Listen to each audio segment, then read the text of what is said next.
Chapter 1. The Interview. Have you ever thought about what causes a train wreck? All man-made large-scale disasters have one thing in common, one singular thread that connects the sequence of events, one event that, if avoided, would prevent the entire accident from ever occurring. There is always that one decisive moment before every single disaster. There is always that one moment where someone had to make a decision. There is always that one moment that started it all. There is always that one moment that ultimately led to the disaster occurring.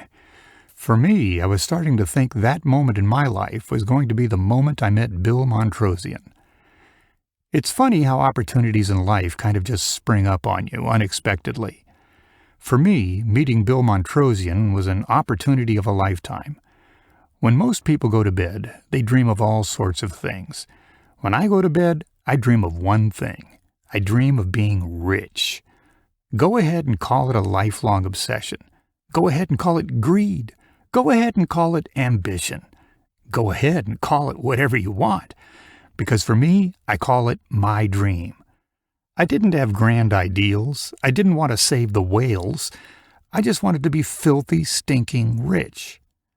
This was an opportunity for me to start my career off on the right footing. It was Monday morning, and I found myself sitting in the lobby of a small insurance agency. Mind you, at the age of 22, my experience with insurance agencies was rather limited. My experience with insurance was limited to overhearing my parents bicker at the dinner table.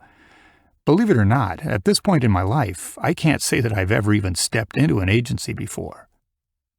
The agency was located smack dab in the middle of the exotic and luxurious West San Fernando Valley. Tap, tap, tap. If it weren't for the loud thuds that followed my dress shoes, I probably wouldn't have even noticed the noise. I tapped my feet, nervously waiting for the inevitability of those 5 words that typically prompted every interview. "Mike, he'll see you now." Monday was turning out to be just like any other typical Monday in the SFV. It was 10 minutes past 9 a.m., and the thermometer inside the lobby was approaching 110 degrees. Part of the charm of living in the SFV was waking up to the very familiar aroma of heat melting asphalt. It was an acquired odor that only the locals could appreciate. To offset my nervousness, I perused the various magazines scattered around the lobby. The kind of obligatory browsing that goes on in lobbies as people wait for an appointment. I couldn't help but be a little anxious. This would be my first interview as a postgrad. In fact, this would be my first real job, and I didn't want to screw it up before it even began. I found myself looking down at my watch every 30 seconds or so. Aside from my normal neuroticism, I guess I thought by constantly looking down it would somehow make the time go faster. I showed up about 15 minutes early to the interview. Showing up early was one of my trademarks. People either appreciated that or hated it. Early is on time, and on time is late, as my grandfather always used to say. I walked around the parking lot trying to convince myself not to back out. I think part of me was afraid. Mostly I was afraid that I'd end up being successful and not know how to handle it. The walking helped bring me back down to reality. I mean, I had to get the job first. See, for the last 4 years, I'd been waiting tables to pay my way through an overpriced private college education. As luck would have it, waiting tables is how I landed this interview in the first place. At this point of time in my life, I had only known one thing, and that was being a server.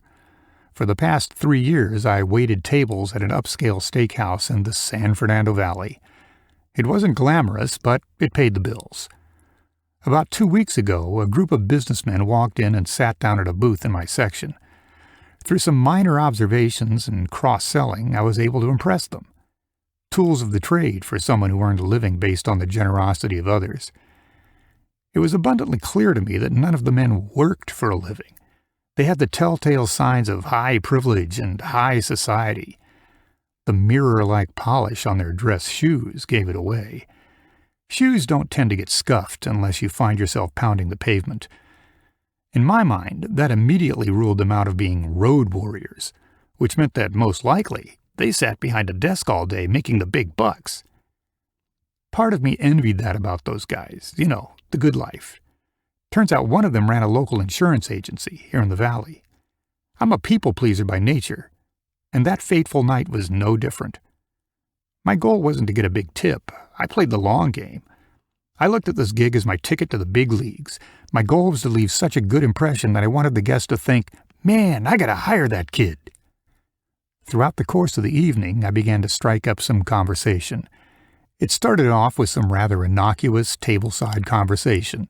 You know how it goes, the monotonous kind of small talk you would expect from an upscale restaurant server. As the night progressed, and more importantly the drinks refreshed, one of the patrons took the bait and asked me how a sharp kid like me ended up waiting tables. I explained my situation, which was to say that, at the moment, I was vetting my options prior to graduating. I was interviewing with some of the most notable names in high finance, banking, etc. Now, did they have to know that I struck out at every firm in town? Heck no. Okay, so maybe I was bluffing a bit. What did I have to lose? It was always a dream of mine to go into the world of finance. Who wouldn't want to be in the world of finance? Who wouldn't want to make a six-figure payday? Who wouldn't want their own slice of the American dream? You get your name on a parking spot, a secretary, and even a corner office with your own private bathroom. The only thing more exciting to me than gambling was gambling with other people's money. I had to say that I was rather infatuated with the idea of success, and success looked like a pinstriped suit with a corner office. Turns out this guy ran one of the most lucrative and successful insurance practices in the San Fernando Valley, self-proclaimed, of course. I was intrigued, and he knew that my interest was piqued. I might as well have had a bumper sticker on my forehead that read, "Desperate Broke College Student." At the very least, he was decent enough to invite a follow-up meeting, so he left me his business card and said, "Call me." And that's how I met Bill Montrosian. I took his business card and placed it in the stack of cards that I'd been collecting for the last 6 months. I didn't want to call him the next day and make it abundantly clear I was desperate to find a job. The truth of the matter was, even though I had been working full-time to pay off school, I may have accumulated a small amount of student loan debt. I racked up somewhere in the neighborhood of $100,000 or so in student loan debt. After 6 grueling months of attending job fairs, networking, and interviewing, I found myself with one viable option on the table. I found myself here, in a run-down strip mall, staring at a doorknob, waiting for someone to open it. My anxiety was at a peak state. Mind you, it wasn't interviewing that gave me anxiety. Not at all. Interviewing is easy. Anyone can fake being competent for 15 to 20 minutes. It wasn't even waiting for the interview that gave me anxiety. What gave me anxiety was the idea of being successful. Success wasn't just a goal in life. Success was everything to me. Success was part of my identity. The waiting room was quiet and small, not much bigger than a prison cell. What was behind that door? What waited for me beyond that door? I thought to myself as I stared at the door. Somehow I thought aimlessly staring into the abyss of the door would produce some kind of magical insight. Just as I began to space out, the phone rang at the receptionist's desk. Ring, ring, ring. At the same time, the receptionist was equally entranced on her cell phone, lost down an endless rabbit hole of swipes and clicks, slipping away into the endless void of social media. The ringing barely fazed her at all. She was staring down at her lap where she kept her phone. I imagine that's how she spent the better part of her day. She woke from her trance and jolted up from her phone. She sprang into action and answered the phone. "Yeah, boss?" she asked in an uninterested tone. "Uh-huh," she responded. I turned to her with my eyebrows raised in anticipation. I hadn't even realized it, but I rose out of my chair while staring at the door. Sweat dripped down my hands. I quickly wiped them off on my pants and hid them behind my back. "He's sitting here in the lobby." "Uh-huh." "Yeah, uh-huh," she said while hanging up the receiver. The receptionist looked over at me and calmly said, "Mike, he'll see you now." Just the 5 magical words I'd been waiting for. Butterflies swarmed my stomach with the prospect of landing this job. The receptionist flashed me a big smile and went back to trolling on her cell phone. Seconds later, the door swung open, and this giant of a man stuck his head through the doorway. It was just the man I was waiting for. It was Bill. He smiled and said, "Mike, nice to see you again." As soon as Bill opened the door, he was followed by a flurry of noise on the sales floor. The sales floor was a bustle of activity. The phones were ringing off the hook. People were clamoring on as if it were the last day on earth. "Great seeing you," I replied sheepishly. Before I could finish my response, he interrupted and said, "Right this way, Mike." He held the door open with his left hand and motioned me over to enter with his right. As I walked through the door, I was hit with the aroma of 4 decades of scarcely washed commercial carpet. I walked through the door and began following Bill to his private corner office. As we walked back, I was stunned by the condition of the sales floor. To be kind, it was far from what I had envisioned in my mind. What was I signing up for? I asked myself. On the journey through the sales floor, we traversed past about a dozen or so bedraggled salespeople. The sales floor was dimly lit. Aside from the occasional desk lamp, most of the room was supported by the resplendent glow of the computer monitors sparsely scattered around the sales floor. As we passed each desk, I noticed that they were covered with sticky notes and mounds of paperwork. These desks were mostly held together with particle board, wads of duct tape, and hope. As we passed the salespeople, there were about another dozen or so empty desks leading up to Bill's office door.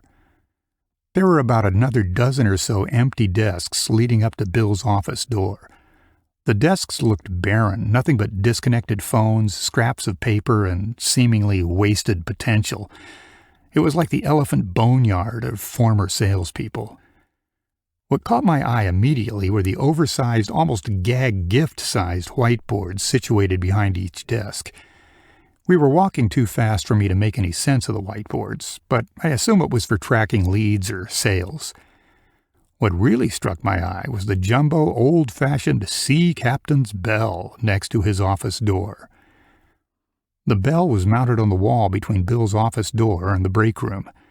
As we approached the back of the sales floor, there was Bill's office, a substantial private office, and on the door it read, "The Boss," in a big, bold letterhead. I was following Bill, more like acting as a shadow. He must have been 6'4" or 6'5", easy. If I were to guess, he probably weighed in around 300 pounds. Bill opened the door and said, "Come on in and take a seat." "Thanks," I said.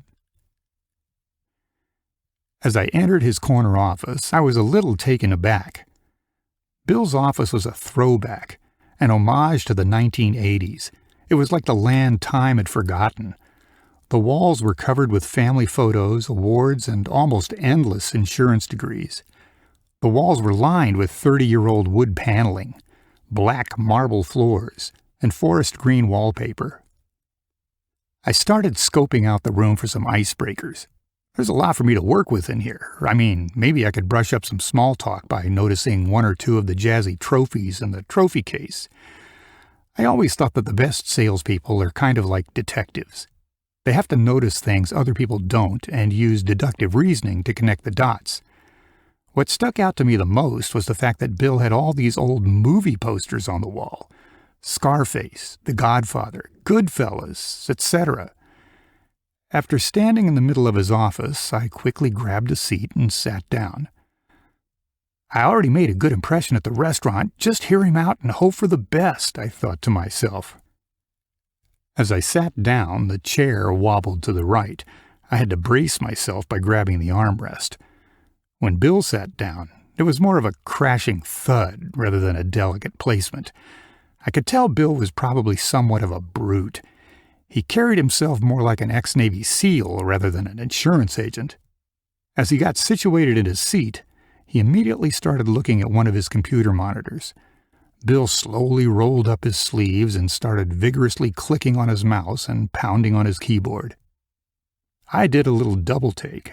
I was expecting more of a captive audience for an interview. "I just need to finish this up really quick. Give me a second or two," he said dismissively. He typed a couple of words and clicked a few buttons. I can tell that he was probably faking work to look important. "Okay, all done," he said. It's not like he gave me much of a choice. I think he was feeling me out to see how desperate I really was. Maybe he was trying to establish his perceived level of superiority. Or maybe he just had some work to finish up. Either way, I was probably reading into the situation a little too much. Luckily for me, I came prepared. I made sure to do extensive research on his company. I looked at online reviews, job boards, hiring sites, consumer sites, and anything I could get my eyes on. Even after that level of preparation, nothing could have prepared me for what was about to come next. Bill clasped his fingers and looked over at me with a subtle intensity. He leaned forward in his chair, and what he said next I will never forget. "Let's say you're meeting with a client at their kitchen table. Our typical client is in their mid to late 50s, owns a house, and has 2.5 kids. Odds are one of those kids is probably right around your age. What is some kid right out of college going to tell me about life insurance? What are you, Mike Allen, supposed to tell that client of any possible value? You're going to come into my house and tell me exactly... You're practically just coming out of wearing diapers. What are you going to tell someone like that? Why should they listen to you? Why should they give you the time of day? What are you going to say that prevents them from just slamming the door right in your face?" Bill sat back in his chair with the most self-congratulatory smirk I've ever seen. Clearly, he had practiced this speech before. Obviously, he was thinking that I'd be stumped by his line of questioning. In all fairness to Bill, I was genuinely stumped. I've been on dozens of interviews at this point, but nothing compared to this one. I took a deep breath and leaned forward in my chair. "What's stopping the client from protecting his family?" I asked. Bill appeared irked by my answer. I wasn't quite sure how to take it. I mean, was that a good thing or a bad thing? "You're serious. That's your answer. You're going to walk into someone's home and tell them they don't care about their family. That's what you're going with?" he asked. His tone noticeably shifted down. I figured he was stalling for time. It was clear to me that most people Bill interviewed probably stumbled their way through his question. I decided to press forward. It was becoming more obvious that this was unusual territory for Bill. Bill was selling insurance long before I was born, a fact I was trying to be well aware of during our interview. "Well, Bill?" I said in an irreverent tone. Bill crossed his legs and adjusted his lapel. He ever so slightly smirked, which was laced with a hint of gotcha. "Is that a picture of you in Italy?" I asked with an inquisitive and inviting tone. I sheepishly pointed over to a photograph behind his shoulder. Bill turned his head and said, "It is." "Ah, I've never been. Is it nice?" I asked. "Let's put it this way. We like it so much that we spend 2 weeks of every year over there," he said. "Well, Bill, I guess I just have one question," I said while scratching my head. Bill started tapping his fingers on his desk. He was becoming increasingly fed up with me stalling to answer his question. "It seems like you enjoy traveling to exotic places, and based on your trophy collection, spend a considerable amount of time on golf courses. What's getting in your way from protecting your family with life insurance?" I asked in a cagey tone. My strategy was rather simple in theory. I probably wasn't going to win this battle, but that didn't mean Bill had to win either. He raised his eyebrows and clasped his hands together.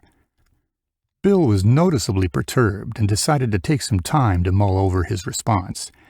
He shook his head and unpredictably surrendered. "Okay, I'm impressed. You're more clever than you look, Mike Allen. I give you that. But that sure doesn't mean you can sell life insurance. Life insurance isn't something you just go around and buy like a sandwich or shampoo. You don't just go to the store and buy it." Bill paused again, but this time it was a longer, more intentional pause. "Do you understand what I'm trying to get at, Mike?" "I think so," I responded. "Mike, everyone who walks through that door has enthusiasm and thinks enthusiasm alone entitles them to sell insurance. That somehow passing an exam gives them the right to sell insurance. As if somehow just getting an insurance license and having a good attitude was enough to make it in this industry." At this point, Bill was monopolizing the entire conversation, and I dare say starting to project a bit. It was clear by the wall of sales trophies and accolades that Bill had a distinguished track record. It was clear this was the horse to park my wagon behind. It was clear I had no clue what I was getting myself into. "Do you understand? Get what I'm saying?" "I understand," I said, followed by a welcoming nod of acknowledgement. I couldn't help but just shake my head in agreement, like a trained seal waiting for someone to throw him a fresh fish. Bill asked in a deflecting and slightly dismissive tone, "Why should I hire you?" I've always found it annoying to answer a question with a question, but found it useful during interviews. "That's a good question. Let me ask you something, Bill. What would you say got me to this point? Why am I sitting here?" "You're quick on your feet, you're good with numbers, and good with people. Those aren't easy qualities to find in someone from your generation." Bill developed large overlapping circles of sweat under his armpits. I wouldn't have noticed it, but he kept stretching his arms in the air. "What kind of people tend to succeed in this position?" Bill shot me this little grin and readjusted himself in his chair. He faintly started swaying back and forth in his all-black executive leather chair. "What kind of people? People who tend to succeed in this position are people who don't bother me. People who tend to succeed in this position are people who don't give up. People who tend to succeed in this position learn to get things done. I hire people assuming that they know what they're doing." I nodded my head in agreement. I've always followed a pretty simple rule for success in sales, and in life.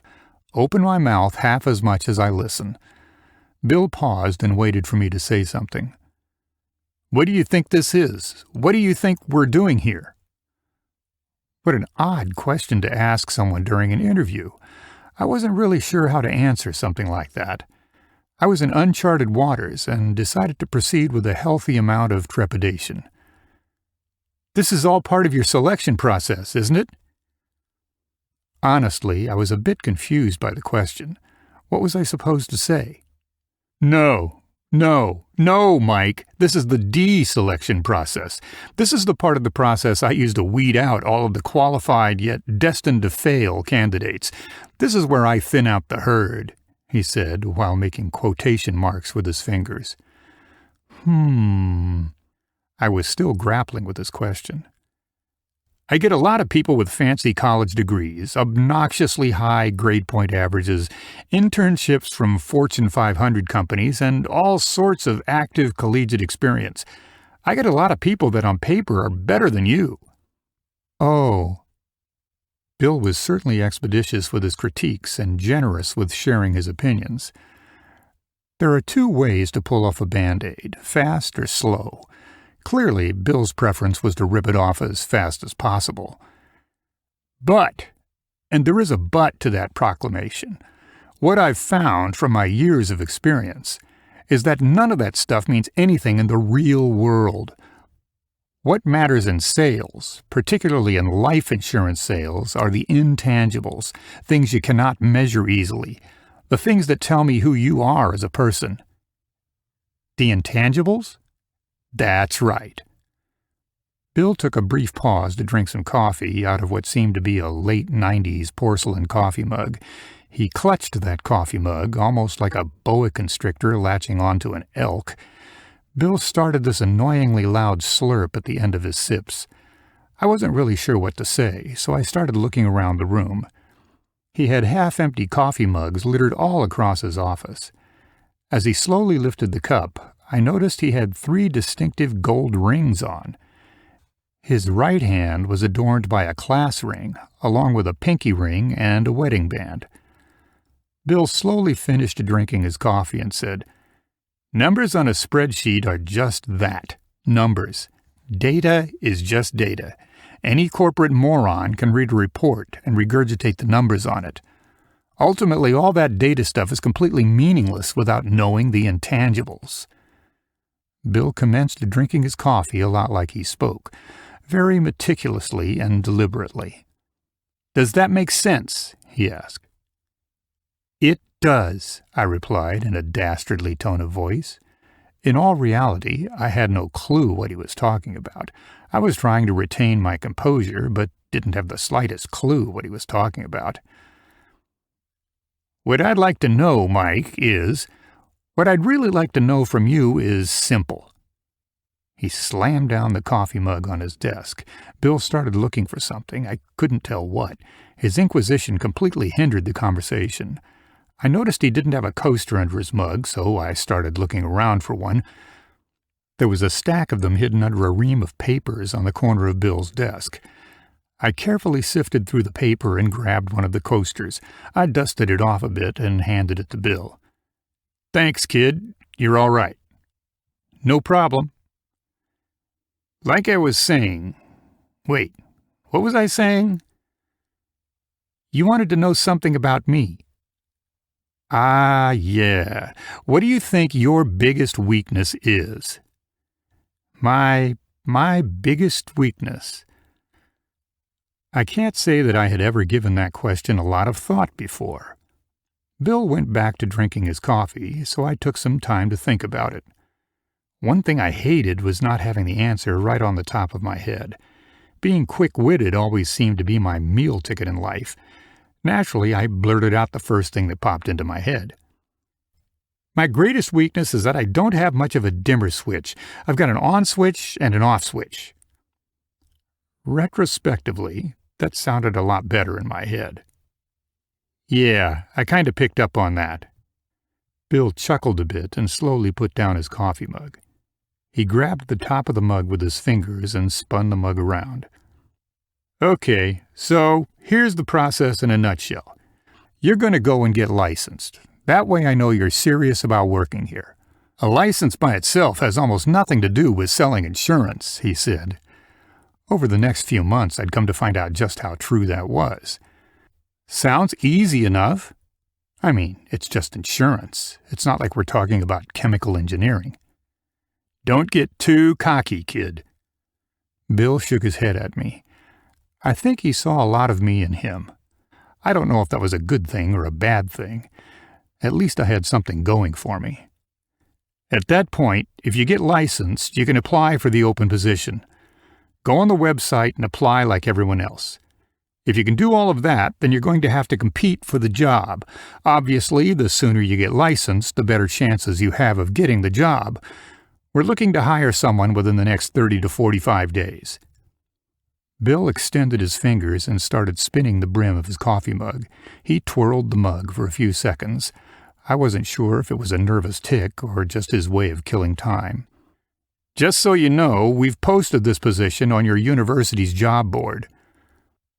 So you might even know the other candidates. Bill put down his coffee mug and started checking his gold-plated wristwatch. Assuming I get past the other candidates, what then? Great question. I like that you're thinking long-term, but you're getting way too far ahead of yourself. Once you've done that, then you'll need to take an online sales test. A sales test? Don't worry, it's probably not nearly as bad as you think. Plan on it being much, much, much worse.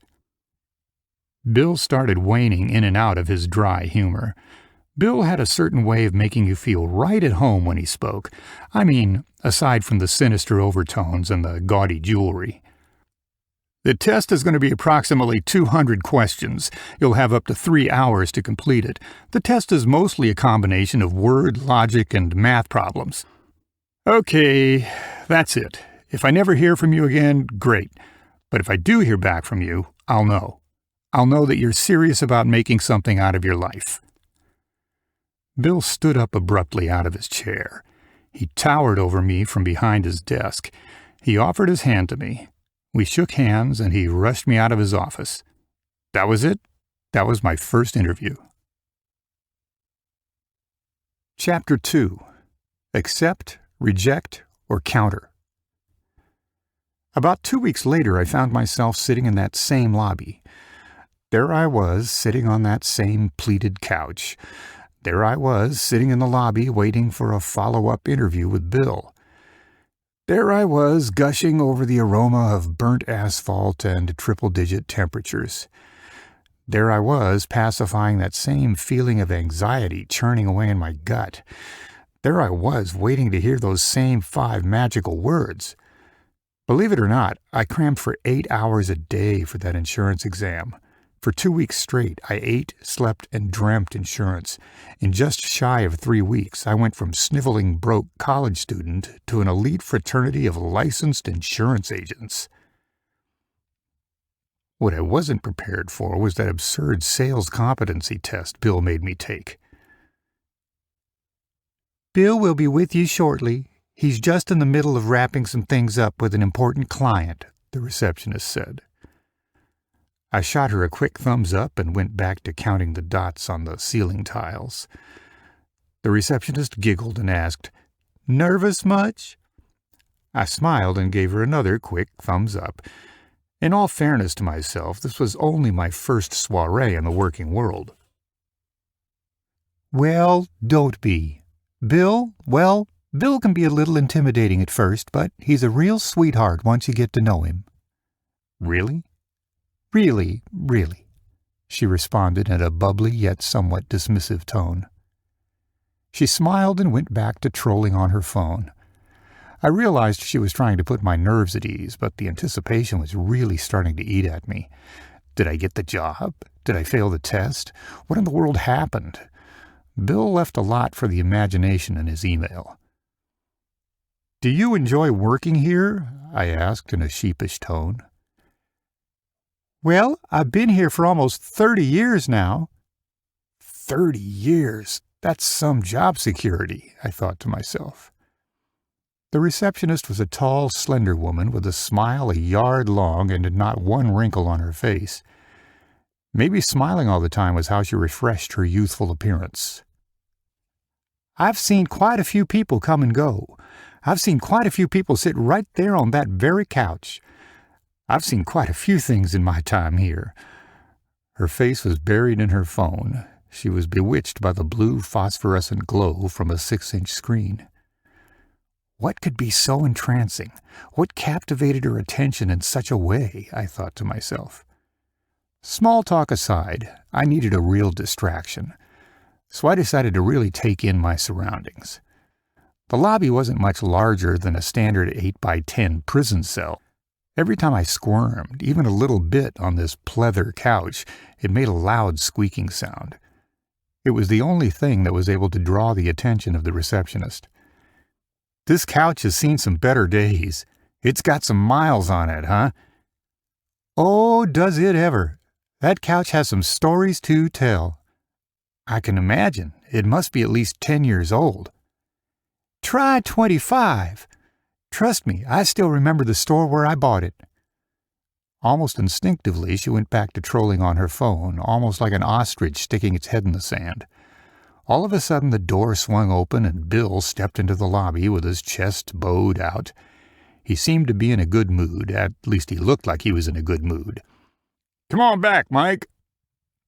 Bill paraded me through the sales floor, like a child walking around the sandbox with his favorite toy, occasionally patting people on the back as we headed over to his private office.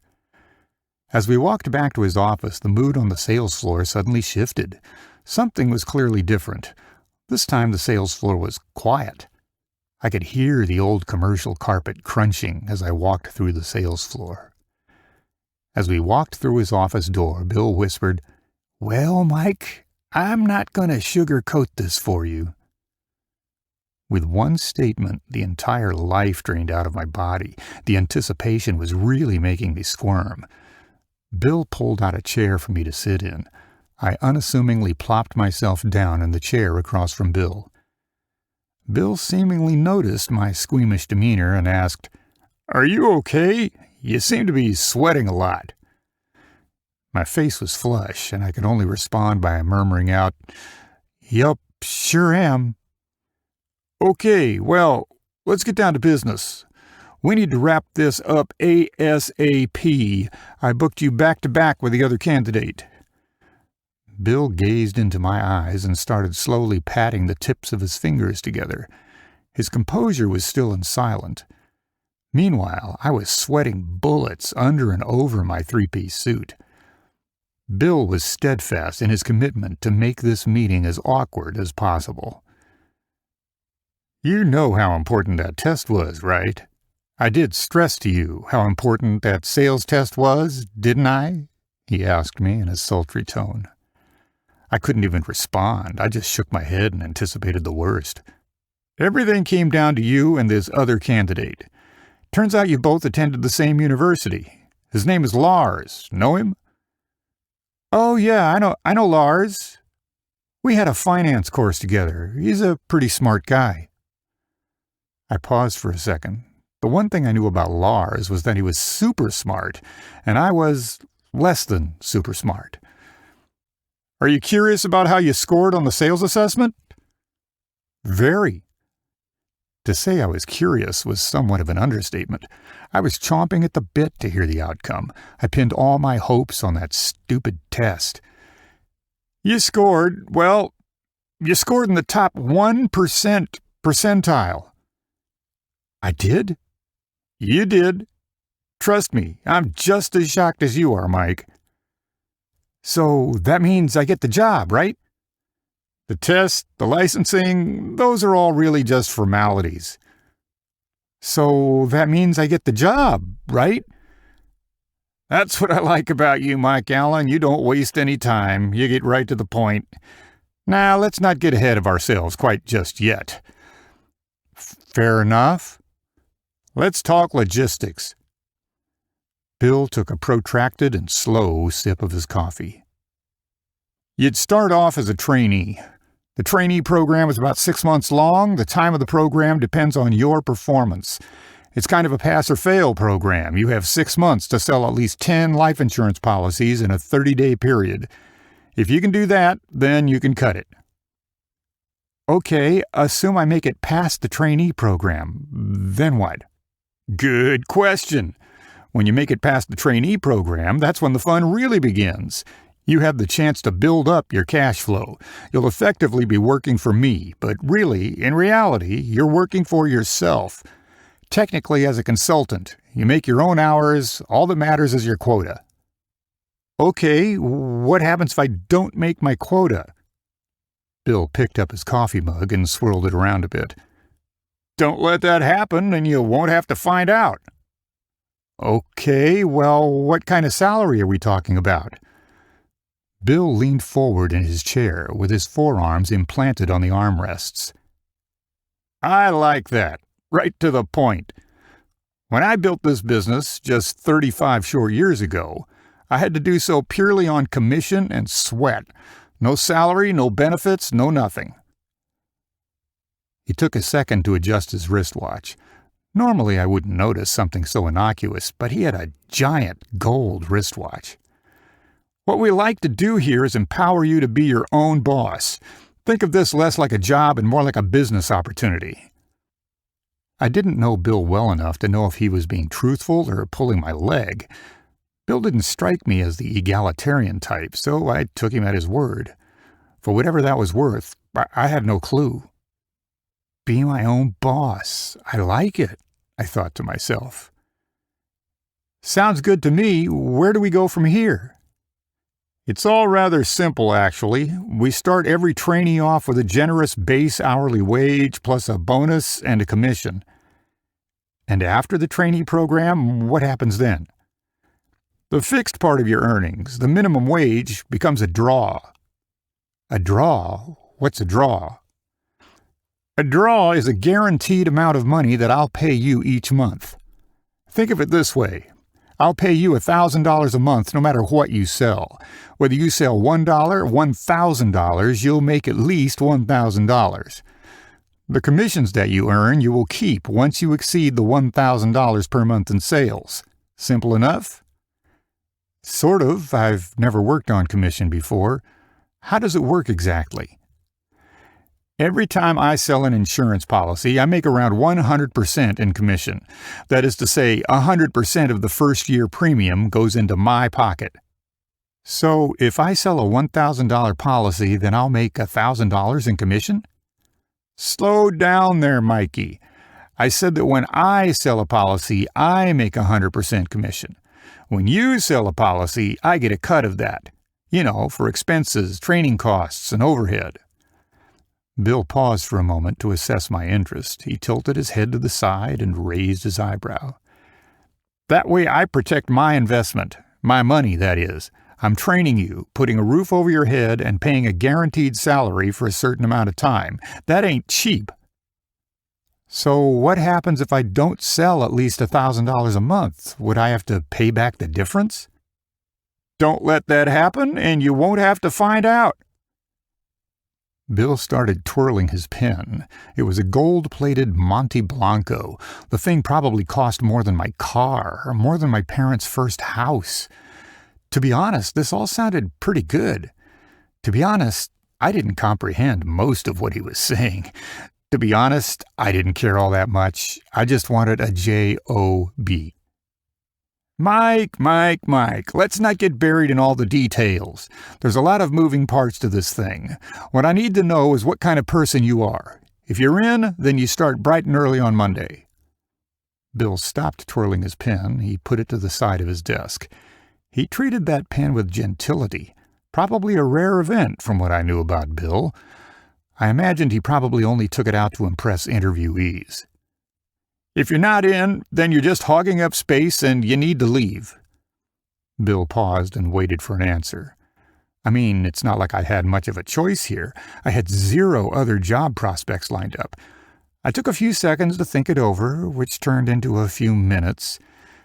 The silence must have been aggravating to Bill. He was beginning to fidget in his chair. His leather chair made this distinctive crackling sound every time he squirmed in his chair. Crackle, crackle, crackle. Bill stood up abruptly and stuck out his hand. I snapped out of my trance and stood up. Reflexively, without even thinking, I anxiously stuck my hand out. It's not like he left me with much of a choice, or I had a plethora of options waiting for me once I walked outside this office. As I stood up, I said, "Glad to be on the team." "Just remember one thing, Mike," he said as he grabbed my hand. "What's that?" "Chance only favors the prepared mind." I slowly shook my head up and down in agreement. It sounded a lot like Bill had listened to a motivational speech at the airport this weekend and wanted to opine some of his wisdom on me. "Remember that, and remember that well. If you show up to work unprepared, you will get fired. If you show up to a sales appointment unprepared, you won't get the sale. If you show up to an interview unprepared, you won't get the job. Show up prepared and your odds of success will exponentially increase." Sounds good to me, Bill. To be honest, I wasn't quite sure what to make of all that. Was that some kind of weird veiled threat? Was it his attempt at humor? Either way, I'd chalk it up to just good life advice, so we shook hands. In retrospect, it was more like a boa constrictor latching on to his next meal. Bill motioned me to the doorway that led back to the sales floor. I turned around and scurried to the door. As I opened the door, Bill yelled at me. "Don't forget to introduce yourself to the team on the way out." It was one of those yells that was kind of a suggestion, but really it was more of a demand. I turned around and shot him a thumbs up. He somewhat dismissively waved me away. I began walking past row after row of empty desks, one after another. Each desk was a relic of the past, kind of like a time capsule. To put it nicely, the office was decorated in a more rustic decor. It was clear to me that some of the furniture was probably purchased during the Carter administration. Hey, you!" someone shouted from the sales floor. I stopped dead in my tracks and began to slowly look around the room. One of my biggest pet peeves was being called "Hey, you," but I was new here, so I didn't mind it. Standing directly behind me was Robert O'Day. Robert was towering over me, probably standing close to 7 feet tall. "Do you mind?" I shrugged my shoulders a bit. I had no clue what he was talking about. "You're standing in front of my desk. Come on, kid, time is money on this job." I could tell he was kind of joking, but I acquiesced and moved out of his way. Robert swiftly jumped back into his seat, spun around in his chair, and grabbed the phone. He rested the phone on his right shoulder and started drumming on the desk with his hands. Robert looked up at me from his tattered and decrepit desk chair with a somewhat curious gaze. He slowly put down the phone. I could see the wheels turning in his head. Or maybe he was just confused why I was still standing around like a lost kid at an amusement park. "Ah, you must be the new guy." Robert was thoroughly impressed with himself, almost as if he just found the missing piece of a jigsaw puzzle. "Mike Allen, nice to meet you." I always found the longest-lasting friendships started off with an awkward beginning. The best way to make a buck is to make a friend. "And you are?" I asked. "Robert is the name and sales is my game." For some reason, I got the distinct feeling that Robert was a used car salesman. You know the kind of guy who smiled ear to ear with pearly white teeth. "Nice to meet you." Robert upsprung from his chair to greet me. He enthusiastically pointed over to one of the empty desks and asked, "See that, Mike?" "The desk? Yeah. What about it?" No, that's not just a desk. That is the elephant graveyard of life insurance brokers. That is the trainee program. That is where dreams go to die." "Ah, a lot of great salespeople have started right over there, and a lot of not-so-great salespeople failed right over there." Robert pointed with his thumb, kind of like he was gesturing to hitch a ride on the side of the road. "Everyone starts off right over there, but eventually you work your way closer to the exit. See, the most senior life brokers get to sit closest to the escape route." I could tell we would get along great. We both shared the same sense of dry humor. "Ah, makes sense to me." "I mean, at this point in the game, everything better makes sense to you, because you don't know nothing yet." "So, are you my manager, or—" Robert tilted his head to the left, and his expression turned to rage. "Don't ever call me a manager. I actually have to work for a living." I could tell that the abounding years as a crusty salesperson had thoroughly beaten the spirit out of Robert. To say the least, Robert was quite rough around the edges. Robert was an affable kind of person, but clearly he didn't pride himself in his appearance. He was wearing a tattered sports coat, blue jeans, and a polo shirt, none of which at all resembled a matching outfit. The only thing more distracting than his outfit was his mangy facial hair. To be honest, I didn't think much of Robert at the time. "On Monday, you'll be sitting right over there next to me. I'm your upline. I'll be your trainer. Assuming you make it past day 1, I'll be your trainer for the remainder of your trainee program." "Sounds good to me." Robert grabbed the cup of coffee off of his desk and started to chug what was left in the mug. After he finished swallowing his lukewarm coffee, he asked, "By the way, Bill wanted me to ask you, did you have a chance to wrap up your old job?" "Wrap up? I don't follow." "What's the deal with that? You gonna quit or what?" "I'll probably put my notice in over the weekend." The truth is that I hadn't given it a second thought, or even a first thought for that matter. "I mean, aren't you millennial types all about that hashtag side hustle?" "Respectfully, if I'm going to do this right, I should really just only focus on this and only this." Robert didn't know this, but I tended to get distracted pretty easily. The last thing I wanted to juggle was managing 2 work schedules. "You sure? Aren't you millennial types all about that side hustle?" "Yeah, I'm sure." I felt this awkward pause in the conversation. Neither one of us was fully committed to making eye contact, so I decided to change the subject. "What should I bring on Monday?" "Just show up and I'll take care of the rest." "Great. I'll see you next week." I stuck my hand out for Robert to shake. We shook hands and he waddled back to his desk. I stood around for a second, taking in my surroundings one last time. Robert made a loud coughing sound and cleared his throat. "Kid, do I look like a GPS?" "GPS?" "Clearly, you're looking for directions. Well, the exit is right over there. You're taking up space. Get on out of here." I guess that was my cue to exit. I hightailed it towards the main exit. This was the next big step in my life. This was my chance to prove myself. This was my big break into the world of finance. Maybe it wasn't high finance. Maybe it wasn't glamorous. Maybe it wasn't a hedge fund. Maybe it wasn't an investment firm. Maybe, just maybe, it was my chance to see what I was really made of. Chapter 3. First Day of Training. Once again, I found myself eagerly tapping my feet in anticipation, waiting for someone to let me into the office. Tap, tap, tap. This time was quite a bit different than the last time I found myself sitting on this super comfy pleather couch.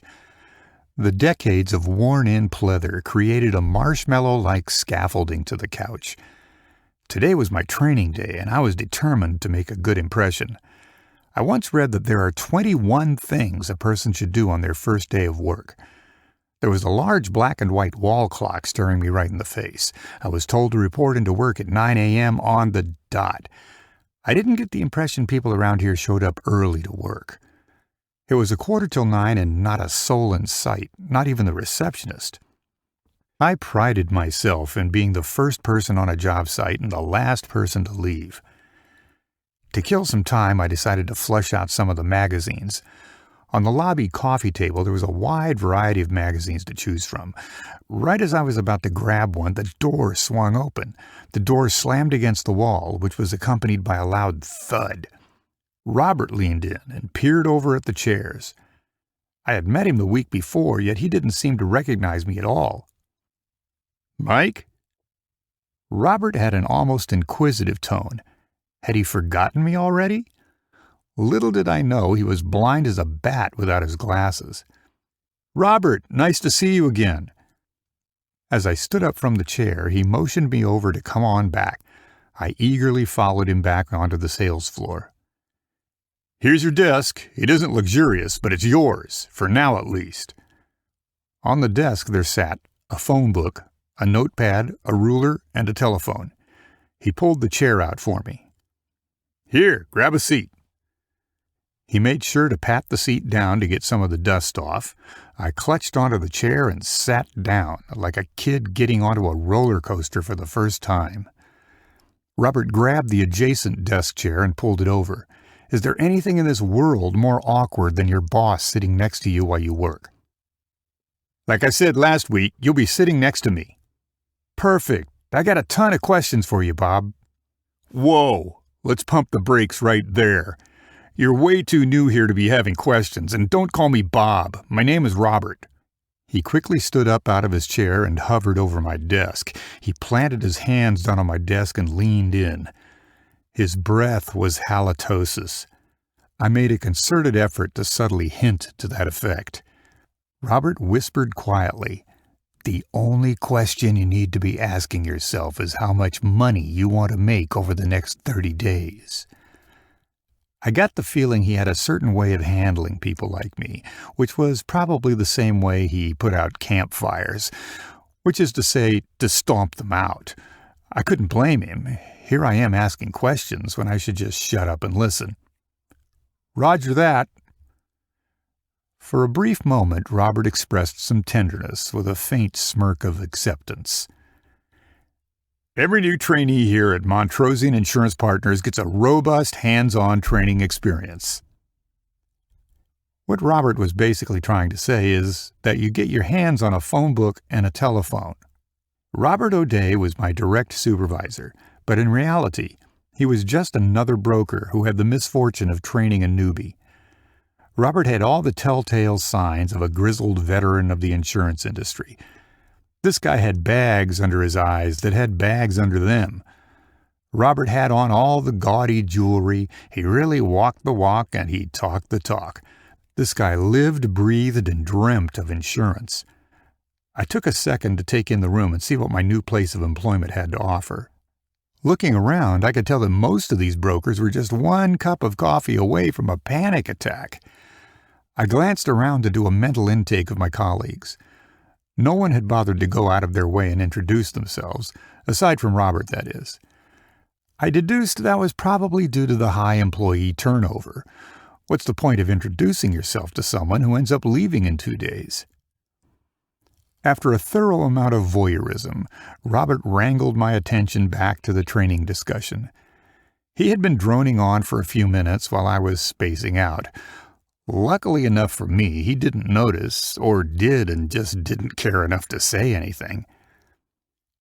Day 1 of training is rather simple. Today we're going to get you familiar with the phone. This phone is going to be your best friend for the next 6 months. Our entire business revolves around your ability to contact as many people as humanly possible.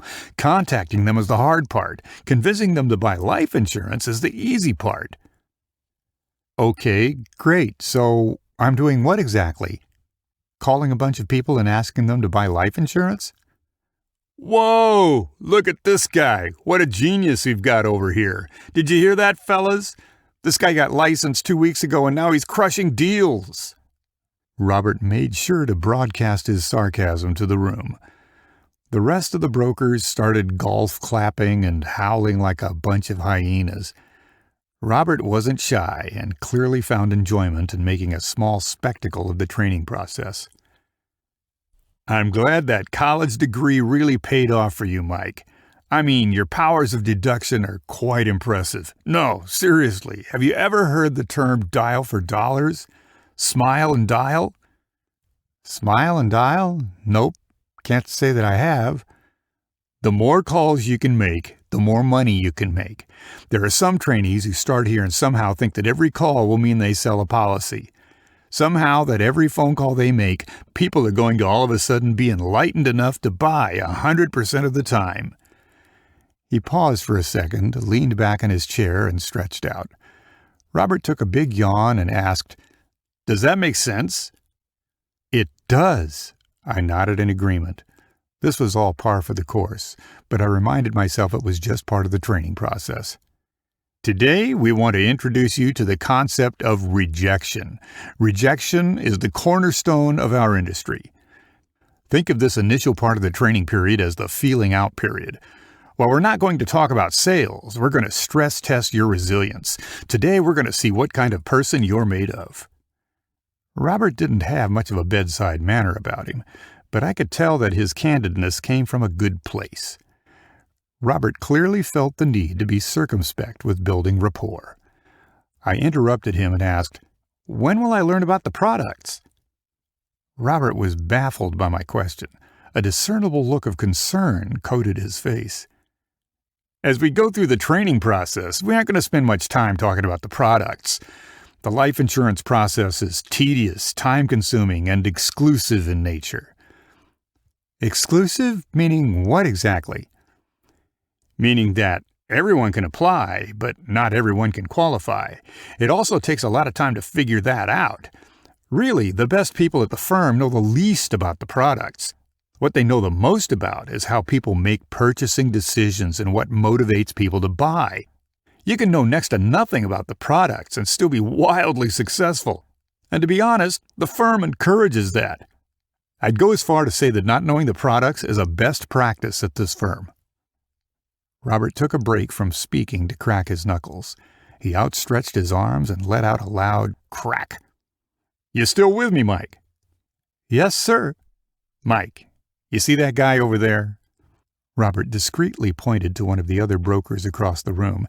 He didn't seem like much from the looks of it. "Yeah, what about him?" I replied with some hesitation. Aside from being a pocket protector on steroids, he seemed like the run-of-the-mill insurance bro. "That's Jacob. Today, Jacob is going to be your first lesson." "First lesson?" I asked sheepishly. "He's a walking, talking insurance policy encyclopedia. Look up the definition of thorough in the dictionary, and they got a picture of that guy's face on it." "Wow, he must be a great salesperson, right?" Robert shook his head, unamused. I think the last time he sold a life policy, President Truman was in the White House. I mean, the guy couldn't stumble and fall into a sale if his life depended on it. There was this subtle intensity about Robert. I wondered what about Jacob irked him. Before I could utter a word, he started up again. Let me ask you something. Do you like talking to telemarketers?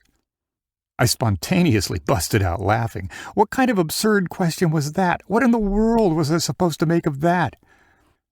No, I can't say that I do. I mean, who likes talking to telemarketers? No one does. But why do people do it? I have no clue. Newsflash, kid. Because it works. Robert looked at me and repeated, because it works. You're going to be expected for the first couple of weeks to make anywhere between 400 to 500 phone calls. That doesn't sound too hard, I interrupted. In reality, I had no concept of how hard that would actually be. 400 to 500 calls per day. Oh. Yeah, oh is right. Not per month, per day. 400 to 500 calls per day. Robert took a second and gestured over to the phone on my desk. It wasn't fancy, but it would get the job done. The phone was a black touch-tone corded phone, the kind you'd see in an old movie or at your grandparents' house. I could tell this phone, like this entire office, had probably seen better days. He paused and stared at the phone for a second. It was almost like he was having some kind of traumatic flashback. I started looking around the room for some kind of clue. Robert was lost deep in thought, so I interjected myself back into the conversation. The phone? The phone, yes, the phone. Today we're going to role-play some typical situations you might encounter while cold calling. The last thing I want is for you to call people and make me look bad. Robert stood up and stretched his arms out like a cat waking up from a nap. He took his hands and cracked his neck and then proceeded to crack each finger individually. Let's pretend for a second. I'll be me and you be you. Call me up and ask me for life insurance. When? Now? Role-playing was not my strong suit. I may have had a lot of tools in my tool belt, but role-playing was not one of them. I might have been quick on my feet, but I really didn't care for role-playing. In fact, the whole thought of role-playing left a queasy feeling in my stomach. No, Mike, I want you to come back in 2 weeks and then we'll role-play. What's the matter with you? Of course, right now. Robert was doing his best to suppress his laughter. I wanted to make a good impression on my first day, but at this point, I'd settle for not making an abject fool out of myself. It was trial by fire time, and I had nothing to lose. What did I have to lose? I mean, besides my job. Robert picked up the phone and handed it to me. Well, what are you waiting for? Let's get going, kid. So, did you want me to actually call you, or? No, genius. Just pick up the phone and pretend with me. Well, no time like the present. Ring, ring, ring. Hello? Hi, this is Mike Allen from... I don't care. Click. Hang up. You fail. Robert slammed the imaginary phone down and started laughing. What did I do wrong? That was truly awful. I mean, just terrible. If you hesitate in this business, you die, even for 1 moment. Thanks. I really appreciate your words of encouragement. I smiled, shook my head, and looked down at the desk. I wasn't used to failing so miserably, and I didn't want to make a habit of it. No problem. That's what I'm here for. That's my job. It seemed Robert was oblivious to my sarcasm, or maybe he was now being sarcastic himself. Either way, I was off to a rough start. Start again. Robert, I really don't see the point in all of this. Sweat saves blood. That's why. Sweat saves blood? Yeah, it means if you don't practice for battle, you end up getting slaughtered. Now start again. The way I looked at it, I was about to swim. Enough dipping my toe in the pool, it was time to jump in head first. Robert was trying to take me into deep waters and drown me, but I don't give up easy. I decided to skip the ringing process and said, Hi, is Robert home? No. Click. Try again. Hi, is Robert available? I'm Robert. Who are you?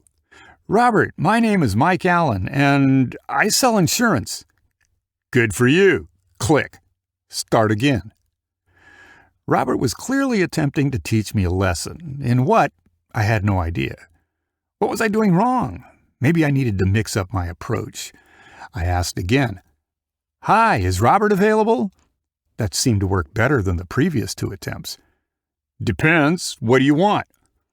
Robert had begun to pace back and forth as we spoke. He was fidgeting with his hands and twirling a bright red ballpoint pen. Is this a good time to speak? I paused and looked around, but to my surprise, Robert started slowly clapping. Good job, kid. It takes some trainees 2 or 3 weeks to learn that. Learn what? Don't open someone's refrigerator without asking for permission. Most trainees get so eager to start rattling off life insurance factoids that they forget the basics. Ask for permission to have a conversation and people will open up. He motioned me back toward my phone. Robert was incessant about practicing, almost like a drill instructor demanding orders. Let's keep going. No time like the present. I sat upright in my chair and thought, how hard could this be? Heck, if enduring 4 years of an overpriced college education couldn't break me, then cold calling sure wouldn't. Is this a good time to talk? No, my hamster just died. Click. Let's start again from that point. He took all the wind out of my sails with one breath. I'd imagine that was by design. I never knew what to expect next with this guy.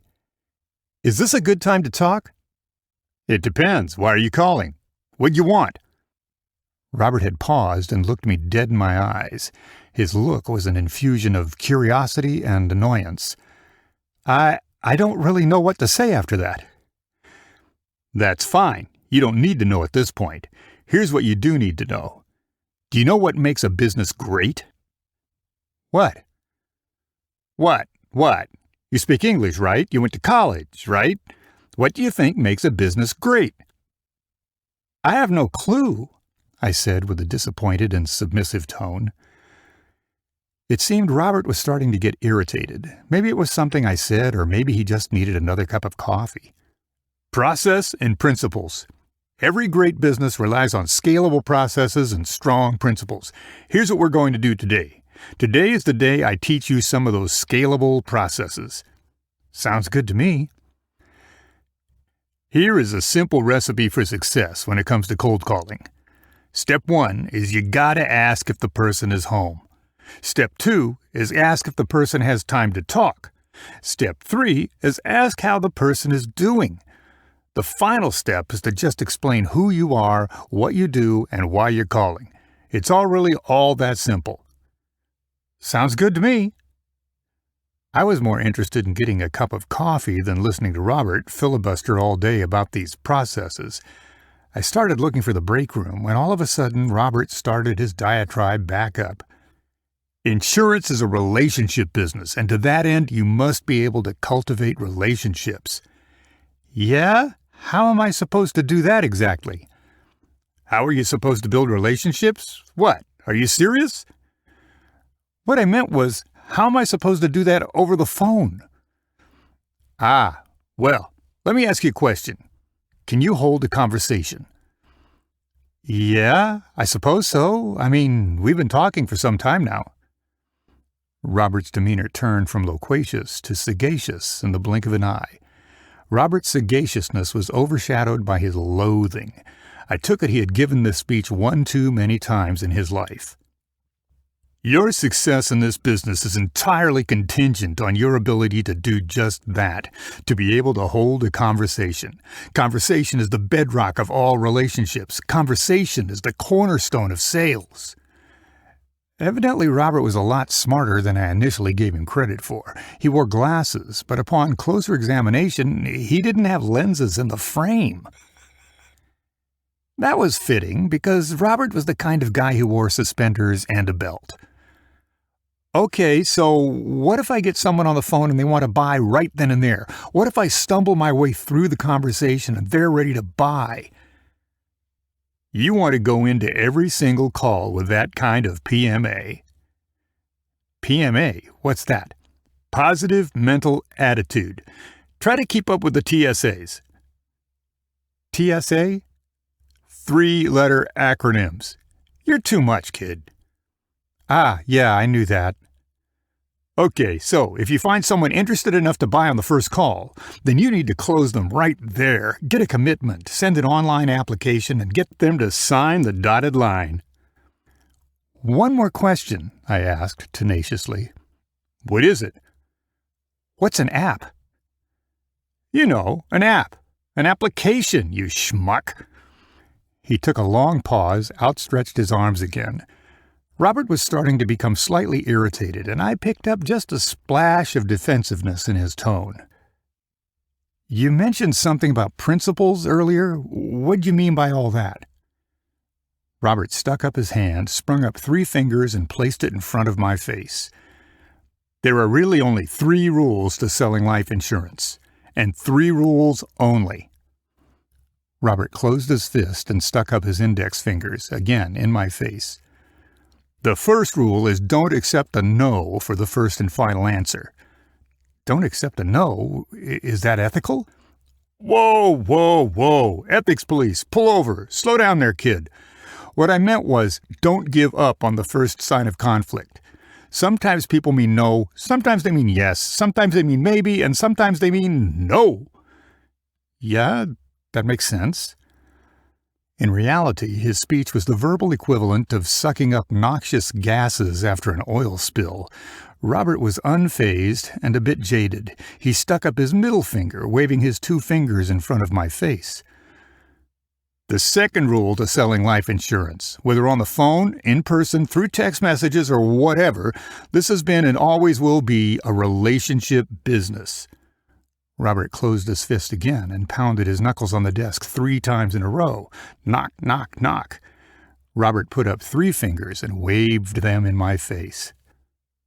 The third and final rule is to never spend the client's money for them. Don't assume the person knows what they don't know. The quicker you can accept these 3 rules, the quicker you can start making money. Does that make sense? Yeah, makes sense. Do you think you're ready to handle some calls, or are we going to sit here all day and stare at each other? Such an elegantly simple question, propositioned like a dead fish wrapped in a newspaper. What could I say? Sure thing. Sounds good to me. Robert placed a few items on my desk, a phone script, a black marker, and a lead sheet. The lead sheet was just a glorified bunch of pages ripped out of the phone book. He picked up my phone and handed it to me. Let's make some money. I want you to call the first 50 people on that list. Maybe then we can see what you're actually made of. Who are they? There you go, asking questions again. Who are they? It doesn't matter. That's who they are. Mike, just make the calls. Figuring I had nothing to lose, I looked down at the list and started making calls. Robert smiled, pointed over to his desk, and whispered to me, I'll be right over there in case you run into any trouble. He pointed at his desk, gave me a thumbs up, and casually walked away. And that's what it was to Robert, all just a very casual occurrence.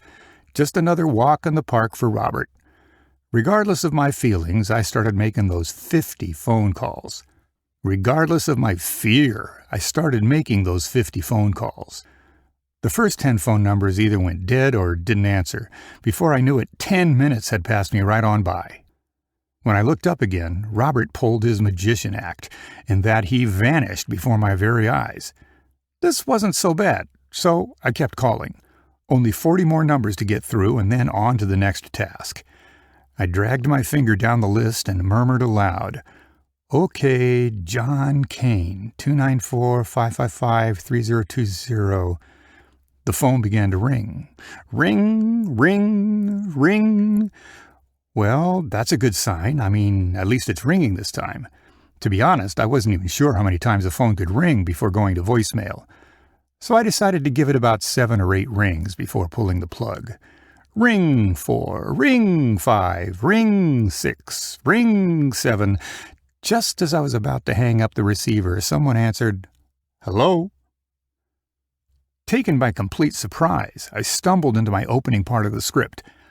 Hi, is Mike Allen home? followed by the palm of my left hand smacking the upside of my head.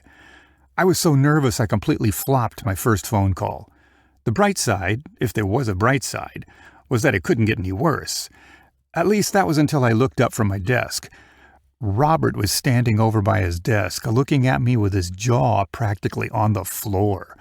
Turns out he went to grab some coffee. The man on the other line responded, befuddled by my question. "Mike Allen? Nobody lives here by that name. Who's this?" I could tell this guy was just as surprised as I was to be talking to someone, so I tried to recover the call. I fumbled the ball. What did I have to lose by trying to pick it up and run? "Hi, I'm Mike Allen. Is John Kane home?" My question was redressed with a gargled response, the kind of grumpy old man response you might expect in the morning. "Yeah, that's me. What do you want?" My brain froze again. Okay, step 1, complete. Step 2. Is this a good time to talk? "No, it's not a great time to talk. I've got to go. Goodbye," John said, followed by an audible click. I held the phone next to my face and pretended that I didn't just get hung up on. I slowly looked back up, and Robert was hovering right over my desk. He sipped his coffee and presumably was waiting for me to say something. Yet I had nothing to say. What could I say? I couldn't even remember my own name. Robert stopped sipping his coffee and clasped his coffee mug with both hands. "What happened? What'd he say? How'd it go?" I paused briefly to think about his question. My gut was wrought with anguish, but I couldn't let him know that, so I said the first thing that popped into my mind, the truth. "He told me he didn't have time to talk." "What was the first lesson of the day? What was the first thing I taught you?" Pulled a chair up to my desk and took a seat. He put down his coffee, which is how I could tell he was serious. He looked at me and tilted his head slightly off to the left. He looked at me with intent, like he actually had some kind of vested interest in my success. "Don't accept a single no as a first and final answer. The thing about sales is that people often use no as a defensive mechanism against salespeople. No is not absolutely used as an indication of intent. In some Native American languages, there are 32 words to express the word love. In the English language, we just have one. It's love. Maybe the person is saying no, and maybe the person is saying no, or perhaps the person is saying, I don't know." "So you're saying what?" "I'm saying just ask in a different way to discover the intent of the person. Are they intending on hearing you out, or have they heard enough?" Robert sipped down the rest of his coffee and slammed the cup on my desk. The desk reverberated and some dust came flying up. "The next time someone says, 'I don't have time,' or 'I got to go,' or some other lame excuse like that, I want you to pretend that you're looking them right in the eyes. I want you to say, 'It'll only take 60 seconds or so,' then shut up and see what they have to say." I nodded my head in agreement. Robert crossed his arms and implanted his hands under his armpits. "Yeah, no, that makes a lot of sense." "Have you ever heard the phrase that haste makes waste?" "Nope, can't say that I have." The biggest mistake most trainees make is they get so excited on the phone just to talk with someone that they forget the entire purpose of the call. All they want to do is rush people through the script as fast as possible. Selling isn't a sprint, it's a marathon. It's a conversation, not an interrogation. "That makes sense." I nodded in affirmation. Robert tended to let off a bit when I noticeably acquiesced with my body language. "You need to trust the process, but not be a slave to the process. The difference between a robot and a person, the best part about being human is that you have this little thing in between your ears. It's called your brain. Never let someone or something use your brain for you." Robert had stood back up and started meandering back towards the break room, presumably to get some more coffee. "Want a cup?" he asked as he was walking away. Lord knows I could use one. "Sure thing," I responded with an exuberant tone of voice. "Well, get up off your butt and follow me." I couldn't help but laugh a bit. I got up out of my chair. It was the first time all day, and boy, did I need to loosen up. I stretched out a bit and then proceeded to follow Robert to the break room. It was an arduous journey, maybe a good 20 feet from my desk. As I walked back to the break room, I noticed that there were stacks of phone books just kind of lying all over the place. There were whiteboards hanging on the walls. Clearly, they hadn't been used in a while. I could tell because they had these faint remnants of words imprinted on them, as if the previous marker ink had faded away years ago. But it had a comfortable feeling to it. The room was painted sky blue with old ceiling tiles and what appeared to be some glow-in-the-dark stickers on them. The break room was the only room with actual windows in it, aside from the lobby, that is. There was a single round table and 5 old plastic chairs surrounding it from all sides. Robert walked me over to the coffee machine and pointed with his pinky. "This is the one nice thing in the whole office, so treat it well. Treat it with respect, and it will pour out manna from heaven." He opened the adjacent cupboard and grabbed 2 mugs. The cupboards were painted in a glossy white paint and had these interesting oval-shaped knobs on them. Robert clearly took a lot of pride in showing me the inner workings of the coffee machine, more so than even my training. "This is the Espresso Taleggio 5000, a masterclass in coffee-making technology. It was imported about 10 years ago from a small town in Italy and hasn't stopped working since." We poured our coffee and headed back to the sales floor. On our way back, I was hit with this treacherous odor. Probably the amalgamation of decades of uncleaned commercial-grade carpet. The aroma of the coffee did little to dampen the smell of the carpet. Robert grabbed his chair and sat back down. Every time he sat down, it made a large plump sound. He looked at his watch a few times and then back at me. He motioned over at the phone, pointing at it with the same hand he was holding his coffee mug. Maybe it was a bit taboo to take a break, but I really wanted to get a good idea of my environment. "We gonna do this or what? Time is money on this job." "What about our break?" "Come on, Mike. Breaks are for school kids and athletes." I scurried back to my desk and joined Robert. "Sounds good." Robert pulled out a white piece of paper and a ballpoint pen. He placed it on my desk and started drawing. I couldn't quite figure out what he was drawing. "What we use here is called the yes sales method." He drew 2 equal-sized boxes on the paper and a line down the middle of the paper separating the 2 boxes. He stopped the drawing for a second to admire his work. "It's as simple as getting the prospect to say yes as many times as possible during the sale." Robert drew 10 small vertical lines connected to the top of the right box and 1 thick vertical line connected to the top of the left box. "Think of it kind of like an elevator. Do you want the elevator to have 1 support cable or 10 support cables?" He paused and pointed down at the drawing. He tapped on the box with his pen. Tap, tap, tap. I wasn't quite sure what this had to do with sales, but I didn't have much of a choice. I mean, at this point, anything was better than hopping back on the phone. "Well, I'd rather have 10, right?" "Exactly. 'Cause what's going to happen when that 1 line breaks? The elevator plummets to the ground. But if you have 10 cables, then your elevator is just fine." "Mm-hmm." The idea is to get small commitments along the way, instead of just ambushing the prospect with a major decision at the end of the sale.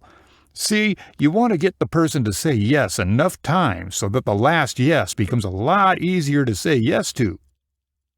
And that really works? Mike, the thing about sales is that it's not an exact science. It's more of an art form. That was probably the best non-answer I was going to get out of him. What else was I expecting from a sleazy insurance salesman? Okay, it's just about 11:30, which means we have about an hour or so till lunch. I want you to make 100 phone calls in the next hour. I'm going to be right over there at my desk. Someone around here has to actually make some money for this place.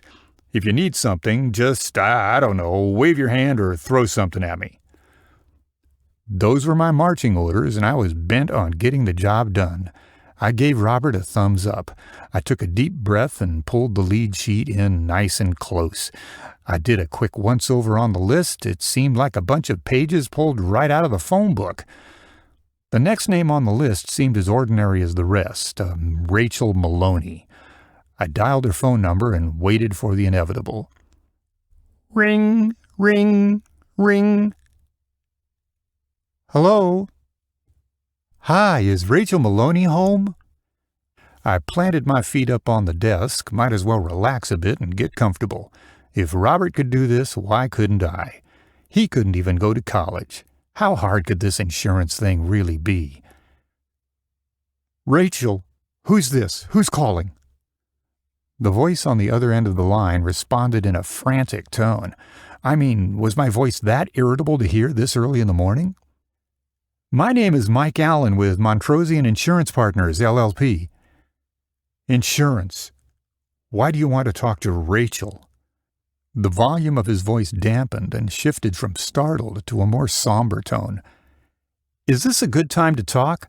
I asked, and somewhat bumbled through the script. The script was a lot like this office, dated. No, it's not. Why do you want to talk with Rachel?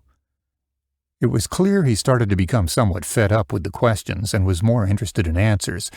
If anything else, I was persistent, so I asked again in a slightly more affirmative tone of voice. Sir, is Rachel available? The other line went silent. I figured he just hung up. Something was wrong, something was off, I couldn't tell what. But I felt I just stepped in it. The man on the other line started to clear his throat, and what followed was a long-winded sigh. Rachel passed away 2 months ago. Sir, I'm so sorry to hear that. I had absolutely no idea. I had kicked my feet off the desk and buried my head into the bottom part of my desk. What did you need to talk to her about? Why did you call? Then I quite possibly said the stupidest thing that had ever been said in the history of sales. I was handed a list, and she was a name on that list. I had to hold the phone away from my ear as the person on the other end of the line had begun shouting belligerently. I shook my head, and as I looked away from the phone, Robert had been looking right at me with his eyebrows comically raised. He stood up and walked over to my desk, probably to intervene or do some kind of damage control. All I could possibly think about was the fact I had just shattered this person's entire world and probably lost my job in the process. As soon as Robert walked over, the line went dead. What was that all about? One of the people on the list was dead. Oh, well, did you at least try to sell them? Robert patted me on the back and shrugged his shoulders. I know. I picked up on the end of that conversation. That was just dreadful, but unavoidable in our business. The faster you get used to it, the better off you'll be. People die, it happens. We're in the business of profiting from people's death. It's that simple. Why don't we take a step back? Where do you figure that train wreck started? Where did it go wrong? I have no idea. The mistake you made was saying she was just a number or just a name on a list. I mean, that's just cold, even for you. I wasn't thinking clearly. I couldn't help but yelp out this awkward chuckle. What else could I do? I stumbled and fumbled that call into oblivion. This might be the most important lesson you learned today. Everyone is just a name on a list to us. Everyone is just a number to us. Everyone is just no one to us. But to someone else, that person is a loved one, a spouse, a relative, and that person on a list has a story. Behind every number and behind every name on this list, there is a compelling story and a reason for buying life insurance. Robert was personally vested in my success at this point. He snatched up the script from my desk and started holding it up as a prop. I could tell he genuinely cared about helping me make it through the trainee program. He slid the list back over to me. Unknowingly, I had pushed it almost completely off my desk. Some people will want to buy life insurance and some people will not. But in the end, there's always someone out there looking to buy some life insurance. He picked up the receiver on the phone and held it out for me to grab. I grabbed the receiver from Robert almost instinctively and looked up at the clock. It was 11:45, and I had 45 minutes to call 49 people. I pulled up the lead sheet and searched for the next name on the list. I dialed and smiled for the next 30 minutes straight, nearly setting my fingers on fire in the process. Not a single person picked up the phone. Maybe it was a blessing in disguise. I'd worked my way about halfway down the lead sheet. I scrolled down the list, skipping names in the hope I would find that one magical person who had some interest in buying life insurance. "Let's try Douglas Bocali," I mumbled under my breath. I'm not sure why, but I had a good feeling about this one. Ring, ring, ring. "Hello, Doug speaking." "Hi, is Doug there?" "Like I said, this is Doug speaking. What's up?" "I'm Mike Allen with Montrosian Insurance Partners. How are you today?" "I was doing a lot better before you called. What do you want?" Okay, this guy blew through the process. What was step 4 again? Oh yeah, explain who I was, what I do, and why I was calling. "Like I said, I'm Mike Allen." "But of course you are. And you're here to sell me what exactly?" "I'm a life insurance agent with Montrosian Insurance Partners.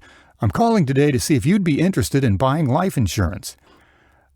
"I really don't think I have the time right now, kid. Thanks anyways." "Do you have about 2 minutes?" 2 minutes. Sure, go ahead."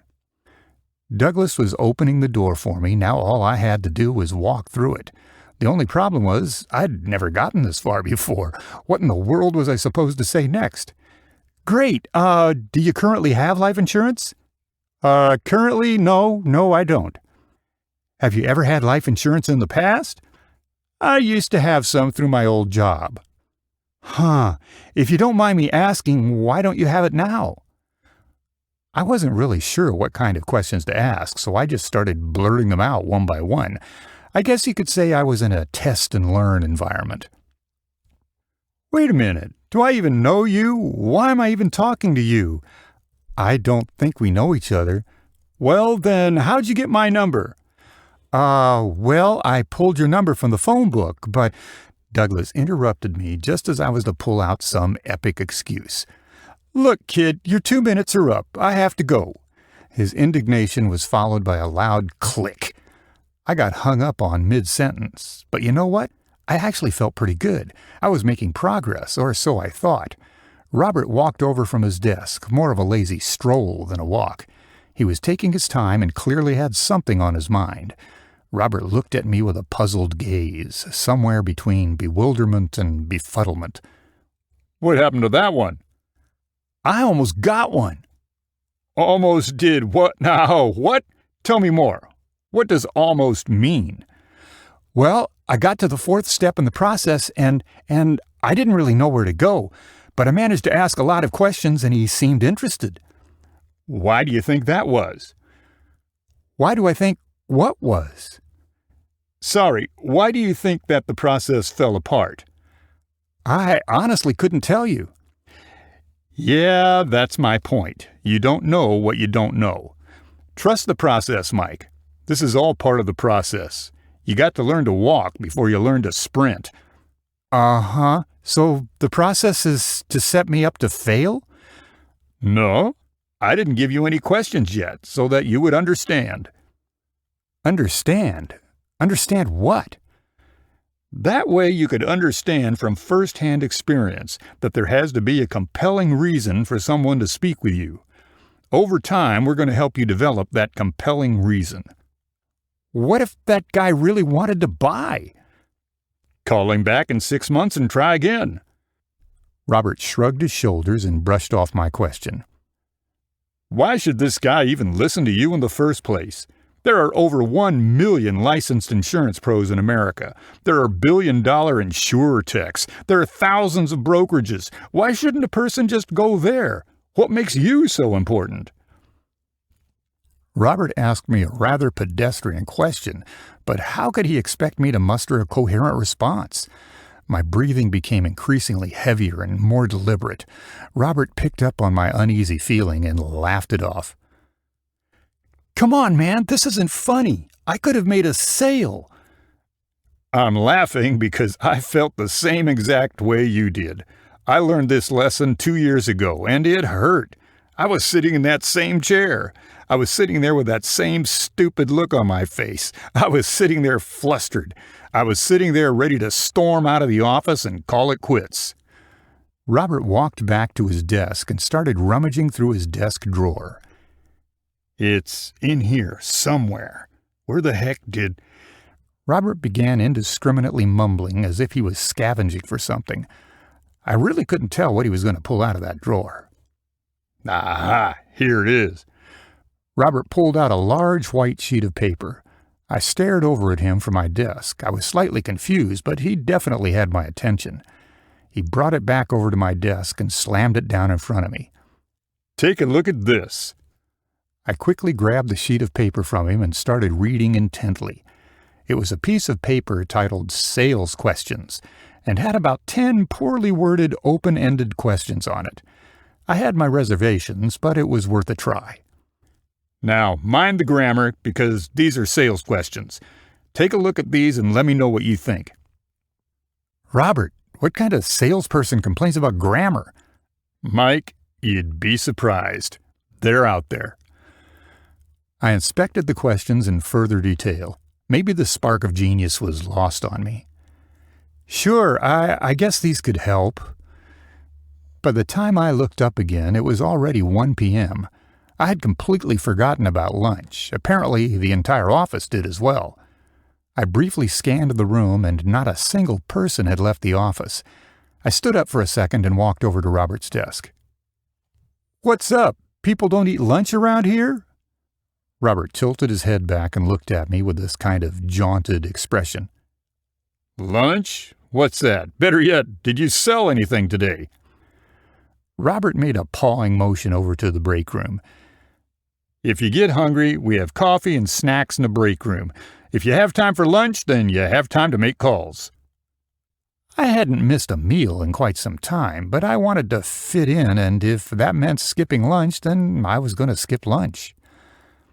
Mike, you may not have realized this about me.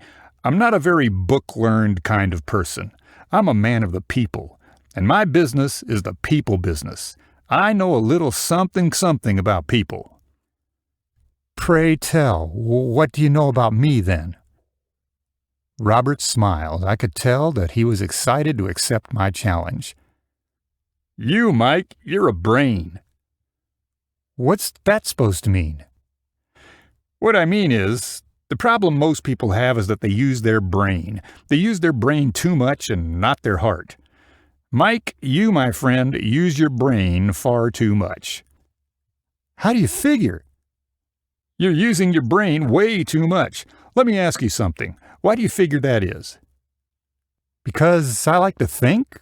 Really, I have no clue.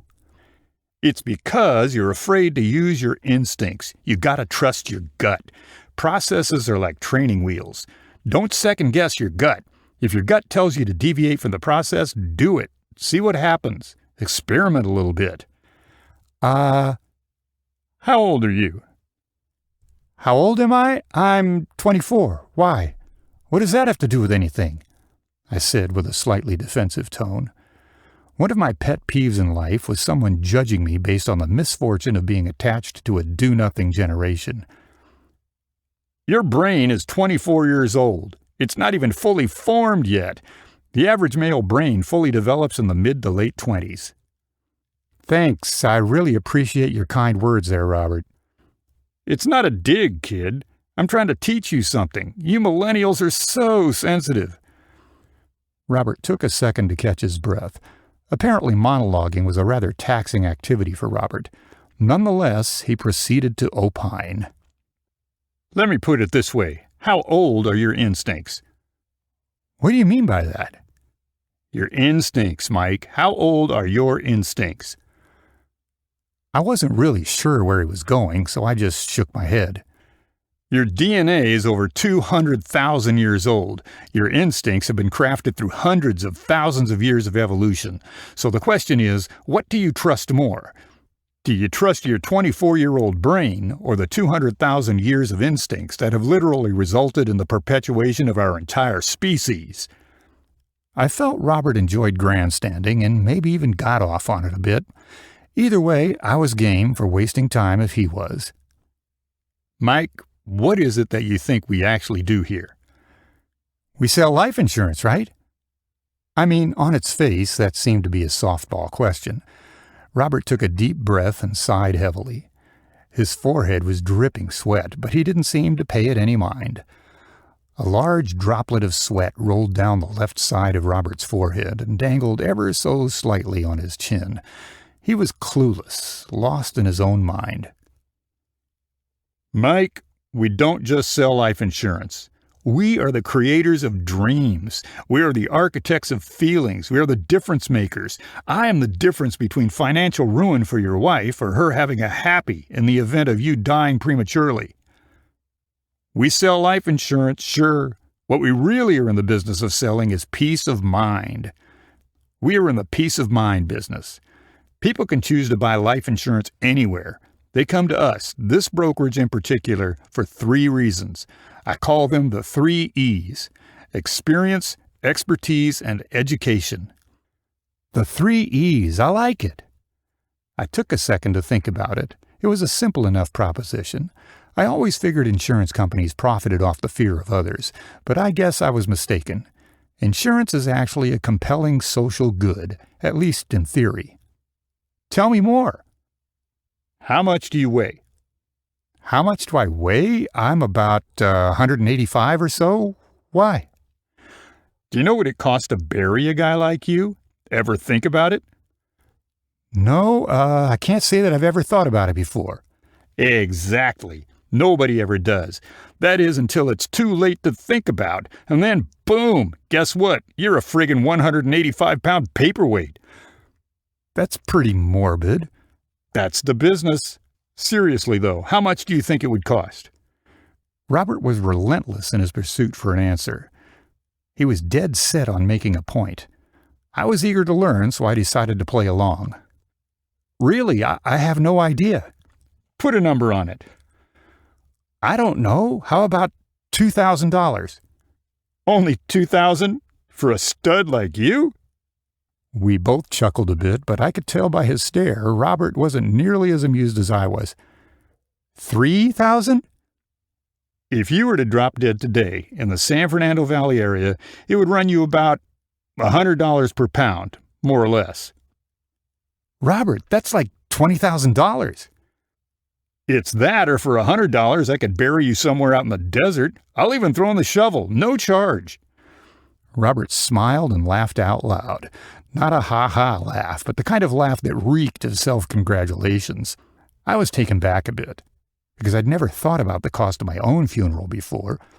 Before I knew it, it was only 15 minutes to closing time. Look at the time, I said exuberantly.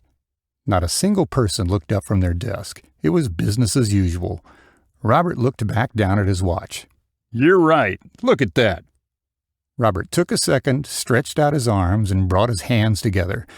In one fell swoop, he cracked all of his knuckles, his neck, and began cracking his fingers. He leaned back in his chair and then jolted forward. He grasped the arms of his late 90s black pleather executive chair. His knuckles were turning white, he was grasping so hard. I didn't notice it before, but Robert had neatly trimmed and manicured fingernails. How do you think you did today? Give yourself a grade. His tone was deep, methodical, and collected.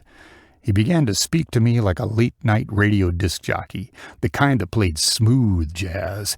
I mean, what could I say? If you ask me, I think I did a bang-up job. Good, I hope. I mean, it was only my first day, so... Robert sat there in complete silence. He had his legs gingerly crossed and his hands in his lap. Why he didn't answer me, I had no idea. He stared at me with these unconvinced eyebrows, with a look of quiet desperation and fleeting confusion. He appeared conflicted. He was grappling with my question. I could tell that part of him approved, but I had this feeling that he wasn't 100% sold. I've seen a lot of people come and go. A lot of people, Mike. Robert just slightly tilted his head up, just enough to stare at the ceiling tiles. He leaned in and whispered to me. I've seen a lot of people come and go. The people who choose to go, go right away." He paused, probably for dramatic effect. "Mike, it's the people who choose to stay that I worry about the most." "What? What'd you mean?" "What would there be to worry about? It's just a job." "There are two kinds of people who stay. There are people who stay for the right reasons. They tend to do well here. Then there are those other kinds of people, those who stick around for the wrong reasons. Some people are only in it for the quick buck, the easy dollar, and they chase it all the way out the door." Robert grabbed a napkin from his desk. He slowly wiped the sweat from his brow. Robert's forehead glistened under the incandescence of the ceiling lights. "The real question is, which kind of person are you?" Robert sat back in his chair and looked back at me intently. The look of a greasy, war-torn insurance salesman. It doesn't matter. It was a rhetorical question, genius." "Oh." "What matters is that I think you can do this job. That's all that matters." I smiled while biting down on my lip. All I could do was nod like a trained sea lion at the zoo. Apparently, I had made a good impression. It was just the kind of validation I needed. Considering the day I just went through, his feedback was well received. "Thanks. I appreciate it." "I wasn't finished. I think you can do this job. I'm just not sure you should do this job." In the span of 2 seconds, I went from being elated to deflated. Robert sure had a way with words. "Should do this job? What's that supposed to mean?" I couldn't help but object. I mean, the way I figured it, this was a pretty successful day. "Mike, don't get me wrong. I think you might be too smart to do this job." "Too smart? How do you figure?" "Hang on there, buckaroo. I said I think. I just don't know yet." So where do we go from here?" "Ultimately, that is up to you, my friend. Tomorrow we're going to put you back on the phone and see what you can really do. That is, if you show back up to work. The rest of the week we'll have you call the no-sale list." "What's the no-sale list?" Robert let out a big sigh and smirked. "Are you not playing with a full deck of cards or what? These are people who we previously quoted, but the agent did not make a sale. Thus the name, No Sale." Robert took a second and swirled his empty coffee mug. He gazed at the mug with a look of complete bemusement. "I want you to... No, I need you to go home and think this over. The last thing I want is for you to drag this out. Saying no tomorrow is better than lying to yourself for 2 weeks and saying no then." I nodded my head and clocked out for the day. I headed on out the door. I had a lot of thinking to do. That was my first day. That was what easily could have been my last day. Chapter 4. On the second day of training, my employer gave to me. The next day, I found myself sitting in that same strip mall, sitting in that same insurance agency, sitting in that same lobby, sitting on that same pleather couch. Predictably, I showed up 15 minutes early. I figured it would give me some time to ponder Robert's question. I wasn't the kind of guy that placed a significant amount of value on self-reflection. Honestly, I kind of despised it, thinking for the sake of thinking. I never really thought about it too much, but maybe it had something to do with the fact that I had an incredibly short attention span. The receptionist walked into the lobby. She looked at me with a puzzled expression on her face. She trotted over to her desk, put down her purse, and asked, "What happened? Did you get fired already?" I don't think so. I hope not." I was a bit taken aback by her question. What kind of greeting was that? "Sorry, I didn't mean to be so blunt. I'm just curious why you're waiting in the lobby, that's all." She spoke with a hint of a southern drawl. I didn't pick up on it before, but she was clearly not from California. "I'm just early, early to rise, early to work, etc., etc. Is it that taboo?" No, of course not. That still doesn't explain why you're waiting in the lobby. I could tell she wasn't trying to be rude, but then it hit me. Why am I waiting in the lobby? You do know that the door to the sales floor opened about an hour ago, right? Ah, yeah, I really appreciate it, I said as I got up out of my chair and slowly began walking towards the door. As I opened the door and began to walk through, I realized something. I didn't even bother to catch her name. That wasn't very characteristic of me, to forego an introduction. By the way, I'm Mike Allen. It's nice to meet you. What's your name? Tracy Jones. It's nice to meet you as well, Mike Allen. Tracy had probably seen hundreds, if not thousands of people like me walk through that door over the years. Have fun with the trainee program. She waved me off, and I walked back to my desk. I still hadn't really branched out to meet the other salespeople yet. I figured that over time I would meet most of them and hopefully even pick up a few friends along the way. After trudging around for a few minutes, I found my way over to my desk.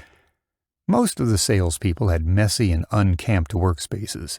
It was like a landfill of paperwork and sticky notes. How did they get anything done around here?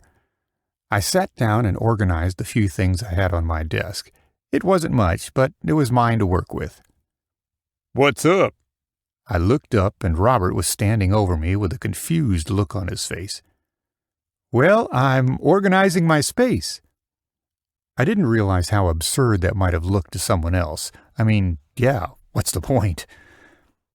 Mike, you have a whopping 3 things on your desk. What possible difference does it make moving your notepad from one side of the desk to the other? I stared at him for a second and realized just how right he was. It's like rearranging deck chairs on the Titanic. Fair enough. Good morning, by the way. No better way to start my day than making a complete fool of myself. Granted, Robert had a flair for theatrics and making a small spectacle out of every little thing. It was one of his more charming qualities. Yeah, good morning to you, too, he said as he shook his head and laughed. Robert strolled on over to his desk and put his stuff down. Robert opened the desk drawer of one of his filing cabinets and started rummaging around for something. Where did I leave it? I couldn't help but stare. It's not like I had anything else to do. What was he looking for? What was so important? Aha! There it is, right where I left it, Robert said as he tugged on the end of an extension cord. He pulled out what looked to be some kind of headset. What's that? This is a phone splitter. It's basically just a headset. I can listen to your calls in real time and coach you as you begin to screw them up. Robert, as always, your vote of confidence is greatly appreciated. I'm not here to puff your ego, kid. I'm here to teach you how to make money, he said as he plugged in his headset. Robert grabbed a few sheets of paper, presumably the no-sale list he was talking about yesterday. He gently placed the list down in front of me on my desk and pointed. This is a pot of gold. Those are high-intent leads that the company has purchased for you. Well, maybe not for you specifically, so you don't have to purchase leads on your own. So, who are these people? I was waiting for him to step in and say, "But wait, there's more."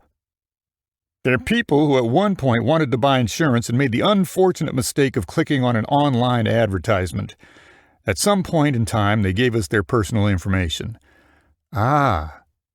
Part of me was fairly skeptical. I mean, if these leads were so good, then why in the world was he giving them to me? I'm 2 days on the job. I pulled the list away from Robert. I intently studied the list like a superstitious old woman combing through the daily horoscope. At first glance, it didn't look like anything special. As I began looking over the list, Robert said, "Don't overthink it. Just call them." What should I say?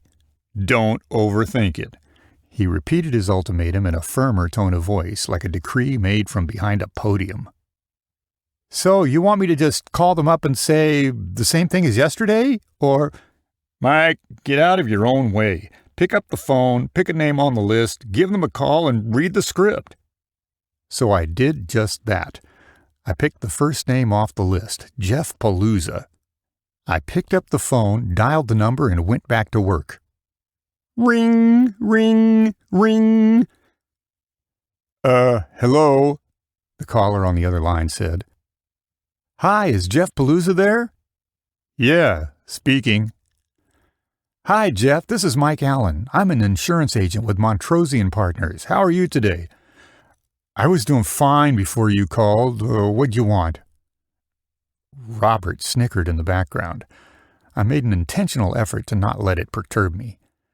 Well, the reason for the call today is that I'm following up on some information you submitted about getting a life insurance policy. I looked over at Robert, and he was perusing through a copy of Soldier of Fortune magazine, the kind of magazine that you pick up at a mini-mart rack. He looked up long enough to make eye contact and gave me a quick thumbs up. The thing is, Mark, I was looking and realized that it was really just too expensive. It's actually a lot cheaper than you might think. Robert started laughing, a bit louder than last time. Apparently, he found my performance rather comical. I covered the receiver with my hand so the prospect couldn't pick up on Robert's peanut gallery commentary. I'm sorry, I just can't afford it right now. Which was followed by a loud click, and the phone went dead. I slowly put down the receiver and looked over at Robert. What happened there? He said that he couldn't afford it and hung up. Couldn't afford what? Did you pitch him something? He said he couldn't afford it. I heard what you said the first time. I'm asking you what happened. Do you know what happened? What was I supposed to say? I sat there stewing in my own pity party. Robert couldn't help but insert himself back into the conversation. He preferred the driver's seat, which was fine by me. Here's the thing, Mike. 80% of all people think life insurance is just too expensive. That's a fact, Jack. It's a fact that means absolutely nothing to nobody, Robert explained. Uh-huh. Honestly, I didn't have much to say. It wasn't for lack of trying. I just ran out of things to say. What happened? What happened was that you didn't ask the right questions. Robert's tone began to diverge into a more assertive and aggressive approach. For instance? He realized it was too expensive. Why? How did he come to that conclusion? What did you say about price? I'm not sure. That's exactly my point. You know his destination, but you don't know his journey. Do you even know why he was shopping in the first place? Why did he need life insurance and then all of a sudden not need it? How does he know it's too expensive? Yeah, that makes sense. People often say one thing but have underlying concerns. Maybe the price was too high because the quote was too high. Maybe he went through a medical exam and found out he was seriously ill and couldn't qualify for a good rate. Maybe the agent was trying to pitch a pricey policy. You can't understand the destination without understanding the journey. Yeah, no, that makes sense. Let's try it again. Who's next on your list? I scanned my finger across the list until I found the next name. The name read Jared Poindexter. So, what are you waiting for? We're burning daylight here, kid. Robert picked up the receiver and handed it back to me. I grabbed the receiver from him and started calling away. Ring, ring, ring, ring. Hello? Hi, is Jared home?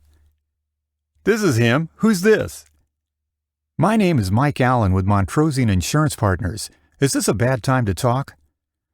I was met with a long-winded pause and a heavy sigh on the other end of the phone. Are you calling about life insurance? Yes, I am. I'm following up on your recent request for an insurance quote. Ha! My recent request? If you call 6 months ago recent, then yes, it was recent. I paused and Robert pushed a note across my desk. I read the note and I looked back at him like he was crazy. Robert made a nudging motion with his hand. 6 months is quite some time to be looking for life insurance. Have you given up on getting the right policy in place? Given up? No, I'm still looking, just not looking that urgently. I'd never gotten this far before. I really had no idea what to do. I looked over at Robert for some guidance. Robert was entranced in his magazine. What's holding you back from getting a policy? Robert peered up from his magazine. Apparently he was impressed. I guess he figured I was doing a pretty good job. There was another pause on the other end of the phone. Look, here's the thing. I'm young and healthy. I'm pretty much a stud. I really don't feel the need to buy life insurance," he said with a jocular tone of voice. "It's cheaper than you might think, especially for someone young and healthy." "That makes sense, but I still don't think I need it." I had a serious case of mental blockage. I looked up and over at Robert for some kind of lifeline. Robert whispered, "Come on, you got a couple of minutes, right?" "Jared, just a couple of minutes of your time. What do you say?" "I've really got to go, but call me in a few days and we can talk." Click. The phone went silent. "Not too bad, Mikey. I mean, it wasn't good, but not bad at all." Robert smiled and put his fist out for me to bump. We bumped fists for a brief moment of celebration. "Thanks, yeah, that wasn't too bad." "The quality of your questions has gotten infinitely better since yesterday. It's almost like you're reading a script." I chuckled a bit. Robert was right. I needed to trust the process and stop trying to fight it. "Mike, ever hear of the framing effect?" "Nope, I can't say that I have." "It's a rather simple principle of psychology. The framing effect basically states that people are biased. As biased people, our choices can be manipulated by merely the way in which information is presented to us." For instance? "For instance, this airbag has a 95% success rate that can be reworded to say this airbag only fails 5% of the time. You see?" "Uh-huh. Can you give me another example? Like one for me to use during a call?" I know I was asking a lot for the trainer to actually train me, but what could I say? I had high expectations for people and was eager to learn. "I sure can. You said something to the effect of life insurance is a lot cheaper when you buy young, or some nonsense like that. Why not try it this way?" Robert paused for a second and cleared his throat. He was readjusting himself in his chair. "Mike, do you know the best part about buying life insurance when you're young? It's cheap." "Okay, I'll give it a try. What else did you notice?" "Besides you floundering around like a fish out of water?" "Yeah, aside from me floundering around like a fish out of water." "You ever hear the phrase that telling isn't selling?" "Nope." "Mike, that was a rhetorical question. How much do you like people bossing you around? Do you like people telling you what to do or how to think?" "I mean, does anyone enjoy getting bossed around?" "That's my point. When you just tell people what to do all the time, they hate it and by proxy hate you. When you ask them what they would like to do, it becomes easier to build trust." I hadn't even noticed it, but the noise level had increased sharply as the other brokers filled out the office. The sales floor was humming with excitement. "Okay, lesson's over. Let's keep going. We're burning daylight, kid. We got to pick up the pace. You're starting to make me look bad."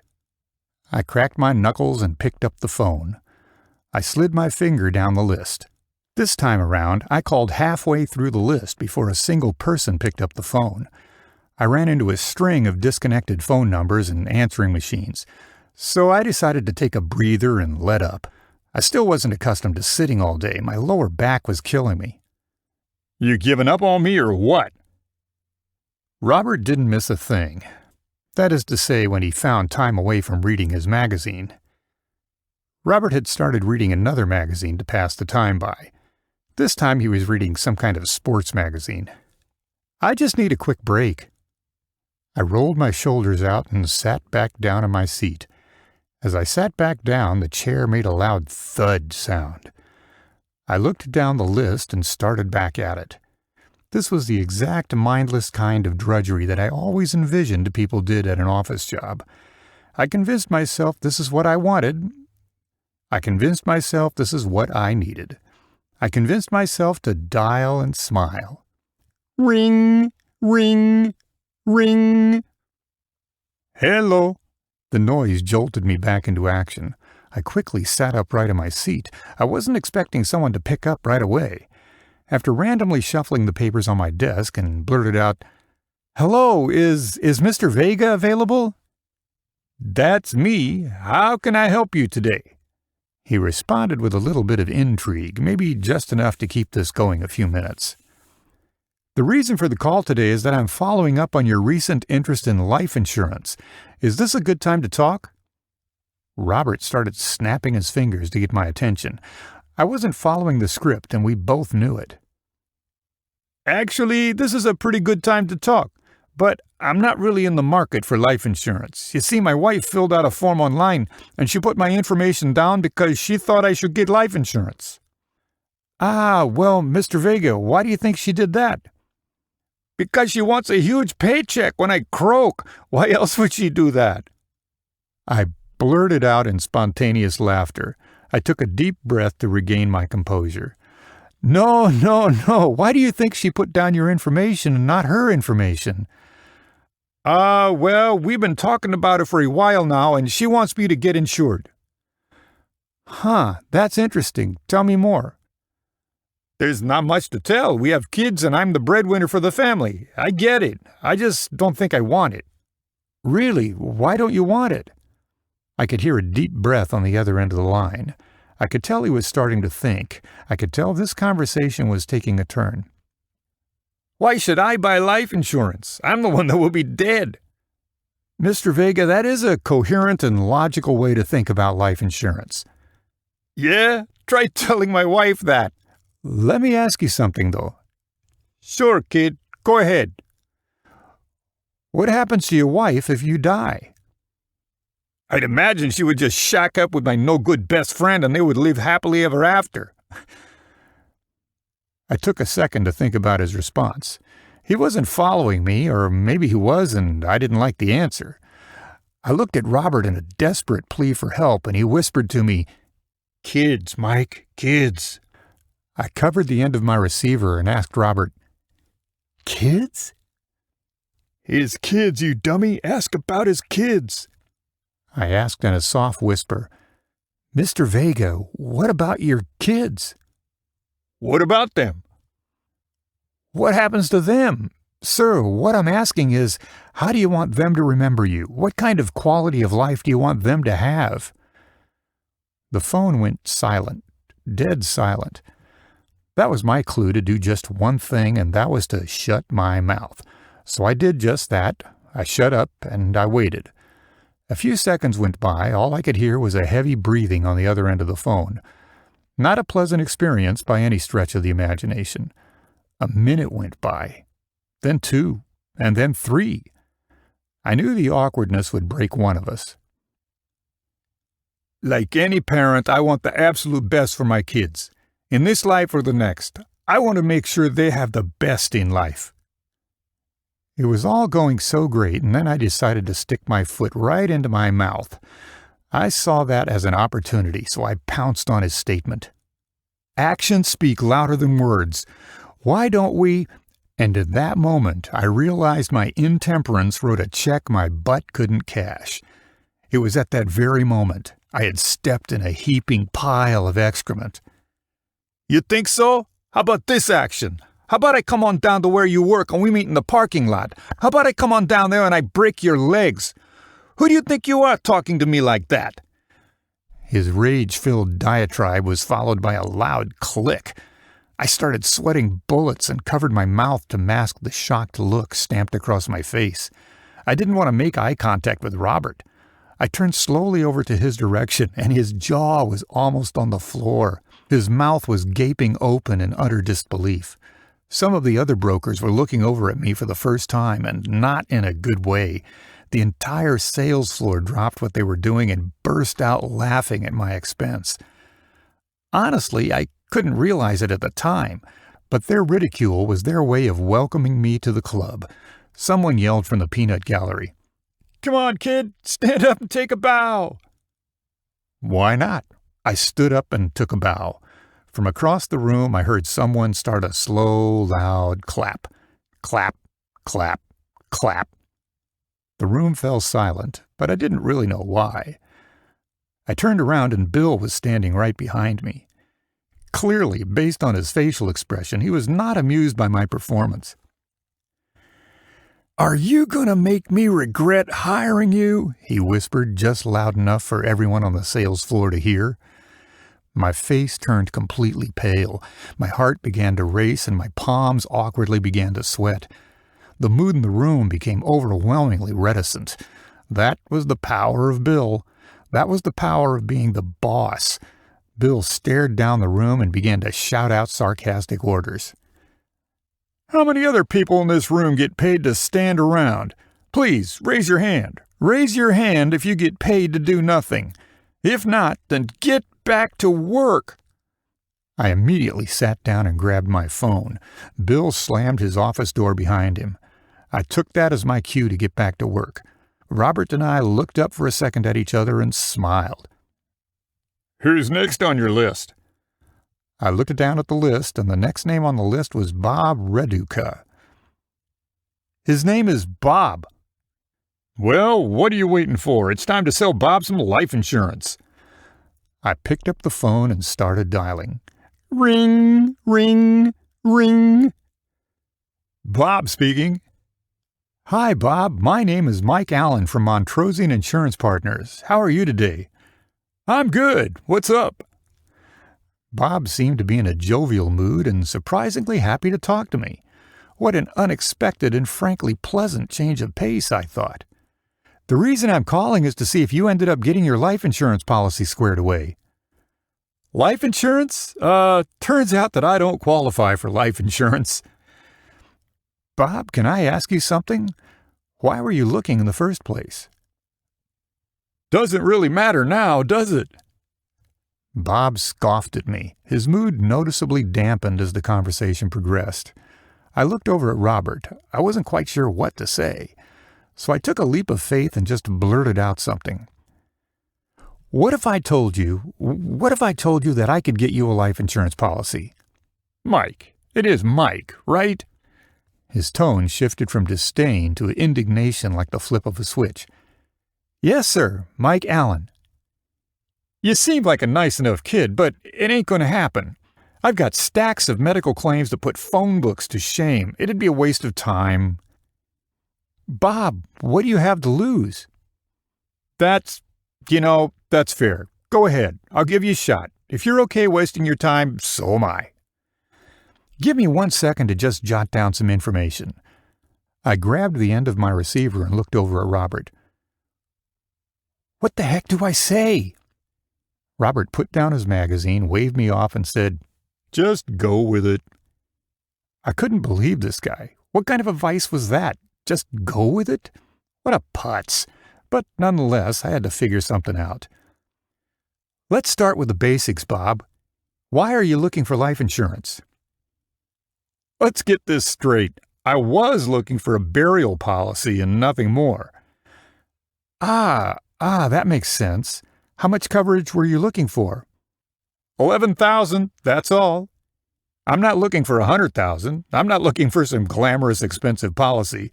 I want $11,000 of coverage, no more and no less." "Interesting. Why 11,000? I mean, it was an oddly specific number, and he was adamant on that amount. I felt a certain level of entitlement to at least figure that out. "What do you mean? That's just how much I need." His voice became slightly more agitated. Apparently I had struck a nerve, so I decided to run it back a bit. I kept reminding myself to understand the journey, not just the destination. "Sorry for the confusion. What I'm curious about is how you arrived at 11,000. "I figured that's what I'll need to bury myself." Robert had slid a piece of paper across my desk. I read the note and nodded. The note simply said, "Move on." Just when I thought he had some kind of vested interest in my success, turns out that couldn't be any further from the truth. Robert was making a mockery of this entire excursion. Like any good foot soldier, I carried on with my marching orders and didn't let it faze me. "Got it. $11,000. Who would be the beneficiary?" "That's the problem." Bob abruptly cleared his throat and coughed. It was a splintery type of cough, like hearing static on the radio. "Tell me more." "I'm not married and I don't have kids." "I see. Yeah, I could see how that would be an issue." I looked over at Robert for some guidance. All I got in return was him shrugging his shoulders. Shoulder shrugs. What's that supposed to mean? So I decided to just freestyle the rest of the conversation. What about a close family member? Do you have any siblings? Ha! Oh, I've got a brother. I've got a brother that I can trust about as far as I can throw him. Stuck between a rock and a hard place. I looked over at Robert again, pleading for him to step in. Robert looked up from his magazine and shot me a thumbs up. He licked the tip of his thumb and turned the page of his magazine. Even if I could qualify, which is doubtful to begin with, I don't know who I could trust to give the money to. Let's not put the apple cart before the horse. Let's start with the basics. What kind of health issues do you have? Where do I begin? Let's see. Bob began droning on about his various medical woes. Robert laughed out loud and slowly flipped through the pages of his magazine. He looked at me and tapped on his watch. I looked down at my watch, and I had spent nearly 30 minutes talking to this guy. As he began telling me his entire medical history, I had started jotting down things on some scratch paper. I wasn't sure why, but I was taking notes. I didn't know what was useful and what wasn't, but regardless, if he spoke it, then I wrote it. Let's see. I take insulin for my diabetes. I take super concentrated doses of vitamin A for my liver spots. He continued on for several more minutes of expounding his medical history. I didn't have the nerve to interrupt him, nor the experience to know how. Bob took a breath, and I realized that slight pause was the only chance I had to interject myself back into the driver's seat of the conversation. Bob, I think I have all the information I need to run you a quote. Robert had covered my microphone with his hand, leaned over to me, and quietly whispered, "Let's wrap this up." Before I could take a half-second to think, Bob was back at it. "Oh yeah, I take medication for my—" As you can imagine, this conversation was going nowhere fast. I didn't know a heck of a lot about insurance, but this guy definitely sounded uninsurable. Robert slid another piece of paper across my desk and whispered something to me.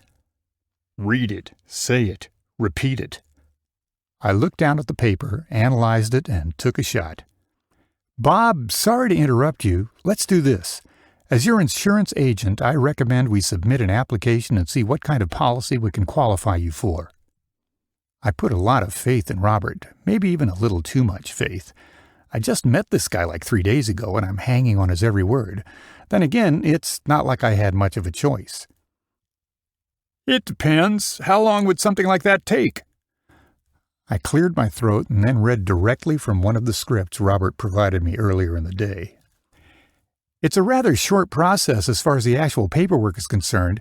I just need to collect some basic information from you, things like your social security number, date of birth, address, etc. Then I submit the paperwork to the insurance company. At that point, they send out a nurse to your home or place of work to collect a blood, urine, and saliva sample. They take all that information and figure out if they want to make you an offer for insurance." It was a mouthful, so I wanted to give him a second to digest it all. Bob's silence was noticeable, not even a cough. This was one of those times that I knew to shut up and wait. The question was, wait for how long? Bob made some incoherent noises on the other end of the line. I took that as my cue to jump back in. Does that all make sense, the way I explained it?" My question was followed by a long pause, some uncomfortable sighs, and some faint sounds of Bob moving around in his chair. He was mulling it over in his mind, weighing the pros and cons of jumping back down this rabbit hole with me. "Okay, let's do it. What do you need from me?" We talked for another 20 minutes or so, and Bob provided me with just about all the information I needed, at least enough info to get the ball rolling. Robert was genuinely impressed with me. Some of the other agents had gathered around my desk to listen in. All I had to do was wrap up the conversation and then set up a follow-up appointment with Bob. "So, Bob, any other questions before we submit the application?" "Nope, that should do it." "Oh, there is one thing. Who should we list as the beneficiary for the life insurance policy?" I looked over to Robert and he whispered to me, "Leave it blank." Bob, why don't we leave it blank for now until we hear back from the insurance company? That works for me. How long should all this take? It could take anywhere from 3 to 5 days to set up the medical exam. From there, it could take anywhere from 1 to 5 weeks to get an offer. Wow, I didn't realize it would take that long, he said, almost like someone in one of those cheesy infomercials you see on late-night TV. Robert grabbed my arm and whispered, "Don't worry, Bob. I'll hold your hand every step of the way." I nodded back at Robert. Bob, I completely understand how you feel. Don't worry, though. I'll hold your hand every step of the way. I appreciate it, Mike. So is that it? That's it. I'll follow up soon, Bob. Click. The other agents congratulated me with some well-orchestrated golf claps. I could tell right away that this was the place for me. The office wasn't very glamorous, but this is the place where I could make a name for myself. All right. Everybody calm down. Keep your skirts on. Good job, kid. Walk with me. I need a refill. Robert slowly got up from his chair and motioned over to the break room. Sure thing, I shouted eagerly as I stood up out of my chair. We walked over towards the break room. Robert was a step or two ahead of me, and he stopped at the pot of coffee and stared at it for a second. As I approached, he shouted something at the top of his lungs. No, it can't be. Is that decaf coffee in the coffee maker? He grabbed the pot of coffee in his hands and swung back towards the sales floor. Robert started belligerently berating the sales floor. He held the pot of coffee up in the air. Which one of you morons made decaf? Who's responsible for this? The room was silent for a second, and then everyone went back to making their sales calls. Nobody cared. As Robert turned his back to the sales floor, someone yelled, Your mother made it! Robert dumped the pot down the sink drain and started rummaging through cabinet drawers. Robert was determined, a man on a quest. A quest for what? I had no idea. Ha ha, real funny. Laugh it up, jerks. He murmured indiscriminately to himself for a couple of minutes. Robert was unusually irritated, and I couldn't tell why. Who gets that mad over decaf coffee? I thought he would be elated after my call. I guess I was wrong. Robert was a hard man to please and harder to understand. My grandfather would say he was a tough nut to crack. "What's up?" I asked, with compassion marred by curiosity. He was standing up against the refrigerator with his head down, trolling on his phone. He looked up for a second and said, Decaf. Like I was supposed to know what that meant somehow. Robert didn't think that statement warranted a follow-up question, but I had no clue why he was throwing such a temper tantrum over decaf coffee. Okay, what about decaf?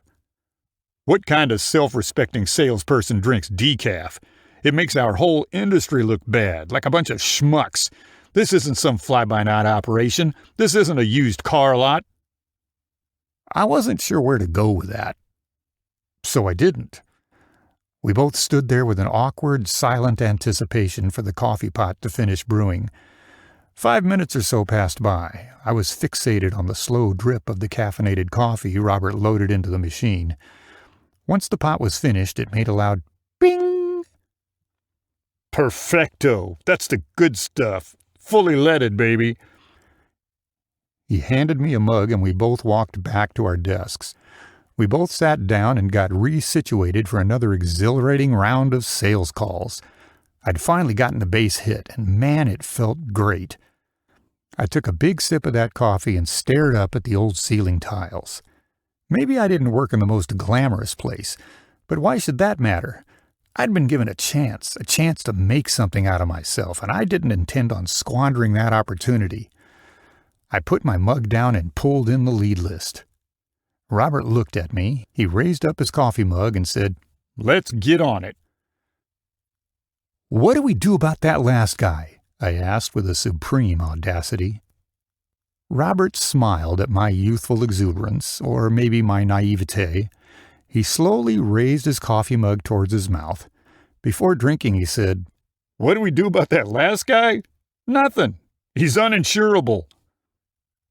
It felt like someone hit me with a garbage truck, then for good measure slowly reversed over my dead corpse, to make sure he finished the job.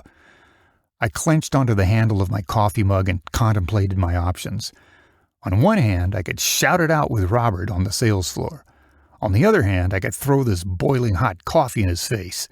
I pondered my options and took a sip of coffee. Robert had broken eye contact and went back to reading his magazine. I looked down at the lead sheet with an utterly deflated expression on my face. I shook my head and decided to take the high road. I decided to focus on the journey, not the destination. Begrudgingly, I shook it off, shrugged my shoulders, and went back to calling. The next name on the list was a Jeff Wood. He sounded like a real winner. I took a deep breath and started dialing. Ring, ring, ring. Hello? Hi, is Jeff there? Mr. Wood? This is him. How can I help? Wait, who is this? My name is Mike Allen. I'm a local insurance broker, I said with fleeting luster. Okay, good for you. What do you want? Well, Jeff, you recently submitted a request for a life insurance quote. Are you still in the market for a policy? I was just curious. I'm not really in the market anymore. Robert looked at me and whispered, Why not? I shot him back a thumbs up. His message was received loud and clear. That's interesting. If you don't mind me asking, what made you change your mind? A loud groan came over the receiver. At least he didn't instantly hang up on me. That was a pretty good sign. After talking it over with my neighbor, he said that I should just put my money aside in my savings account instead of getting a policy. He actually made some good points. Jeff, that's interesting. Can you tell me more? Well, he said that most insurance companies never pay out on term insurance policies. He said something like 95 to 97% of people outlive their term insurance policies, which to me seems like a big waste of money. Jeff had a rational, logical, and even, dare I say, compelling explanation for why he thought life insurance was a waste of money. I sat quietly for a second to mull over his proposition. Should I quit or press forward? I decided to not let it deter me and press on. The way I looked at it, I really had nothing to lose. Jeff, can I ask you something? Sure thing. Do you normally take financial advice from your neighbor? I'm just curious. I was riding a fine line between overtly offending him and questioning his motives. Well, that all depends. On? It would depend on the advice. Yeah, that makes sense. Do you mind if I ask you another question? Well, that all depends. On? That all depends on the question you want to ask. Fair enough. We both took a second to chuckle. We clearly had a good rapport going. You know the kind where you just instantly click with someone. That's the thing about being sarcastic. It either brings you together or separates you. Why do you want life insurance in the first place? What piqued your interest? It sounds like something clearly got your attention. Why'd you fill out the request? My wife and I are starting a family, or at least planning on it soon. We'd like to have kids. That's great. Starting a family is the fun part. You know the key to having kids? What? The more you practice, the faster it tends to happen. Yeah, the practice is the fun part of the process. I could tell that small overture was going to go a long way with Jeff. Robert went back to reading his magazine. Not so much as a peep came out of Robert. Look, that's fine. Saving money is always a great thing to do. I'm not going to say that's a bad idea or that life insurance is a better idea. I paused to see if he would immediately jump back in the conversation. So you're saying I shouldn't buy life insurance? No offense, Mike, but what kind of salesperson tries to unsell his product? Well, hold on. Let me qualify that. That depends on one thing. What's that? Let's say you go to the gym tomorrow. Do you work out? Are you a pretty active person? I probably get to the gym about 2 or 3 times a week. Let's say you and me hang up the phone right now, and you decide that it's time to hit the gym. Let's say you go to the gym and have a great workout. Let's say as you walk out of the gym, you trip over your shoelaces, and as you fall into the street, you get hit by a bus. Let me ask you something. Is your neighbor going to step up and take care of your mortgage? I didn't know a lot about selling life insurance, but I knew if I was going to ask a question like that I needed to shut up and wait for him to respond. I waited, and about 30 seconds later he said, I don't think so. No, he wouldn't. That's a good point. Is he going to pay for your funeral? No. Is he going to pay for your wife's grocery bills? No, I don't think he would. Then who will? Robert looked over and gave me a thumbs up. One minute he seemed overjoyed, and the next Robert seemed to be almost jealous. Either way, after this call, I needed to confront him about the lack of actual training going on in the trainee program. The other end of the phone was dead silent. There was an eerie comfortability in the silence. All I heard was heavy breathing and then a loud moan. I don't know. I guess my savings should cover it. Do you mind if we explore that for a second? Sure. How much do you have saved up, ballpark? In my savings, I think it's something like $25,000, and in our checking account, we float probably, around $2,000 or so. If you're saving $2,000 per month, then we should hang up the phone right now. I waited for a second to let Jeff mull that over. No, not $2,000 a month. What I meant to say was that we try to have $2,000 in our checking account, $2,000 total, for emergencies. That way we don't have to tap into our savings. Oh, well, let me ask you something then, Jeff. What do you think a life insurance policy cost? Roughly speaking, of course. I have no idea. Take a guess. Like $500 a month? For someone in your age and your area, like $50 to $100 per month. In reality, the truth was I had no idea. I had no idea if this guy would even qualify for life insurance. I glanced over at Robert to get some kind of indication. He looked up and shook his head in disappointment. For the life of me, I had no idea why it was so hard to please this guy. $100 a month? That's all? That's less than my cable bill. Believe it or not, most people tend to think it's much more expensive than it really is. Why don't we get you a quote? I don't know about that, Mike. I pictured Jeff in my head with this beguiled, almost grimaced expression. His voice was bellowing with a childlike timidness. Come on, Jeff, what do you have to lose? How would something like that work? I'm not going to bore you too much with the details. What I would like to do is just gather some basic information. With that info, I will go out and shop the insurance market.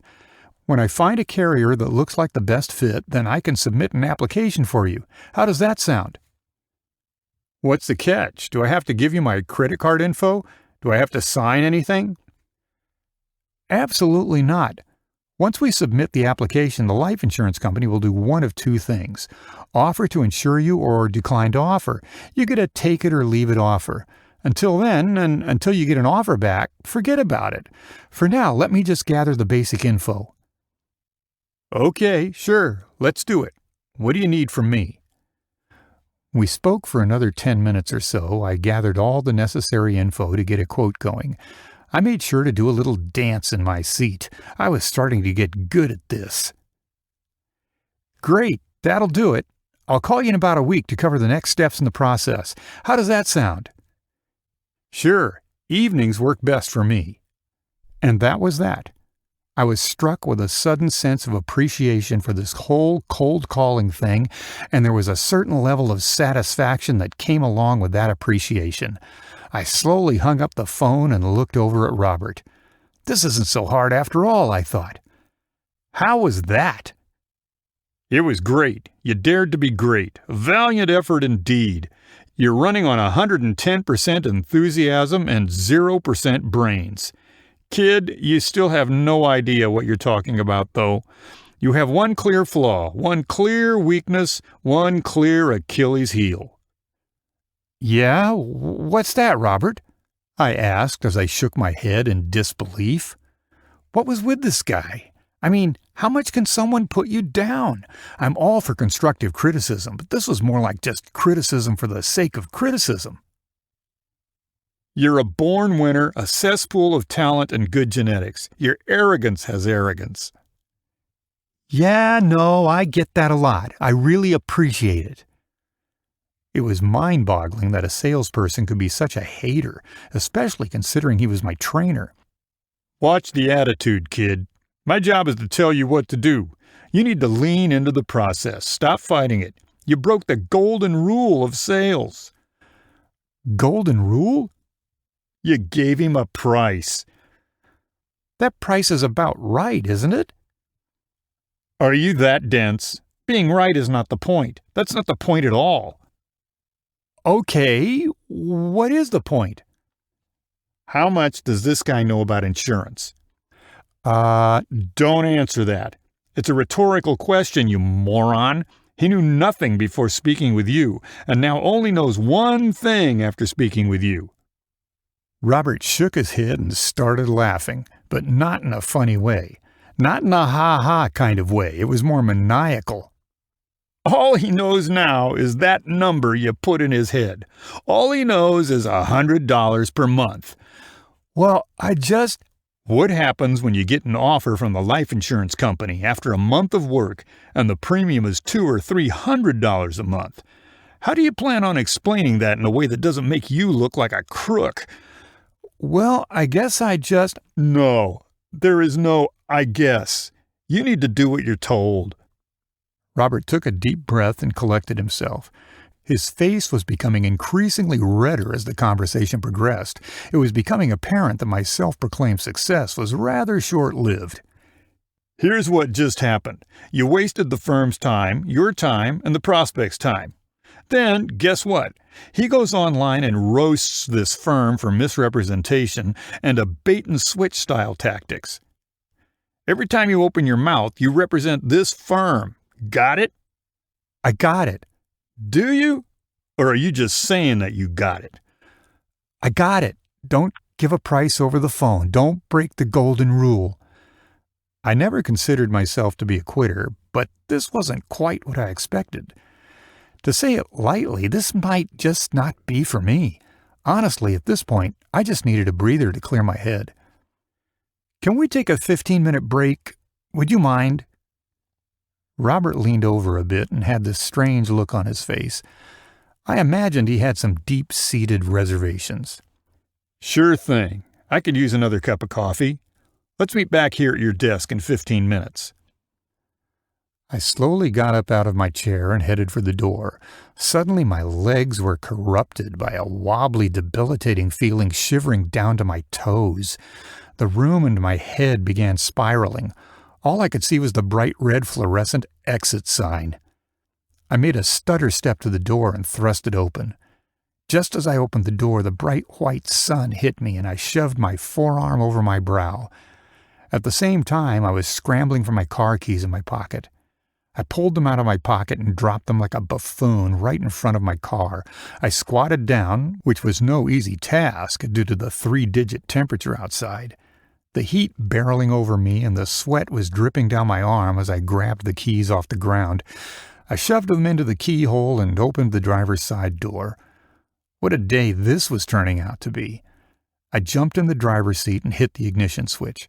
As far as I was concerned, I couldn't leave this place fast enough. I was shifting the car into reverse. I took a deep, purposeful breath. The tunnel vision began to fade away and my head began to clear. The cloudiness that was cluttering my mind slowly subsided. What was I doing? Was that all it took for me to break? Was I having a panic attack? Maybe I was just overthinking the whole situation and being a little dramatic. Either way, I needed a second to collect myself. Either way, I needed time to think.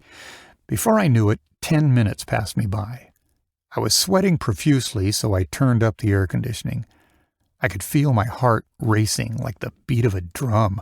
I could feel my heart pounding through my chest. I could feel my heart thumping. I was stuck at a crossroads. Some might call it an inflection point. On the one hand, I could put this car into reverse and head on home. On the other hand, I could collect myself and go back to work. I had nothing to lose by walking away, but at the same time I had everything to lose by walking away. I tapped my fingers on my steering wheel for about 5 more minutes. I found myself with one hand on the wheel and the other fondling the tip of my car key. That was it. I made a decision. I turned off the car and slowly made my way back to the office. I haven't gone this far to only go this far. I wasn't going to give up for the sake of just giving up. I grabbed a crumpled up wad of napkins to wipe the sweat off my forehead. As I walked towards the door, just as I was about to grab the handle, it swung open towards me. Bill walked out of the building like a man on a mission. We started passing each other, me on the way in and him on the way out, presumably on his way to a client lunch or some important meeting. "I'm hearing good things about you. Keep it up, Mike." He did kind of an awkward pat on the shoulder as he walked to his car. I stood there for a second and went back to my desk. That was all the encouragement I needed to keep on trucking. I think I made the right decision. As I walked back to my desk, I noticed Robert was still absent. I sat down and took a long, deep breath. I counted slowly to 7 as I inhaled, held for a second, and counted down from 7 as I exhaled. I did this for a minute or so to get my rhythm back to normal.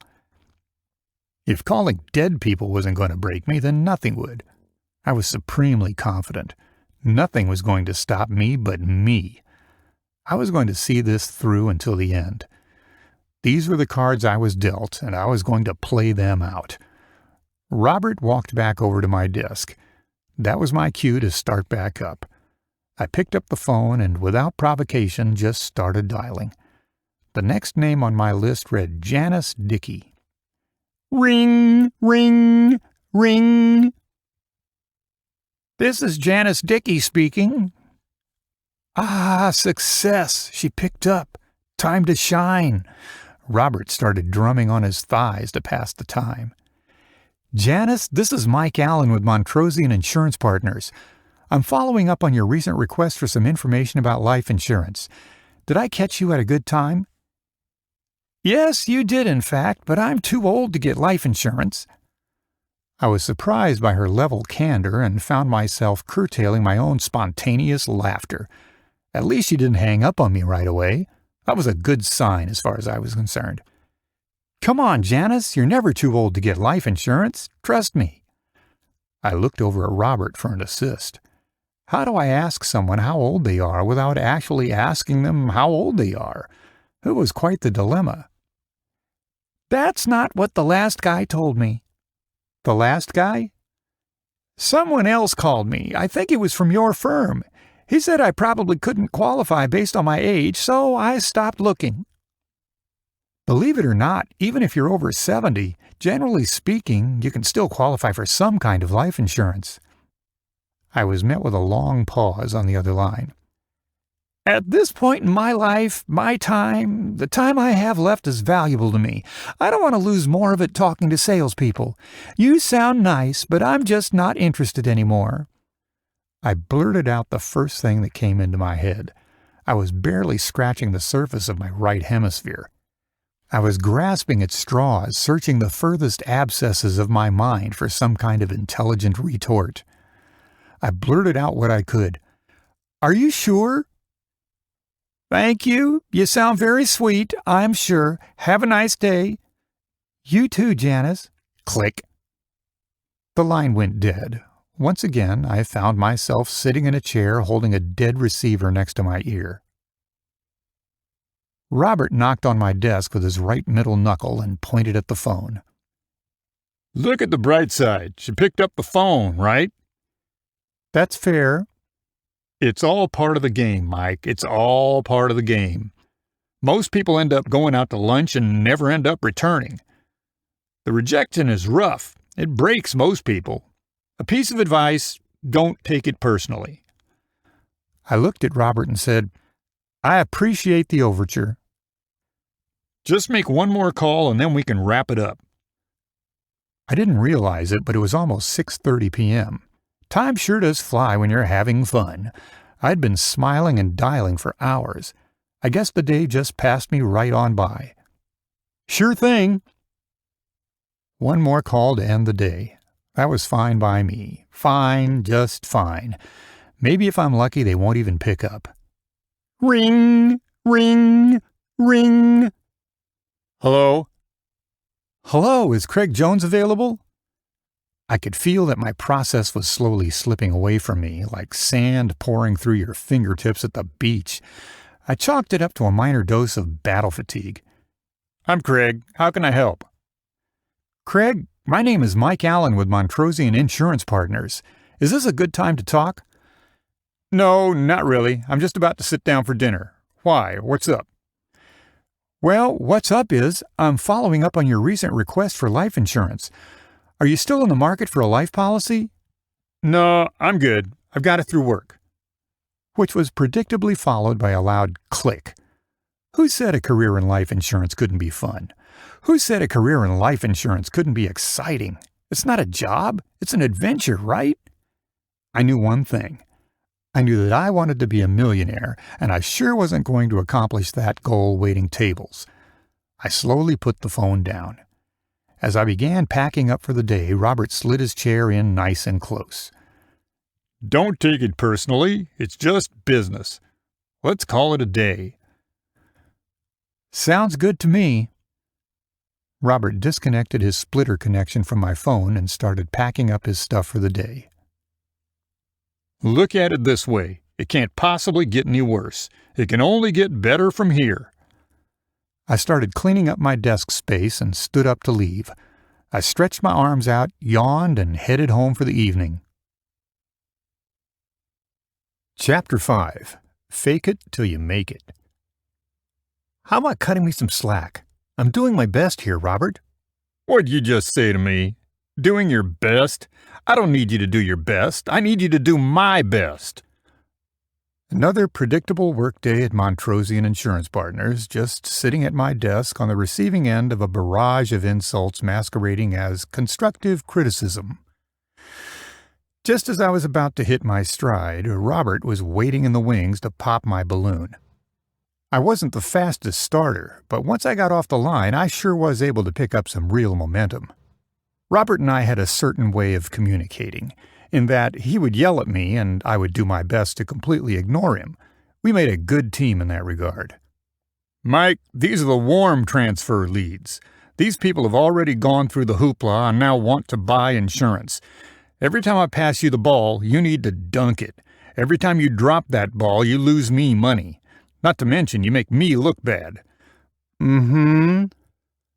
All I could do was reluctantly sigh and do my best to placate him. Just when I thought I was starting to progress, Robert pulled me back down to reality. Let's cut out all the whiny, pity-me-pretty nonsense. I'm here to help you get through the trainee program. I'm not here to cut you some slack. The typical trainee was able to complete the program within about 5 to 6 months. I'd come close to hitting the 10 policies needed over 30 days. But close only counts in horseshoes and hand grenades. Look, these warm transfer leads are served up to you like pizza, hot and ready to eat. All you have to do is close them. Just think, 2 more policies and you'll graduate from the trainee program. On to bigger and better things. Best of all, on to be someone else's problem. Oh joy, I cannot wait. Robert clearly came into work today much like how he preferred his morning coffee. That is to say, extra hot. What do you think we expect from you at this point in the game? I don't know. You want me to sell insurance policies? Exactly. We don't expect you to be some kind of insurance savant. We expect you to show up and work your butt off. We expect you to put in the hours, whatever it takes to be successful here.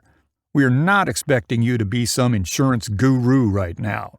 Put your nose to the grindstone and get the job done. Want to get a refill? Robert said as he pointed over to my empty mug.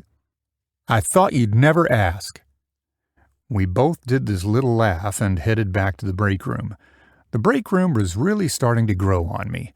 It was the one area in the office that I felt completely safe from ridicule.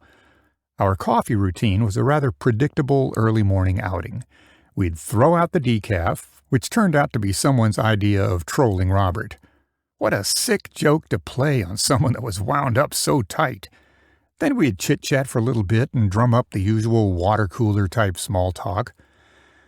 This time, Robert chose to dispense with any of our normal pleasantries. He didn't even check the filter to see what was in the pot. Something was impinging his regular routine. Something was amiss, but I couldn't quite put my finger on it. Robert had a knack for being habitual. Naturally, this salient change in behavior caught my curiosity. I decided the most prudent course of action was to take the roundabout approach. How's everything going? Aside from you turning out to be a complete flop? Well, yeah, aside from that. What's good? Robert beamed me this big smile. I knew that a little small talk would cheer him right up. There's been quite a bit of rumbling lately. What about? About these new insurance companies that are popping up like a bad case of athlete's foot. I mean, aren't there like thousands of insurance companies already? Well, yeah, it's just that... Robert began to trail off and fixated on the coffee pot. The coffee maker finished brewing and pinched out a few loud droplets of coffee. Drip, drip, drip. The sound of the drips had totally captivated my attention and monopolized Robert's eye. He wasn't the most stable individual, but we had a good working relationship. Drip, drip, drip.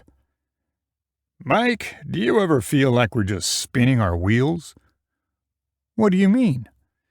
Do you ever get the feeling that we're just bringing one policy in the front door only to lose two at the back door?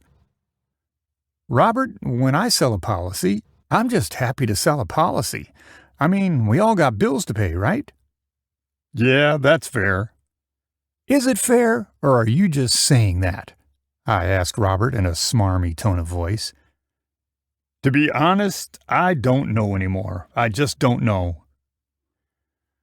We grabbed our mugs and tiptoed back to the sales floor. The office was reverberating with generic sales lingo. It was the sound of business. It was the sound of commerce. It was the sound that struck a chord in my heart. We touched down on our seats and got back to work. There was a brief respite in the conversation.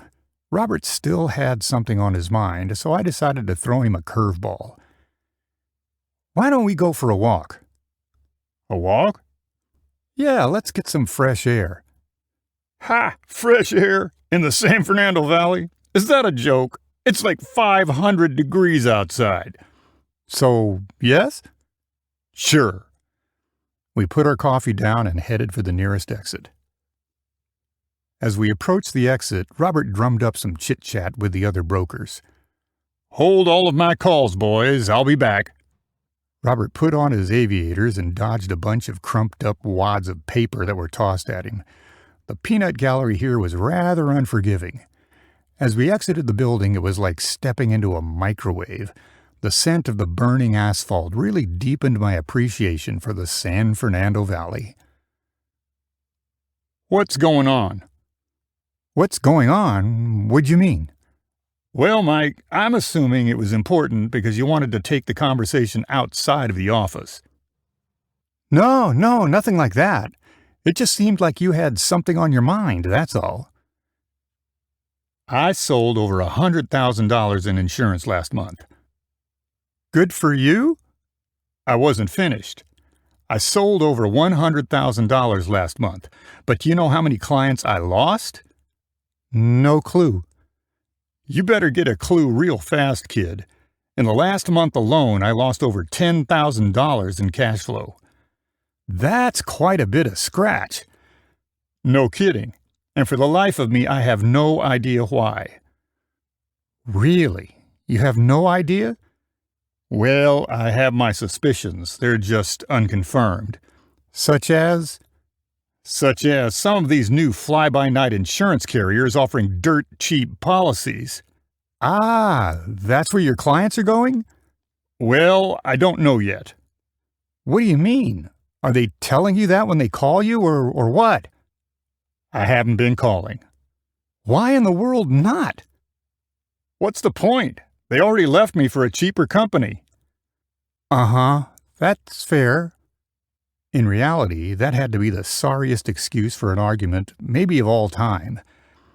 How could you assume that people were leaving because of price and then not try to verify it? I couldn't help but laugh out loud. The conversation was becoming rather circular, so we mutually decided to head back to the office. Robert's problems seemed more or less self-inflicted in nature. At the end of the day, though, Robert's problems were just that. They were Robert's problems. I couldn't afford to take my eye off the prize. I was too close to fail now. I invested way too much time to fail here. Chapter 6. Another Day, Another Dollar. It started out just like any other day. I found myself sifting through the seemingly endless mound of paperwork that covered what used to be my desk. Don't get me wrong, the office wasn't the Taj Mahal, but for strip malls in the San Fernando Valley, it wasn't really all that bad. The agency still had a very comfortable feeling to it all. At least that is what I convinced myself to think in order to endure this long. The foot traffic at the strip mall had been rather tame the past few years. The lead flow, much like the atmosphere, was barren. It's hard to believe it now, but this office was once booming with excitement and activity. Look at me talking all nostalgic and whatnot. The last 3 years of my life here felt like an eternity. Robert didn't make the trainee program easy, but I can't argue with the results. I'd come a long way from that know-nothing kid to a pretty successful insurance agent. It's funny how in just the blink of an eye 3 years could pass a person by. Late last night, a potential customer sent me an email and was curious about getting a quote. So, in accordance with the laws of proper insurance etiquette, we scheduled an early morning meeting, bright and early at 11:30. At first glance, it seemed to be a rather mundane request. On the face of it, just another run-of-the-mill insurance quote. To be honest, it was just the kind of break I needed. The phone hadn't been ringing much lately, and for some reason people have been hesitant to come by the office. There was a noticeable shift in how people wanted to do business. I didn't care for it one bit. Just as I began to rearrange the stack of papers on my desk, the door swung open. The secretary popped her head onto the sales floor. Mike, your appointment is here." I peeked over the mounds of paperwork on my desk to see who it was. I was shocked the prospect arrived so early. To my noticeable confusion and dismay, there was the client sitting in the lobby. He showed up about 3 hours early. "John, good morning." I was off kilter, and it was transparent to everyone on the sales floor. Luckily, it was just myself, Robert, and the client. "Mike, nice to meet you." As if he thought I would forget the appointment time or just go with the flow. He was right. That's sales, and I was desperate. Did you have time to talk now? I know I'm a bit early, but I was in the area." John knew I wasn't in a position to turn him away. He had all the leverage, and worst of all, it was abundantly clear to both of us. Sales had started to slow down across the entire office, and nobody could really figure out exactly why. Don't get me wrong, we all had our separate theories. I went from lighting up the scoreboard to barely scratching out a living. "John, that's not a problem at all. Luckily, my 8 o'clock appointment was rescheduled," I said with a resounding sense of fake bravado. John didn't have to know that was a creative truth. In sales, sometimes you have to be creative with how you phrase things. Lawyers call it salesman talk, but in reality, it's just part of the vocabulary of sales. I stood up and gestured over to an empty chair with my hand. "Grab a seat, John. Let's chat." John casually strolled over to the empty chair and took a seat. I made sure to let him sit down first. It wasn't a power move or anything like that. I just thought it was the courteous thing to do. A little bit of San Fernando hospitality goes a long way. So, you're interested in getting some life insurance? I was thinking about getting some life insurance. Yes, that's correct. That's great. Firstly, let me say congratulations on making a responsible and selfless decision. The only question I have is why? Why? Why what? What'd you mean? His tone shifted dramatically. The thing about having a sales conversation is that once it shifts to an interrogation, you have to immediately reestablish rapport or you risk losing the sale completely. What I meant was, why are you looking for life insurance, John? Why now? Why not tomorrow? Why not last week? Why today? I've just put it off for a while now and decided that I should finally just get it over with. I made sure John saw me nodding in agreement, almost like a bobblehead doll. You know the kind, the commemorative kind you get when you go to Dodger Stadium on a Thursday night. The thing about selling is, it's half what you say and half how the customer sees you saying it. The human psyche isn't really as complex as people make it out to be. John, it's never too late to get a policy in place. Do you have a specific number in mind? If experience has taught me one thing, it's that people have some preconceived number in their head. Most people tend to stick to 500,000 or 250,000, a nice big round number. You know the kind of number, the one that gets flashed around on early morning television ads?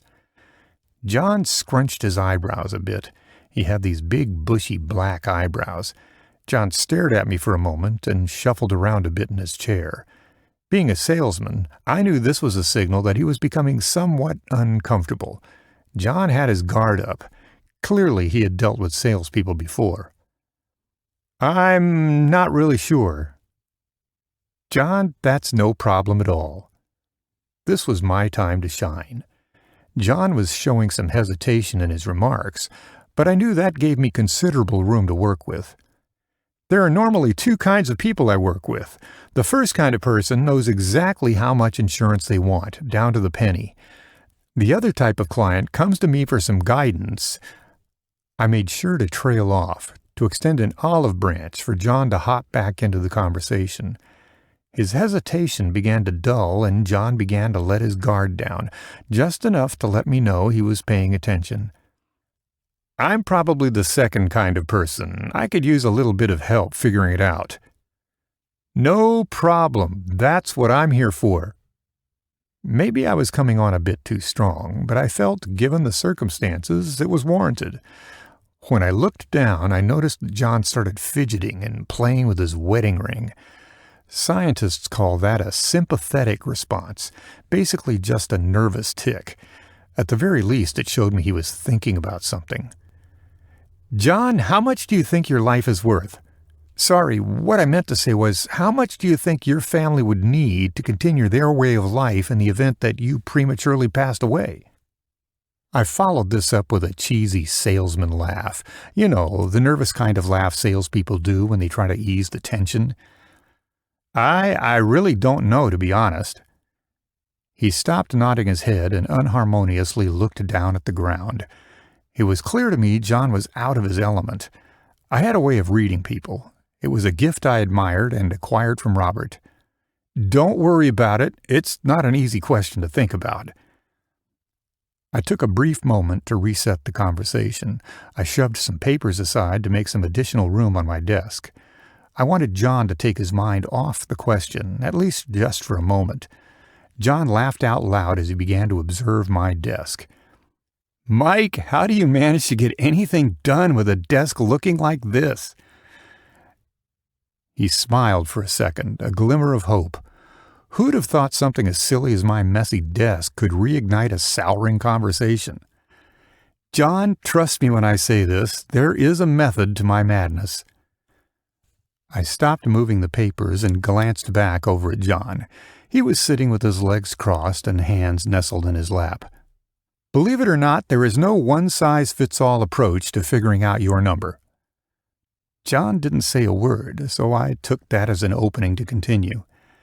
In fact, did you know that there are about 20 different methods for determining how much life insurance someone needs?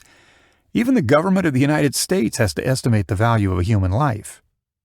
I always found that people tend to appreciate some brief explanation of the overall process. People tend to be afraid of what they don't understand, so I help them understand it. Really? Really, really. To the government, your life is worth over $7 million. $7 million seems like way too much money.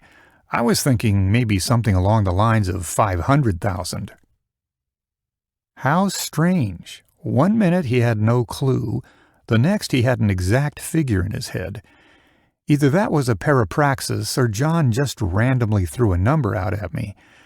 I started shaking my head up and down to stall for time. Okay, let's do a quick calculation and we can figure it out together. What's the quickest way to figure it out? That was probably John's polite way of telling me to hurry this whole thing up. I'm glad you asked. In reality, I was terrified. I was terrified of losing the sale. I was terrified of looking like a fool. Most importantly, I was terrified of the rejection. People in a hurry rarely ever end up buying, but there was still a chance. Nonetheless, he came here to buy an insurance policy, and that's exactly what he was going to get. The fastest way is to take your income and multiply it by a factor of 10. The most accurate way to determine your life insurance needs is by breaking down your expenses until your oldest child turns 18. I shut up for a second, just hoping I could read his facial cues. His face was stone cold, like a marble statue. Okay, that seems simple enough, he said with a skeptical tone. I got the strange feeling he was hiding something from me. Most likely I was reading too much into the situation. Sometimes I get so caught up in the long term that I forget to think in the here and the now. How much would that be, roughly speaking, ballpark? John didn't answer right away. He stalled for a bit. Over 3 years of doing the same thing every day, you tend to learn a thing or two. One of the things I've learned is that most people don't enjoy talking about their finances, especially to complete strangers. Roughly, how much are we talking about? I asked again in a firmer tone of voice.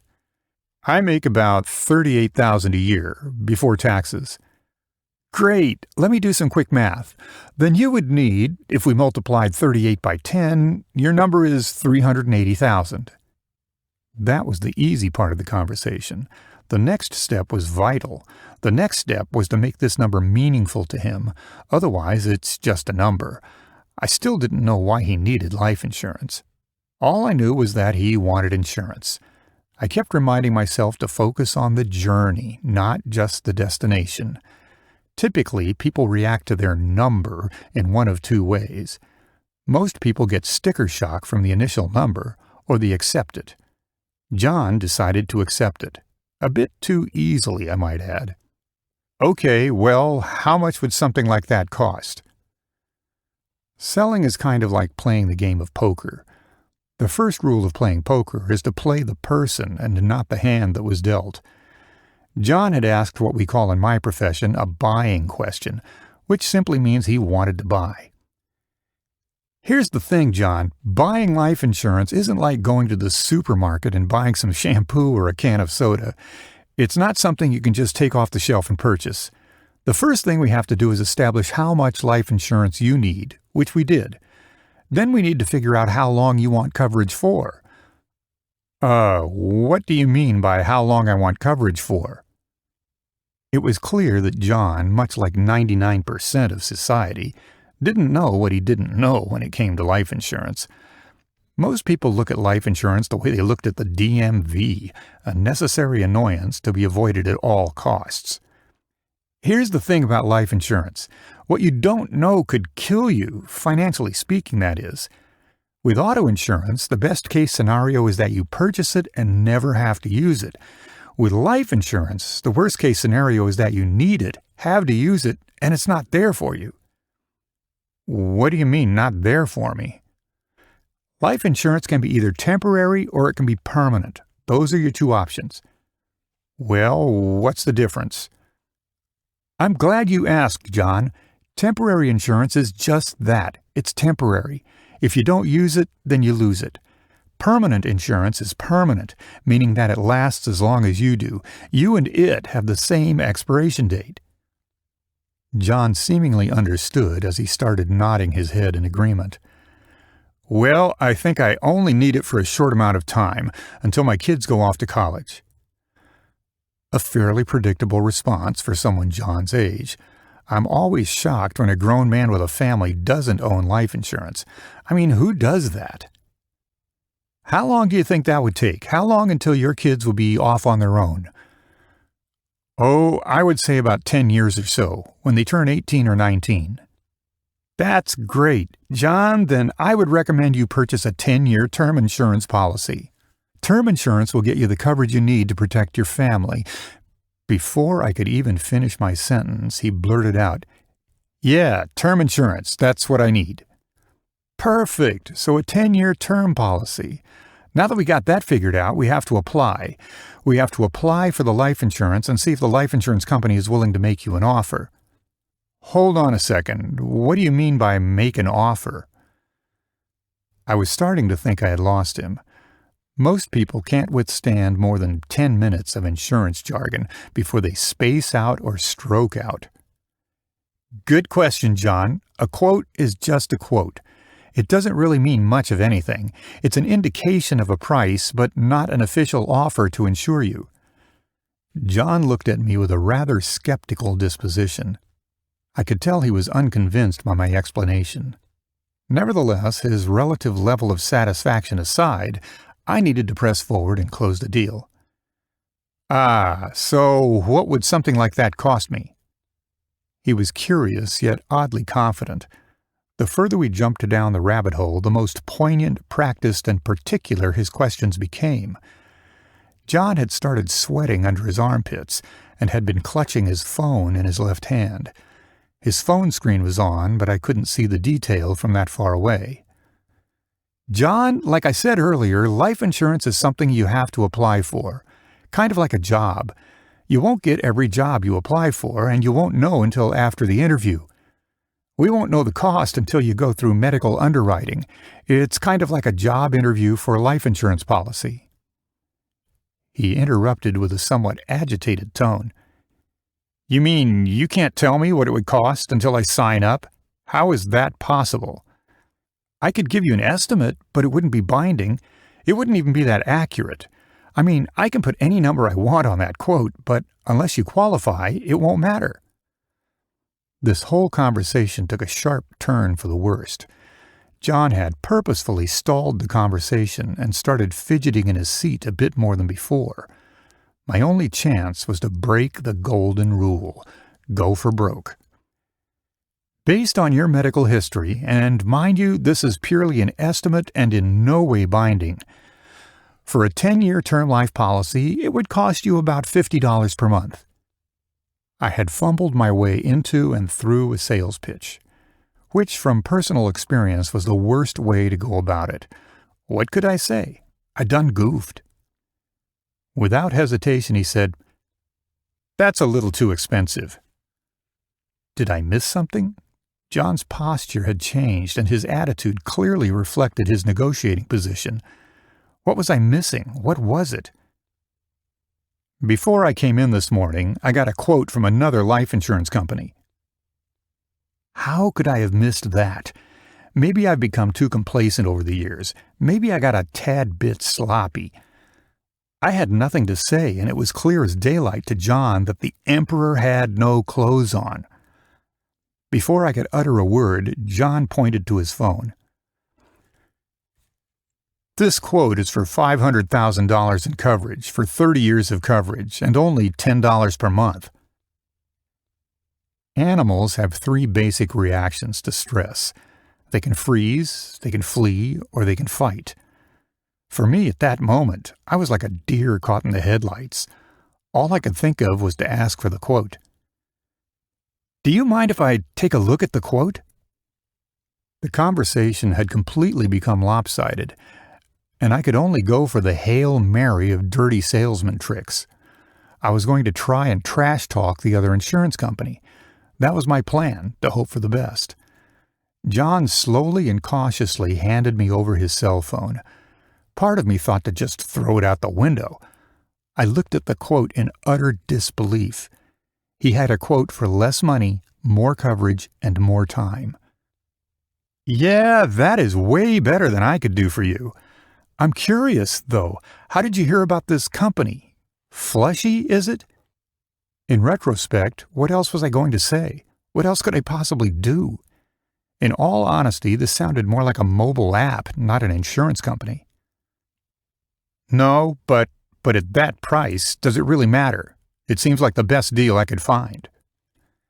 I mean, it's a great deal, I said with a somber tone.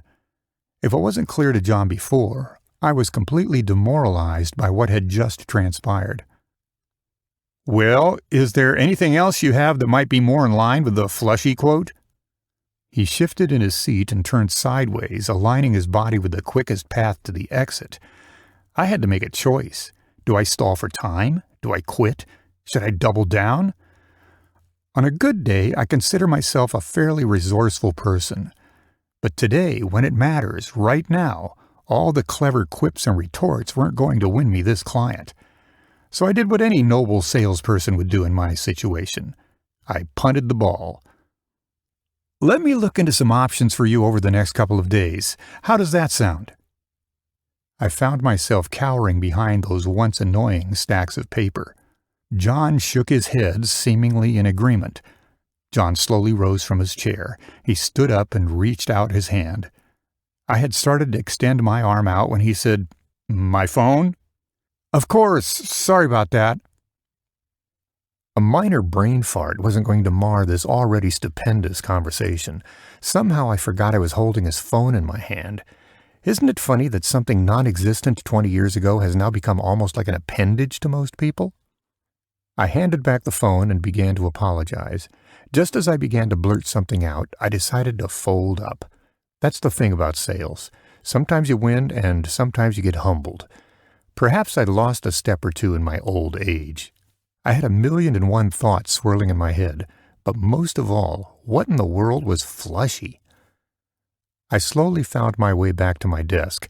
I was determined to do some research and figure out what just happened. I opened up my browser and began to search around the web for a supposed life insurance company called Flushy. I was shocked to find article after article about the massive success of Flushy. Before I knew it, 2.5 hours had passed me right on by. I'd be lying to myself if I said I wasn't interested in learning more, so I clicked on the website. The website was covered in bright, almost neon fluorescent colors. Color scheme aside, the website was pretty well put together. It had the Flushy logo on the top left of the header and 5 other buttons to select. There was a button that read, "How did we do it?" There was a button that read, "The Flushy Difference." One of the buttons read, "Our Humble Beginnings." There was a user review section, an About Flushy section, and a section that just said, "Contact us." Nothing fancy about the site. It was modern and user-friendly. This is probably just one of those fly-by-night Insure-tech companies. Today they sell life insurance. By next week they'll be out of business or in a different industry. But you know what? Maybe I should poke around a little more. As I scrolled down the home page, the site hit me in the face with the Flushy Difference. The website read in part, "Old conventional life insurance is sold and peddled by independent insurance agents for a commission. Because they are paid on commission, they often focus on selling excessive policies to wealthier people or unnecessary amounts of insurance to people who might not really even need it or even want it." "Might not really need it? Excessive?" I mumbled under my breath. Although that might have rubbed me the wrong way, the site had gotten my attention. It went on to read, "Here at Flushy, we offer consumers a modernized, mindful, intentional, and fully customizable life insurance program to protect the people you care about most." Modernized? Ha! You mean cheap! What a bunch of garbage! Objectivity was never much of a strong suit for me.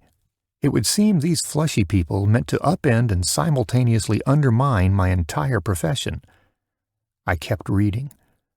Our Flushy team members are salaried workers, so they work for you and not for a commission. We treat you like part of the Flushy family, and that means we won't try to sell you on excessive and needlessly expensive insurance policies. There is no such thing as a good deal for the wrong insurance policy." "They stole my line! That's my line!" I hadn't realized it, but the more I read, the more aggressively I started clicking with my mouse. The thought of being a salaried worker did sound appealing. I scrolled down some more. "Instead of wasting your money on useless things like claims adjusters, underwriters, management teams, and actuaries, we use artificial intelligence and robots. Most insurance companies would still use a quill and ink pad if they could to write you a policy." "Yeah, that's right, but how can they possibly get rid of underwriters?" Maybe they figured out the secret sauce, or maybe it was too good to be true. Either way, I was interested in adding Flushy to my lineup of carriers to sell. I mean, I'd be foolish not to at least look into it. My interest was more than piqued, so I clicked on the Learn More tab. When I clicked on the Learn More tab, there was a section on the Flushy difference. It read, "The life insurance industry has a big problem," and it was that life insurance companies couldn't even see the problem. They couldn't see it because they themselves are part of the problem. We here at Flushy saw an easy way to put a fix to that problem. "Okay, so what's that supposed to mean?" I went on to read, "The old school way of buying a life policy could have taken days, weeks, if not months to complete the process. The old process would involve putting a person through mounds of paperwork, lengthy, redundant conversations with insurance agents, and almost completely unnecessary medical workups. Blood work is unnecessary? Now I've heard it all. How in the heck can you write a policy without blood work? This all seemed far too good to be true. It had to be. I mean, come on, you got to be kidding me with all this." I started poring over the site at an even more vigorous pace. Part of me was trying to poke holes in this obvious charade, and part of me was intrigued by the new shiny object. A little further down it read, "The old process just wasn't a consumer-first or even customer-friendly kind of system. We have built the first life company with a consumer-first mindset, not an insurance company mindset. What we did at Flushy was set an aggressive goal with a simple mission. We set out on a mission to change the way business was done in the life insurance industry. We really wanted to flip the industry completely on its head." I took a second to recalibrate myself and digest all that nonsense. They put the people first by not doing any kind of due diligence and allowing experts to walk them through the process? I continued reading. "Flushy single-handedly reshaped the way people buy and interact with life insurance companies. We took the process and upended it. We kind of look at ourselves like the Mother Teresa of life insurance companies. We took the old way of doing things, put it in a box, shook up the box, and dumped it out on a table. We wanted to make a process that puts the people first and not profits." This sounds like some sick joke. This all sounds like someone made the entire website as an attempt to troll the life insurance industry. Part of me loved that. The other part of me was enraged by the arrogance and sheer disrespect. I took a deep breath, followed by a deep, relaxing sigh of relief. This must have been a bunch of smoke and mirrors. I sat back in my chair and stroked my chin while I thought it out. They offer a rock-bottom price for more coverage. Now, if they were offering the same coverage for less, I could say that was legit. But then again, they don't have to pay people like me. But it did say they have salespeople, just not paid on commission. There was a section that really caught my eye at the top, and it read, "How do we do it all?" It read in part, "We offer the world's most competitive prices and coverage features. We can do that by cutting out the waste and vaporizing the old hassles of buying life insurance. We put the power in your hands and not in the hands of the insurance agent.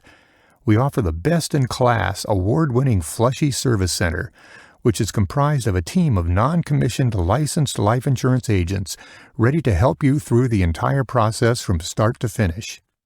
A frictionless experience that has removed the inherent old-timey conflictions that once plagued our industry." This whole situation was starting to get me pretty riled up. How is it that not only haven't I heard of this company, but they can do all this for much, much, much less than a traditional insurance company? It's not even like it was a little bit less. It was a lot less. The website went on to read, "Simply put, we are here to put you first. This is life insurance that focuses on your life and not the life insurance company. We do everything differently, and all it takes is one quick and easy hassle-free application. The Flushy experience delivers a 100% completely online insurance application process. We make it simple for you and easy for you to apply for life insurance on your terms, not ours. What could have taken days, weeks, if not months, now can be done with the click of a mouse in under 45 seconds. You have more important things to worry about than paperwork, so let us take care of the heavy lifting. We offer policies that can be purchased like buying a bar of soap at the grocery store. Virtually all of our Flushy applicants can avoid a traditional burdensome medical exam." Okay, this is pretty much just a rehash of the stuff on the front page. I scrolled down with a bit faster pace and stopped when I saw something that caught my eye. It read, "If you want someone to guide you and help you along your life insurance purchasing journey, don't be afraid, because we have a completely licensed staff of completely non-commissioned life insurance agents that are ready to help you either online or by the phone." Interesting. I went on to read further, and it read in part, "Ultimately, what we would like to do is to provide you with options so that you can customize and design the perfect life insurance policy for you. A policy on your terms that fits your specific insurance needs." I sat back and propped my feet up on the desk. I didn't have much else on my mind. Surprisingly, this all sounded kind of good. I sat upright again and scrolled down the website. This one section really stuck out to me, and it read, "The Flush Lock Advantage." What in the heck is that? As I read further, every single term life insurance policy that we offer comes with the Flush Lock, meaning that your insurance policy has level premium payments. In simple terms, that means the price is the same every single month, guaranteed. As you age, term insurance becomes more expensive, but not with the Flush Lock Advantage. As long as you meet certain conditions, you can qualify for the Flush Lock rate guarantee. Now that sounds like a bold-faced lie. How in the world can they do that? I scrolled down a little farther, and it read, "Not only that, but we offer a money-back guarantee with every single policy for any possible reason. If you are dissatisfied or unhappy for any reason in the first 45 days of your policy, we'll refund your payment in full. No questions asked, no hassle. You are able to cancel at any time, with no cancellation fees or early termination costs. This is all part of the Flushy difference." Well, that's just absurd. There's no way they can do that. This was all turning out to be some terrible nightmare. How could I possibly compete against a company like this? I didn't have a company in my lineup with anything nearly this competitive. One of the headers really caught my eye. It read, "Our humble beginnings." This would have been a lot easier to read with a shot of whiskey, maybe a double. This section of the website was engulfed in a completely white backdrop, almost porcelain. Quite the contrast compared to the rest of the website. Clearly, a lot of thought went into building this website. The page had a small blurb. It read, "Like any great business, it all started out with a simple question. How do we simplify the life insurance buying process, eliminate the headaches, and save people money at the same time? Our founding partners, David Berrigan and Todd Dupree, both met at the Warland School of Business. Mind you, this is all way before Flushy was valued at $10 billion. Ah, yes, how very humble indeed. Nothing screams humble like an Ivy League school. Two rich kids met and made a company that their parents funded and propped up." It went on to read, "It was just a humble startup, much like Apple, Microsoft, or even the Catholic Church. At that time, David was struggling to pay his 6-figure yearly tuition and had to choose between buying previously owned textbooks or paying his life insurance premium." Oh, yeah, I'm sure that's how it all went down. Someone paying 6 figures in tuition couldn't afford $30 a month for life insurance. Give me a freaking break. Cry me a river. Maybe I was digesting this all with a splash of jealousy. This was my expedition into the unknown. It was my journey down the rabbit hole, and I was hooked. It went on to read, David didn't realize it at the time, but he ended up discovering he was grossly overpaying for life insurance. Turns out David was not the only one being unknowingly overcharged. That's when David and Todd had the aha moment. That's the moment when they came up with the idea for Flushy. David took a small loan from his father, a meager sum of $100 million. David made the same mistake millions of Americans made. He purchased life insurance without knowing how much coverage he actually needed. He purchased life insurance without knowing what it was going to cost. Together, David and Todd set out to change all of that. What they discovered along their journey was that the old conventional approaches to life insurance had been confusing, costly, and even a bit corruptible. David and Todd wanted to really make that all different. So with a simple vision, they both set out to protect families by creating the world's premier and lowest-cost life insurance company. Where do I go from here? I was at a crossroads of sort, an inflection point, if you will. At the bottom of the web page, there was a bright red button which was screaming, "Press on me." This was obviously a big PhD button. It had all the telltale signs of a "Press Here Dummy" button. The button simply read, "Become a Flushy agent." It couldn't hurt for me to hear them out, right? Don't get me wrong. I wasn't seeking to join some kind of rebellion against the current way of doing things. I very much like the current way of doing things. On the other hand, I was moderately intrigued by the idea of being part of something bigger than my current indentured servitude. Part of me was scared of not pulling the trigger and being left behind in the dust, being a relic of a bygone era. What if I continued down this path? What if I ignored this emerging disruptor? What if I didn't click on it? What if I stayed the course and failed? So I clicked on the button. It would be irresponsible for me to at least not look into it. I mumbled a terse rationalization. I wasn't content enough just to become a bystander of this massive looming change.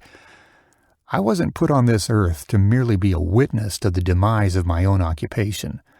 Maybe I was rationalizing, maybe I was letting uncertainty get the best of me. Maybe I was ready to take a gamble. After clicking on the button, another page popped up with a simple message. The message said, "We want you on the Flushy Revolution. Help us change the world one policy at a time."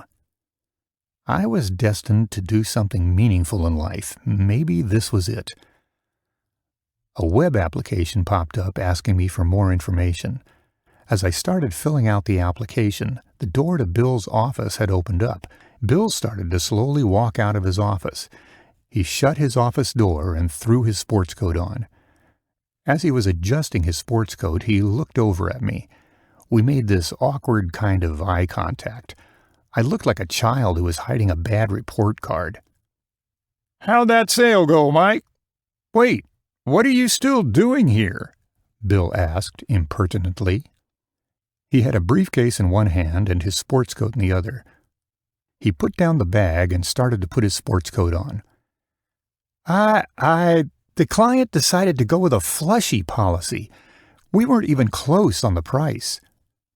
Bill scoffed at my explanation. "Yeah, that is going to happen.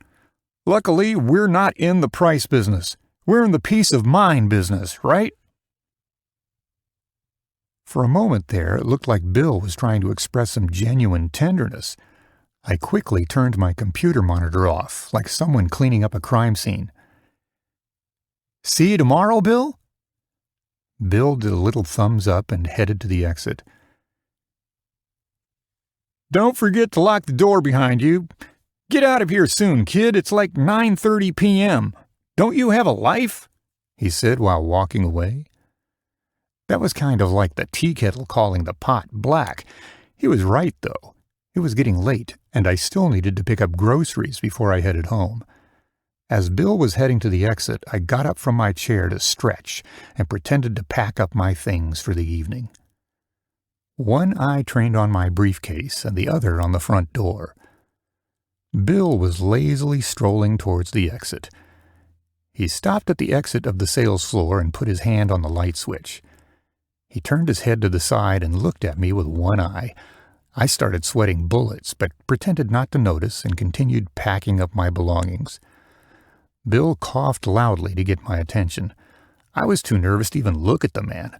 I might as well have had a big guilty sign hung around my neck. Bill asked, "Mike?" I took a deep breath and looked up from my desk over to his direction. I still couldn't make eye contact, so I stared at the exit sign instead. Bill asked again, "Mike? "Yeah, Bill."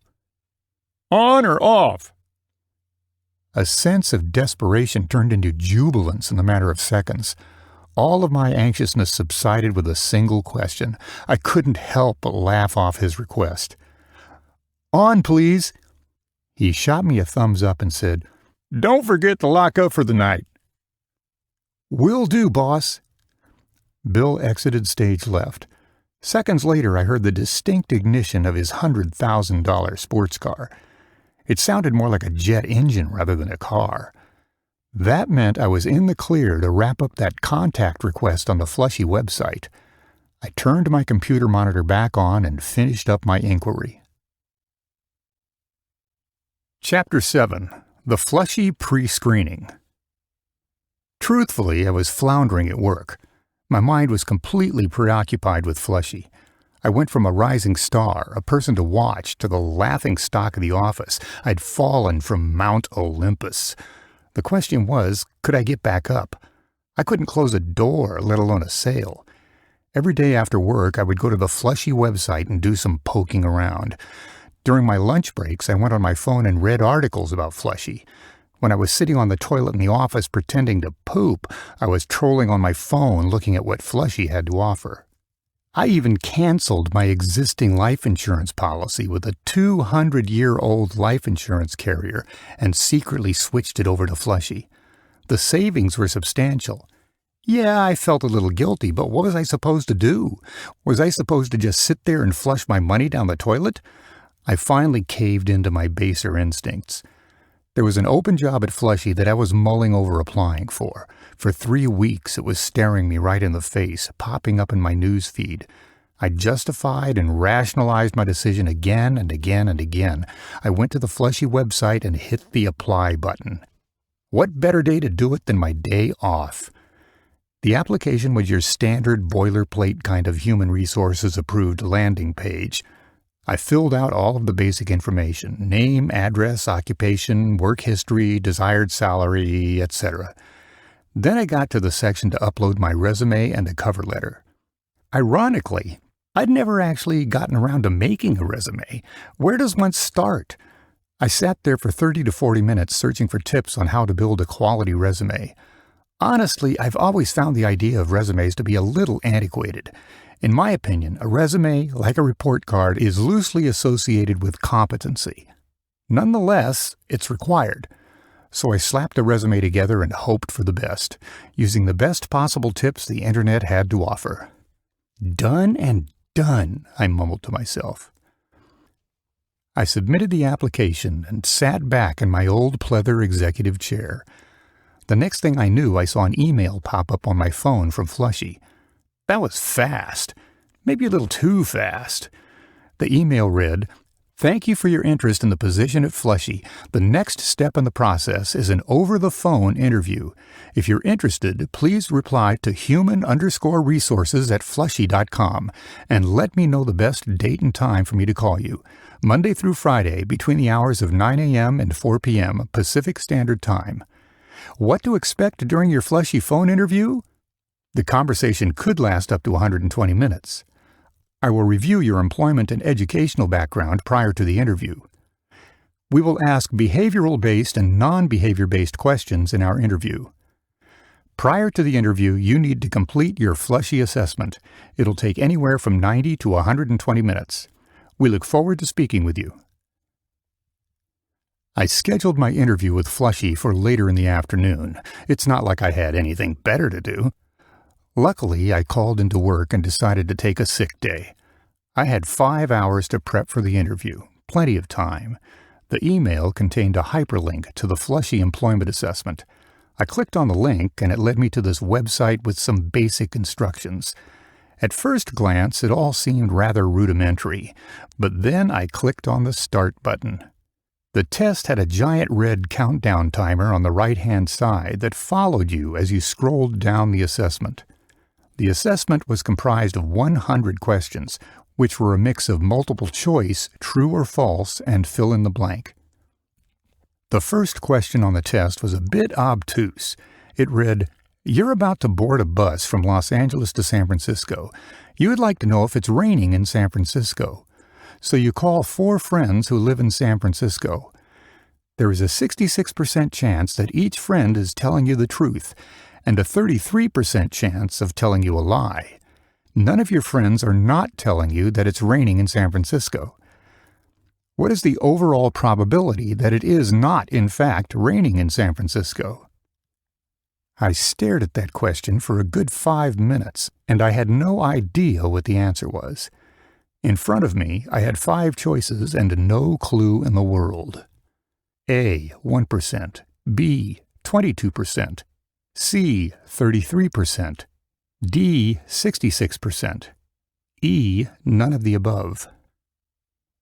Given I wasn't a rocket scientist, my strategy was to guess. My dad taught me a good rule of thumb when I was 11 years old. If you see a none of the above on a test, odds are that's the correct answer. If you don't know the answer, just assume that they are all wrong. So I did just that. The drawer in my home office desk had a bottle of bourbon just for this very occasion. I pulled out the drawer and grabbed the bottle of whiskey along with a red plastic cup. I poured a glass of whiskey and started casually sipping. It wasn't fancy, but I needed something to take the edge off. The next question was a lot easier. True or false? Bob is younger than Donald. Donald is older than Ronald. Ronald is older than Bob. If the first 2 statements are true, the third statement is true? False. Did I say a lot easier? That was somewhat of an embellishment on my part. This test wasn't nearly as pedestrian as I had hoped. I'd tried reasoning out the question in my head, like that somehow would help. Okay, if Bob is, Ronald is older than, okay, I got it. I'll just guess. Man, forget this, I blurted out at my computer. What did I have to lose? I had a 50-50 chance of being correct. Better odds than the lottery, so I guessed and moved on. I did that for another 10 or so questions, until I arrived at question number 14. Let me tell you about question number 14. It read, "What kind of animal are you?" Take that in for a second. I know I did. What kind of animal am I? What kind of nonsense kind of question is that? What would be the appropriate answer for a hipster tech company? What would they want to hear? Play it safe or bet the farm. I went the safe route. I went with a wolf. It's a pack animal, it's a hunter, it's perfect for sales. I breezed through the next 20 or so questions and half my bottle of whiskey. The whiskey was really starting to take effect. Before I knew it, I was staring down question number 51. It read, "What Latin verb becomes its own past tense by rearranging its letters? Fill in the blank." Latin is a dead language, isn't it? I was jolted by my own melancholy. Maybe I needed to ease up on the whiskey intake. I decided to leave that answer blank and see what would happen. This test was confiscating what little cognitive power I had left. I was like a car running on fumes, grasping for every ounce of fuel left in the tank. The countdown timer had 30 minutes left on the clock. I started randomly guessing the answers to the next 25 questions. It was the only realistic way I could get this thing done within the time window. I got to the final 10 questions and took a big sigh of relief. 15 minutes left on the clock.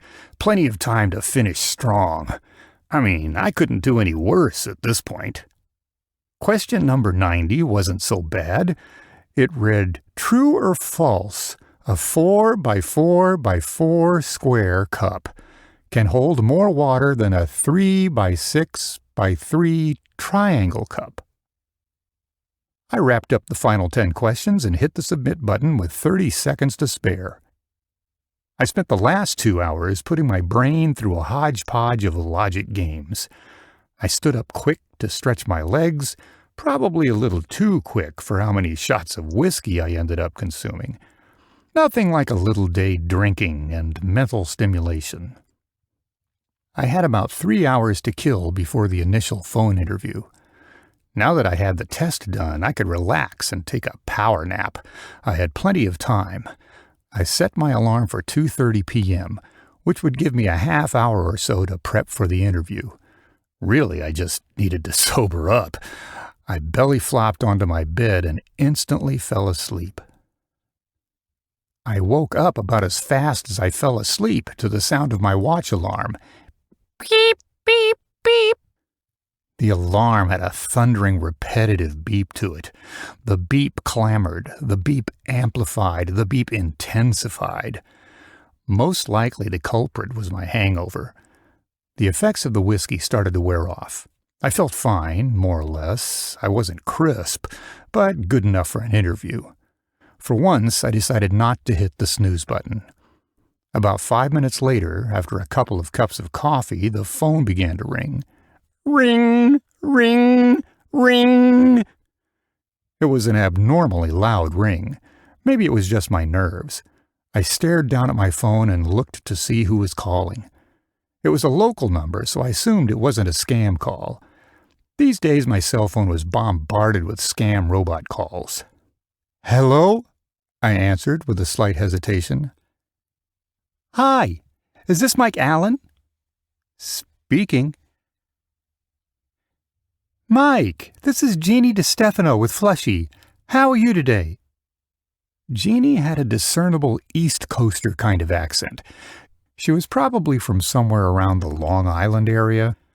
If I were to guess, she was one of the many recent expats coming out of the Northeast. I'm doing great. Thanks for asking. I thought it best if I kept my answers short and succinct.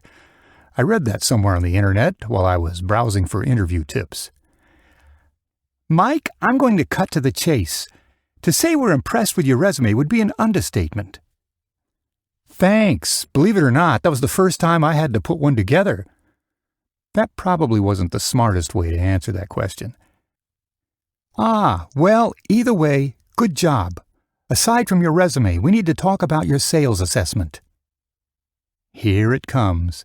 She's about to drop the hammer on me. I was feeling pretty crummy about my overall performance.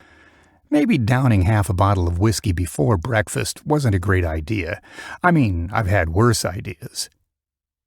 The results of your sales assessment came back, and they were very strong. In fact, you crushed the sales assessment. It's the highest score we've seen all year, maybe since the test was created. That revelation jarred my senses. I couldn't help but utter this pathetic sort of self-congratulatory response. I'm really glad to hear it. Needless to say, we're interested. We want to offer you the complete Flushy package, which includes a base salary, commission, educational reimbursement, leads, expense account, health insurance, and a full retirement package, and much, much more. That all sounds great. What's the catch? This sounds way good to be true. I was still awestruck by the whole conversation. Catch? No, there's no catch. We're looking for the best and the brightest. We're looking for the rising stars. We're looking for the hidden gems. And we are willing to pay for that top talent. That's all. That's it. Simple and easy. Any questions for me? Yeah, when do I start? Sure, let's talk next steps. You'll have to come by the office and interview with the president of Flushy. He interviews all of the new salespeople and hand-selects our new external candidates. Assuming you make it past that interview, the job is yours." "Sounds good to me." "I'll send you a follow-up email with all the deets. Tentatively, let's plan on next Monday. If anything changes, I'll let you know. If you need anything in the meantime, don't be shy about asking. Nice to meet you." "Nice to meet you as well." Before I could finish my sentence, she hung up the phone. Things were progressing at a blinding speed. The question I had to ask myself was, could I keep up? On paper, Flushy was a rather compelling odyssey for me to pursue. If I wasn't still buzzed, I might be somewhat suspicious. It all sounded too good to be true. I guess I would find out. Chapter 8. The Last Day of the Rest of My Life. 106, David Berrigan said while swiveling around in his captain's chair, something he probably practiced over and over again, maybe to convince himself that this is how powerful people are supposed to act, or maybe it was an easy way to intimidate and to initiate potential candidates. 106? 106 what? Mike, that number represents how many people die every single minute. Take a moment to reflect on that. David Berrigan was clasping his fingers together as he looked me directly in the eyes. David paused the conversation there. It was a long, deliberate pause. The pause was followed by a loud cough. His cough had a raspy echo to it, like the cough of a pack-a-day smoking habit. He was the kind of imposing figure that reminded me of a villain in an old spy movie. Clearly, he hadn't shaved in 2 or 3 weeks. It was rather distracting. His beard was more stubble than an actual beard. The only thing missing was a cowboy hat and some spurs. Better yet, let me ask you something. How much do you enjoy buying life insurance? Or any type of insurance for that matter? Normally, I like to take a somewhat measured approach when answering non-conventional interview questions, but with this one, I felt a certain amount of liberty. It's right up there with getting a root canal, going to the DMV, or shopping for a used car. There was a noticeable stoppage in the conversation. David took frequent and intentional strategic pauses, probably to create some dramatic effect. So I decided to really absorb my surrounding and take in the room. David had this imposing yet eclectic office, like an amalgamation of Tony Montana and Willy Wonka. Correct, and that is exactly the reason why we created Flushy, David Berrigan magnanimously explained from his all-white leather captain's chair.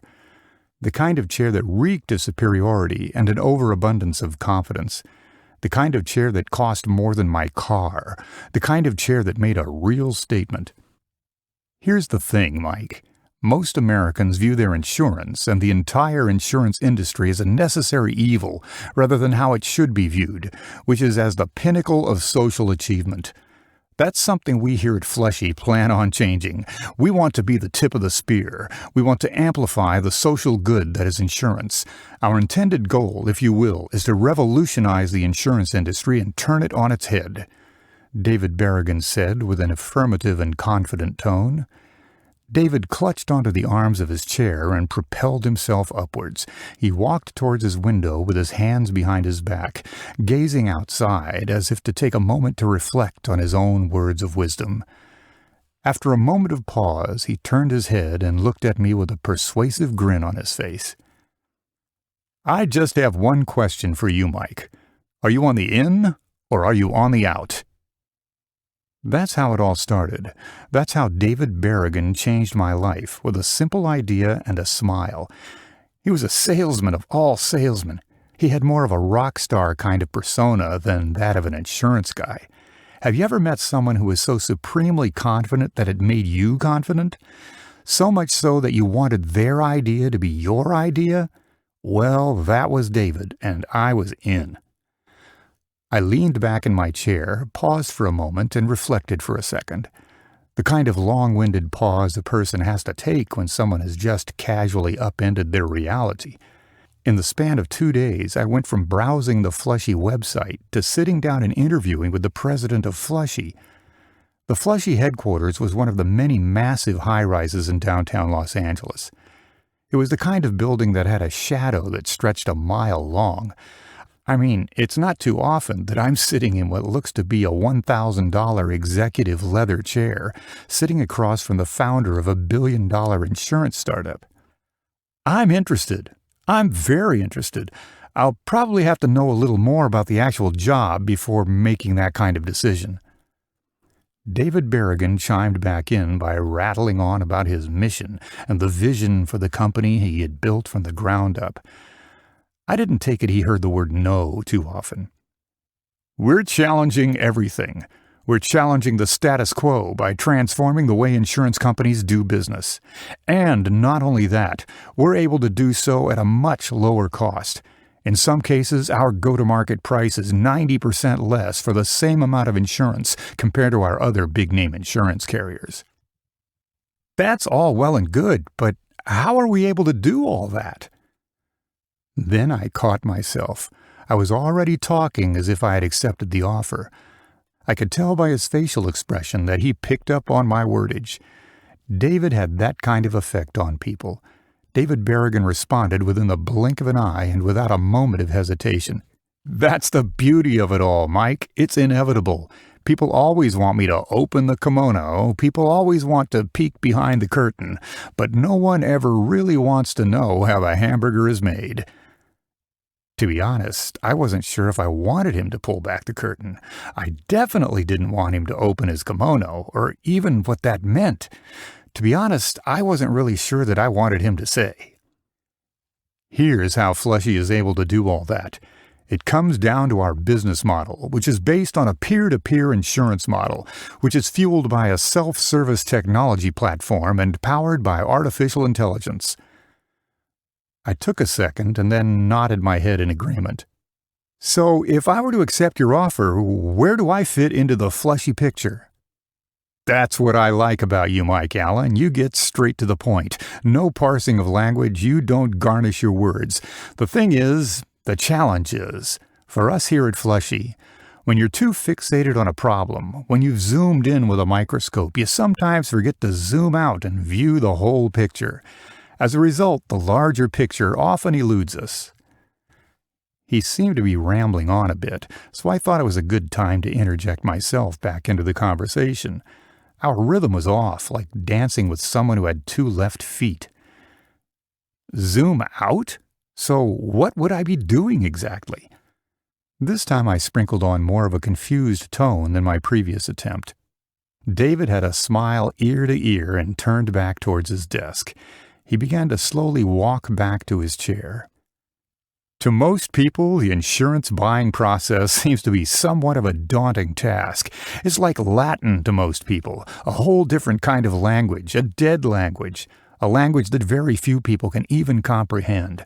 That's where you come into the picture, because you're here to help us zoom out.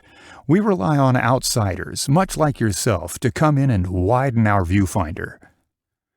So you're saying that I'm valuable because I do not know anything about Flushy?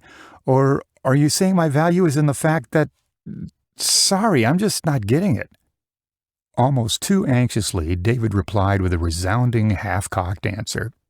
Precisely that. Precisely, Mike. You speak insurance agent. We need more of that around here. That way we don't lose sight of what we're trying to fix. Does that make sense? It does. The only real concern I have is that I'm not a tech kind of person, and Flushy is an Insure-tech. David returned to his chair, sat down, and leaned over on his desk, almost teetering on the edge of his seat. He paused as if he was going to speak with some omnipotent intention. He briefly glanced down long enough to make me aware of his official gold-plated job title sitting off to the side of his desk. It read, David Berrigan, the creator, the founder. The way people were talking about this guy in the lobby, it sounded more like he would have preferred it to say, the prophet. Mike, what we did here was bring our own outsider startup mentality to the insurance industry. We don't need you to be the tech guy, because I got plenty of those guys. Those kinds of guys are a dime a dozen. They practically grow on trees these days. When I created Flushy, I didn't expect it to be such a game changer. I expected to make a splash, but who knew that we would ping the satellite? At the same time, to do that, we set out to fundamentally transform the industry from an erroneous process to an experience of a lifetime. Uh-huh. He completely lost me, like the time my Physics 101 professor attempted to explain string theory to a class of freshmen. I might as well have had a giant dunce cap on my head. I guess the real question is, what's getting in your way from jumping on the Flushy revolution? Better question yet, what's stopping you from helping me change the world? How does it all work? How is it that Flushy can be so much cheaper than the competition? You're missing the forest for the trees, Mike. Why get caught up on all these minute details? Let the actuaries worry about that. David had a way of varnishing his replies with a healthy dosage of sinister overtones and salesman talk. The old way of doing business, with a relationship, a handshake, and a smile, that's all gone, but most people don't know it yet. Most insurance carriers don't know this fact has now become the new reality of business. People don't want an agent to sell them insurance. Do you think people want to spend hours shopping around for a policy? They want to buy insurance the way we buy a bar of soap, quick and easy. A bar of soap isn't as complicated as life insurance. I won't risk my spouse going bankrupt if I purchase the wrong bar of soap. David Berrigan smiled as if he enjoyed the challenge, like a lion playing with his food. I didn't get the feeling too many people challenged David. Here's the thing, Mike. What we did was take the old archaic way of doing things and turned it upside down. This allows us to use data to make informed decisions instead of relying on personal opinions or subjective attitudes. Really, at the heart of it, we're a data company, which means that Flushy uses behavioral economics and machine learning instead of doing business with middlemen and hoping they place good risks with us. The money we once paid out to insurance agents in the form of commissions can now be given back directly to the consumer. If there are any leftover premiums at the end of the year, we give it back to the insured, and we call that the Flushy Overflow Giveback. David was attempting to act stoic. Clearly, he was out of practice. He wore this deadpan 1,000-yard stare, and it was aimed directly at me. He was probably just waiting for me to say something. Locking eyes with David was kind of like staring down the barrel of a gun. David started tapping his fingers on his desk. Tap, tap, tap. Mike, I did have a question fizzling around in my head, though. Do you mind? Sure thing. I'm an open book. It seems to me you are rather successful in your practice now. So I have to ask, why would you give something like that up? I haven't gone this far in life to have only gone this far. I want more. David smiled and took a long, calculated pause. I know that look. I tilted my head to the side with a curious expression. What look was he talking about? You've got that same look I had all those many years ago. That's the look of ambition. It's written all over your face. That's the kind of look we need more of around here. I shook my head in agreement. How in the world was I supposed to respond to a statement like that? I felt the best answer was to have no answer at all. I felt the best answer was to bite my lip and hold my tongue. Mike, this is normally where people say, "When can I start?" or "Thank you for this opportunity." If you're not interested, look, Mike, there are 1,000 other applicants itching at the chance to work here. If it's not for you, tap, tap, tap. David impulsively began tapping his fingers on his desk.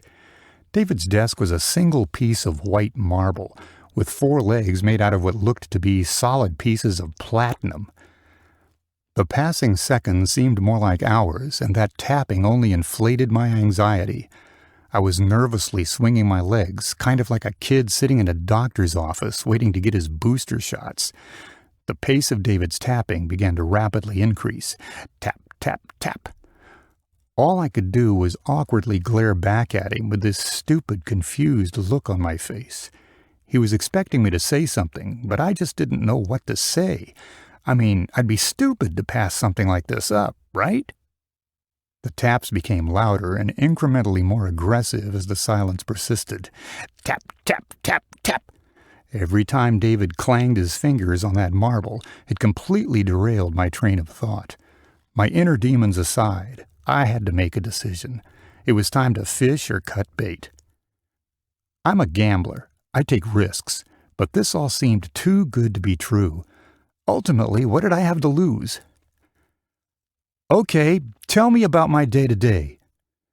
David commenced with his tapping. Tap, tap, tap, tap. Then, all of a sudden, he broke his silence. Now we're talking. David boasted this big smile. It was pretty evident that David took tremendous pride in his personal appearance. His teeth were porcelain white, almost a fluorescent sparkle. I couldn't imagine how much he spent on professional teeth whitening services.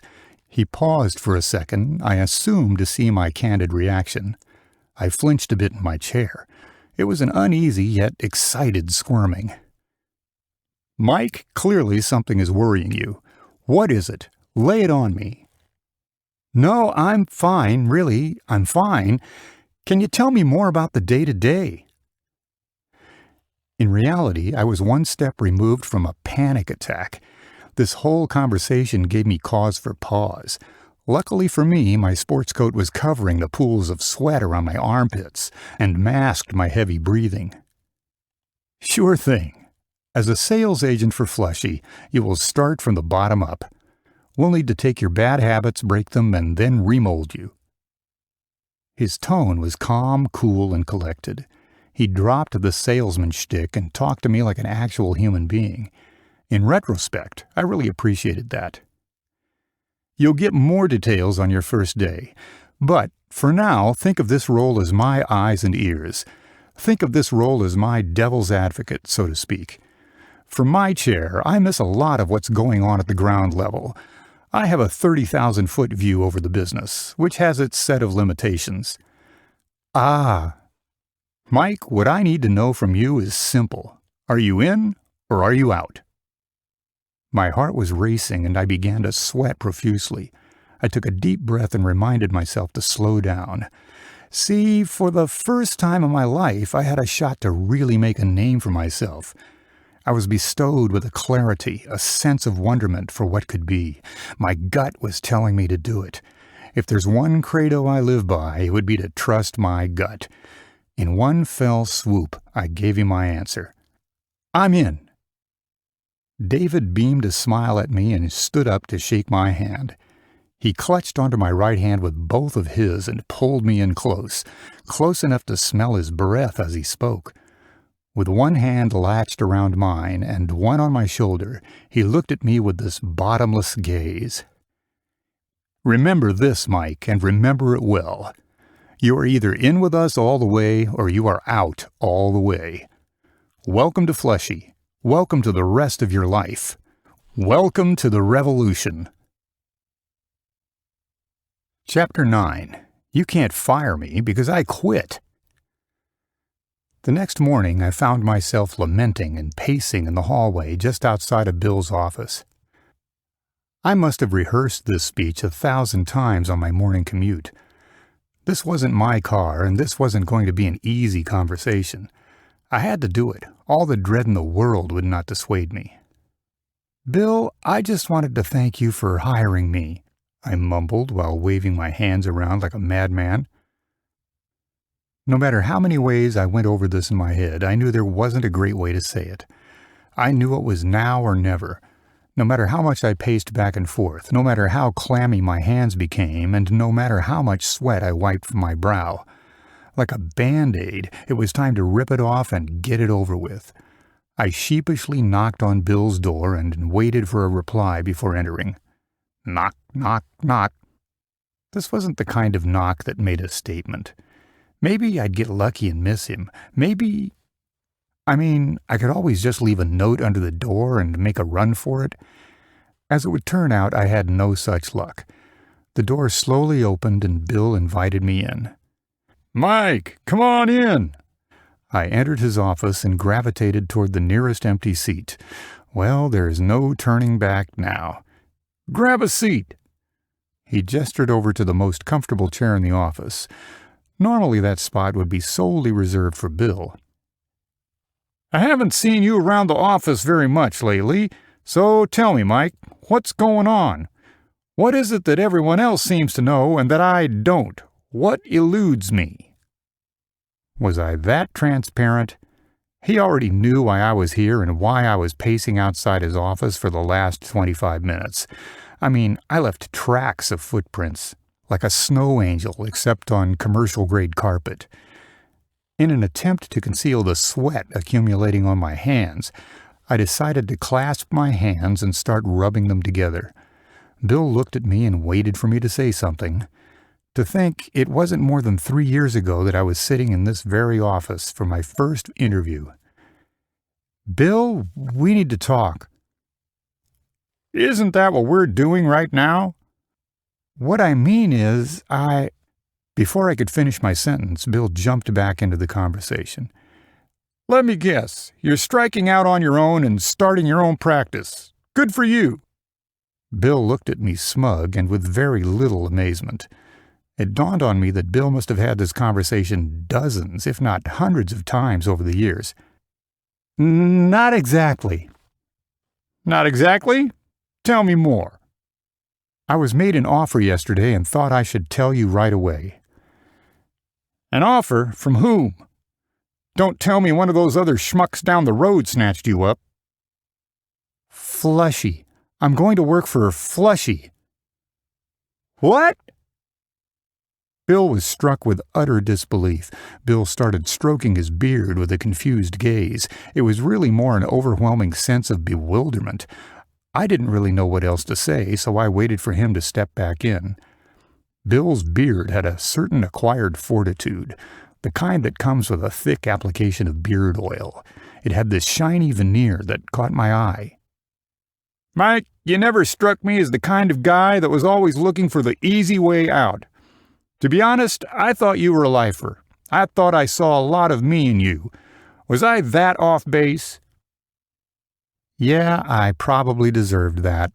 It was the easy way out. I started nodding my head in agreement. I felt somewhat obliged for the looming verbal beatdown that was coming my way. Bill had brought me into the industry, and now I'm about to join up with the company dead set at destroying the old way of doing things. He stuck his hands out in front of him and put them about a foot apart from each other, kind of like he was holding an invisible beach ball. "This, Mike, this is the entire insurance marketplace. It's all here, within the palm of my hands. All insurance companies, big or small, float between these invisible boundaries. Some are more expensive on the right side, and some are less expensive on the left side, and some are right in the middle. At some point in time, every company is the cheapest, but more times than not, most companies fall on the right side most of the time. Look, these cheap companies always come and go, but they don't stick it out for the long haul. Trust me, I've been doing this for over 30 years. You know why some companies are always the cheapest? All companies have the same claims costs. It's not like this company figured out how to insure people who don't die. Think about it. How is it possible? Look, Bill, if I can't beat them, I might as well join them. Mike, you've built a practice here. You've got a client list. You've got support. You deserve to stay here. This is and always will be a relationship business, and you've done great so far at cultivating relationships. It takes time to build, and you've already done it in a short period of time. What takes people 10 years, you've done in less than 3. He compassionately enumerated my various accomplishments. With respect, Bill, Flushy is the future, and I think the agent model has somewhat outlived its usefulness. Bill scoffed at my proclamation. He was well within his rights to do so. Here I was some kid, a relative novice by comparison, opining on about something I knew very little about. Mike, no one is going to pay you to solve a problem that doesn't exist over at some pie-in-the-sky Insure-tech. The agent model is still a viable option. Trust me, I've been doing this since before you were born. Bill's impassioned pursuit for the truth was relentless. Bill leaned forward in his chair and placed his elbows firmly on his desk. How can I possibly compete with a company like Flushy? How can any agent expect to beat their prices? Bill shook his head in disbelief, like all of his training had gone in one ear and out the other. Part of me appreciated that, his candid nature. I mean, from time to time, Bill did proportion out more than his share of wisdom. Mike, price isn't everything. Bill, price isn't everything. It's the only thing. It's the only thing people care about these days. They don't care about having enough insurance. They don't care about having the right insurance. They don't care about understanding their insurance. They care about price. Mike, I'd be lying to you if I said price wasn't a factor. Bill shifted back and forth in his chair. He sat back a bit more. Clearly my retorts were making him somewhat uncomfortable. I couldn't blame him. I mean, how could I? I was basically undermining his entire existence as an insurance agent. Mike, do you know when the first life insurance policy was issued? No, I was sick the day they taught history at insurance school. Why don't you enlighten me? Bill looked at me with an amused expression. At the very least, he appreciated my sarcastic sense of humor.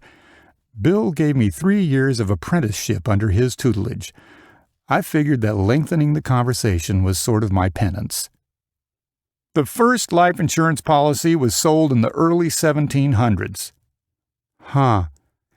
This industry is over 300 years old, and over that 300-year period, that storied history, insurance agents have been there every single step of the way, selling policies and serving clients.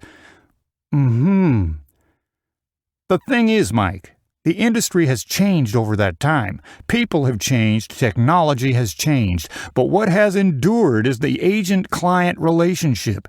Insurance agents have been around for hundreds of years and will continue to be around for hundreds of years.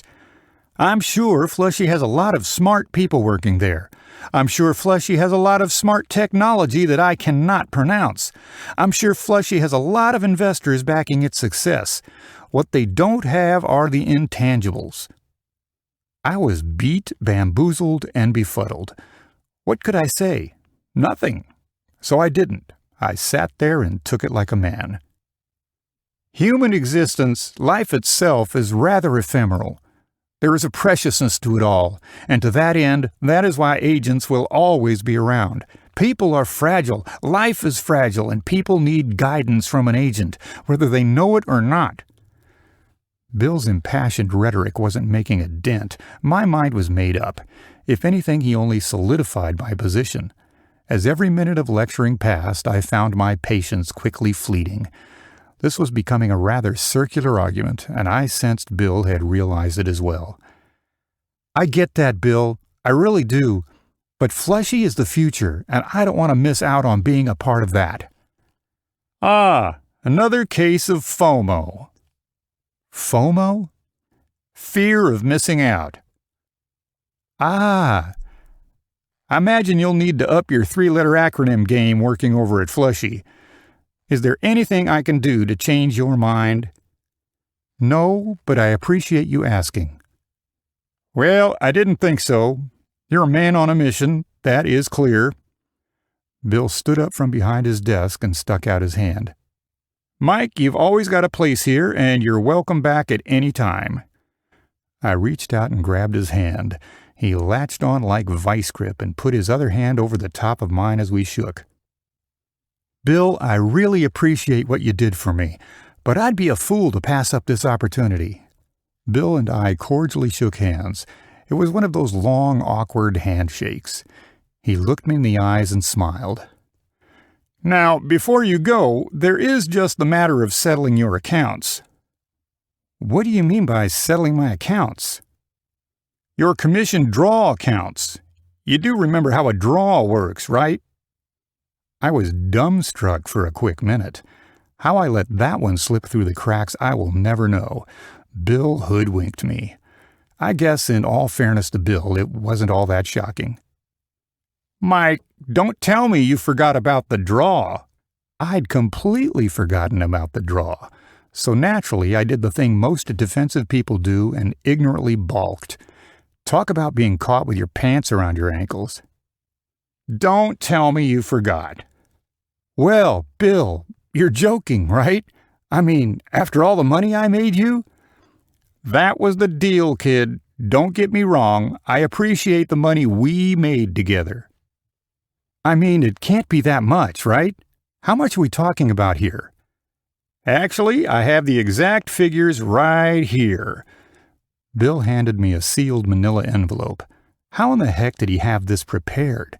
As you can imagine, we stopped shaking hands. The tone of the conversation became slightly combative, but still friendly. I was starting to come off as that crazy uncle arguing politics over the Thanksgiving dinner table. What? You didn't think I knew you were looking around? Remember who owns these computers, kid. You started looking for jobs on company computers. Computers that I own. Talk about Bush League blunders. Yeah, I messed up. Bill knew he had me dead to rights. I slowly started opening the envelope and decided to stop abruptly. I shook my head and stuffed the envelope into my back pocket. So, in the end, it's all business to you. What about all those long hours I put in? All of the birthday parties I missed? All of the family gatherings I had to skip? I appreciate all of your effort, but that was the deal we both agreed to. That's how it is? If we don't honor our agreements, what separates us from the animals? It's not personal, it's just business. It is what it is. Fair enough, I replied back, defeated and submissive. I imagined our paths might cross again one day, hopefully in a good way. I pushed in my chair and headed for the nearest exit. For now, it was time to move on and start the next chapter in my career.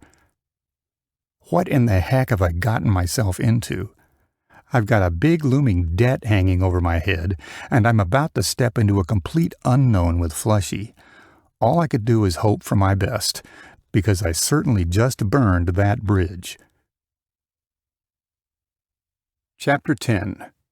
Welcome home. Welcome to Flushy HQ. Flushy headquarters, or HQ as it was often referred to, was located in the heart of downtown Los Angeles. It was right where the 10 freeway meets the 110 freeway. This place was like an 8-hour drive from Silicon Valley, but evidently someone forgot to tell the people who worked there. After suffering through an hour of bumper-to-bumper traffic driving down the 405 freeway, I had finally arrived at HQ. This was the first day of the rest of my life. After navigating my way through the massive underground parking structure, I finally made it up to the lobby. The lobby was embossed with white marble, possibly imported from Italy. It covered from the floor all the way up to the ceiling.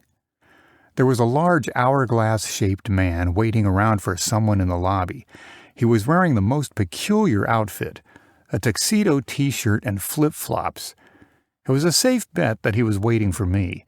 He was holding a sign in his hands, like a cab driver picking up someone from the airport. I couldn't read it from afar. As I approached, I could see the sign had my last name on it. I found my way through the crowd and walked over to him. "Mike Allen, nice to meet you." I stuck out my hand, expecting to shake hands, but was met with a fist bump instead. "I'm Curtis Little. Nice to meet you, Mike. How auspicious. You're actually on time. Good." It turns out my incessant need to be punctual would finally pay some dividends. We fist-bumped and stood there awkwardly as Curtis was checking something on his phone. "Thanks, I'm glad to be on board."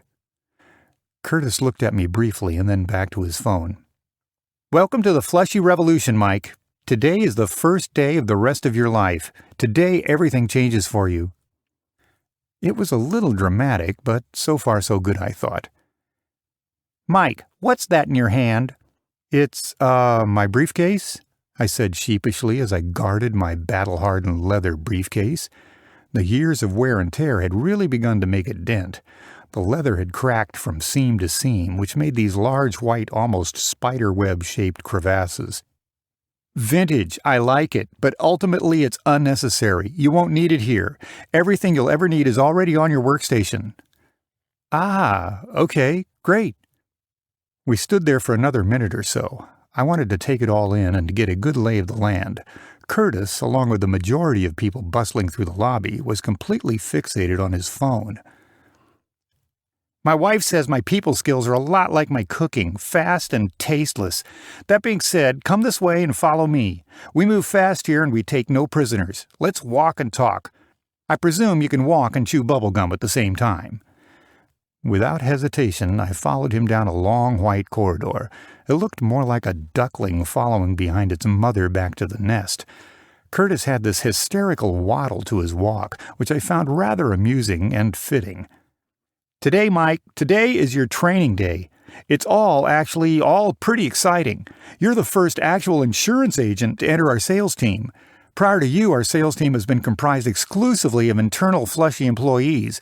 You made history on your first day. How about that?" "Really?" Without explanation, our pace quickened. It was all rather enigmatic. The hallway was crowded. I couldn't get over how many people worked here. It reminded me a lot of picking someone up from the flyaway at the Los Angeles International Airport. Really, we prefer to hire from within." "Curtis, who are all these people?" What do you mean?" He looked at me almost somewhat insulted by the premise of my question. It probably wasn't the best idea to start pissing people off on my first day. I mean, how many employees work here?" About 10,000 at this campus, something like that. I don't really know, to be honest. All I know is that we're growing like athlete's foot, that is to say, fast and all over." We stopped abruptly in the middle of the hallway. People were navigating around us like water flowing around a rock in the river. Curtis had to check his phone, again. He answered it, and we started back on our path like nothing happened. We finally arrived at the entrance of the sales floor. Curtis grabbed his key card and stood up against a doorway for a second. His phone kept buzzing in his hand as he was juggling his keys. "You're going to need to get one of these eventually." He dangled his keycard in front of my face and swiped it across the keycard reader. "For right now, let's just get you to your workstation and set up a learning terminal. Then we can worry about the logistics. We don't want to open the kimono just yet." Open the kimono? What kind of bizarre metaphor to use in a workplace? I mean, who talks like that? I wasn't the easiest person in the world to offend, but still. Corporate culture was going to be a fun learning experience. "Gotcha." Curtis opened the door and escorted me over to an empty desk. He turned on the computer and hit a bunch of keys. I was still a little awestruck by the entire setup. The desk had 3 LED monitors, a wireless mouse, and a backlit chiclet-style keyboard. You know the kind that makes a loud click every time you hit a key. Your initial training workload will consist of several tranches of interrelated deliverables. In other words, today you'll spend the day watching Flushy TV. Flushy TV is our training repository, where we house all of our proprietary corporate training modules. We've developed a completely artificially intelligent-based training module. Pretty cool, huh? Curtis had this weird sideways grin, like a used car salesman about to close a deal. If this was any indication of the sales culture, I could tell that I was in for some turbulence. "Very cool indeed." "Lost for words? I thought you were a sales puke. Don't worry, no one is expecting you to touch the iceberg on your first day." Curtis went back to typing on the computer. I peeked over his shoulder to get a better idea of what he was doing. I think he caught me in the corner of his eye because he moved over a bit to obstruct my view. "Okay, and you're all set up in the system. From here, you'll just complete the modules, and then we're off to the races." Curtis slid the keyboard on over to me and sprung up from his hunched-over position. "Thanks. What do I do if I have a question?" "The computer will answer all of your initial questions. Mike, it's important that you trust the process. For expectation purposes, we can set a baseline for our initial cadence as you establish more bandwidth post-training. Don't overthink things on your first day. No one is expecting you to boil the ocean. Okay, what if I need help? Mike, lean into the process. Don't fight the process. Gotcha. One more question. Curtis stared at me with this annoyed look on his face. Apparently, a couple of additional questions was a massive time drain for him. Yeah, what is it? Do I get an employee handbook or... Mike, more to come on that. Stay tuned. More to come? What in the world does that mean? His leadership style was riddled with secrecy and the allure of mystery. To be honest, I didn't hate it all that much. It left a lot of room for me to be my own boss. Uh-huh. Mike, let me ask you something. Go for it. Are you a team player? I was a little taken aback by the tone of his question. I mean, I've been working here for 10 minutes, and this guy is asking me if I'm a team player? Yes. Yes? Yes what? Is this guy for real? Does he want me to spell it out like some kind of child? I was new, so I figured my best bet was to just acquiesce to his request. Yes, Curtis, I'm a team player. That's exactly what I hoped you'd say. Look, if you get into trouble, you're surrounded by people who went through the exact same training. Just ask one of them for help. It's not like you're conjoined at the hip to this chair. Get up and get around a little bit. When in doubt, ask one of your peers. Gotcha. Will do. Affirmative. Before I could utter another word, Curtis looked at his watch and jolted out of the seat. Curtis seemed like a pleasant enough individual, but his personality was camouflaged by his perennial high-strung appearance. Working here at Flushy clearly took a heavy toll on Curtis. I guess his management style was to outsource managing to the people he managed. What a unique change of pace. You're on your own until lunchtime. I'll be back around noon, more or less. I gotta run. Good luck, Curtis said as he bolted for the door. I sat down, pushed my briefcase aside, and started up the computer module. Curtis didn't have much of a bedside manner or training acumen, but how hard could it be? What was a computer module going to teach me about selling? I guess I was about to find out. The sales floor was quiet, like a mortuary before the start of a funeral procession. I mean, you could hear a pin drop from a mile away. Occasionally I would hear a flurry of keyboard strokes. But other than that, it was dead quiet. For a room the size of a moderately sized grocery store, I figured there would be a flurry of commotion. I guess I figured wrong. There was a pair of headphones on my desk. I plugged them in and went to town on that training module. The video started with a terse standard corporate disclaimer, the typical legalese disclaimer that universally preceded all corporate training videos. A cartoon character popped up on the screen and started yammering on about Flushy. Welcome to Flushy. Welcome to the company that is single-handedly spearheading the complete transformation of the life insurance industry. I took in a deep breath and an even deeper sigh of relief. I could tell this was going to be a protracted battle between my attention span and this learning module. As part of our sales team, you are on the front lines of the customer experience. When people think Flushy, they will think of you. I paused the module for a second, took a deep breath, and then hit the play button. Even though you are part of the Flushy sales team, it's important for you to remember that Flushy is not an insurance company. That was a rather startling proclamation. Not an insurance company? That was just the kind of contrivance that I needed to captivate my attention. I'm sure that statement works on the typical straight-out-of-college, run-of-the-mill Flushy employee, but I wasn't quite ready for Flushy to pull the wool over my eyes just yet. Flushy is really more of a data company, more of a tech company rather than an insurance company. Flushy leverages best-in-class tech to help revolutionize the customer purchasing experience. This in turn allows us to save money and give that savings back to the customer, the way it should be. The way it should be. Right. So I sell insurance, but we aren't an insurance company? I chuckled a bit and went back to work. We do things differently here at Flushy. Your job isn't merely just to sell insurance. It's to live into the Flushy way of doing things. It's to align yourself with the Flushy core competency value matrix. It's to be a part of the revolution.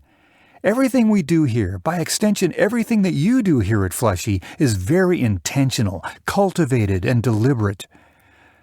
All in order to help us revamp an archaic industry that teeters on the brink of disaster. I paused the video again and ran my hand through my hair. What in the world did I just sign up for? I didn't realize it, but I started tapping my feet in some kind of nervous anticipation. Tap, tap, tap. I was determined to make this work, and more importantly, keep a positive mental attitude. After a momentary lapse, I started the video back up and tried to immerse myself in the content. I took another deep breath and reminded myself to focus on the journey. Being part of a data company doesn't mean that we are not a people company. We realize the importance of a strong work-life balance. That is why we encourage each employee to take an occasional weekend off from work. Sorry, what now? Take only an occasional weekend off from work? That can't be right. There's no way. I shrugged off the commentary, but I knew better than that. A company this meticulous doesn't make mistakes like that. Every word on this screen was highly calculated. From start to finish, the script was probably double or even triple checked. As a Flushy team member, we want to help you prioritize all of the things that will make you successful here at Flushy. When our team members are successful, Flushy is successful. For example, we love to measure the productivity of our team members. A productive team member is a happy team member. I paused the video again and slowly removed my headphones. I subtly and delicately placed them on my desk in front of me. After a nice deep breath, I composed myself. I got up and pretended to stretch. But in reality, I was scoping out the nearest escape route. I found an exit in the back corner of the sales floor that seemed to be relatively inviting. I procured my briefcase and pushed in my chair toward the desk. I slowly walked towards the exit, inching closer and closer. As I was walking, I felt the sudden need to look back at my desk. Just a quick, inconspicuous glance back, like someone who just fled a crime scene. As soon as I did, I slammed into one of my co-workers. Whoa, watch yourself there, bud. Sorry about that. You were what? From the looks of it, it almost looked like a prison escape. What, were you making a run for it? No, I was doing exactly that. We both laughed for a second at the absurdity of it all. I mean, I was caught with my hand in the cookie jar. What could I do but laugh? Name is Dean, and you are? Nice to meet you, Dean. I'm Mike Allen. Ah, yes, Mike Allen. I've heard of you. You're the boss's shiny new toy. Dean had an inquisitive tone, like a detective trailing off in mid-thought, talking about a theory. Dean struck me as the kind of person who valued being well-informed about office gossip. You people don't seem to waste any time. I take it that the rumor mill churns quick around here. Indeed it does. Well, before you run off, let me grab you a cup of coffee. That way you can at the very least say you got something out of showing up to work today. How about it, Mike Allen? Dean was baiting me. In reality, he was chomping at the bit to blabber how the new guy was about to jump ship on the first day. I wouldn't give him the satisfaction. I just needed to reset, and a concentrated dose of caffeine was just what the doctor ordered. That sounds good. Lead the way. All right. Follow me on back this way, Mike. We walked to the back corner of the sales floor. There was an entire commercial kitchen attached to the sales floor. It was like one of those kitchens you'd see on a cooking channel. I was blown away by the welcoming and lavish setup. The grandeur of it all was rather intoxicating. The sales floor had an open concept and huge 20-foot ceilings. There were assorted fresh fruits, an endless array of snacks, desserts, and even a freaking cappuccino machine. Dean stopped dead in his tracks, looked over at me, and pointed at the various coffee makers. "Here you go," Dean said as he handed me a complimentary Flushy branded mug. I took a second to examine the mug. I grabbed the coffee from Dean and took an interminable sip out of that porcelain mug. The mug was embossed with this pearl-white color to it. "Mike, why are you here?" To get some coffee?" Dean grinned at my spontaneous response. He started to laugh as he poured us some coffee. I take it he found my complete lack of self-awareness humorous. "I meant, why are you here at Flushy?" I want to be part of the revolution," I said as I buried my face back into my coffee mug. The coffee was a lot like the conversation, that is to say, hot and bitter. Dean looked at me as I drank and started snickering under his breath. "Didn't your mother ever tell you that it's rude to answer a question with a question? No, seriously, why are you here?" He asked me again with a little more authority veiled behind his question. His tone became more affirmative as the conversation went on, and his pacing noticeably dampened. "I lost a sale, and—" "You lost a sale. And what? And you thought the grass was greener on this side of the fence? So what? You thought if you can't beat 'em, you might as well join them? Am I right?" "Well, yeah, basically, that's right. I don't blame you. It's all so great working here at Flushy," Dean said, and then proceeded to take a big gulp of his coffee. Dean had poured a generous amount of creamer into his mug, so much, in fact, that the color of the coffee in his mug was almost indistinguishable from the color of the mug itself. "Mike, being part of the revolution, that is so great.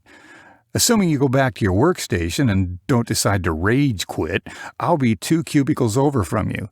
Feel free to ping me with any questions that pop up, and if not, that's cool too," Dean explained and started walking back to his cubicle. Dean journeyed back to his desk and stirred up some casual chit-chat with some of the other salespeople along his way back. What have I gotten myself into? I decided to grab a seat in one of the many beanbag chairs lying around the sales floor. I scanned the room to get a better lay of the land. Really, I just wanted a comfortable spot to finish my coffee. The coffee here was incredible, nothing like my old work. Just the ordinary tech company vibe, you know, ping-pong tables and goofy furniture scattered about. After my nerves had settled a bit, I went back to my desk and sat down. I made a commitment to myself to see this through to the end. The way I figured it, every job ends one way or the other. Either you quit, you die, you get fired, your company goes bankrupt, or you get downsized.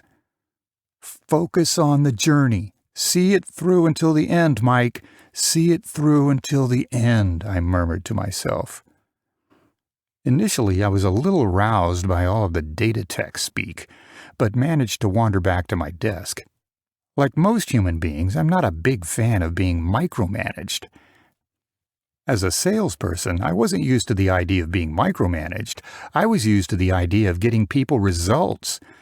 This seemed like just the environment I wanted to be in. I turned on my computer and started the module back up. "Nice to have you back, Mike Allen."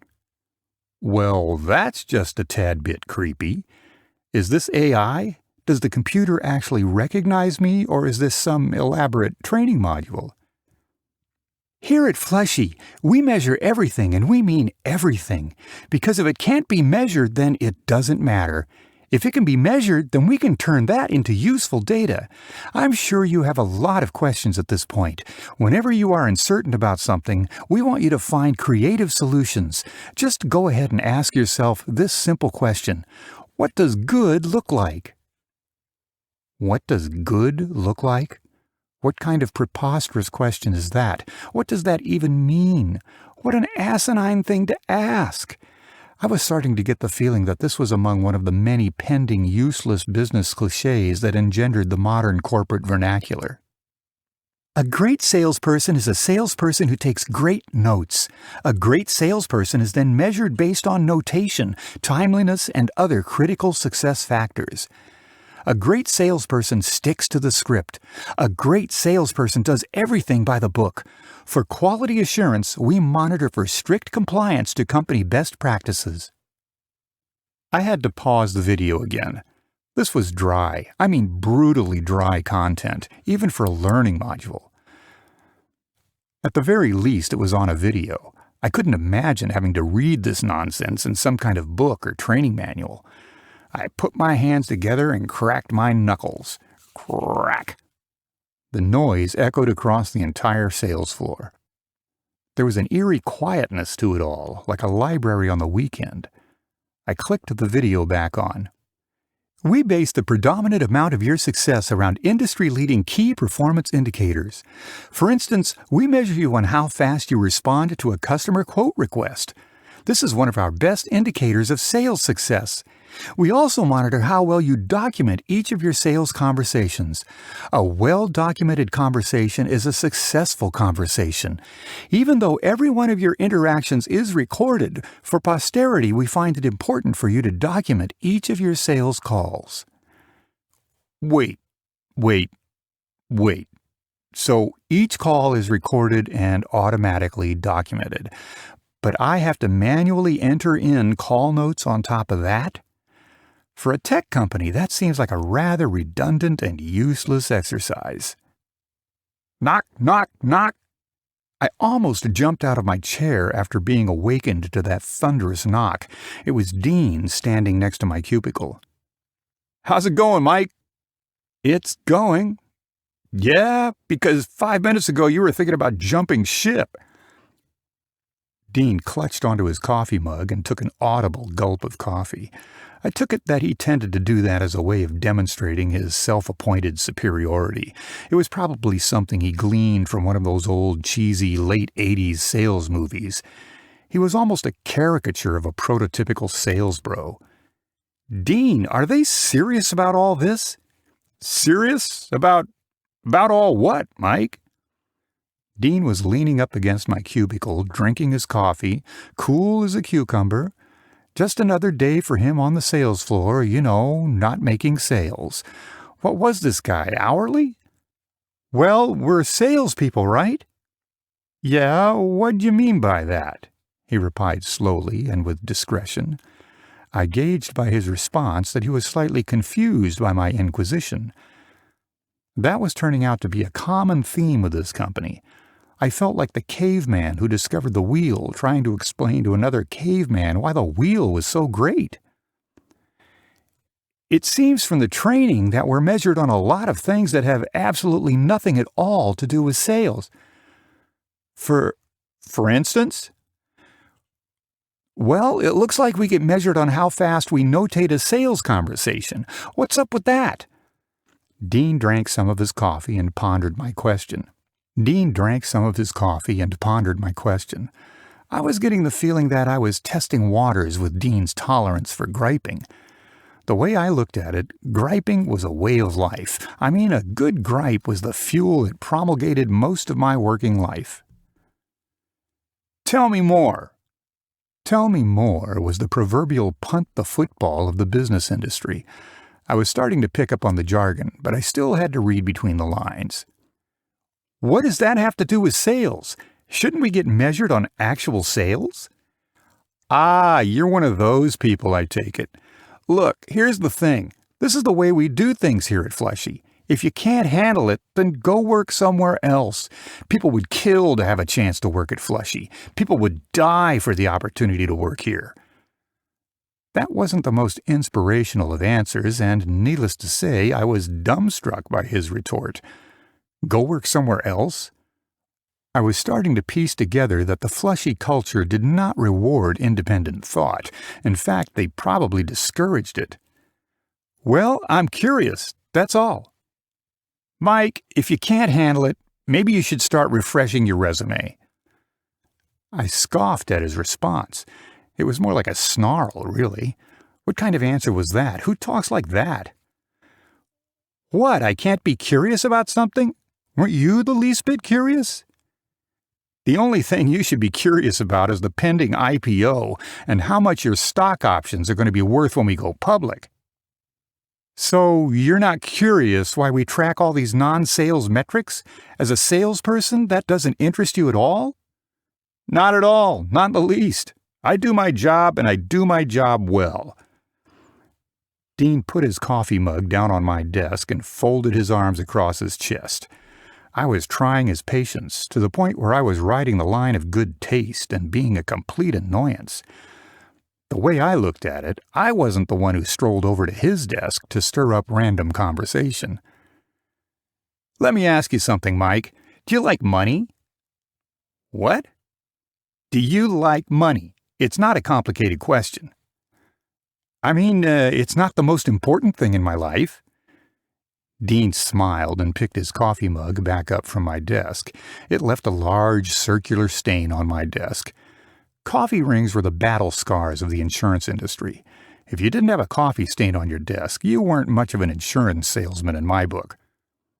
Well, Mike, to me, money isn't everything in life. It's the only thing in life. Uh-huh.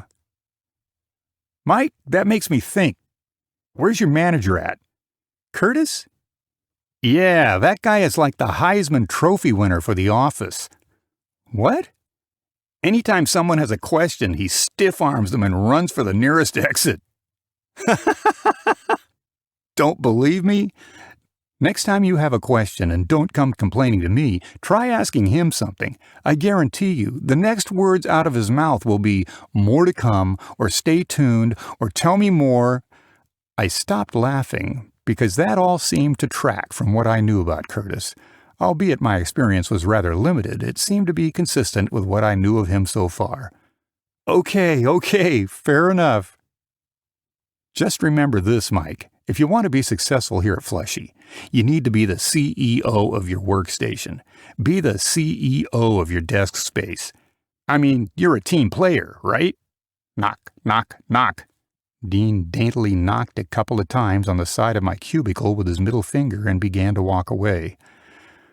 All I could do was shake my head and get back to work. I put my headphones back on and went back to the indoctrination process. To my begrudging dismay, the video went back on.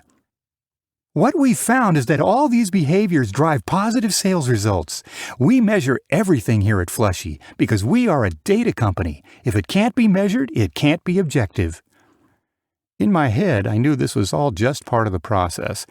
I mean, heck, it was only my second real job. I'm sure all big companies are like this. I spent the next 10 minutes or so just spacing out at my desk. Before I knew it, it was time for lunch. An instant message popped up on my computer monitor. It was from Curtis. TTT? ? I tried to reason out what that meant in my head. TTT. T. What the heck does that mean? Curtis impatiently replied back in bold font.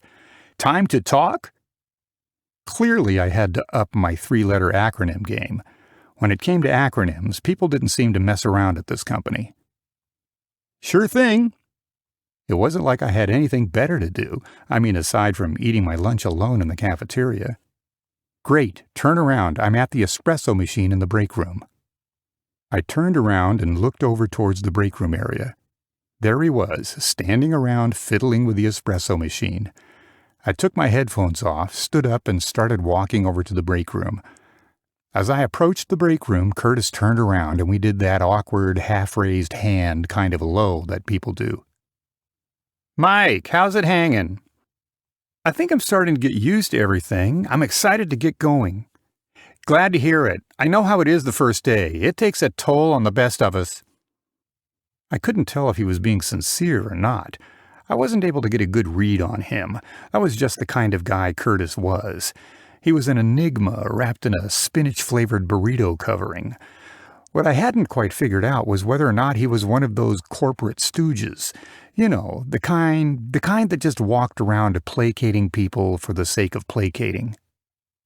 What did you want to talk about?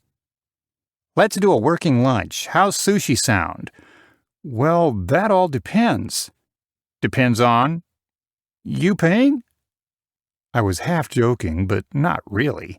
Sushi was a little rich for my blood, and I'd just started a new gig. Curtis didn't seem to mind my tamped-down attempts at humor. It's on the house, whatever you want. It's one of the best parts of working for Flushy. David and Todd really spare no expense when it comes to employee happiness. Sounds good to me. Walk and talk, Mike. Walk and talk. I mean, you can walk and chew bubblegum at the same time, right? Sure can. We started walking to where I had no idea. We exited the sales floor and headed down a seemingly endless hallway. We embarked down a staircase, up a staircase, through one corridor, and out another. Mike, don't take this the wrong way, but you strike me as a belt and suspenders kind of guy. Thanks?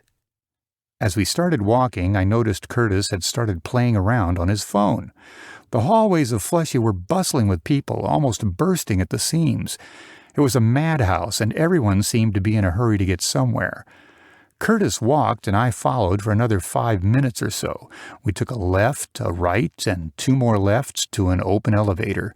We stepped in and headed up to the cafeteria. As the elevator doors began to shut, I looked over at Curtis, and he was still preoccupied with his cell phone. The doors shut, and I started scanning around the elevator, hoping to drum up some small talk. Not a single person wasn't staring down at their mobile device. I was intrigued by the synchronicity of it all. What could they be all looking at? What was so captivating? Before I knew it, we arrived at the cafeteria level. There was a loud ding, which was accompanied by a female voice over the loudspeaker. "You have arrived at the cafeteria. Please enjoy your lunch," the voice announced in a soft-spoken tone. Curtis put down his phone, and right as the doors opened, everyone piled out of the elevator. "Come on, Mike." As we exited the elevator, I stopped for a second to take it all in. The cafeteria was a smorgasbord of different cultural delights. It was like the United Nations of food cafeterias. Curtis put his hand on my shoulder in a seemingly friendly manner. "Welcome. Welcome to Flushy. Welcome to the good life." "Glad to be here." "Let's go and eat. Avanti." Curtis started walking and I started following again. We vigorously started navigating our way over to the sushi restaurant. We grabbed a seat at the sushi bar and both took a sigh of relief. Apparently, we both needed to catch up on our cardio. Curtis yelled out to the sushi chefs, "Hiroshi!" The sushi chefs all greeted Curtis in kind, and a bellowing chorus of greetings rang out around the restaurant. I surmised this was a regular outing for Curtis. I was half expecting to be eating a bologna sandwich out of a brown paper bag this morning, and somehow I'm about to get treated to sushi. He was right. This was the good life. "Been here before, huh?" "Oh yeah, this is the best sushi you will ever eat. I'd bet my life on it. Heck, I'd bet your life on it too, for that matter. For whatever that's worth these days, I don't know. You work somewhere for so long, pour your life into something, and for what? What was it all for?"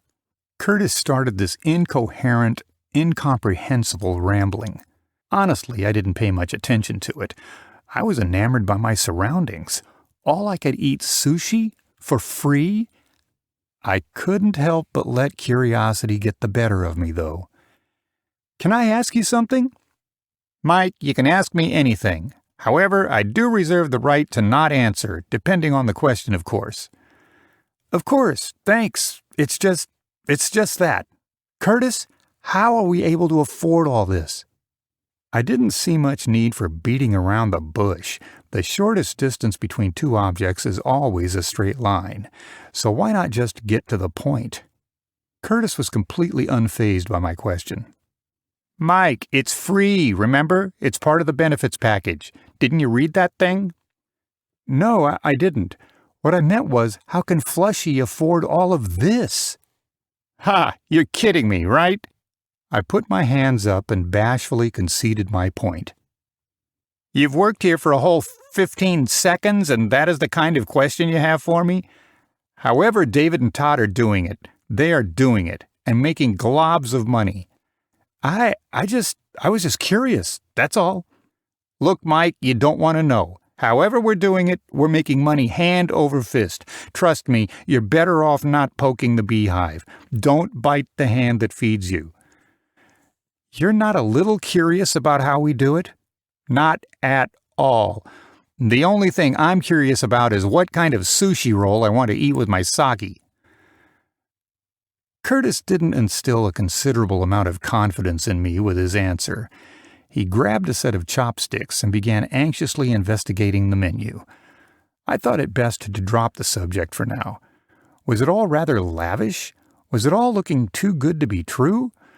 Probably, but why should I care? I kept reminding myself to focus on the journey and stop overanalyzing every little thing.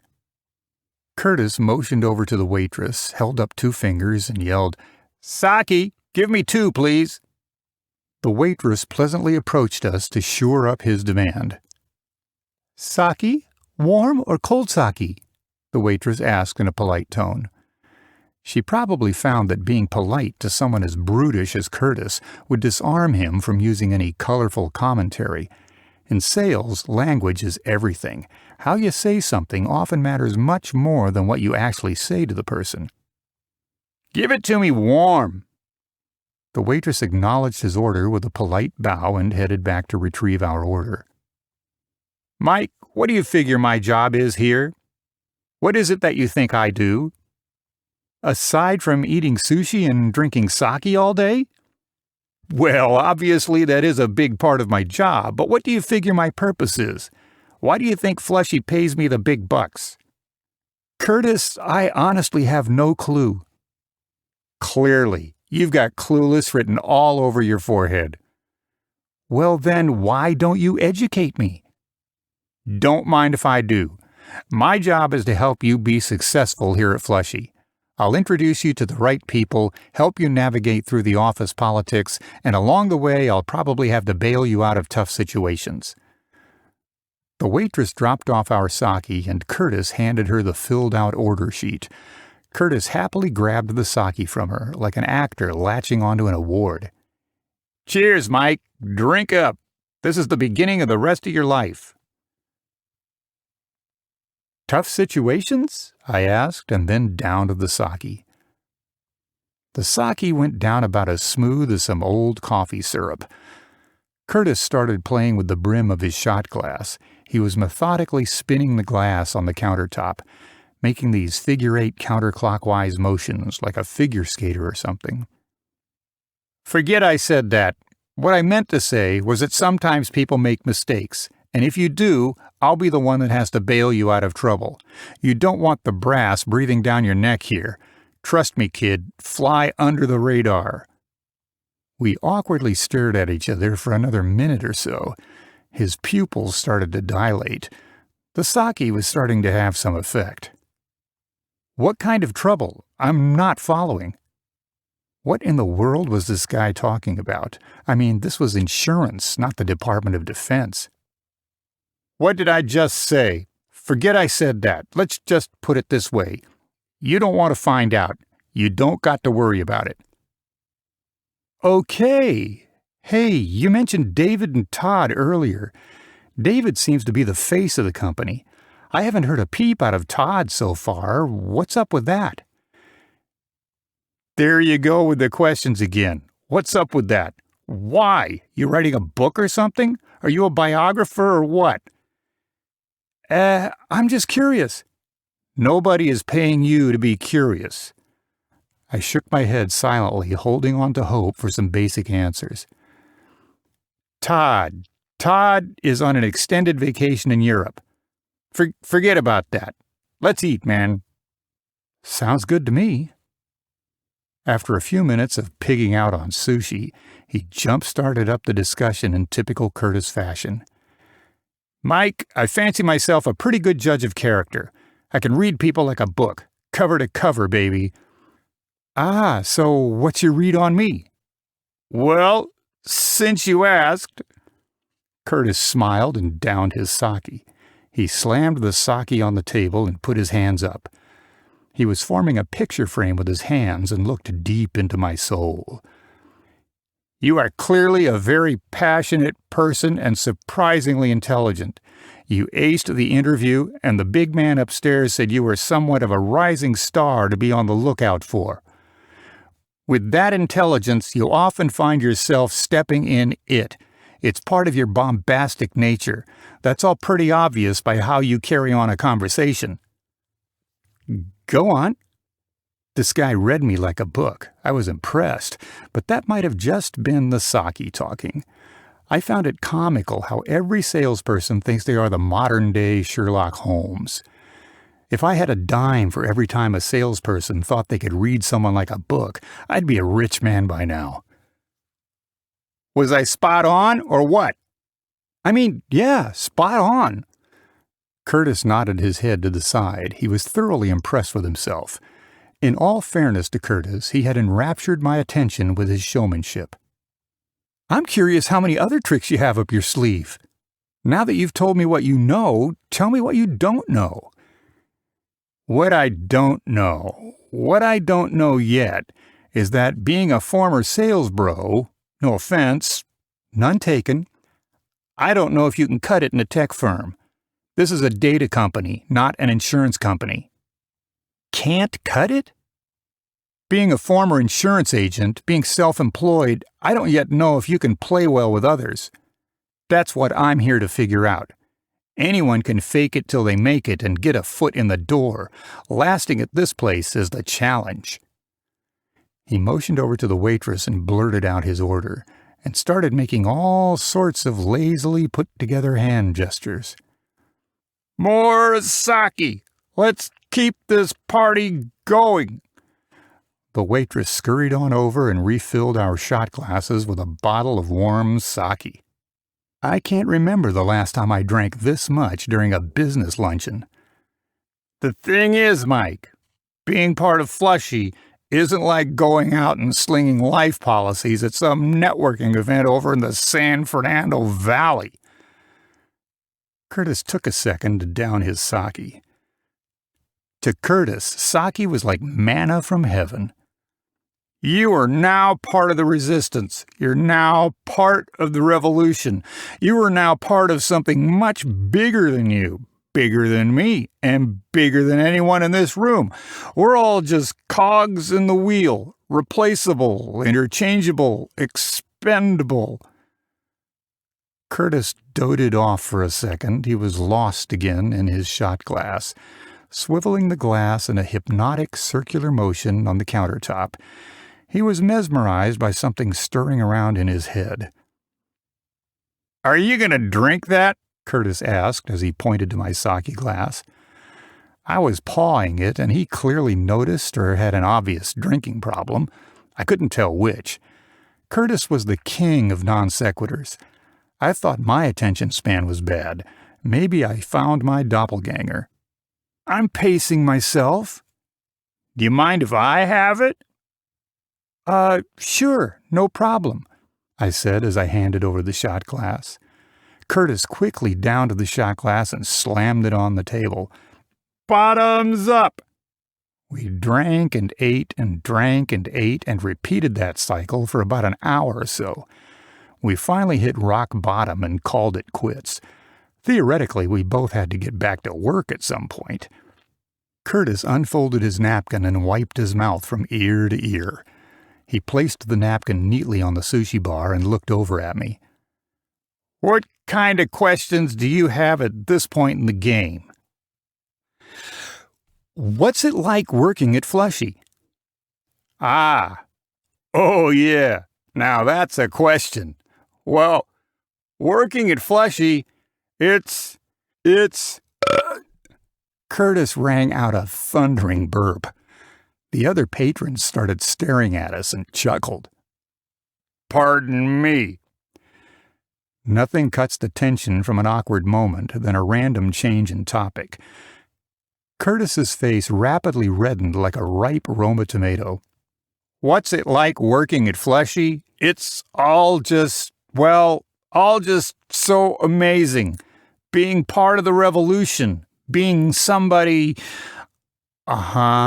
Well, I guess the other questions I have are more process-related in nature. Such as? Well, what are my hours? We expect that you have a healthy work-life balance. That being said, typically, we don't expect new associates to work more than 16 hours a day. Curtis started staring down his empty shot glass without so much as an accidental glance over at me. Clearly, he was conflicted with some serious inner turmoil. We want you to have a life outside of Flushy. We want you to have life. Have a life, I mean. What about working weekends? I heard something about that earlier. Well, that depends all on you. How so? It depends on you. Some people can make their quota by just working weekdays, and some find it easier to work a few weekends a month. Uh-huh. Inside, I was terrified. What did I just sign up for? 6 glasses of sake and my poker face had completely disintegrated. Don't worry about it. The only thing you should be worried about is how much money you want to make. Do you know why people come to work for Flushy? What was the politically correct answer? I think politically correct was a few bottles of sake ago. The best I could muster is a standard company line. To be part of the revolution? Curtis tilted his head in astonishment. He was pleased that I was toting the company line this early in the game. You're a quick learner. I think you'll do just fine. The truth was, he saw right through me. I was full of it and a bit tipsy. Ultimately, who cared, though? People work at Flushy for 2 reasons, and 2 reasons only. Curtis had started to waver a bit. He stuck his hand in my face and made a big peace sign. 2 reasons. He noticeably started to slur his words together. He paused for a second to regain his composure. First and foremost, people work here to be part of the revolution. People also work here to become exceedingly wealthy. Wealthy? Really? I like the sound of that. I'm talking accountants for your accountants kind of money. The kind of money that changes people. The kind of money... I tilted my head back for a second in disbelief, but then realized we just ate like a $500 lunch, which was completely free of charge. We pay better than any other insurance carrier. It's part of our employee retention strategy and our recruitment strategy. See, we steal the best talent from the industry and have them come work for us. We have a salary match guarantee. If another company makes you an offer, we up it by 10% for IT and 25% for executives. How? How what? How in the world are we able to do that? Mike, if I told you, I'd have to kill you. We had a long, awkward pause and both kind of shook our heads. Talk about an uncomfortable changeover. Well, it's about time to get back to work. Sounds good. Curtis stumbled out of his chair and barely managed to get to his feet. He brushed off his lap and started patting down his legs in an attempt to compose himself. Remember, we're not paying you to think, Mike. We're paying you to make sales. So, go get to it. Go make some sales. Sell more Flushy. Sell more Flushy? The lazy battle cry of a do-nothing manager. Curtis stuck out his fist and we bumped fists. It was time to get back to work, so we both went our respective ways. Chapter 11. Things change quick, like the flip of a switch. The next week of my life was going to be a real barn burner. I didn't pick up the phone, I didn't Insta-chat, I didn't respond to customer emails, I didn't do anything remotely sales-related. I sat in my cubicle and watched training modules on a computer screen for 12 hours a day. I took the training modules to be no more than the conduit for indoctrinating the new employees to the Flushy way. I took the training modules to be no more than the conduit for indoctrinating new employees to the Flushy way. I noticed after the first couple of days of training that I started using these meaningless business terms. I was telling people about the various use cases for Flushy, the PE ratio, touching the iceberg, EBITDA, and how the insurance industry has a corrupt and conflicted cabal of conspirators running the show behind the scenes. I was finding new ways to move the dial. I was finding new ways to lift and shift. I was occupying my time with how I could move the needle. I was all in. The word around the water cooler was that Flushy was setting up to go public on the NYSE.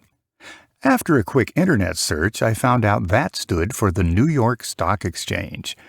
Up to this point, the enterprise was funded on a combination of angel investors and short-term debt obligations. It was all rather complicated stuff. All I knew was that it would take some time to get there. I got my foot in the door. I was on the ground floor, so I needed to keep my head down and grind my way to the top. It was 8:15 in the morning, my second Monday working at HQ, when all of a sudden an instant message popped up on my computer monitor. It read, "What's happening, bud?"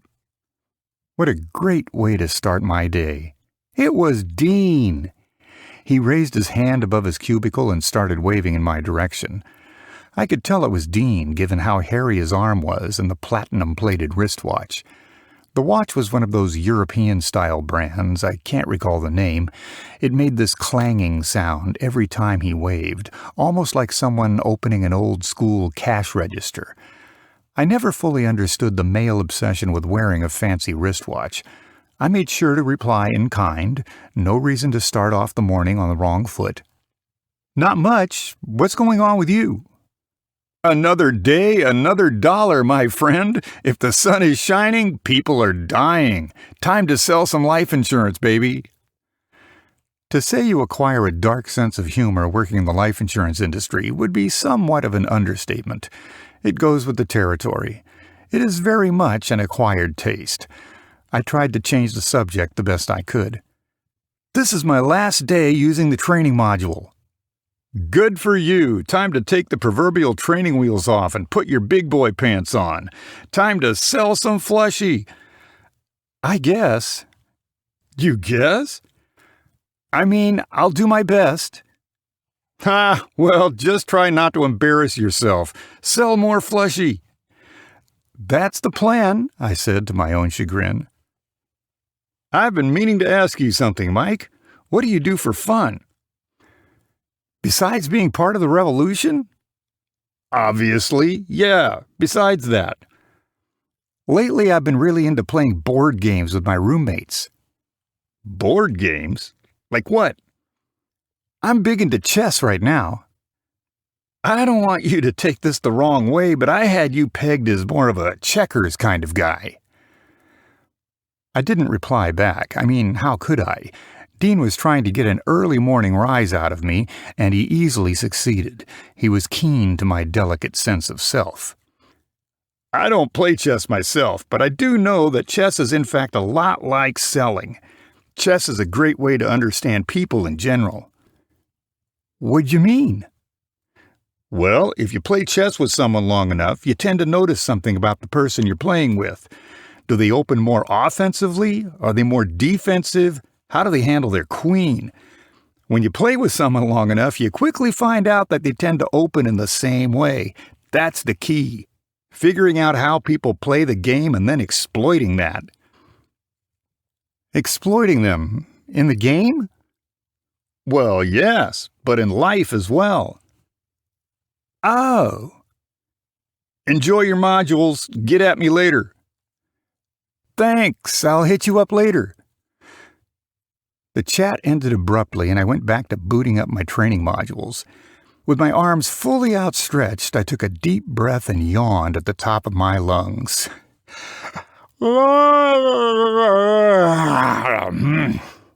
The peanut gallery around me started throwing balled-up papers my way and began a round of golf claps. You could hear the entire sales floor clapping along with a resounding appreciation for my yawning. "Way to go, Mike!" someone yelled under their breath. "You're the man!" another hollered. I put my headphones on and went back to work. The module started with a large banner scrolling across the screen.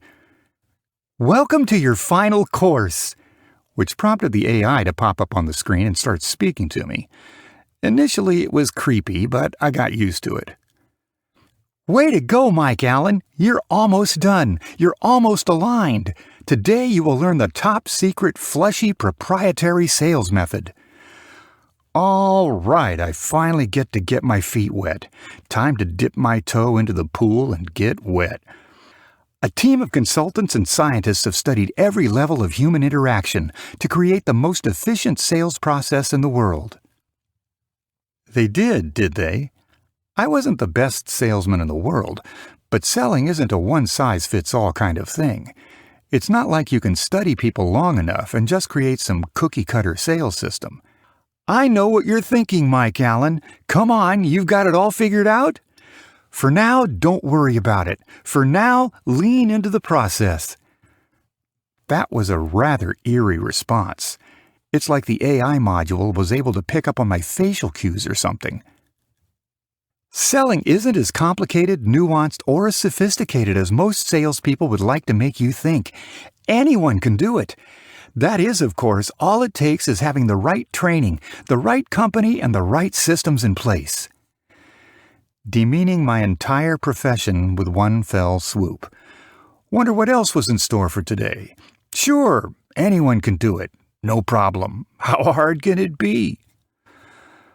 Contrary to popular opinion, we believe that selling is an exact science. It's not some mystical or whimsical art. There is really nothing to it but to do it. An exact science, is that right? To say the least, I was thoroughly unimpressed.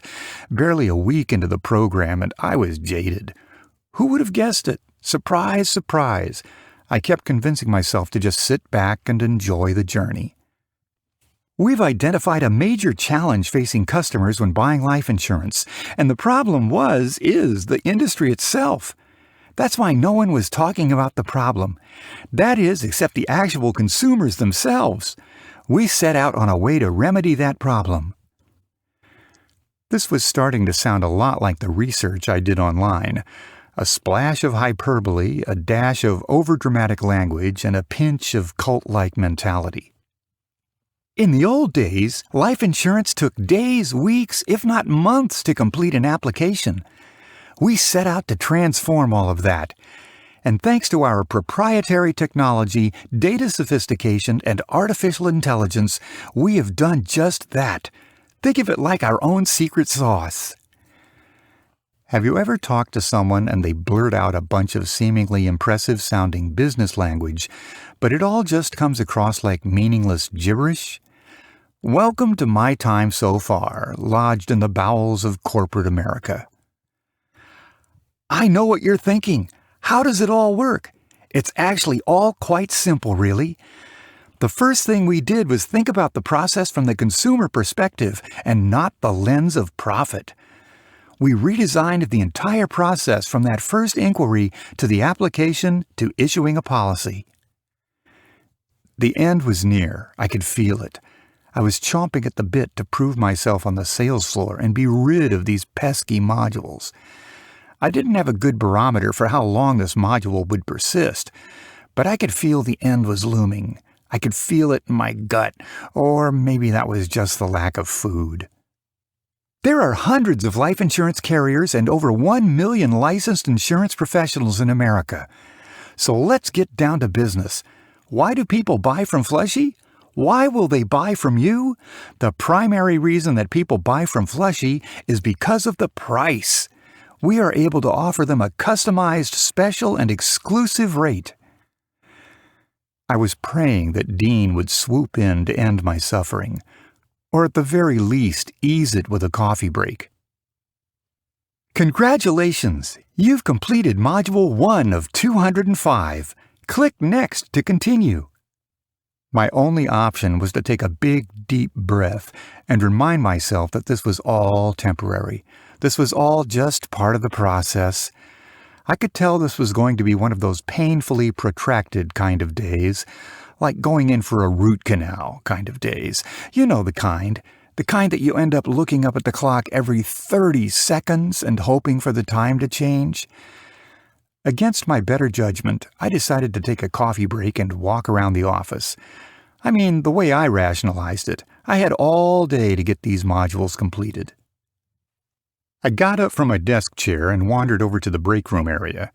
There wasn't a soul in sight, which I thought was kind of weird considering how big the office was. This morning we had our own personal barista making pour-overs and serving cold brew. I wasn't much of a fan of cold brew. It's not that I don't care for the taste. When I drink coffee, I want it to burn my mouth. Scorched earth, baby. I grabbed a cup of coffee and headed back over to my desk. In my first week, I gained over 15 pounds. Sitting on my butt all day and eating free sushi wasn't helping my waistline. By the time I arrived back at my workstation, there was an upswell of commotion over in one of the cubicles. A bunch of sales guys had huddled around a cubicle to shoot the breeze, so I slowly inched toward the group to find out what all the fuss was about. As I got closer, someone awkwardly invited me over into the fray. Hey, new guy, over here. What's going on, fellas? Didn't you get the memo? Dean asked as he walked into the crowded cubicle. Dean was hovering around the periphery of the cubicle and decided to come into the fold. Dean struck me as the kind of person who always sat at the back of the classroom. That way he could always see everyone coming in and out. I did not. Why? What's up? It's Curtis. Yeah, what about him? What about him? Well, Mike, he's a claim. A claim? Man, are you dense. The group laughed and started filling in the blanks for me, in the only ruckus and rowdy way a sales team could. He's 6 feet under, one of the salesmen shouted. He's checked out of the motel, a saleswoman proclaimed. He's swimming with the fishes, another salesperson chimed in. He's D-E-A-D, dead, another said. What? I just had sushi with him last week, one of the salesmen said under his breath. More like a Last Supper. Dean made sure to establish himself as the alpha dog of the group by shaming the salesman into submission. He instantly admonished the other salesman and said, Too soon, man, too soon. The rest of the group stood there silent. The atmosphere in the room began to sober up. I decided after a brief moment of silence to keep the conversation going. That's hard to believe. How old was he? That's a good question. Curtis was probably like 40 or 45. Around here, that makes you more or less a senior citizen. The group disbanded one by one, and everyone somberly went back to work. I mean, this news really killed the mood on the sales floor. Did you have life insurance? Mike, dude, that is savage. I mean, you're cold. I just meant... I know what you meant. Didn't you read your benefits package? I perused it. Yeah, I'm sure you did. Well, here are the cliff notes. All Flushy employees have life insurance. The company highly encourages it. Rumor has it that for upper-level employees, the company takes out life policies on them whether they like it or not. Nice. No kidding. So they buy life insurance on the employees? Yup. It's one of the many, many, many, many, many benefits for working for Flushy. Isn't that like some kind of conflict of interest? Mike, a man just died. Have some sympathy for heaven's sake. Dean verbally berated me about my apparent lack of decorum. In truth, I think he was just having a bad day. Fair enough. It's just a little unusual, that's all. Dean walked back to his desk without saying another word. I slowly meandered back to my cubicle and plopped down in my chair. I started my computer back up and turned on the learning modules. I wasn't approaching the learning with the same zeal or vigor that I once had. I mean, someone just died. Granted, I didn't know him that well. Even still, a colleague was dead. Welcome back. This section of the training module will cover the Flushy-approved talk paths. What the heck is a talk path? After doing a rudimentary Google search on business jargon, I found that it meant a script. Why can't people just say what they mean? Selling insurance is as easy as knowing when to say the right things in the right order. That is called a talk path. At Flushy, we use a very specific sequence of talk paths that create the ideal customer-centric experience when someone is buying life insurance. I wish selling was that easy. I spun around in my chair and started drumming my hands on my desk. My concentration was totally shot. The reality was, this all seemed like a big waste of my time. I know how to sell insurance. I don't need some artificially created robot to tell me how to sell. Don't be afraid, we have broken selling down into easy, digestible modules for you to learn. The first module we are going to discuss is rapport building. What in the world can a machine teach me about building rapport with a human being? This will be rich. I outstretched my arms like a cat waking up from a cat nap. Just as my cynicism subsided, a notification popped up on my screen. It was probably the email about Curtis. It read in part, "Dear Flushy family, it is with mixed emotions that we announce that Curtis has passed away. Curtis was an invaluable asset to Flushy and he will be missed. We ask that any employee who needs assistance with this contact HR. Effective immediately, Bob Lundy has been promoted to fill the vacant sales manager role left vacant by Curtis. Bob has been employed with Flushy for almost 2 years and currently serves in our Information Technology Architecture Unit as Assistant Scrum Master." Well, that escalated quickly. Dean messaged me seconds after the email came out. He said, "The new boss should be coming by soon. Make sure to look busy." That's pretty crazy, huh? Right? The guy's body isn't even cold yet and they already replaced him. Make sure you make a good impression. Bob is an enterprise-wide talent. Is it normal that they replace salespeople with tech people? Oh yeah, half the people on this floor came from the tech department. The door to the sales floor opened up and everyone stood up from their cubicles.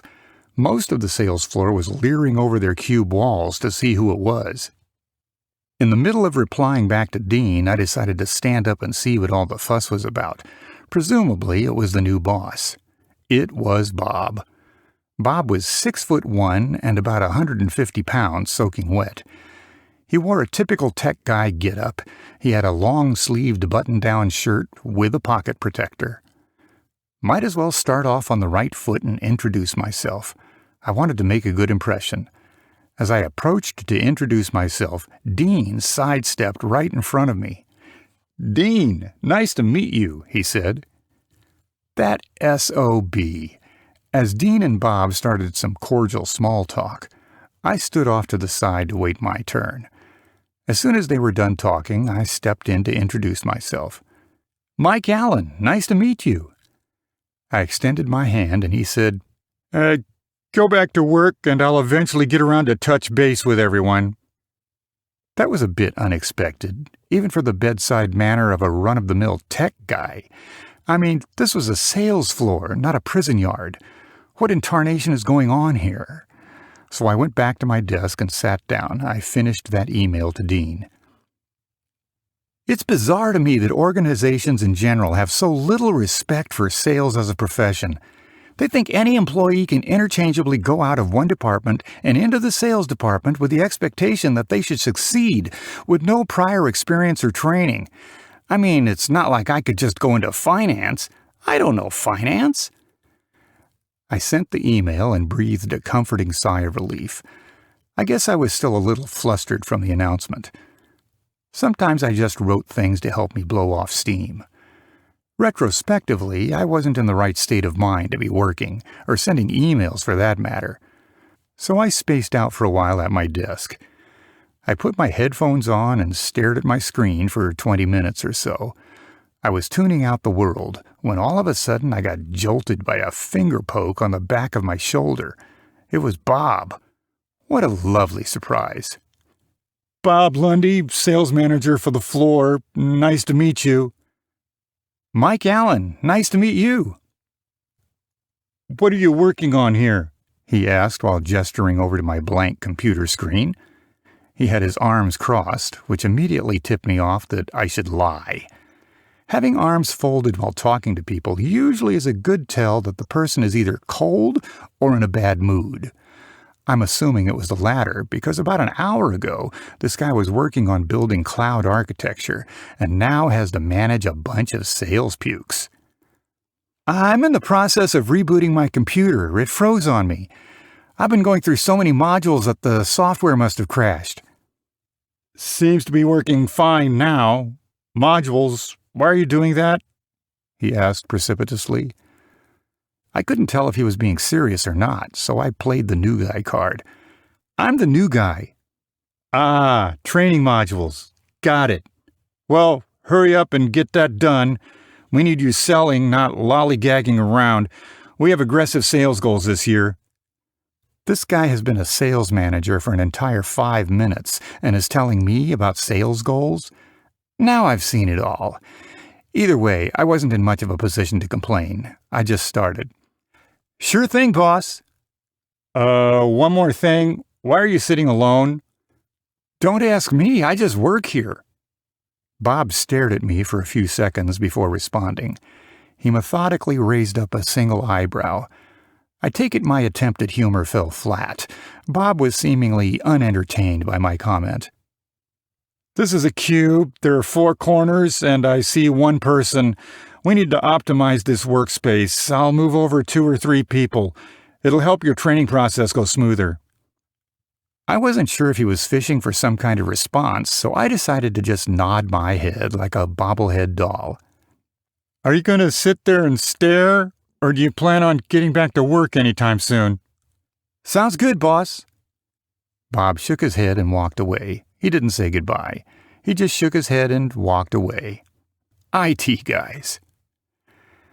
I spent the next 5 hours completing learning modules. I knocked them down like dominoes, one by one.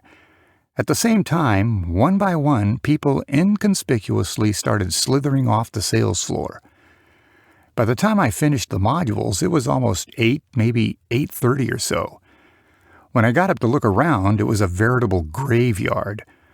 The new boss snuck out the back door around 4:30 p.m., so typical management, you know the kind. The last in the office and the first to leave the sales floor. I was completely on my own, in every sense of the word. And for the first time in my life, I appreciated the irony. I had been dealt a tough hand. Here's a riddle for you. What am I? I've had 0 prior sales experience. I've never sold an insurance policy. I've never talked to a customer. I've never been licensed. I never went to business school. I've never managed salespeople. I have no clue what I am doing. What am I?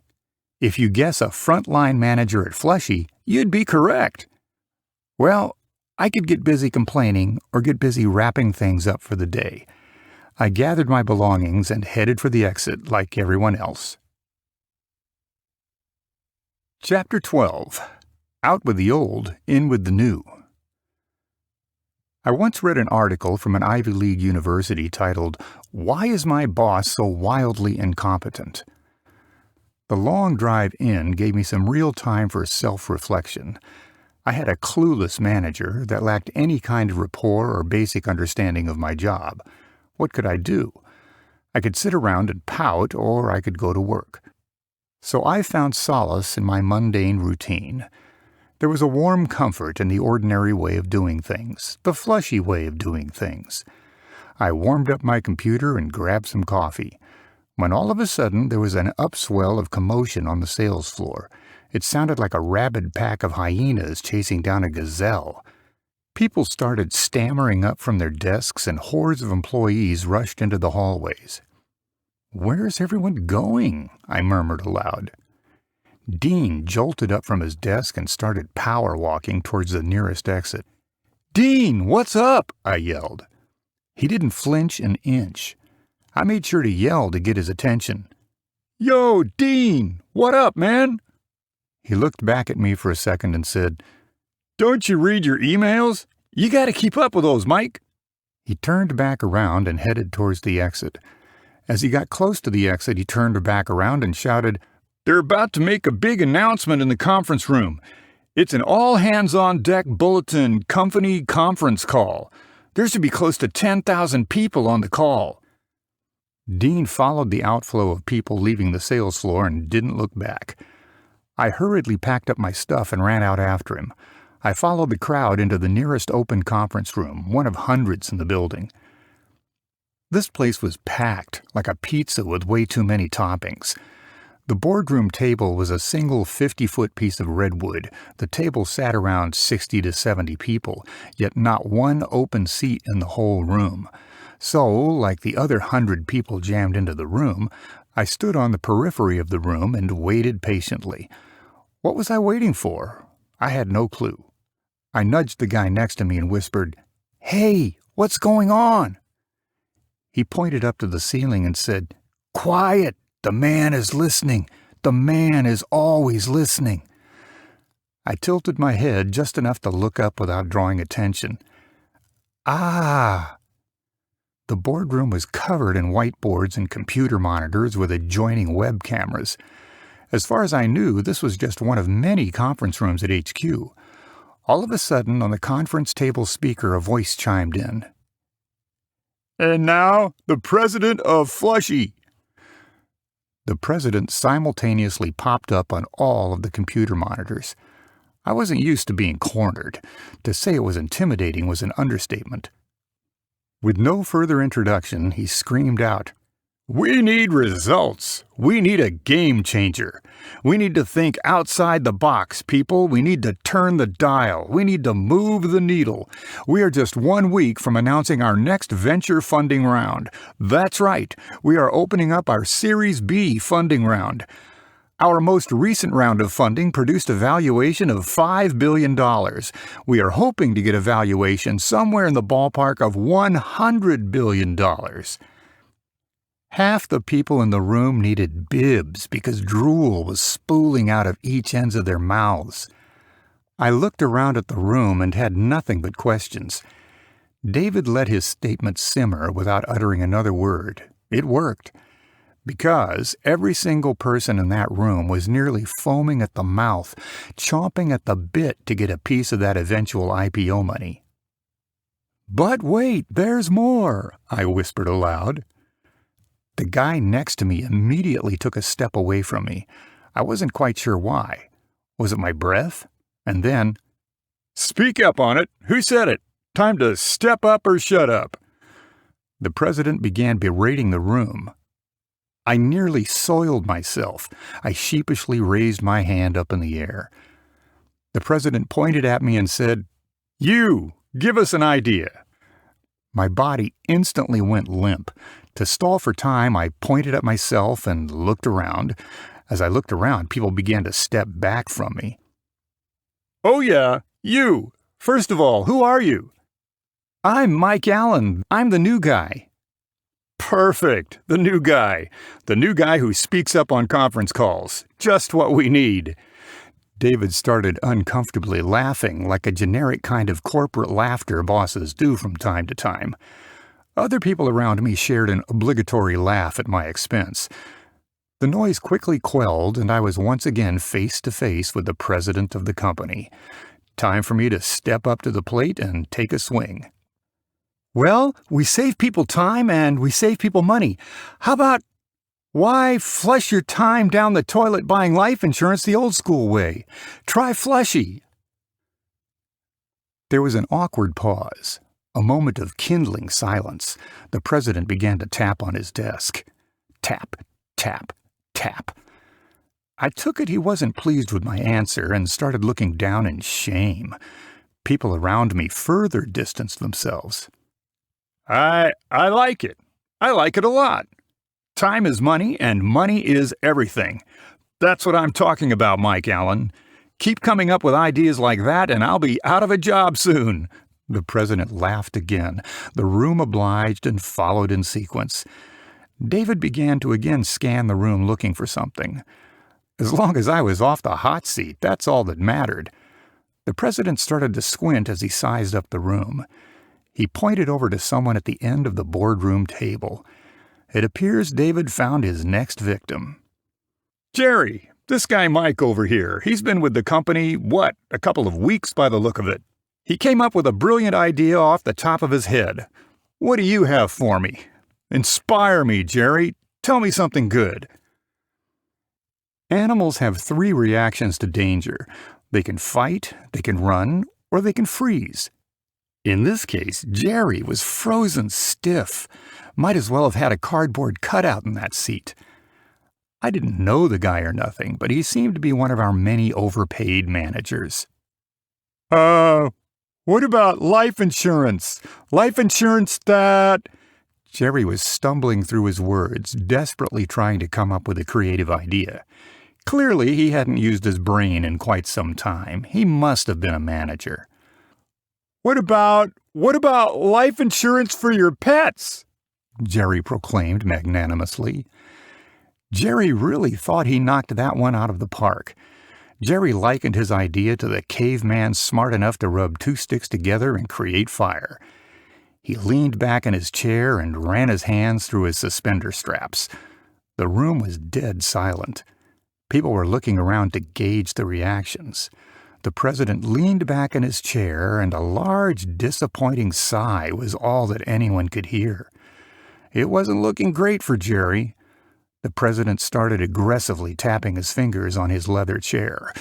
Tap, tap, tap. Jerry, that was probably the worst idea in the history of ideas. The president clasped his hands together and tilted his head back, looking up at the ceiling. He was deep in thought, and we all started looking around. I felt like a witness attending an execution. Jerry, you realize that uttering something that moronic has consequences, right? Jerry began to sweat profusely, like he just ran a marathon. This felt more like a scene out of a mafia movie rather than a brainstorming session.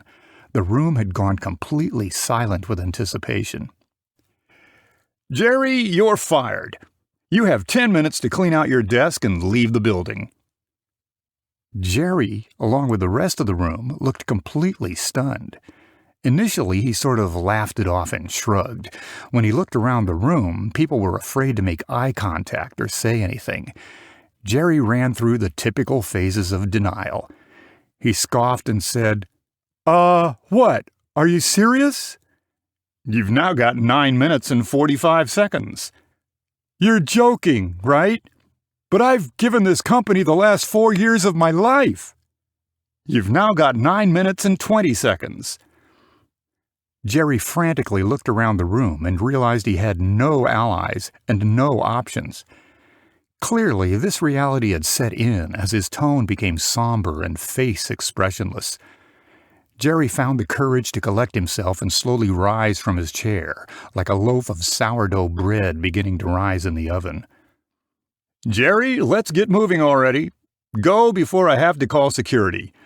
Let's not make this more embarrassing than this has to be. Believe me, this is hard on all of us. Jerry's eyes noticeably started to water up.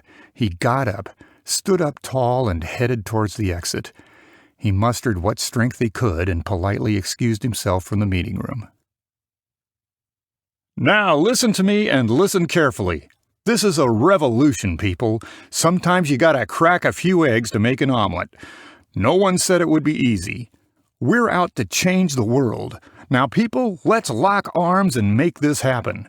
If you can't handle that, or if you're not down with that, I suggest you all start refreshing your resumes and find somewhere else to work. The meeting abruptly came to a halt, and the president disconnected from the conference call. Not a word was said as people started vacating the conference room. I scanned the room as people began to spill out into the hallway. Dean was at the other end of the conference room. He was twirling a pen and staring at a blank monitor. I could tell he was thinking about something. After a conference call like that, who wouldn't have a few questions? He got up and started walking over towards me. Walk with me, Mike. Walk and talk. Come on, I think we're headed in the same direction anyway. Sure thing, I hope so. Dean patted me on the back and we set out on our journey back to the sales floor. Dean could tell I wasn't my usual self. Tempers had flared and my anxiety was spiraling out of control. I guess it was written all over my face. What's on your mind? He asked quietly. What's on my mind? Are you for real? What the heck was that all about? Firing people on a company-wide conference call? Who does that? Yeah. That was all a bit unorthodox. It's kind of just the way we do things around here. Believe it or not, Flushy was ranked the #1 most desirable place to work for the last 3 years in a row. We stopped dead in our tracks. I took it that Dean was waiting for the hallway to empty out. As the commotion died down, Dean began to comfort me. #1 place to work in the world. Not in Los Angeles, Mike. In the entire world. Yeah, that was mentioned during the interview process. We picked up the pace again, this time with a little more vigor. I'm not sure if that had anything to do with the subject of the conversation or the meeting. The thing is, Mike, let me ask you something. Have you ever worked at a startup company before? No, I can't say that I have. This is only like my second real job out of college. Figures. Here's the thing, Mike. If you want to work at a startup, you have to align yourself with the company culture. It's an agile work environment. You have to learn to lift and shift. Things happen quickly, and you might have to pivot on a dime. You have to be able to adapt and overcome. If you can't do that, go work somewhere else. I think I'm starting to understand that now. I guess that's what I signed up for. I could accept that reality or move on. This wasn't like my old job. I mean, it was insurance, but it wasn't really insurance. Ultimately, this was my dream job. If I screwed this up, I screwed up the opportunity of a lifetime. People would give an arm and a leg to be in my position. You good, Mike? Or... Uh-huh. Well, I did have one more question. What's the whole Series B thing about? Man, you really are that new. Wow, I really envy you, Mike Allen. It's the way startup companies raise capital without going to a bank or making an initial public offering. Basically, you just go through different series or rounds of funding.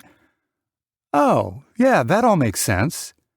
The last time Flushy did the company valuation, the street put the estimate around $2.5 billion. But we exceeded those expectations by like 1,000 basis points or something crazy like that.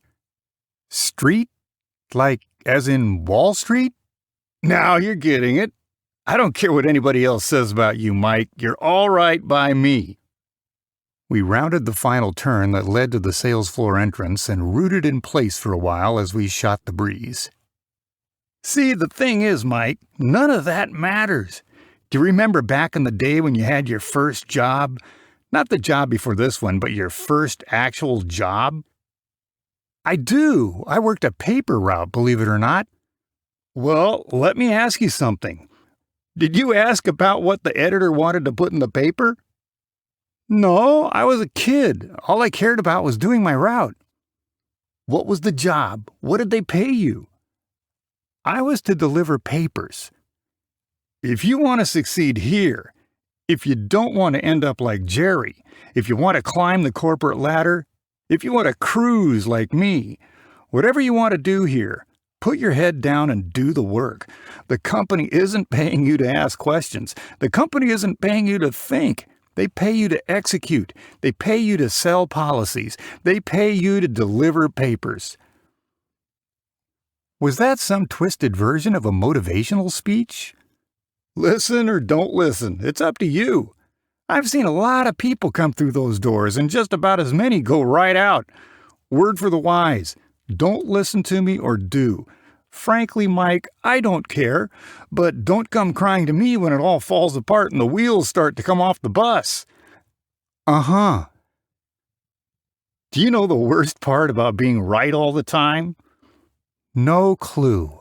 I'd imagine it's rather repetitive.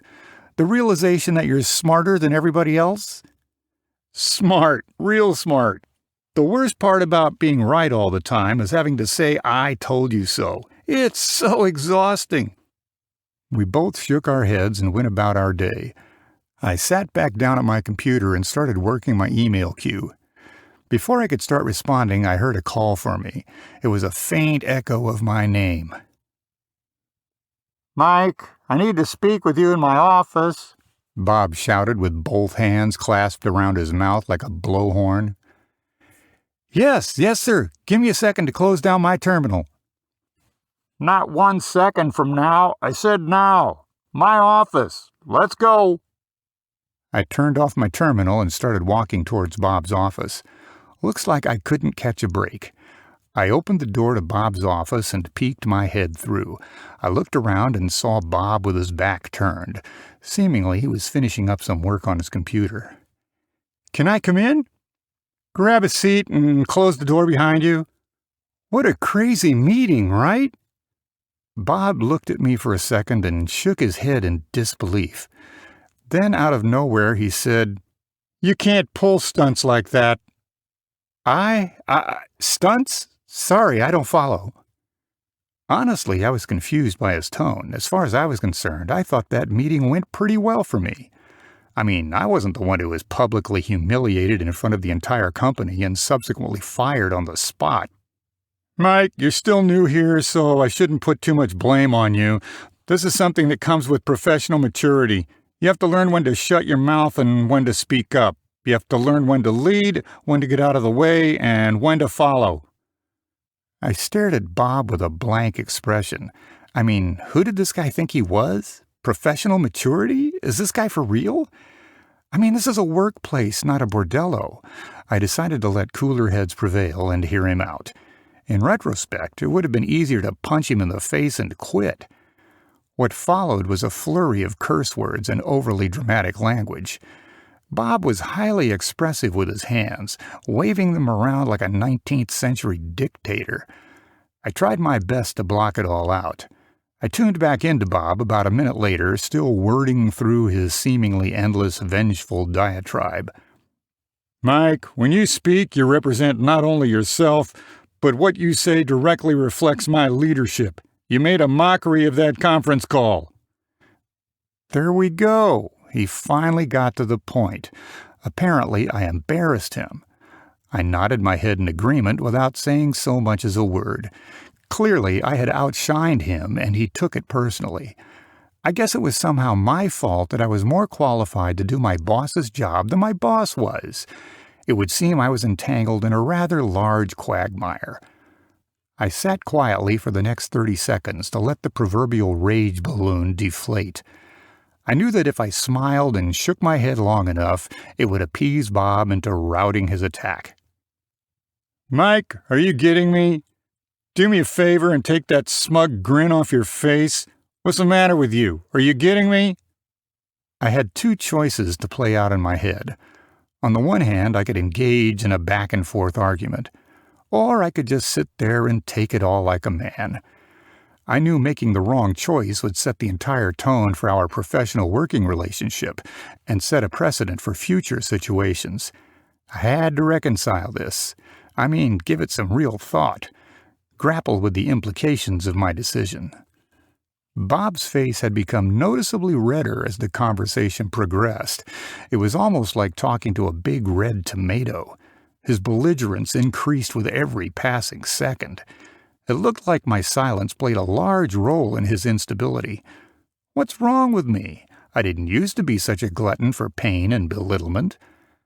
I decided to speak up and ask, "So you're saying I shouldn't speak up when the president of the company calls me out to speak up? How can I ignore the president of the company?" Bob was stunned someone actually had the gall to stand up to him. It was clear by his facial expression this wasn't what he expected me to say. He shouted his reply at the top of his lungs. I'm saying you should never get called on in the first place. Bob was clearly flustered, and when people are angry, they tend to make bad decisions. So I decided to say the most placating thing I could think of to a supervisor. "Sure thing, boss." I slid back my chair and stood up. I stuck out my hand to shake his hand. He didn't reply in kind, not in the least. Did I say you could leave? Bob had his arms folded, his hands thoroughly entrenched into his armpits, and this rather dreadful look on his face. No, you didn't. Can I go back to work? I'd like to make this company some money. Or should I not sell any policies today? Bob waved me off, and I went back to my desk. I needed to collect myself and reset, so I decided to take some sound advice. I decided to take a break and finally get around to reading that email I missed earlier this morning. The email read, "Well, who would have thought? What can we say? It's been an interesting week within an interesting month within an interesting year. I wanted to take this moment to connect and contribute some of my reflection of my own hopes and dreams. Firstly, I'd like to commend each of you, my employees, for your individual leadership as we navigate through these craggy waves and jagged bluffs. Despite the recent news, you have each maintained a clear commitment to the task at hand. While this may seem small to you, even trivial, I can't tell you how huge it is in the game of life, and especially in business. The ability to focus and execute amidst turmoil is a sign of a true leader. For me, I have experienced a wide range of thoughts and emotions over the last couple of days. As a leader, it's important that we express and consider all of these thoughts and emotions.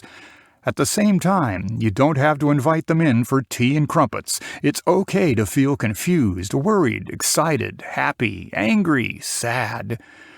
One thing I like to remember is that the power of the mind is to be able to acknowledge these emotions without allowing them to incapacitate you, disrupt your flow state, or dampen your attitude.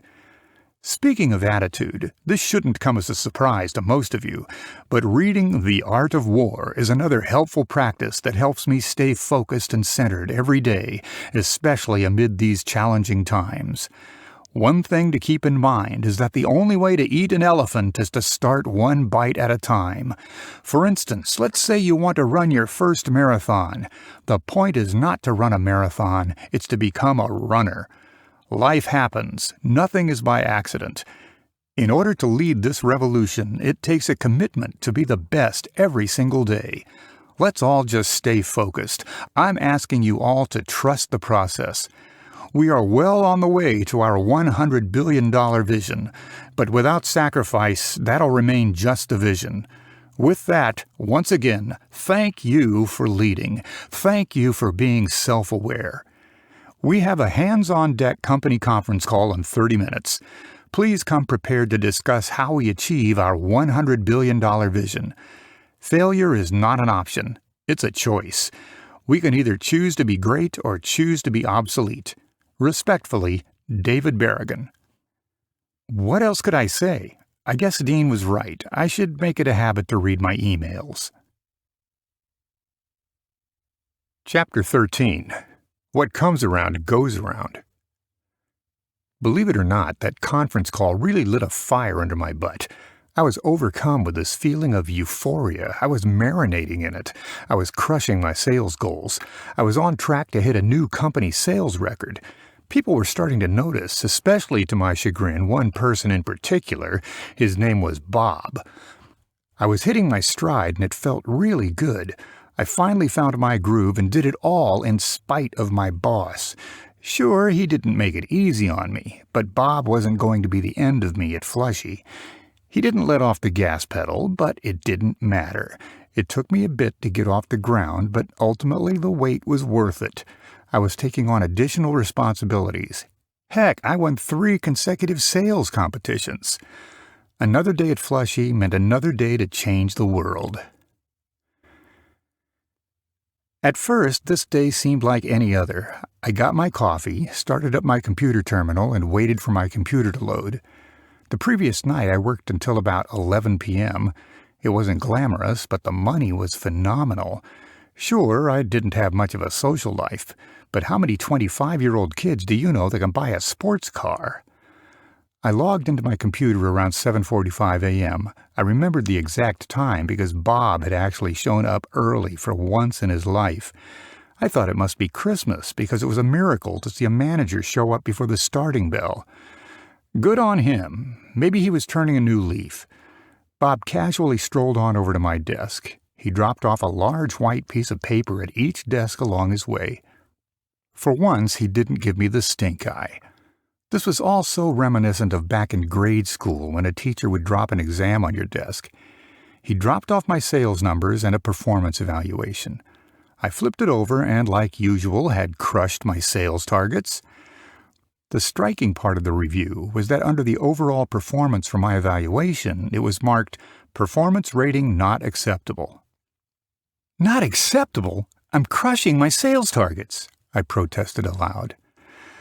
When I read further into the assessment, it pointed to concerns around my documentation of sales calls, response rate, adherence to the approved talking points, suboptimal quoting, and lack of utilization around the company script. So let me get this straight. I'm being heavily measured against things that are not sales, even though I am selling policies. I realized this was just business, but I felt slighted. This all felt deeply personal and nowhere near professional or objective. I know in business people say don't take it personally, but this was personal to me. On the bottom of the review it read, "Mike, you lack focus, intention, and professional maturity. Please pivot the focus on what you can control and conquer. Don't focus on the uncontrollable aspects of the job. Needs to focus more on the task at hand and not the bigger picture." Bob was hovering around the other salespeople trying to drum up small talk. In reality, he was circling the wagons. They were far too polite to tell him to go pound sand. We briefly made eye contact, and I motioned him over to my cubicle. He pretended not to see me and walked away. "What a coward," I said. What was I supposed to expect? This guy was highly suspect. I just got bad marks, and I'm the highest performing salesperson on the sales floor. I started making various forms of nonsense noises as I was thinking. I began rocking back and forth in my chair. I put my hands together to form a triangle and thought about all of the things on this review. I stood up with the review in my hand and started scanning the room again to see if Bob was still around somewhere. He had retreated back into his office, so I got up and found my way over to his office. My performance review in hand, I barged my way into his office to begin my tirade. Bob was waiting for me. "What's going on, Mike?" "What's going on?" I asked in a sarcastic tone. I held up my review and pointed to it. This is what's going on, Bob." "Your review? What about it?" "Let's drop the charade, Bob. What is this?" "I've been meaning to set some time up to discuss it with you. As you can imagine, given that it's our monthly review, I've been quite busy around the office." Bob glanced down at his computer monitor and clearly pretended to start searching through his calendar. "How about we set something up for next week? How does that sound? I can fit you in on Monday at 10:30 or Tuesday at 11 o'clock. Which do you prefer?" "We're going to deal with this right now." "Mike, I'd love to, but I'm a little busy at the moment." Before he could finish his sentence, I cut him off. "You're right, you're busy. Busy with me right now." "Mike, you barged into my office. There's got to be something important on your mind. What specifically do you seem to have a problem with? How can I help you?" This review is the most subjective piece of garbage I've ever laid eyes on." "Tell me more." "Tell me more? Are you kidding me? Well, firstly, you said that only 90% of the time I use the approved company script. Why does it matter what percentage of the time that I deviate from your pre-approved line of questioning? I have the highest closing ratio in the office." "Ah, so you want me to open the kimono. Statistics have shown that the best salespeople are those who stick to the company-approved script 100% of the time. They perform more efficiently than those who don't." "I'm the #1 salesperson here. I won the last 3 sales competitions. I'm the highest producing salesman in company history." "We know and we appreciate that, Mike. Just how effective you can be. Just imagine how effective you could be if you just stuck to the approved company script. Imagine, Mike, Not at 90%, but at 100%. All I could do was blink and take deep breaths. Long, protracted breaths, almost like a yogi. Maybe I would take David's advice and do some yoga. So what you're saying is that sales don't matter? Is that what you're trying to tell me, Bob? Not at all, Mike. What matters is that you learn to do as you're told. You need to lean into the process and not fight it. What matters is that you need to be coachable and learn. If you don't like that, then you can go work somewhere else. If you don't like that, then I suggest you start refreshing your resume. Bob was clearly starting to bait me into an argument, so I decided to end the conversation and go back to my desk. "Bob, as always, it's been enlightening speaking with you," I said sarcastically. I did an about-face and headed back to my desk. Bob was completely unfazed and just went back to pretending to work. This guy had to be one of the least self-aware people in the history of human beings. Even for a manager, this guy was dense. He had a way when it came to dealing with people. To say it nicely, he was a blunt instrument. He viewed programming computer software no differently than influencing human behavior. As far as I could tell, he looked at us like a bunch of ones and zeros. When I got back to my desk, I put the review right where it belonged, in the trash bin. I booted my computer terminal back up and started sipping on my coffee. It was barely room temperature, but I forced it down anyways. The way I figured it, Bob was setting me up to fail. It is what it is. My computer took a little longer to boot up than normal. Ordinarily, I would have thought nothing of it. Maybe Bob fired me and didn't tell me. When my computer loaded, a rapid sequence of notifications popped up on my screen. There were 50 unread emails in my inbox, all of which marked urgent. That was a little out of step, but nothing too extraordinary. The first email read, "Message, request a call, confidential." I figured it was a phishing email or some kind of spam. At first, I hesitated to open it. The email body was blank. I scrolled through email after email, all with similar headlines. I mean, what in the world was this about? After digging through the emails, I finally found the source.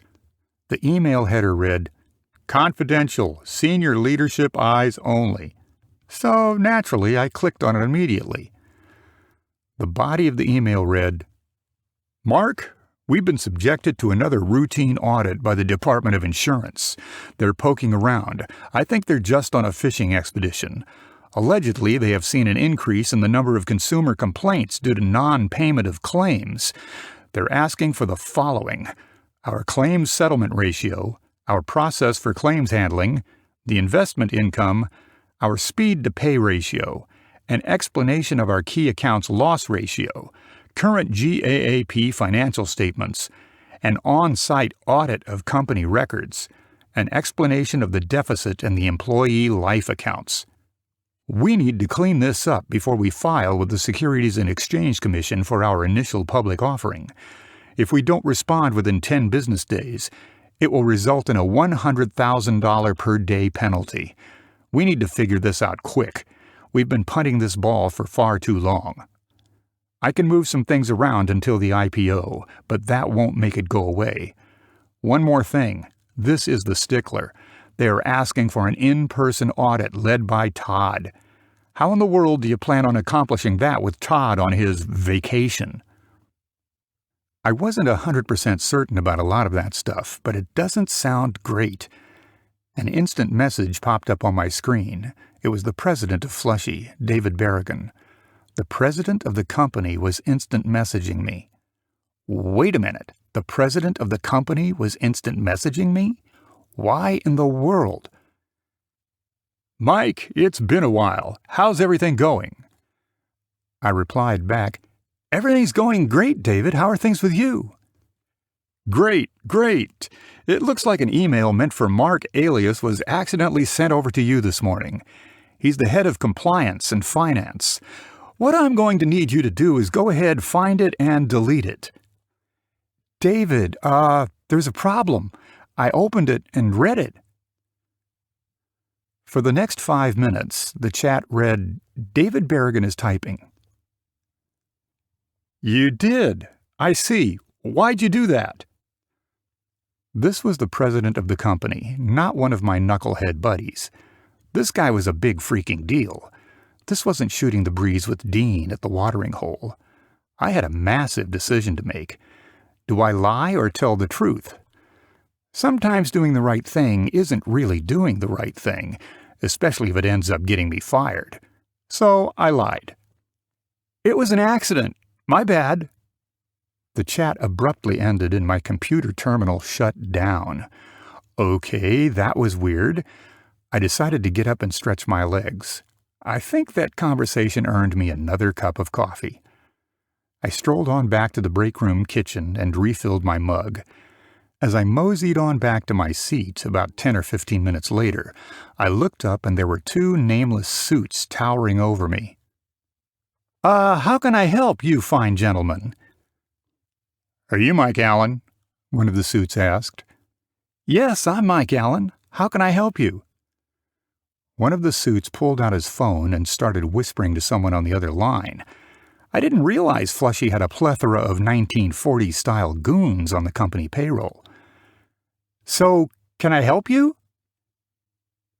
We need you to vacate this space and come with us immediately, they said in unison. Ha ha ha, really funny. Are you guys from IT? My terminal shut down and... Immediately. Come with us, as in right now.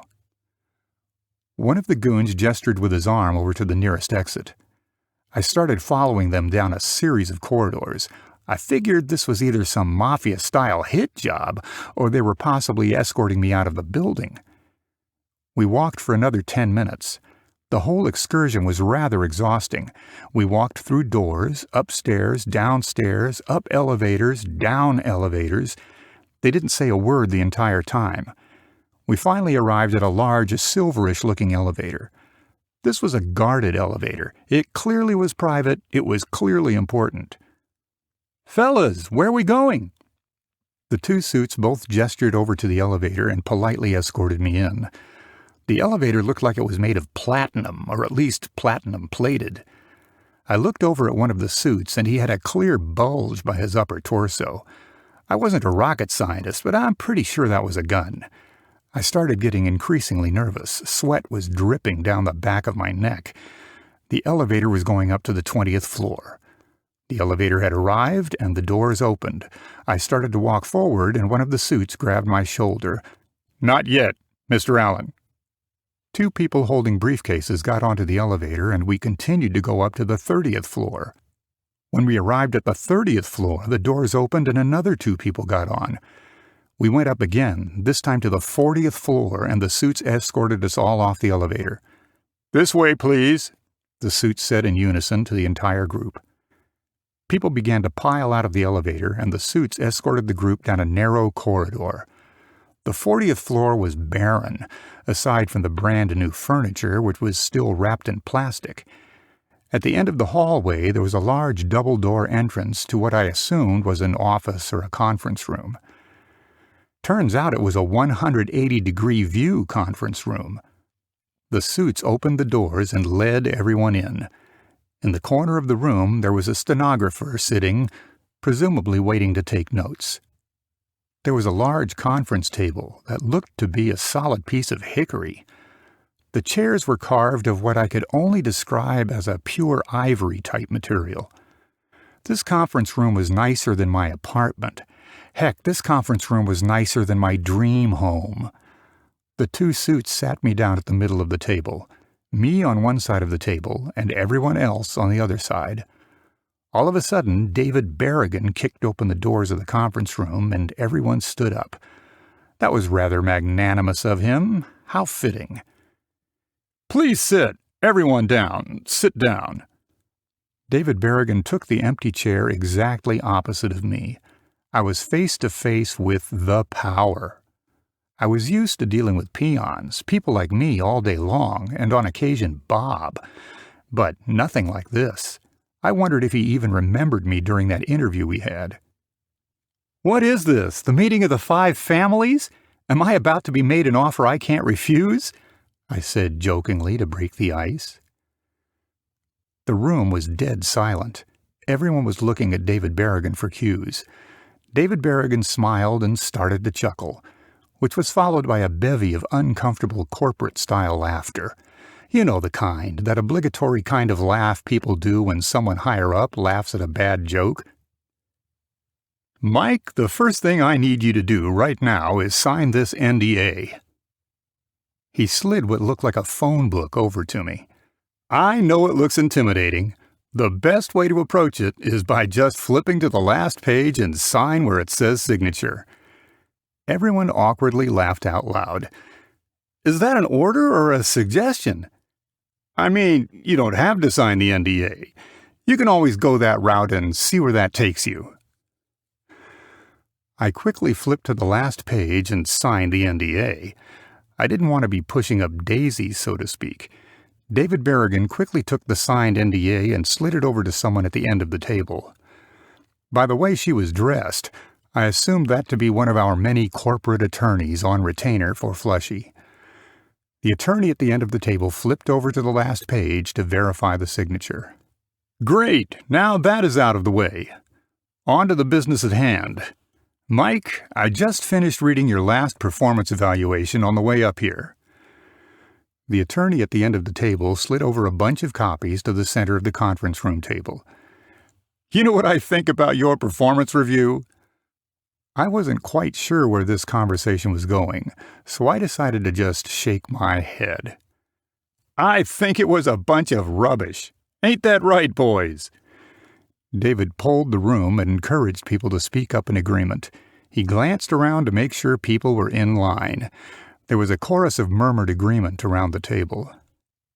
"In fact, I think you are just the guy we have been looking for to spearhead our experimental agency distribution channel strategy. What we're talking about here is the transformation of our sales department. Your results are impressive. What else can we say?" I looked around the room, waiting for the punchline. To my pleasant surprise, nobody was laughing. "David, I don't know what to say." "Then just say yes." "Yes. Wait. So you want me to take Bob's job?" No. We want you to be our Senior Vice President of Agency Sales Distribution." "Agency distribution? I thought we didn't have agents." "You're just the man we need to spearhead this new division. And do you know why? Why Mike Allen is the right man for the job?" I couldn't even complete a sentence. "It's because, well, you get results. The best results, in fact. The other reason is that you speak the language of insurance agent. You know the lingo. You walk the walk and talk the talk. You know how to connect with those kinds of people." I was visibly awestruck.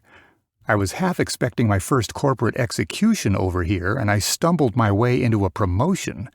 This has all got to be some deranged candid camera show, right? "So what would I be doing exactly?" "That's all in the details. Don't worry about it for now." David Berrigan started snapping his fingers, and his secretary came over with a packet. He handed me the packet and said, "This is the comp package. Go ahead and open it." The offer would give me company car, private corner office, a private secretary, a secretary for my secretary, a parking spot with my name on it, access to the company gym and spa, 100% paid health insurance, group life insurance, an executive key man life insurance policy, unlimited PTO, paid time off, paid company holidays, equity sharing, 100% tuition reimbursement, a monthly bonus, 100% 401k matching, a company pension fully vested day one, $350,000 a year starting salary, guaranteed 10% per year salary increases. That is one generous offer. Glad to have you as part of the SLT. That stands for Senior Leadership Team. Get used to it, Mike. Welcome to the good life. As the newest edition of the SLT, we will need to get you up to speed on the business, on how the company makes the hamburger, so to speak.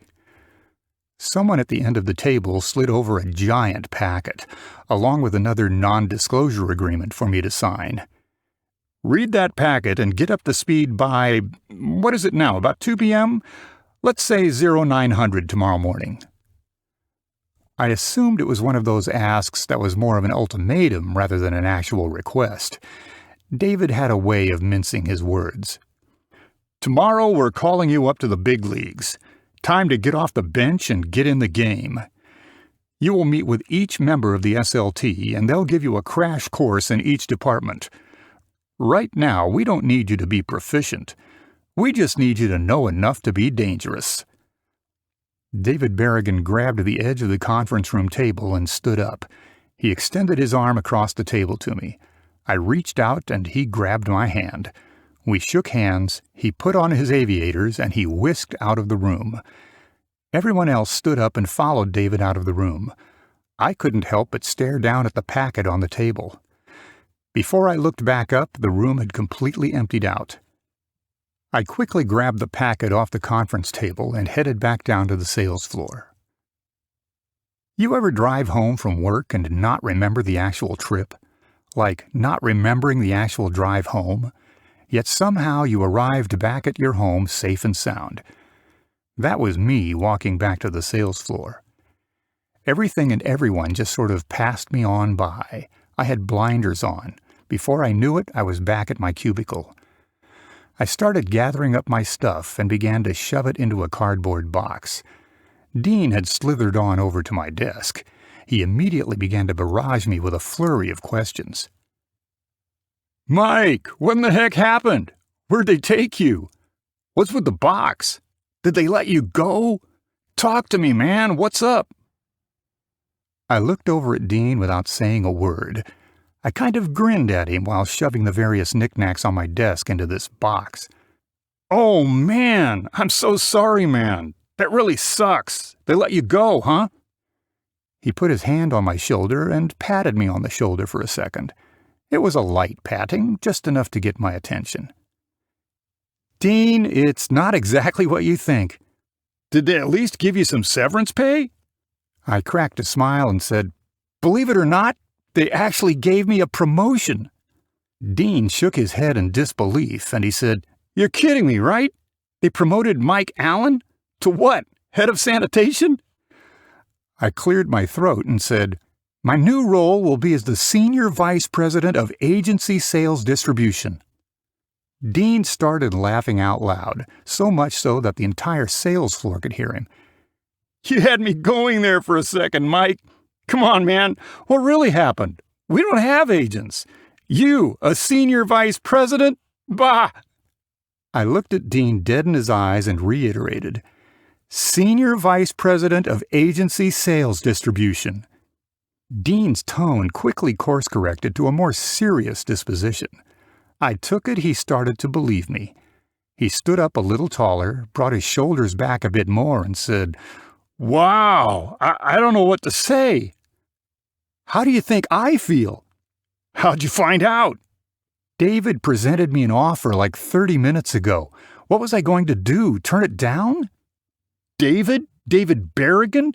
You mean the president of the company? What, are you guys on a first-name basis?" "Dean, I'd love to chit-chat with you, but I gotta go take a private elevator to my new office." I snuck in a smile as I was shoving things into my cardboard box. "Oh, it's like that. Mr. Big Time over here. He gets a big fancy promotion and then forgets who mentored him along the way. It's like that, huh?" "Don't worry, Dean. I won't forget all the little people that helped me along the way. I mean, I do need a secretary if you're interested." I stopped packing my things for a second, and we both laughed at how absurd an idea that would be. "Although it sounds tempting, being your peon and all, I'll have to pass for now. I kind of like my little slice of Flushy heaven here on the sales floor. If you ever change your mind..." Does Bob know yet?" I smiled and completely stopped in my tracks. "Oh, yeah, Bob. We have some unfinished business to discuss." I put my box down and walked over to his office. It was a short walk. I made sure to have an audible thudding knock on his door, the kind of knock that made an impression. Knock, knock, knock. I pulled the door open and saw myself in. Bob turned around in his chair. "Oh, Mike, what do you want?" "Did you hear the news?" "What news? Unlike popular belief, I'm a very busy person. Get to the point or get out of here." Sure, no problem, Bob." I got in nice and close, violating any kind of personal space boundaries we had. I wanted to make sure he heard me loud and clear. "Watch your back, Bob," I whispered affirmatively. "What did you just say to me? Are you out of your mind?" I smiled and said, "You heard me.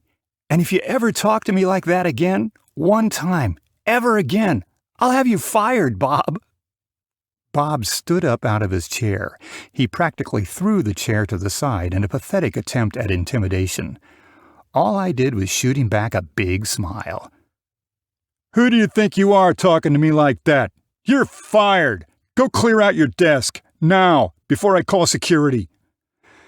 I got right up in his face and fronted up on him. We squared off, and it seemed to have the desired effect of having him peep down. "Who do I think I am? I'm your new boss." Bob squinted his eyes and clearly was dumbfounded by my declaration. "Yeah, that's right. You didn't hear the news. I'm part of the SLT now. I'm untouchable." Bob scoffed and laughed under his breath. I don't blame him for not believing me. "Now sit down, Bob, or I will sit you down. Pick up your chair from the floor, or I'll put you down there with it." Bob had this look of complete bewilderment on his face. It was priceless. He didn't quite know what to do. I started snapping my fingers and said, "Bob, did I stutter? Pick your chair up and sit down." He picked up his chair off the floor and acrimoniously sat back down. He grabbed his phone and started dialing up HR. Mind you, Bob hadn't uttered a word. I sat back in the chair and smiled as he called his human resources. "I'm calling HR right now. You can sit there with that stupid grin on your face all you want." Ring, ring, ring. "Hi, this is Bob Lundy." His bloodthirsty tirade was interrupted by the person on the other line. "Well, I've got Mike Allen here in my office, and I need to process his termination effective immediately." "Uh-huh. Yeah, but... Uh-huh. I understand." He sat there silent for some time, his life drained from his body. I stuck out my wrist and pointed down at my watch to let Bob know to hurry up. I was getting impatient, so I just started talking again. "See, the thing is, Bob, you have a choice to make. Do you want to go out on your back or get on your knees and beg me for your job?" Bob hung up the phone. He gulped and stared at me with this lifeless expression. His skepticism had subsided, but had not quite fully receded. "Don't worry, Bob. I won't make your life half as miserable as you made mine. That'd be inhumane. That'd be arbitrarily cruel. That'd be someone who lacked professional maturity." I started laughing with sinister overtones. The power was overwhelming. This is what power feels like. I'm beginning to like it. I think I could get used to this. I noticed Bob had a sandwich on his desk. Turns out he was about to start his lunch when I barged in on him. "Is that your lunch?" "Yeah, it's a pastrami sandwich from Polino's down the street." "Oh, Polino's. Do they deliver?" "No, I had one of the interns wait in line to pick it up for me. Around this time, it takes about an hour or so." The chit-chat made Bob calm down a bit, like a cow being led to the slaughterhouse. "An hour! Wow! That must be one great sandwich." "It is." "Is that like your favorite place or something?" "It is." "Mike, what's your point? Why are we talking about my sandwich?" "My point is, Bob, my point is, shut up and give me your sandwich." "What? No, I'm not giving you my sandwich. That's my lunch." I tapped my fingers on my leg. Tap, tap, tap. See, the problem you have right now is, Bob, is that you still think that you matter. You think that you have power. You think that people care about what you have to say. Well, Bob, you don't. I'm not going to ask you again. Give me your sandwich. Tap, tap, tap. Bob degradingly slid the sandwich over to me without making eye contact. Put the sandwich in my hand, Bob. He begrudgingly picked up the plate and put it in my outstretched hand. I took a big, slow bite of that sandwich, all the while looking Bob dead in his eyes. I slowly chewed that pastrami sandwich. He was right. This place was worth that wait. Wow, that's a good sandwich, I said obnoxiously with a big chunk of sandwich still in my mouth. I stood up from my chair with the sandwich still in my hand, turned around towards the open door. I took the rest of the sandwich in my hand and hurled it across the office. The sandwich broke apart and scattered across the floor. Now, Bob, considering your fancy lunch, I'm assuming it was very expensive? It was a $30 sandwich.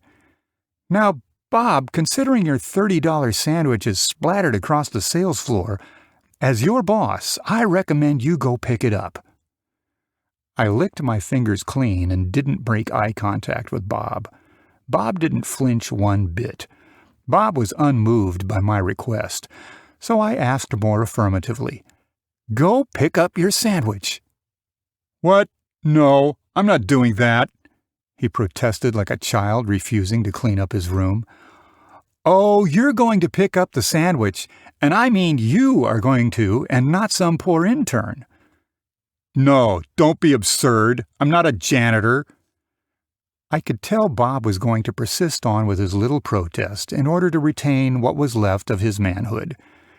If there's one thing I've learned from my managers is that you can't let your employees have free thought. You have to break their will, make them absolutely submissive, and eliminate any free thought. Oh, I put him in his place. Bob, you're going to pick up that sandwich. Or else. Or else what? Picking up a sandwich isn't in my job description. Well, you can pick up the sandwich, or choose not to, and see where that takes you. Bob slowly stood up and hunched his shoulders. He escorted me out of his office and went to go pick up the sandwich. It was my first taste of power, maybe a bit vengeful and maybe a bit brash. What could I say? He deserved it. I deserved it. Great! Don't forget to scrub the carpet when you're finished. It looks like that deli mustard got pretty deep into the crevasses of the carpet. I'm sure you'll do a great job, Bob. You always aim to please. I got my stuff and headed up to my new office. When I stepped off the elevator, I was greeted by my new secretary. Mike? Yes, nice to meet you. Hi, I'm Gilroy. I'll be your secretary. Follow me, please. We walked through rows of empty cubicles. We walked for like 10 minutes until we arrived at two big, beautiful white doors. Is that marble? Nothing but the best, boss. I opened the doors and slowly peeked my head in the office. It was barren, nothing but a desk, a chair, and an empty bookcase. At least it was a large space with lots of potential.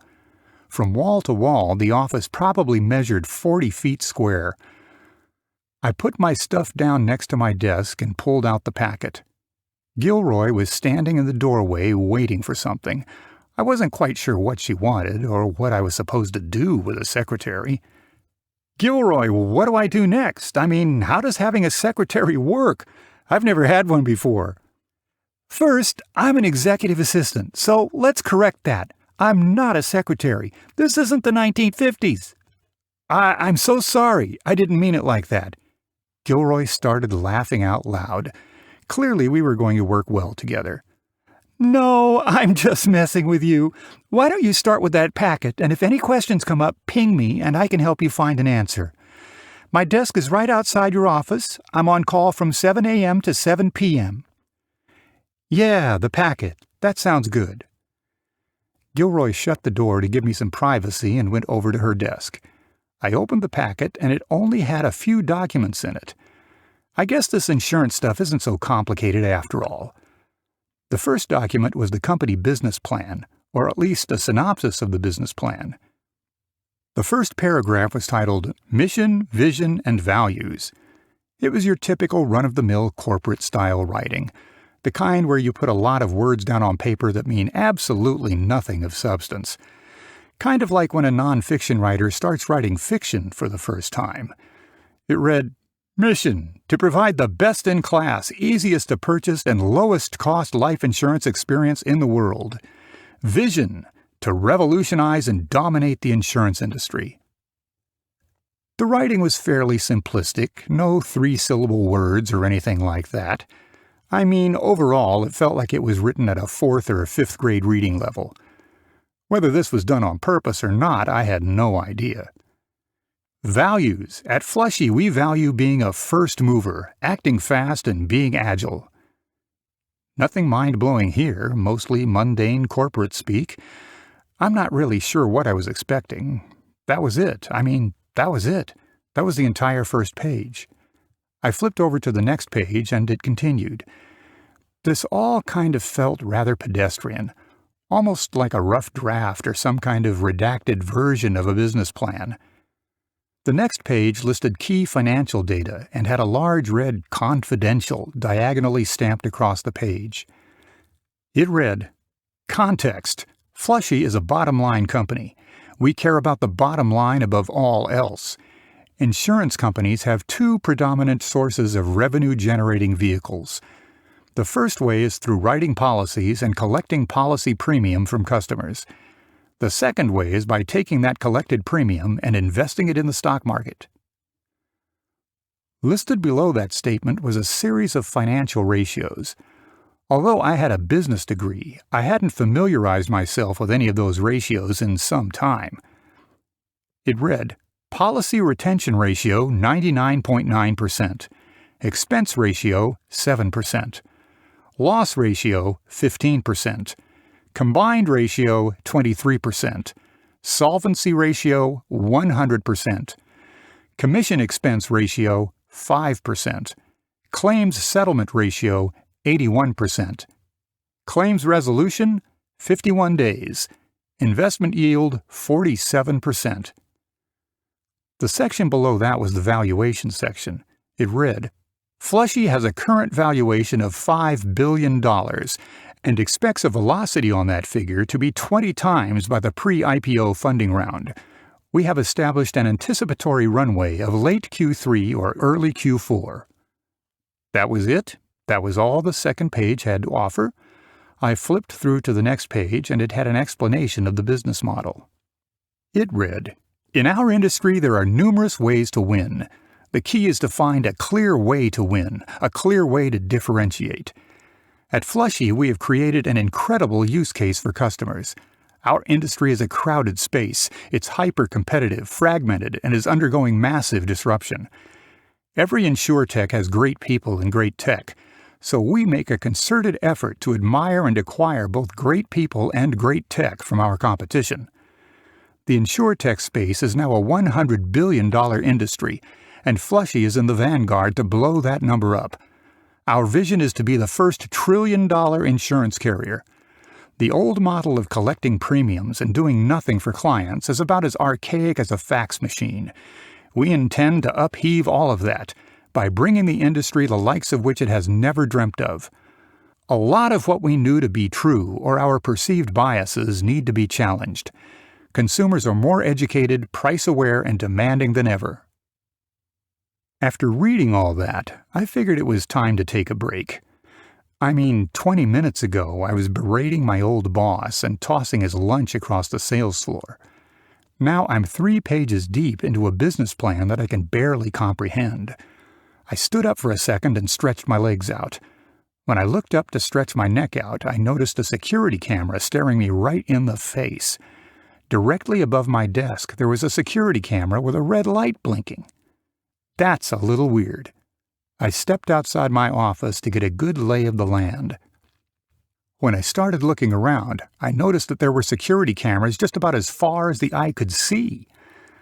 I turned to Gilroy and asked, "What's up with all the cameras? What's the deal?" She laughed. "Did you not notice them all over the sales floor? They're set up all over the building like that." "Can't say that I did. Creepy." Gilroy laughed and went back to typing up something on her computer. I stepped back into my office and lethargically continued through the business plan. The next section read, "Strategy. Our strategy is to offer the lowest price insurance through better pricing synergies, better tech, better data, creative financing, and strategic partnerships." What in the world is a pricing synergy? The remainder of the packet was more of the same. I finished it up in less than an hour. I decided to call it an early evening and headed out around 8:30 p.m. When I emerged from my office, Gilroy had already taken off for the day, and the office was completely emptied out. I broke for the exit and made sure to turn off all the lights on my way out. Who knows what I have in store for tomorrow? Chapter 14. An Education Fit for an Executive. Per my usual routine, I arrived at work early the next morning. Dealing with traffic in Los Angeles is possibly one of the most daunting crucibles a person ever has to endure in life. I wanted to avoid the perennial traffic jam on the 405 freeway. The 405 can be pretty unforgiving during rush hour. I hit the lobby around 7 a.m. and was greeted by a new face. "Hi, Mike. Mark Alias. Nice to meet you." Mark was one of the least imposing people I had ever met. He stood about 4 foot and 12 inches and couldn't weigh more than 125 pounds, and that is with his three-piece suit on. "Mark, oh yeah, I got your email the other day by mistake." "Yeah, well, I'll be working with you this morning and getting you up to speed on the finance side of the house." "Sounds fun. Kind of like seeing how the hamburger is made, right?" "It's a little less bloody than that, Mike, but yeah, basically. Let's walk and talk. You can walk and chew bubble gum, right?" "Sounds good to me." "Mike, if you were to guess, how many insurance policies do you think go unclaimed each year? What do you think, if you were to estimate it?" "I have no clue. How many?" "Guess. I've seen your pedigree. You've got enough industry experience to make an educated guess." "Mark, honestly, I have no idea." "More or less than 10%? Over or under? What's your bet?" "It's got to be under 10%. I don't know, maybe 1% of claims? Who doesn't collect on their life insurance? Why would you pay all those years and not collect?" "Believe it or not, the answer is 5%. Across the entire life insurance industry, on average, it's about 5% of death benefits go unclaimed. That's how many people never collect a death benefit." "No, 5%? Really? 1 out of 20? I was shocked. I mean, that seemed absurd to me that so many people would pay for a policy and never collect the thing they paid for. "Let's walk and talk. Here's the thing about finance. It's not an exact science how we price insurance policies. When done correctly, think about it more like an art form." "Got it. Art, not science." "Yes, well, we have to ride the line between the two. Ultimately, what we want to do is blur the lines a bit." "Blur the lines? How so?" "Good question, Mike. Let's say 5% of policies go uncollected on average. What we want to do is simply push that line a little bit further out than the average. Push the goalpost." "What do you mean? I don't follow." "The thing is, Mike, people don't care about their insurance policies. People care about the type of phone they buy, the car they drive, and the house they live in. Insurance is a nuisance as far as most people are concerned." I nodded for Mark to continue his rant. Mark was right. Insurance is right up there with getting a root canal to most people. To get to that magical 5% average, some companies are above the 5% and some are below the 5%. Ultimately, the customer will never know the difference. We want to be the kind of company that is above the 5%.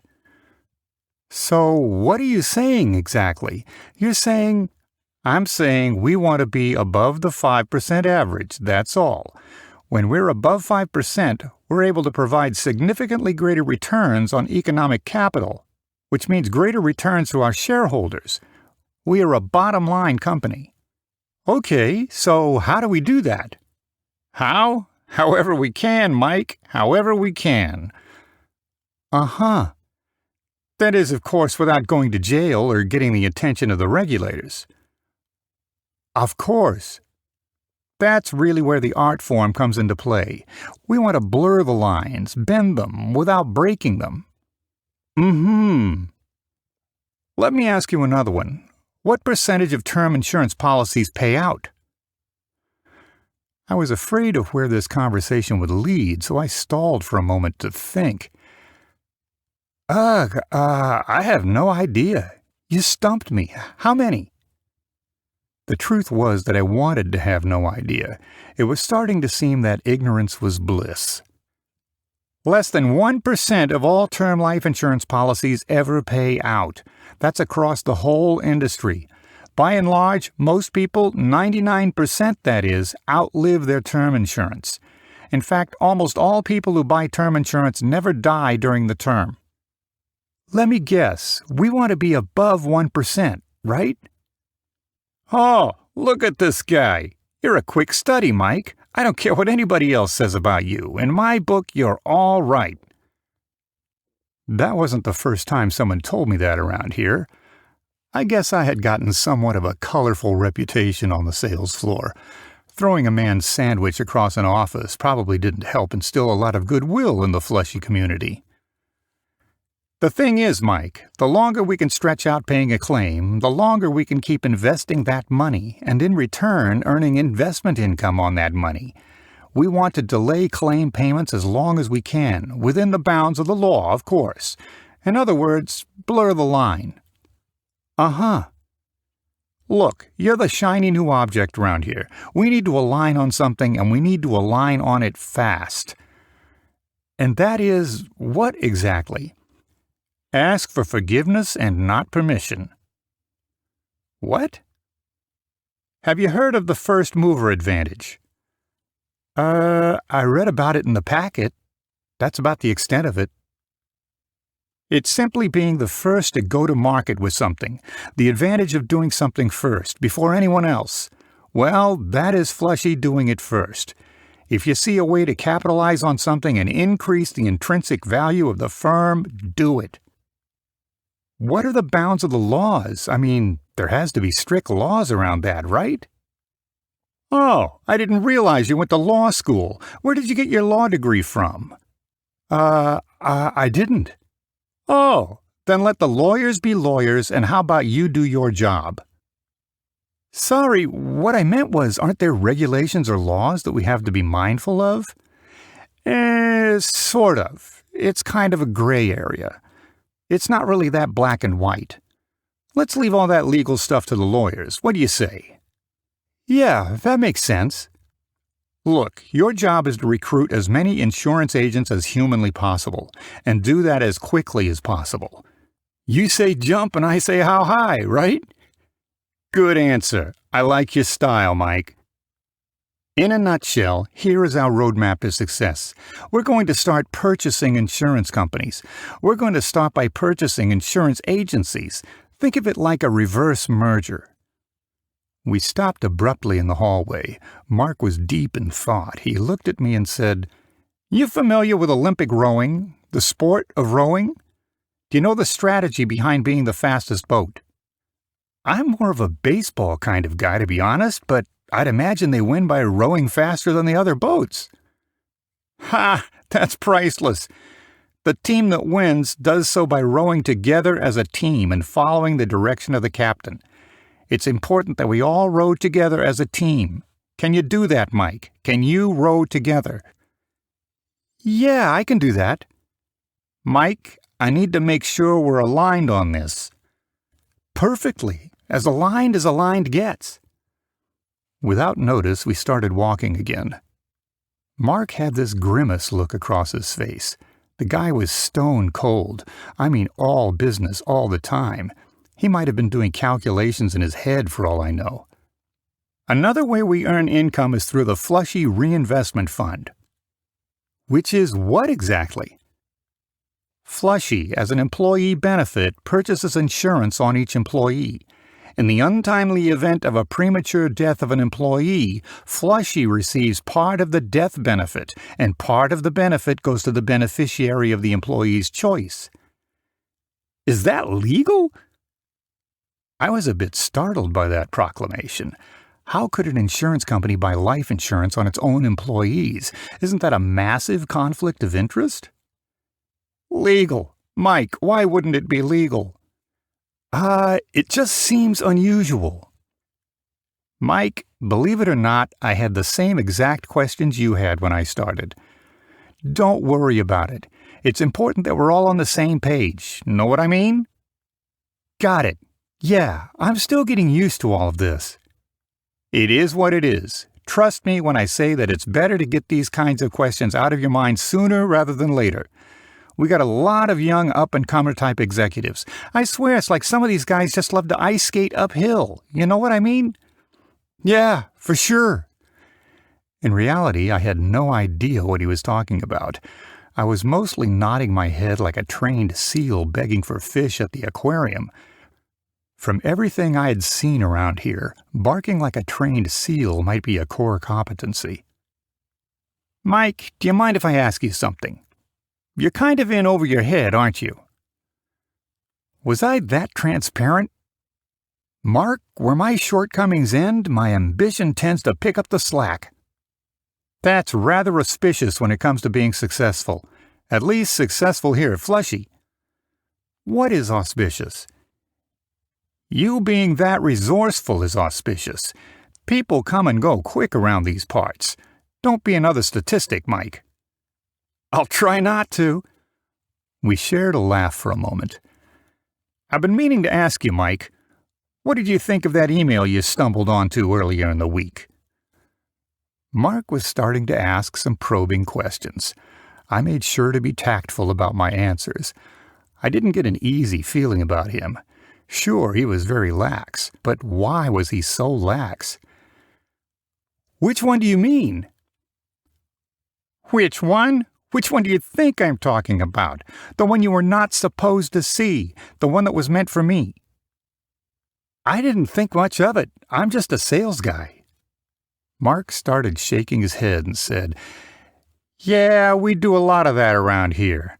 We speed people up the org and randomly replace positions with nincompoops. The number one qualification around here seems to be whether or not you're somebody's niece or nephew. Mark trailed off and his tone became rather somber. Mark took a deep breath followed by a slow sigh. There was something bothering him, but I had no idea what it was. Normally people are very candid with me. I guess they figured that if I let my guard down, so should they. Mike, I think we're good for now. Why don't we do a working lunch somewhere off campus? Perfect. How's like 1 p.m.? Mark, why don't you come by my office and we'll go get something to eat? It's my treat today. That'll be great. I'll see you then. I felt like he was holding something back, or maybe he didn't trust me. I was probably just reading too much into the whole situation. We both parted ways and I went back to my office. As I was walking back to my office, I received a text message. It read, Mike, I'm Naomi Watson. I'm the Chief Claims Officer for Flushy. I'll meet you on the 10th floor in about 15 minutes. Meet me outside in the lobby. So I quickly ran up to my office and dropped off my briefcase. I shot on back down to the 10th floor, which was the infamous claims department. I stood around waiting for about 30 minutes for Naomi. I figured she forgot about me, so I shot her a reply-back text. The doors to the claims department quickly opened up, and out walked Naomi Watson. She smiled and greeted me. She stuck out her hand and latched onto mine. We exchanged the normal pleasantries, and she led me back to her office. We passed rows and rows of empty cubicles on the way to her office. Nothing out of the ordinary. It was still kind of early in the morning. This way, Mike. She motioned me over to her office. Her office was a complete disaster zone. It was like a bomb went off or a tornado ripped through her office. I mean, to put it simply, it was a dumpster fire. To be honest, part of me loved it. It reminded me of home. It reminded me of my old brokerage. Simpler times. How's everything going so far? It's going great so far. Great. Welcome to the revolution. The first thing we need to talk about is teamwork. Teamwork is very important around here. In fact, teamwork is the glue that binds us all together. You do want to be part of the team, right, Mike? For sure, of course I do. Mark and I went over that in some detail. Oh yes, Mark. I'm sure he did a splendid job at explaining the importance of teamwork. Naomi approached the oversized liquor cabinet situated in between her desk and the door. She pulled out 2 crystal glasses and what appeared to be a bottle of bourbon. She held both glasses in her left hand and jiggled them my way. Oh, no thank you. It's too early for me. She sighed. Well, your loss. She began to pour herself a shot of bourbon. Well, I suppose it's 5 o'clock somewhere. Naomi slowly poured the bourbon into her glass. As she began to pour, I noticed her shirt sleeves start to reveal an elaborate tattoo on her arm. It's a peacock. What? Apparently she noticed my prowess for observation. The tattoo on my arm. In case you were wondering, I saw you gawking. Gawking might have been an overstatement. It was more of an observation. We both laughed a bit as she finished pouring her refreshment. Naomi waddled back to her desk. She was one of the only people around here not to be in a hurry to be someplace. A loud thud rang out as she put her glass down on the desk. Naomi left quite the impression on me. She looked more like a runway model rather than an insurance executive. Mike, how much do you know about claims? Not much. I'm just the sales guy. Oh, right.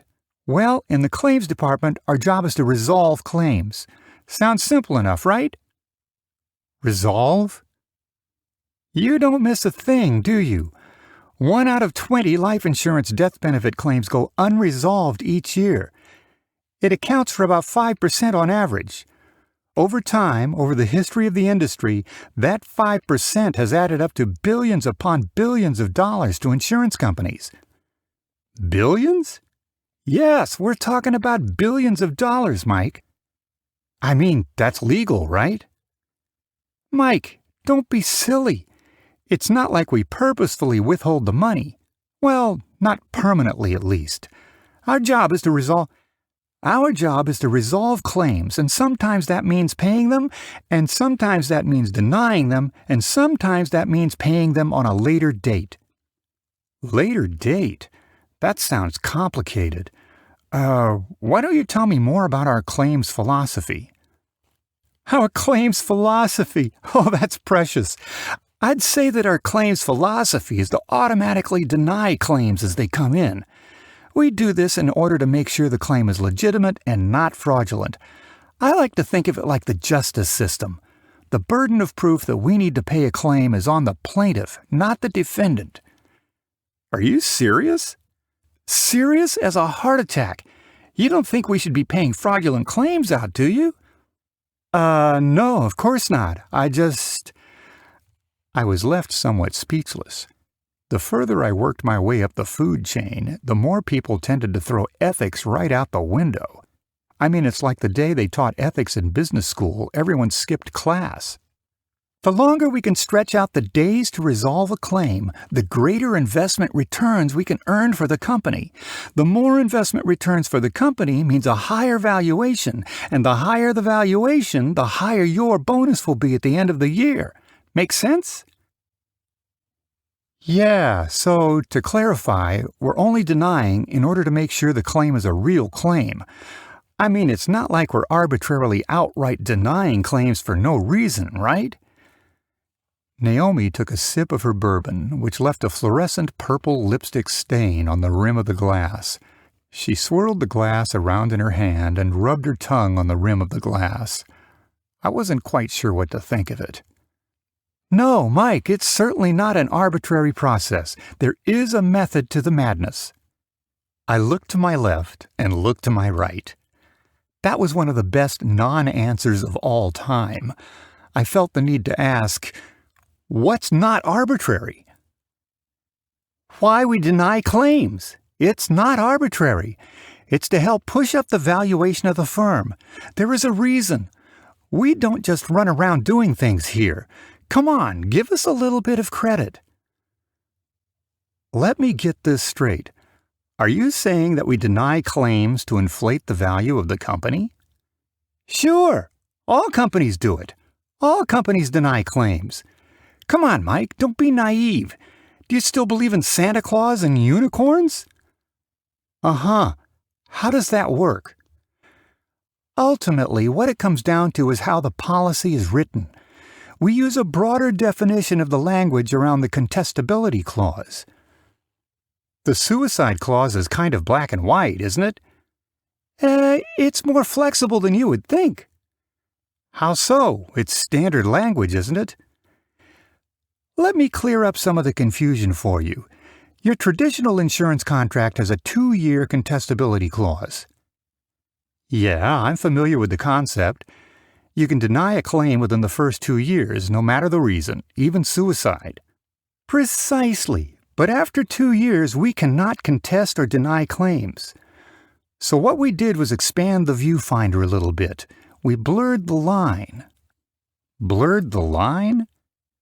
Well, for instance, we added some ways of dying that are excluded from the policy, even during the contestability period, like dying while skydiving, scuba diving, being in a war, flying on an airplane, being inside a building, etc., things like that.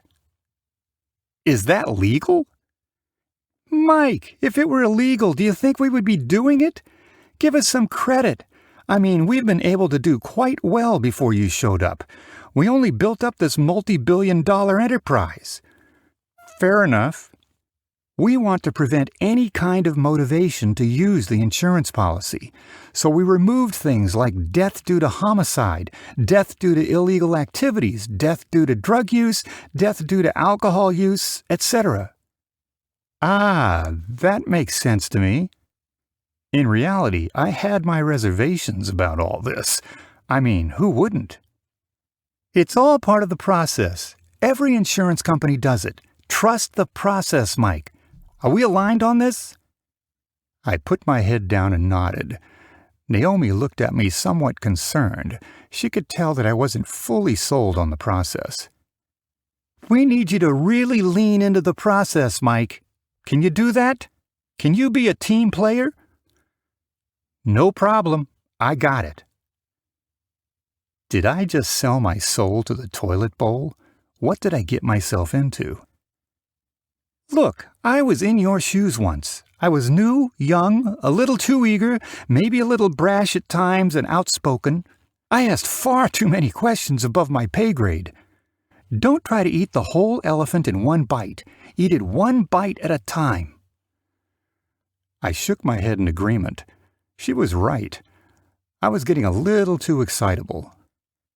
In a nutshell, that is the claims department. What else do you have lined up today? Well, I have a lunch scheduled with Mark, and then I have to cover corporate strategy with David Berrigan later in the day sometime. Classic Mark, always taking lunch breaks. So, that's it. That's claims. I did my part. As far as I'm concerned, you are up to speed. Now get out. We both stood up to presumably shake hands.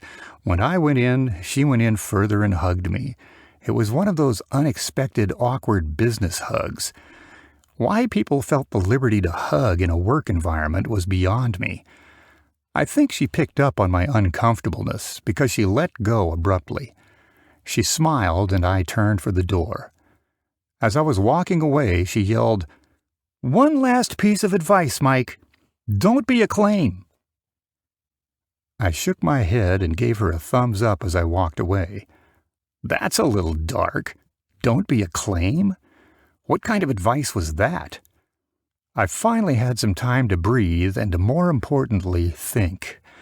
I went back to my office. I decided to take the stairs for a change.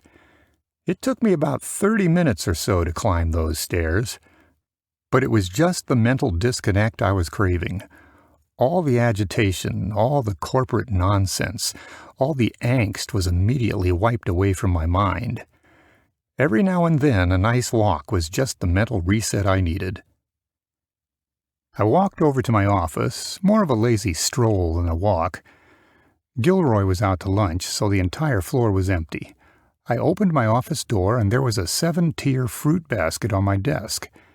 This thing must have cost hundreds of dollars. There was a gold-encrusted card on the top of the basket. It read, "Welcome to the revolution. Glad to have you on board." Even more impressively, it was signed by each member of the senior leadership team. I plopped myself down in my executive leather chair and stared up at the ceiling. It felt good to stretch out my neck and forget about the day. I slowly looked over at the door, and Mark was standing there, staring at his phone. "Lunchtime, kid. Let's go." "Sounds good. Where are we going?" "Does it matter? Let's roll." "Not really. Let's get out of here." Mark and I silently walked for like 20 minutes or so off campus to find a spot to eat. It was rather awkward. At certain points during our journey, he mouthed some words without being able to complete full sentences. We finally made it to a hole-in-the-wall restaurant. We stopped, and Mark said, "Here it is, the spot. I hope you like street tacos, Mike." "Mark, it's Southern California. Of course I do." We grabbed a seat at a bench near the restaurant. For the next 20 minutes of my life, I was in heaven. We sat there and ate street tacos on the side of the road. It was pure bliss. Mark took a mouthful of carne asada taco and said, "How do you like it so far?" "These tacos are incredible. Love them." "No, being part of the SLT. Your elevator really doesn't go to the top floor, does it? How do you like working here so far?" Mark had a mouthful of street taco as he began berating me. Mark wiped his lips and started laughing. Mark found imposing his intellect on people to be a leisure activity. "It's so flushy to pick someone to be that dense as part of the SLT. You'll fit right in, kid." "It happens a lot, I take it?" I wasn't offended. I mean, not really. Clearly something had been bothering Mark, and I wanted to figure it out. I was more curious than anything. "Mike, I've got a master's degree in accounting and finance, an MBA from a top business school, and over 25 years' experience. Let me guess. With you, someone walked around the sales floor and just looked for the one person not sleeping or picking their nose. Am I right?" "I mean, well, yeah, that is exactly what happened. How did you know?" I beamed a big old smile while jamming the entire half of a taco into my mouth. We both laughed it out for a few seconds. Mark appreciated my terrible sense of humor.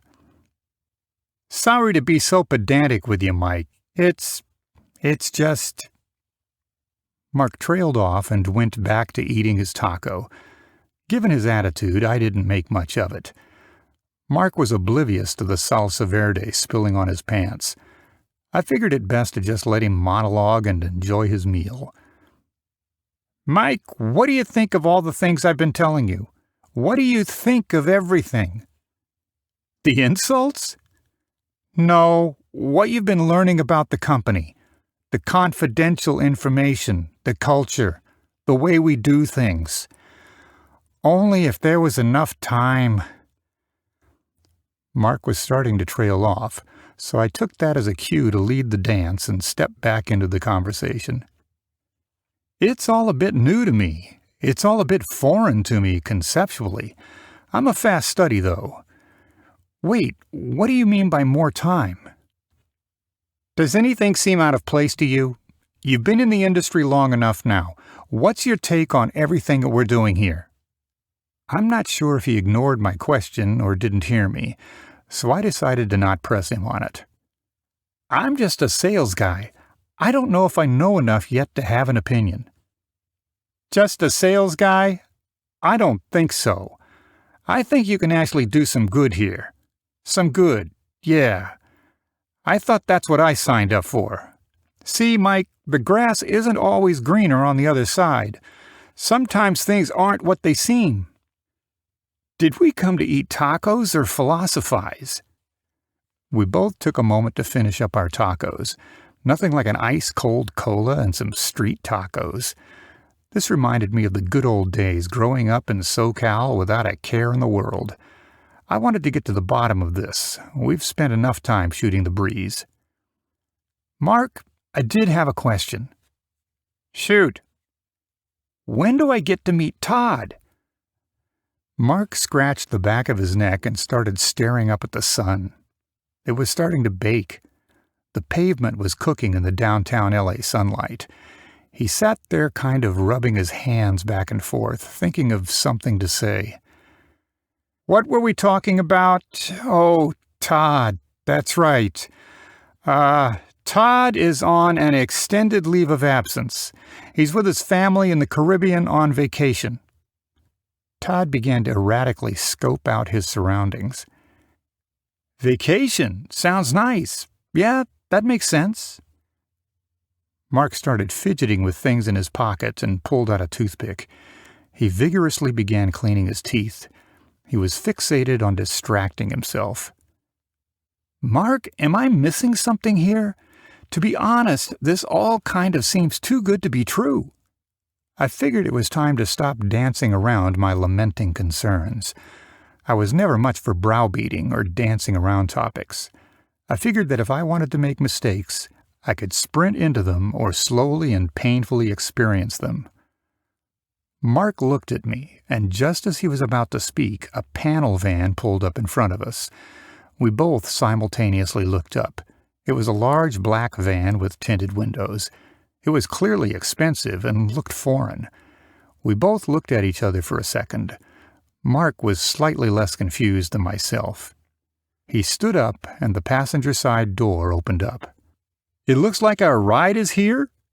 Mark rose from his seat like someone getting up from a long plane ride. A large private security guy exited the van and opened the sliding door for Mark. As I got up, the security guy gave me a stiff arm and said, "I'm only cleared to let Mark on." Mark looked confused and then looked back at me, like a dog going to the veterinarian. I'll never forget that look. Mike, Just as he was about to say something, the security guy shut the van door. The van sped off and left me with a dizzying stream of curiosity. So I started walking back to the office. I started finding my way back to the office and decided to stop and take in the view. Life was short. Why not enjoy it a little bit? I wasn't even really sure what my job was yet, or at least what I had to do. I guess all I had to be concerned with was surviving the corporate routine. What in the world could be so important to whisk someone off like that? This day was getting stranger and stranger by the minute. About 15 minutes or so into my trek back to Flushy HQ, I got a series of text messages. I didn't bother to read them. I was really just trying to clear my head and enjoy the views. A lot of people give downtown Los Angeles a bad rap, but it's actually quite nice in the springtime. As I strolled down the main drag, I think it was Flower Street, I could see the office in the distance. People were rushing into the building, swarming like a bunch of worker bees returning to the hive. What's that about? I guess I was about to find out. As I entered the building, the lobby was dead quiet and empty. I mean the kind of empty you would see in an aisle after a blue light special. I found my way to my private elevator and headed back up to my office. As I headed up, the elevator stopped on the 4th floor and a suit stepped into the elevator. Great! I get my own private security detail. What happened now? Did I get promoted again? Mike, I've been advised to tell you that your presence is required up on the 40th floor. Your attendance is required for an emergency SLT meeting. Do I have a choice? The suit turned to me and slowly shook his head at me. Obviously, this was important. I wasn't sure how people expected me to get any work done with all these pointless meetings. I took it that was just how corporate America was, a lot of busy work. "Lead the way. Can I ask what this is about?" The suit turned to me and slowly shook his head at me in disapproval. We arrived at the 20th floor, and a couple more people hopped on the elevator with us. Some familiar faces from before. We were crammed together like a can of sardines, otherwise I would have started striking up some good, awkward elevator conversation. We finally arrived at the 40th floor. The group was scurried off to the conference room. The conference room was rather light today, which made me question just how important this impromptu meeting was. The suit started handing out phone book-sized NDAs and pointed out each signature line. Just as he started handing them out to the attendees, David Berrigan entered the room. He entered the room like a conquering king back from a protracted war, magnanimous as always.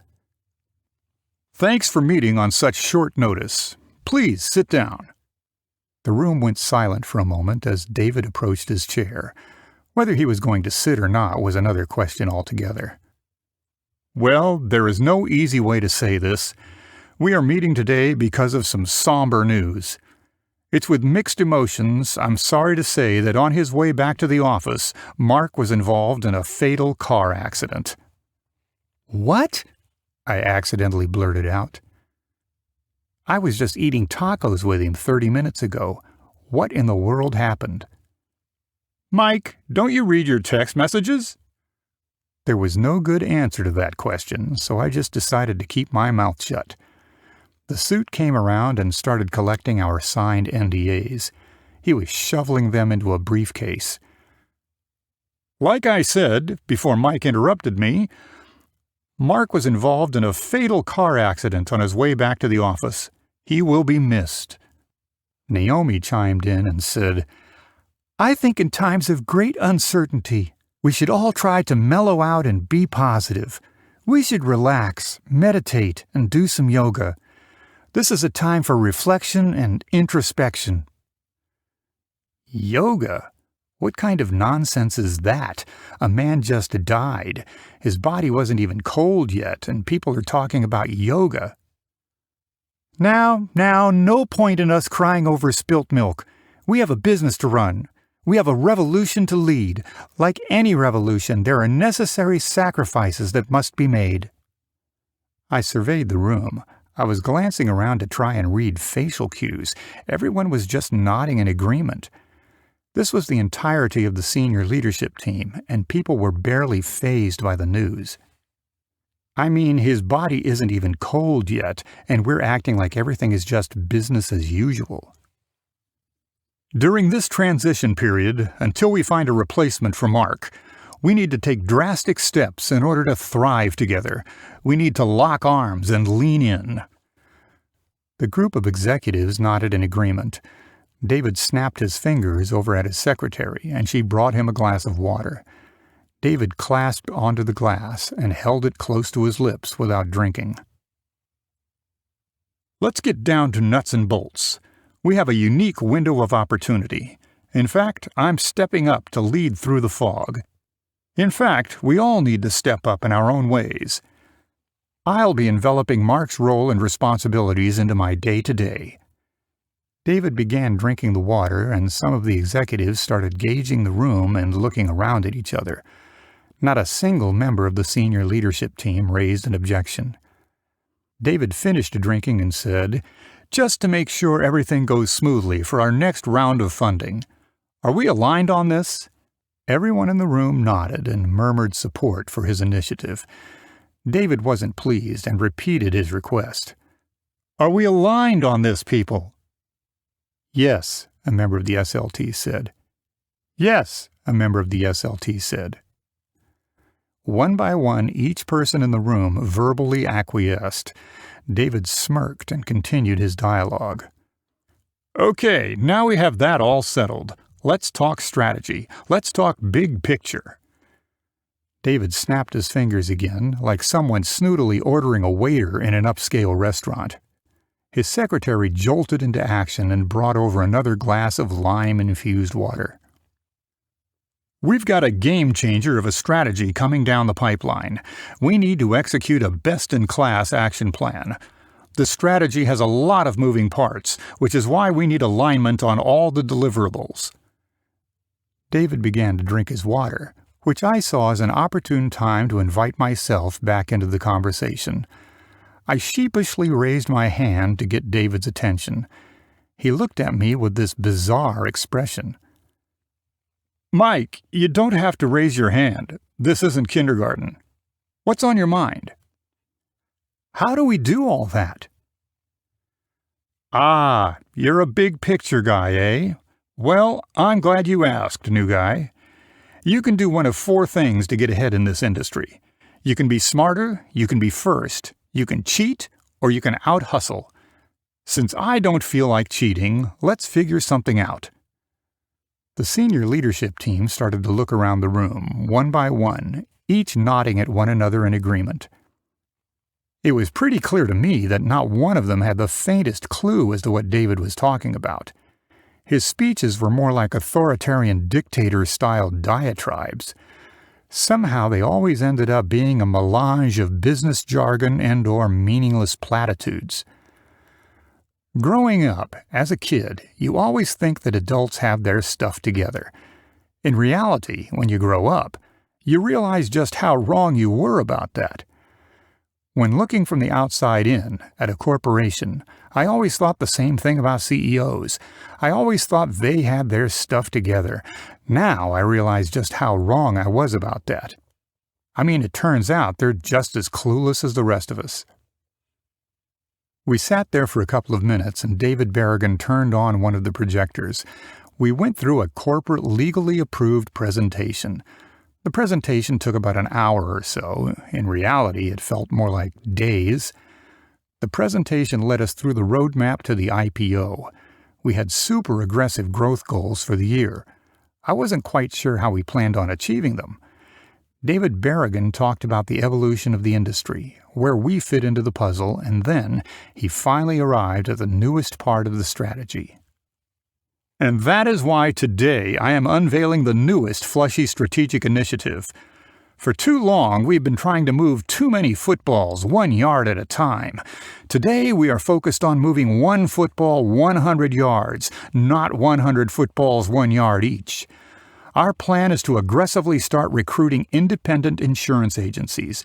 This is a key part of our omni-channel strategy. Time to go deep and go home. Independent insurance agents? Now you're talking my language. So how do we plan on doing that? David Berrigan looked right at me and said, I'm glad you asked. That, my friend, is precisely where you fit into the picture.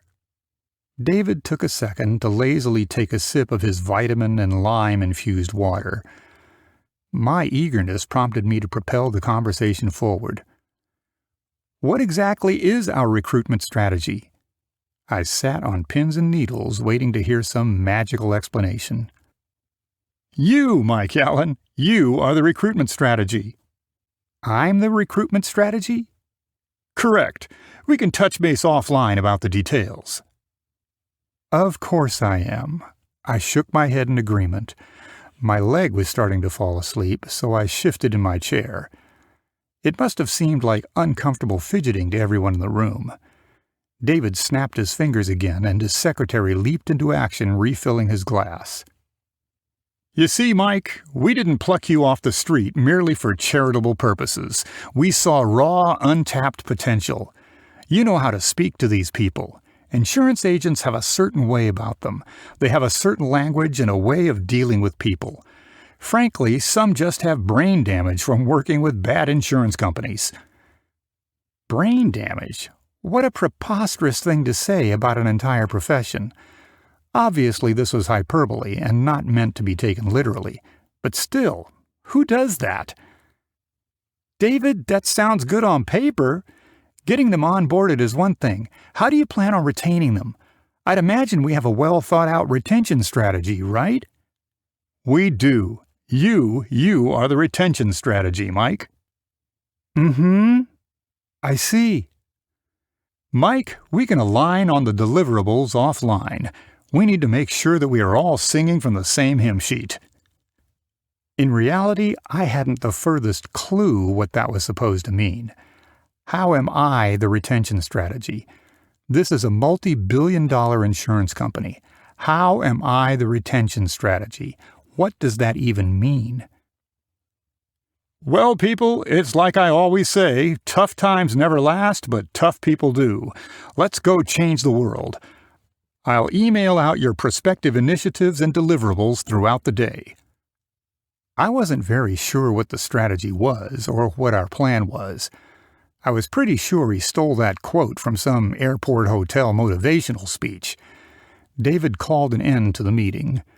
We quickly adjourned the meeting and the room cleared out. I sat back in my chair for a few minutes to think. The automatic room lights had turned off, so I was sitting there alone in the dark. The conference room was dead quiet. I mean, I could hear a pin drop. It was that quiet. It was the perfect environment to space out and take it all in. Chapter 15. Why do you work for a living if all you do is work yourself to death? The next morning, I decided to step out of my comfort zone. I decided to take a different route to work. I thought it would help spark some creative juices. Sometimes the best way to jumpstart my brain was injecting some randomness into my routine. The altered route only added 15 minutes or so to my drive. To my surprise, I found a new hole-in-the-wall coffee shop. I giddily pulled into the parking lot and grabbed a spot in the back of the coffee shop. I made sure to find a spot over in the rear corner of the parking lot. I always tended to park away from other cars. The way I figured it, it reduced the chance of an accident, and I got to get some extra steps in. I found the perfect parking spot. It had an empty spot on each side and was screaming my name. I backed my car into the spot, in case I had to make a quick escape. As I shut off my engine, another car raced into the empty parking spot to my left. It was an early 2000s royal blue Crown Victoria. I wouldn't have paid much attention to it, but the windows were completely blacked out, like the tint on a limousine. As I got out of my car, I started thinking about all the new possibilities for my caffeine fix. Latte or cappuccino? Maybe I'll get a macchiato. A new coffee spot presented all sorts of interesting opportunities for me. As I got closer and closer to the door, someone yelled from behind me, "Hold up! Grab the door for me!" I turned around and it was the guy who parked next to me. He was wearing these large aviator-style sunglasses and a classic 3-button 2-piece black suit. This guy had a 5 o'clock shadow, slicked back hair, and was probably around 240, 250 pounds. Why would someone so well put together be driving a car like that? I guess some people just cared more about their personal appearance than their ride. I grabbed the door for him and he followed me into the coffee shop. Sometimes the small overtures in life have the biggest payoffs. "Thanks, man. I really appreciate it." "No problem. After you," I said politely. When I got inside, I was struck by how long the line was. It was about 15 or 20 people deep waiting to order coffee. In that instant, I had to make a judgment call. If I wait this out, there is a high probability I will be late for work. If I left, I wouldn't get my coffee. I figured it was best to see it through and take the risk. What did I really have to lose? Besides my job. As I was standing there in line, I started looking around and took in the atmosphere of the coffee shop. At first glance, it was like any standard coffee shop. Plenty of hipsters and the fresh aroma of finely ground coffee beans. As I began to peruse the menu, I was interrupted by Mr. Royal Blue Crown Victoria. "I hope it's worth the wait." I turned around and it was the driver of the Crown Vic. I beamed the obligatory smile his way and awkward head nod. "Me too. I don't remember the last time I waited in a line like this, at least not for a cup of coffee. What are you thinking about getting?" "Coffee. Black coffee." "Uh-huh. What's he asked with a certain fervor. Black coffee, it's a very safe pick. It says a lot about you as a person. Does it really? Sure does. How do you figure? Granted, I'd strayed away from the normal stranger small talk, but I had time to kill. Well, you wear a very traditional suit. You carry yourself with your shoulders back, which probably means you take care of yourself. You drive a low-key car. Your tastes are simple, to the point. Nothing flashy, nothing that will make a lot of heads turn.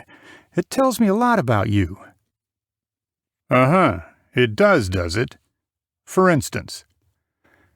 For instance, if I were to guess, I'd say you're former military. I can see my reflection in your shoes. You wear your wristwatch facing inward, not outward. What I don't know is what you do for a living. Wow, you can tell all that from my coffee order. Impressive. I stuck out my hand and introduced myself. Yeah, I was impressed with myself. Who wouldn't be? Deductive reasoning had become one of my strong suits and made for a good conversation starter. Mike Allen, nice to meet you. It was nothing but an educated guess. I'm John Daly. Nice to meet you, Mike. We both finally got up to the barista and placed our orders. As we walked over to the waiting area, I asked, "So, what do you do for a living, John?" Oh, me. I'm in the insurance business. Typically, when people phrased it that way and dressed the way he did, I figured they worked for some large life insurance multi-level marketing scheme. John struck me as more of a compliance kind of guy, rather than a salesman. You do? Me too. Small world. My order was ready, so I picked up my cappuccino from the countertop and dropped a tip in the jar. Great meeting you, John. Have a great day. As I began to make my way back to my car, I was juggling my car keys in my right hand and my cappuccino in my left hand. He yelled out, "You too." Oh, by the way, Mike, how do you like working for Flushy? I waved instinctively and stopped for a second in the middle of the coffee shop. Chills ran down my spine. I just met this guy. How does he know where I work? I slowly and cautiously turned back around towards John. I looked him right in his eyes. He lowered his glasses. As I approached him, I asked, "How did you know I worked at Flushy?" I'm in the insurance business, Mike. I looked with more discontent. Did that mean I was supposed to recognize this guy? Was this one of the suits following me from Flushy? Why don't we grab a seat and chat for a bit? It'll only take a minute of your time. I was hesitant, but reluctantly agreed. He motioned me over to an empty table and we sat down. He took a giant gulp of his coffee and we sat there silently for a couple minutes. Did you know the traditional way of thinking is that the first person who speaks during a negotiation loses? Is that what we're doing? We're negotiating? No, not at all, Mike. We're just talking. Look, John, I don't have all day, so what's your angle? John smiled and looked back at me. Mike, have you met Todd? Todd? That's what this is about? Todd Dupree. The question still stands. Have you met him yet? No, I haven't. He's on vacation. I hear that the Caribbean is pretty nice this time of year. Europe. He's in Europe with his family. What's your point? Is he? Oh, my mistake. John smiled again, but this time it was more of a smirk. You've been working for Flushy for a few months now, more or less? And what of it? It's quite incredible to see someone rise through ranks, really in such a meteoric fashion. I mean, a couple of weeks ago you were a sales puke, and now you're part of the senior leadership team. Especially for someone who hasn't even met one of the co-founders of the very business he works for. This wasn't quite the conversation I was expecting. Serves me right for changing my routine. This is what I get for trying new things. I really couldn't read this guy, and for some reason that bothered the heck out of me. Mike, how do you think something like that happens? The whole thing seems rather fascinating to me looking from the outside in. It's just hard work, that's all. John smiled from ear to ear and shook his head. Yeah, hard work, that's it. And you believe that? Look, I don't have time to sit here and listen to some kind of lame attempt at a motivational speech or a lame sales pitch. Can we get to the point already? Your concern, albeit intoxicating, if aimed at me, is completely misplaced. What you should be concerned about is working at Flushy. What? What kind of nonsense is that? How so? What are you trying, to recruit me or something? Man, if this is some half-baked job interview, I can stop you right here and now. People in the coffee shop were starting to stare at me, so I toned down the rhetoric. These days, one bad camera phone video can ruin your career in a matter of seconds. I sell insurance, Mike. That's it. I stood up and kicked out my chair. I wasn't going to waste my time any more listening to this guy. As I began to walk away, John asked, How many people have to die before you open your eyes? How many before you're next? I looked back at John, paused for a moment, picked my chair back up, and sat back down. Oh, I have your attention now. You sales executives are all the same. What I mean is, Flushy has a great way of thinning the herd. What do you mean by that? Don't tell me you haven't noticed anything weird going on. Don't sit there and tell me it hasn't concerned you seeing all these young, healthy people dying in mysterious circumstances. Does the insurance you sell come with a free tinfoil hat? Jokes. Yeah, you got jokes. I'm happy you can joke around. John slammed a file folder on the table and began to take another big gulp of his coffee. See this? He asked and pointed to the folder. Yeah, it's a manila file folder. So what? What is it? What is it? Use your imagination, Mike. Use your deductive reasoning skills. John slid the file over to me. I slowly opened the file folder. At first, it didn't seem like much. It was a list of Flushy employees who died just after 2 years, and they all died under mysterious circumstances. Upon further inspection, I realized it was full of what appeared to be crime scene photos, coroner reports, and various witness statements. What is this? Why are you showing me this? I knew exactly what it was. Maybe part of me just couldn't handle what it was. Part of me didn't want to know what it was. I felt an upswell in my stomach. You know what it is, don't you? It's your future, Mike. Another name in my file. Another chalk outline of a body on the pavement. Another accidental car crash waiting to happen. Another insurance claim waiting to happen. Who are you? Special Agent John Daly. I'm an insurance fraud investigator with the Federal Bureau of Investigation. We have reason to believe that Flushy is involved in some kind of intra-insurance company money laundering fraud scheme.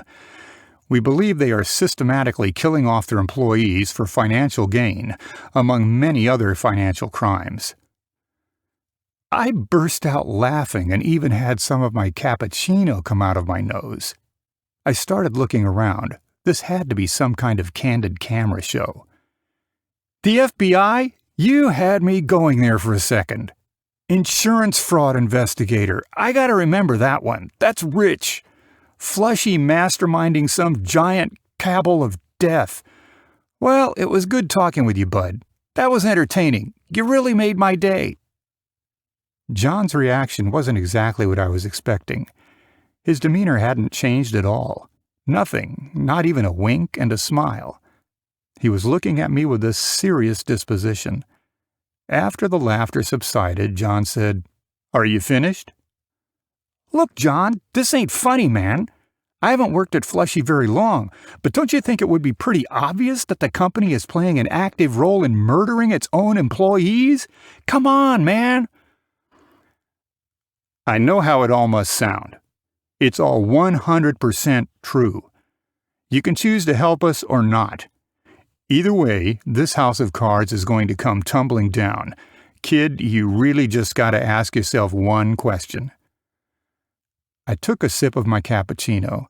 I figured I'd play along a little while longer. What could it hurt? I asked with a pompous tone, "And what is that? What is that one question I should be asking myself?" When that house of cards comes falling down, where do you want to be? On the inside or the outside? It was hard for me to believe this guy was an FBI agent. Granted, he had absolutely no fashion sense and a flair for dramatic language. He took a long sip of his coffee and slammed it down on the table. "Well, I'm done with my coffee. I'll let you back at it." John got up from the table and handed me a business card. "Remember, I sell insurance. Insurance, Mike. When you want to talk, hopefully it won't be too late to get that insurance. Don't let them drag you into deep waters. There will be a point where not even I can save you from drowning." All I could do is scoff. I was struggling to find the words. At this point, I couldn't even make eye contact with John. Who knew if John was really his name? "Oh, one more thing. Mike, are you familiar with the concept of a tontine?" To say that I was dumbfounded would have been an understatement. I had a pretty robust understanding of the modern insurance vernacular, but was completely unaware of a tontine. John scoffed at my unmistakable display of ignorance. All I could do was shrug my shoulders and look away. "That's a real shame." John shook his head, did a 180, and walked away. "Well, that will teach me to try new things. Never again." I tucked his business card into my back pocket. I took a deep breath and a sigh of relief. I sat back in my chair and took some time to think. Did I miss something? Is this guy for real? What was my next move? I finished up my cappuccino, but it's not like I could even enjoy it. Is there really anything worse in this world than a wasted cappuccino? What time is it? I looked down at my smartwatch and it read 8 a.m. I decided to head back to the office. Better late than never. It's not like being 15 minutes late was going to kill me. As I approached the building, I decided to park in the normal employee parking lot with the common folk. After hunting for a parking spot for about 10 minutes, I managed to find the perfect one. I parked my car and headed for the lobby. The lobby was in a state of complete disarray. There were people and construction materials scattered all about. I shook it off and creeped towards the private elevator. I took out my key card, and right before I could swipe it, the elevator opened up for me. As the elevator doors opened further, I noticed they had installed some new security features. The most notable was the facial recognition system and the wireless microphones hanging from the top of the elevator. I put my face close to the scanner, and it made a loud bing sound. A voice came over the loudspeaker. "Welcome, Mike Allen." The doors to the elevator closed, and it rapidly ascended to my floor. As the doors reopened, I thought this was kind of peculiar timing to be installing new security features. It was safe to say my day was ruined before it began. Either way, I better play this whole FBI thing pretty close to the vest. To my surprise, there were a couple of new faces on the office floor. It looks like someone finally decided to fill up those cubicles. I started walking around the office, more of a brisk stroll than a walk. I navigated my way past all of the cubicles and made it to my private office. Gilroy was typing away on the computer, at what I had no idea. "Hey!" She looked up and said, "Hey to you as well. What's up, boss man?" "What's with all the new people? Didn't you read the memo? They gave you 10 direct reports." "Who is they?" "I don't know. I only work here. That's above my pay grade." "Okay, but what do I do with them?" "I mean, they're your employees." At this point, I had a pretty flimsy understanding of my overall job.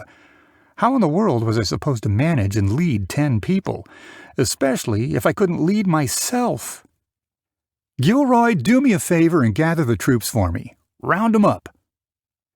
Gilroy stopped typing, calmly stood up, let out a big whistle, and then in her best attempt at a baritone said, "Gather around, y'all! Team meeting!" People slowly got up from their cubicles and started gathering around me. In front of me stood my team. 10 fresh-out-of-college mouth-breathers. The group stood in front of me waiting for me to say something. If there's one thing I knew about being a manager, it was that you want to give rousing and inspirational speeches. Being a manager was all about form, not content. The best managers tended to know the least about a subject, but knew the most about how to talk to people. "Listen up, you people. You work for me now. We have one key priority in this department. We are here to grow a completely new distribution channel for the company." People started nodding in agreement. I could tell they were captivated right off the bat. One of the members closest to me took a slight step back. I didn't realize it, but my lunch must have left quite an offensive odor seeping out of my mouth. My atrocious breath aside, I still needed to give a rousing speech. "Take a second and wrap your heads around that. It won't be easy, I won't have all the answers, but we will do our best. We have to lead through the fog. In times of great uncertainty, winners are either made or destroyed." Gilroy leaned in and whispered to me, "Good stuff." "Our strategy is simple. 3 words," I said, holding up 3 fingers. I could tell I had them hanging on my every word. 3 simple words. SMF. Sell more Flushy. I want you to remember those words. Nay, I need you to remember those words. Whenever you have to make a decision, ask yourself, does this help me sell more Flushy, or does it get in my way of selling more Flushy? I took a sip of my cappuccino and waited for a second to let that maturate. The group was nodding in unison, so I decided to continue. "We're going to start aggressively acquiring insurance brokerages. We're going to convince them to sell out. In exchange for their clients, we'll offer them gainful employment with lucrative equity positions here at Flushy." I could really get used to this whole senior vice president thing. I could tell that I had a real knack for it. Say a bunch of fancy words, throw out some half-cocked ideas, and yell at people to keep them in line. Think of it like a reverse merger. It's all about synergy. Our department is tasked with a 2-pronged stratagem. We're going to divide and conquer. The plan is to buy insurance brokerages and switch clients over to Flushy. We'll make sizable offers that agents would be foolish to pass up. We'll then steal market share from our competitors. And then, after stealing enough market share from other carriers, we can offer to buy the carriers for pennies on the dollar. In fact, some of these carriers will hemorrhage so much premium that they will be begging to sell out. That's the plan. I gauged the room to make sure everyone was following me. In reality, I just made all of that up off the top of my head. This company didn't have much of a coherent strategy. It was deemed confidential, so nobody ever actually bothered talking about the strategy. "Any questions? No? Okay. Let's get to work and find some insurance agencies to buy. Sell more Flushy." Someone in the background raised their hand. I pointed at him and yelled, "Yeah, you! What is it?" "Mr. Allen, how do we plan on doing that?" "The first deliverable is to make a list of insurance agencies. The second deliverable is to right-size that list. The final deliverable is to send out an email blast out to that list with the plan." Someone else raised their hand. "Guys, don't raise your hand. This isn't preschool. Just speak up." "What do we say in the email?" "What do you mean?" "What's the content strategy for the email blast?" "You are the content strategy. Why do you think I have you all around? Go figure it out."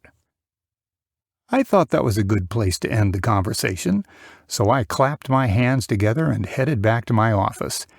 In my head, it all sounded like a good plan. The group disbanded from the crescent moon-shaped circle, and everyone went about their days. Chapter 16. If we can't beat 'em, then we might as well buy 'em. Mike, we need to talk about the acquisition strategy. Can you wait about an hour? I'm only on my first cup of coffee. David stopped typing in the chat. Clearly, he wasn't amused by my early morning sense of humor.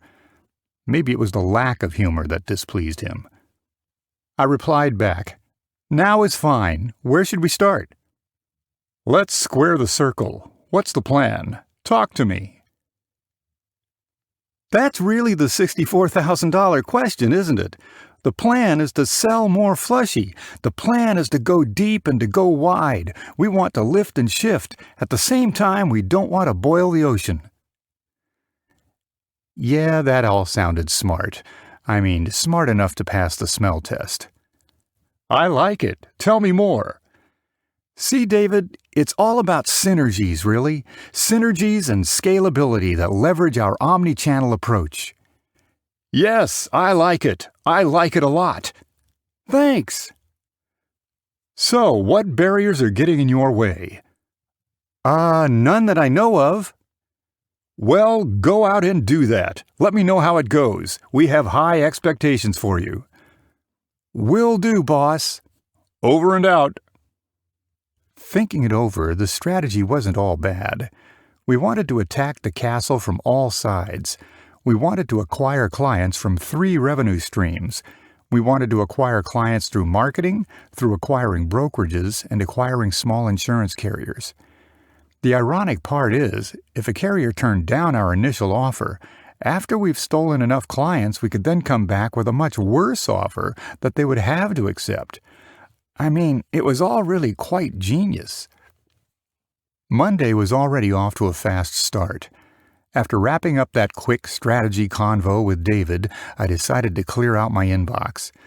To my surprise, I had over 100 unanswered emails waiting for me. All that by the time I got to the office. Not bad. Apparently, the email campaign we sent out was pretty successful.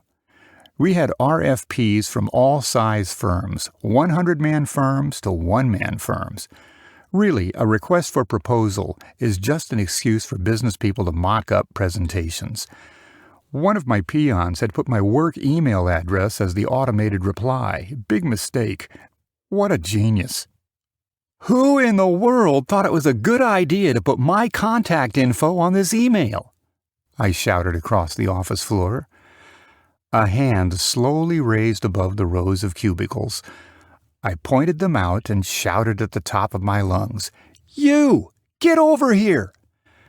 If there's one thing I've learned from being in corporate America, it was to never give your contact information directly to the customer. Otherwise, the customer is going to be bothering you every 5 minutes for this, that, and the other thing.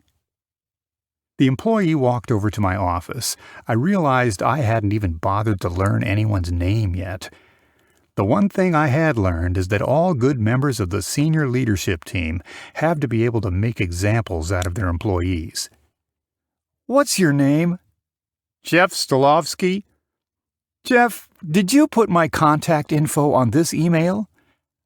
I did. Can I ask why you did that?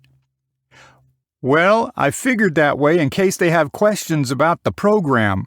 You don't figure, Jeff. No one is paying you to figure. We're paying you to execute. I do the figuring around here. If you don't like that, I suggest you go refresh your resume. Jeff's face went pale and he froze up. I couldn't blame him. I wasn't being my normal self. Maybe I was projecting my own nervousness onto Jeff. I shifted my tone down and asked, "Do you get what I'm laying down? I don't have the appropriate bandwidth to be dealing with customers." I do. I don't have time to sit here and comb through emails, not to mention all of the follow-up emails. I'm the closer. By the time it gets to me, I need it teed up and ready to close. I was getting used to this whole manager thing. The power was addictive, the ability to make people bend to my will. It was exhilarating. It was like a drug. Upon inspection of the emails, I found that most of them were obvious attempts at trolling. One of the return email addresses read, muhbuth@email.com. Muhbutt@email.com? Apparently the email campaign wasn't as successful as I initially assumed. However, one of the emails did catch my eye. It was from Daily Insurance Group. No, that can't be right. My phone started ringing. It was the front desk. I was hesitant about picking it up. The receptionist said, "Sir, a John Daly with Daily Insurance Group is here to see you." "Don't let him up. I'll come down to greet him in the lobby," I said, and quickly hung up. "Gilroy, do me a favor and hold all my calls.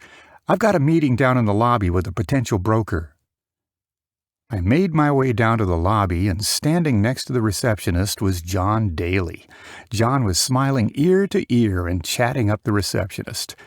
The most prudent course of action was to speak first. That way I didn't give him a chance to make a scene. If I could only get rid of him and make this all disappear. "Can I help you, sir?" That depends. You sent me an email about a potential business opportunity. I took a deep breath and whispered, "What do you want, John?" I want to sell more Flushy, as you so eloquently put it in the email. I grabbed John's arm and whisked him to a remote part of the lobby for more privacy. I subtly scanned the room to see if there were any microphones present. It looked like the coast was clear and we could speak in a modicum of privacy. I whispered to John, "Is this your idea of discreet? Do you know how much trouble I can get into if they found out I was talking to you?" Mike, you're wearing a $10,000 wristwatch. You didn't strike me as a person who liked to keep a low profile. The conversation went silent for a second. As an act of insecurity, I plunged my hand in my pocket to hide my watch. Two groups of people entered the lobby and started slowly walking over towards us.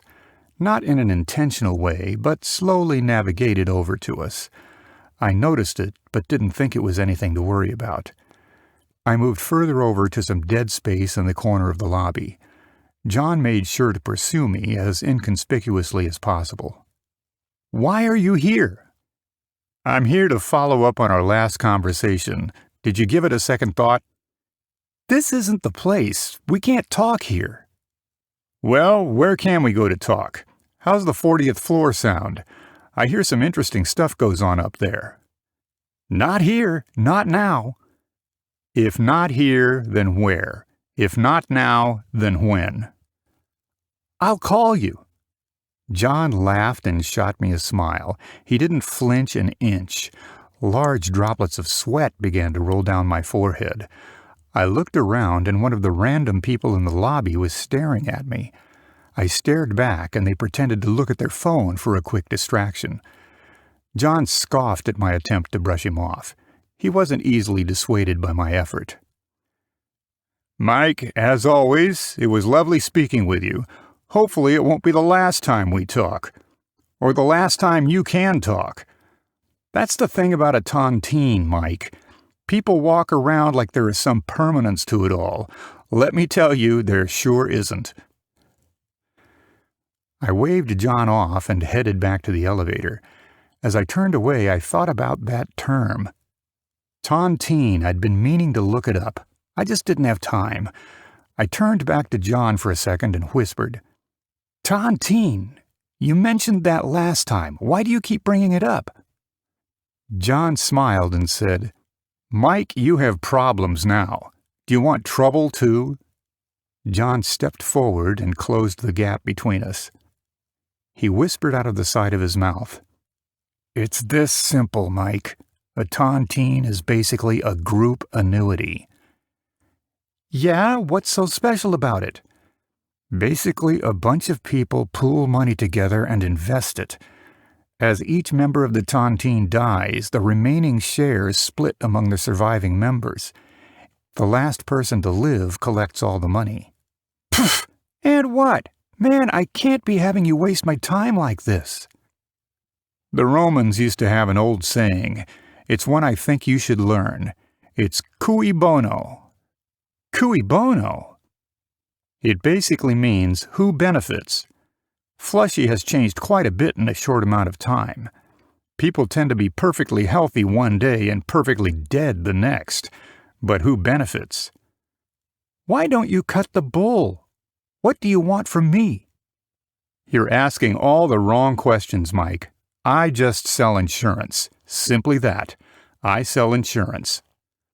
Look, drop the act. What do you want? John handed me a manila file folder that was about 2 inches thick. Why don't you start by looking over this insurance proposal I put together for you? I spent quite a bit of time working on this for you. I hope we can come to terms on this proposal, for your sake. I snatched the folder out of his hand and shoved it in my armpit. John smiled, put his aviators on, and headed towards the exit. If I never saw that guy again, I could consider that a good life. On my way back up to the office, I was oddly escorted by a new face. A stout, very tan gentleman accompanied me on the elevator. Apparently, where this guy came from, they didn't believe in necks, or dieting for that matter. Before I knew it, he started drumming up small talk. We had several more floors to go, so I decided to chat. "What you got there?" he said and pointed to my folder. "Oh, this? It's just market research on some of our competition." "Ah, is that why it's covered in sweat?" Chalk that up to poor genetics. Just as the conversation was about to get interesting, we arrived at my floor. "Oh, look at that! Saved by the bell. Well, this is my floor. Gotta go. Nice knowing you." I leaped out of the elevator like a skydiver jumping out of an airplane for the first time. I had to bury this folder away or shred it. I scurried back to my office, opened my locked desk drawer, and slammed the folder into it. Gilroy knocked on my door and inquired, "Everything okay, boss?" "Oh, yeah, just great. Couldn't be better," I replied sarcastically. "I took the liberty of scheduling some meetings for you. I hope you don't mind." "Mind? No, of course not. Wait, meetings? With who?" "Meetings with agency owners who responded to the email blast." Gilroy was staring at that manila file folder, almost as if she was taking a mental note. I slammed the drawer shut, and she snapped back into reality. Maybe she was just spacing out, or maybe my paranoia was beginning to magnify the longer I kept this folder. Gilroy started scribbling something down on a napkin she grabbed off my desk. As she was writing on the napkin, she kind of palmed it in her hand and walked over to my door jamb. "Boss, what you got there?" It's just some competitive intelligence. Hush-hush kind of material." "Competitive intel?" "It's a proposal from another insurance carrier, among some marketing materials." "Uh-huh. Well, your first meeting should be here in about an hour or so. Plenty of time to look over that competitive intel." Gilroy crumpled up that napkin she was writing on and miserably attempted to toss it in my trash can. "Oh, darn, I missed. Would you mind, Mike?" I waved her off and went over to pick up the napkin. As I bent down to pick it up, I couldn't help but wonder what she wrote down. I looked to my left, and she was gone. The coast was clear, so I started unraveling the napkin. Gilroy didn't have some big mystery about her. She left something inconspicuous enough to be disregarded, but meant for my eyes only and easy enough to decipher. The napkin simply read, "Don't forget to look up." Gilroy was pretty sneaky. Here I thought she might have been taking notes on me, but in reality she was trying to look out for me. I scrunched the napkin back up and tossed it in the trash can. For the next hour or so, I sat at my desk, flushing out my options and rubbing my hands together. Before I knew it, my phone started ringing. Ring, ring, ring. I guess it was time to start closing some deals. I quickly yelled across the office for help. "Gilroy, who am I meeting with right now?" "Ring, ring." "Robert Farherter from the Farherter Insurance Agency." I shot a quick thumbs up her way and answered the line. "Good afternoon. This is Mike Allen with—" Just as I finished answering the phone, an interminable thundering sound rang across the other line. What I could only surmise was someone placing the inward palms of their hands across their lips and imitating the all-too-familiar sound of flatulence. I held the phone away from my ear because what followed next was a bellowing of laughter. I took it they were not interested in my proposal. The phone went silent and I gingerly placed it back on my desk. "Gilroy, would you mind coming in here for a second?" "Sure thing, boss." Gilroy trotted into my office. "Can I ask you something?" "What's up, boss?" "How are you screening these people?" "Well, I'm not." "Ah, that makes sense." Gilroy tilted her head in confusion. "What happened with that last appointment?" "Well, when I picked up the phone, he made a loud farting sound." "What?" "But wait, there's more." That was followed by a chorus of laughter from what I can assume were all the people at his brokerage. "Oh." "Yeah, Robert Farherter. I should have guessed based on the name." "I'm sorry." "Try, if it's not too much trouble, to pre-screen some of these people for me." "I'm on it, boss." "That's all. Thanks." Gilroy trudged back to her desk and went back to work. To be honest, I didn't have a good grasp of what she worked on all day. I mean, she seemed to stay busy enough.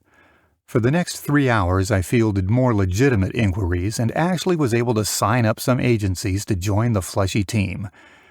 The marketplace was rife with opportunity for fledgling insurance agencies willing to accept offers. By and large, most people who are offered to sell out will sell out. When push comes to shove, some people might resist. But by and large, if you dangle money in front of someone, they'll take it. That's just human nature. I decided to take a break around 7 o'clock. For some reason, that just felt like a good break time for me. I opened my desk drawer and delicately pulled out the file folder. The only safe place to look at this thing was in the confines of the restroom. Luckily, Flushy sprang for a private restroom on this floor. I tucked the folder into my armpit and got up from my desk. I did one of those scouting out the room stretches. After a quick scan of the room, it looked like the floor had cleared out, so I headed over to the restroom for some solitude. I hid away in one of the stalls and carefully examined the folder. The file folder itself seemed rather harmless. As I began to pull back the kimono, I found nothing. The first 10 pages of the proposal were completely blank. As I peeled back the onion, there was a note inside. The note simply read, "Have you met Todd Dupree?" It's funny. How in the world have I not met with him yet? I put my phone back in my pocket and perused the rest of the file folder. This time I inspected the folder in a more laborious fashion.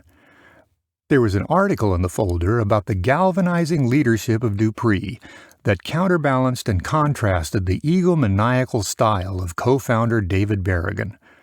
The more I read, the more it raised my level of concern.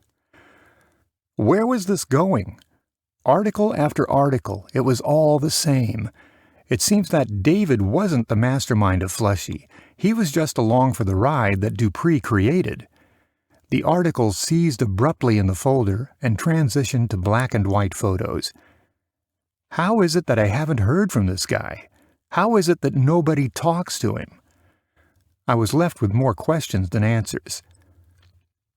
The last page of the folder had a note attached to it. The note read, "You've got the background. Now focus the lens and find the foreground." To be safe, I flushed the note down the toilet and shoved the folder into the tank of the toilet so no one would ever find it. It would seem I had some sleuthing to do. Chapter 17. Course Correction. Today, I skipped all of my routine morning pleasantries and got to the office around 6:30 a.m. It was still dark outside. I wasn't in the mood for traffic, so I figured I'd just avoid it altogether. As I was making my way through the lobby, I noticed a few people crowded around one of the many watering holes. We had these mini coffee shops scattered all around the office. They had a barista and everything. The group seemed to be chatting about something or other, not to mention how incredibly early they reported in for work. I needed something to upset my rhythm, so I wandered on over and played the role of innocent bystander. It wouldn't be the first time I annoyingly interjected my way into a conversation. As I approached the group, they each began to eyeball me and size me up. The group was standing off to the side of the barista, but close enough for me to ask, "Are you guys in line?" No, go ahead, the group said. I stepped up to the barista and ordered. "What are you having today?" "I'll take a cappuccino, please." "How would you like it?" "Just the way I like my humor, hot and dry." There is nothing in this world more thirst-quenching than a nice and hot cappuccino. "Is 2% milk okay?" "Do you have 3% milk?" The barista gave me this confused stare for a second. I could tell she was trying to process my joke as a serious statement. 3%? I don't think we have any of that. Do you mean whole milk?" "That'll be fine." The thing about dry humor is that people either get it or they don't. "What'll be fine, the 2% or the whole milk?" "Oh, the 2% milk will be fine." In the meantime, I weaseled my way closer to the group. They were dressed too nice to be low-level employees. Maybe they were some of these foreign investors I kept hearing about. As I inched closer, I made sure to keep my back to the group, as I didn't want to arouse any suspicion. I was merely interested in some pre-workday eavesdropping. The guy basically got down on his hands and knees and started begging me for his job. What was I supposed to do, not fire him? One of the suits blurted out. The whole group started laughing out loud. That kind of bland corporate laughter that I was getting so very accustomed to. As I turned to see who was speaking, I made eye contact with one of the suits. That was a mistake. "Can I help you?" one of them asked in an oddly aggressive tone. "I don't know. Can you?" I said in a curious tone that matched his aggressive tone. The suit smiled and stuck out his hand. We shook hands and parted with the hostilities. "Mike Allen. And you are?" The suit stood up a little straighter and said, "Oh, you're Mike Allen? Nice to meet you, sir." "Don't call me sir. I work for a living." "I'm Henry with Hubris Consulting Partners." "Ah, HCP. What kind of consulting do you do exactly?" "Well, I handle talent procurement. Karen over there handles executive transition programs. Charles over here handles performance assessment and evaluation. Linda handles off-boarding, onboarding, and if you pay her enough, even waterboarding." The group started laughing again, so much that coffee slightly spilled out of their cups. That annoying splash that everyone hates, where it pours over just slightly enough to get onto the top of your lid. "Oh, so basically you guys are the dream team of layoffs." The group laughed out loud, again spilling drips of coffee. "Yeah, I guess you could say that." "I did just say that. Would you say that?" The barista interrupted and said, "Mike, your cappuccino is ready." Before the group could respond, I said, "Well, that's my cue to exit. Good luck with your layoffs. If you need any muscle, give me a call." I grabbed my cappuccino and Henry said, "Oh, don't worry. We'll be speaking again very soon." I waved them off and headed to the elevator. For some reason, I was in a feisty mood this morning. What an absolutely lovely way to start my day. As the elevator began to climb, I heard a faint jingle in my pants. Someone sent me a flurry of text messages. I looked down at my phone and it read, "Mike, my office in 10 minutes.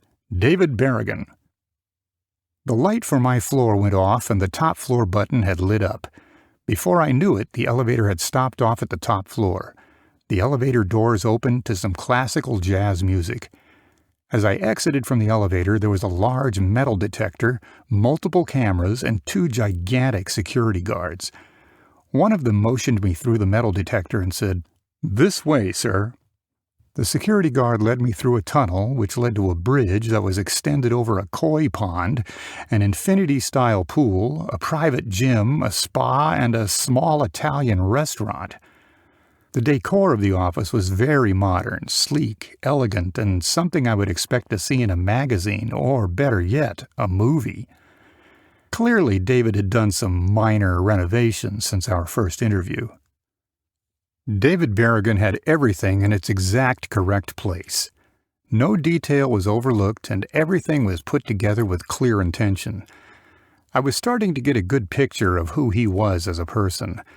Someone who was hyper-observant, detail-oriented with a splash of neuroticism. You know the kind of person, a control freak. The kind of person who can't leave anything up to chance. A person who has to control the entire process from start to finish. The kind of person who has to have his fingerprints on everything, which means everything he touches better turn to gold. This was all something I would have expected from a mafia don, not an insurance executive. As the doors opened, the office brimmed up with light. His corner office was massive. From wall to wall, I'd say that there was like 100 feet of space. On the wall adjacent to his desk, there was a life-sized portrait of David. In the center of the room, there was a large oak desk that was embossed with some kind of fancy stain. David Berrigan had his back turned to me and was looking down at the street from one of his many large tinted windows. "Come on in, Mike. You've kept me waiting long enough." He turned to me and motioned me over to a side door with his hand. "Walk with me, Mike. Let's walk and talk. I mean, you can chew bubble gum and walk at the same time, right?" "Sure can. This is quite the setup you have here," I said as I galloped over to meet him. There are many ways to get ahead in the business world. Kissing butt is probably the fastest and easiest way to do it. David grinned and we kept walking for a bit. "Mike, I heard you had a little conversation this morning with some of our consultants over from HCP. Yeah, I just did." "Well?" Well, what?" I replied back to him a little confused. I mean, the conversation really didn't have much teeth to it. I was more confused how he heard about a conversation that happened no more than 5 minutes ago in the lobby. "Well, what did you think of them?" "What do you mean?" David Berrigan stopped dead in his tracks, looked at me and asked, "I imagine you sized them up. I know they sized you up. What did you think of them?" Before I could answer the question, we started walking again. Everyone was cordial. They all seemed like nice people. "Nice. They're a bunch of trained killers wearing $1,000 suits. They'd steal money from a church collection jar if they knew they could get away with it." "Ah." "Here's the thing, Mike. We value transparency at this company.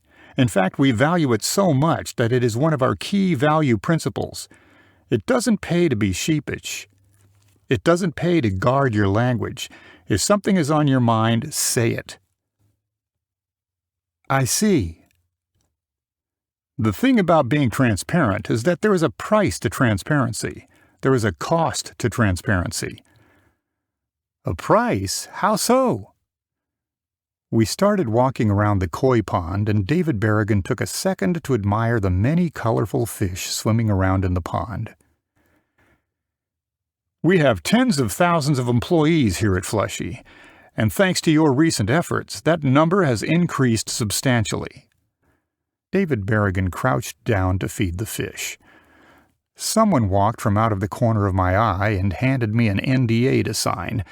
Without thinking, I signed it. "And just like these koi fish, Mike, sometimes our employees get too fat and happy." He looked away for a second, and the security guard ran over with some food to feed the fish. He was holding a moderately sized burlap bag, presumably food for the fish. "See, the thing is, Mike, no matter how much you try to help some people, There is always that one guy who wants to try and rollerblade uphill. Do you get what I'm saying? I think so. Like I was saying, there is a cost to being transparent. Koi fish don't have a great mystery behind them. When they're hungry, they show up to feast. When they're tired, they find a place to sleep. They are very transparent about what they want in life. Ah, I see. I mean, I don't really get what we're talking about here. Am I fired, or—" David Berrigan laughed and said, "No, of course not. Who said anything about firing anybody? We're just talking." David began to sprinkle fish food across the pond. The irony of a billionaire taking pleasure in tossing scraps to mindless dependent fish was not lost on me. The koi fish live in a delicately balanced ecosystem, one that I have to maintain. When one fish gets too big, we must lighten the load. When one fish takes too much out of the system, we must make adjustments. We have to bring balance. Adjustments to the koi fish. Exactly, to the koi fish. It works the same way with any other ecosystem. You follow? Sure, yeah. David Berrigan got up from feeding the fish and wiped his hands together. He started walking again, to where I had no idea. You've done a really great job convincing these brokers to get on board with Flushy. I know it wasn't easy to do what you did, especially within such a truncated time frame. Thanks, David. I appreciate that. What in the world is he getting at? I mean, where was this conversation going? We walked for a few more minutes without either one of us saying a word.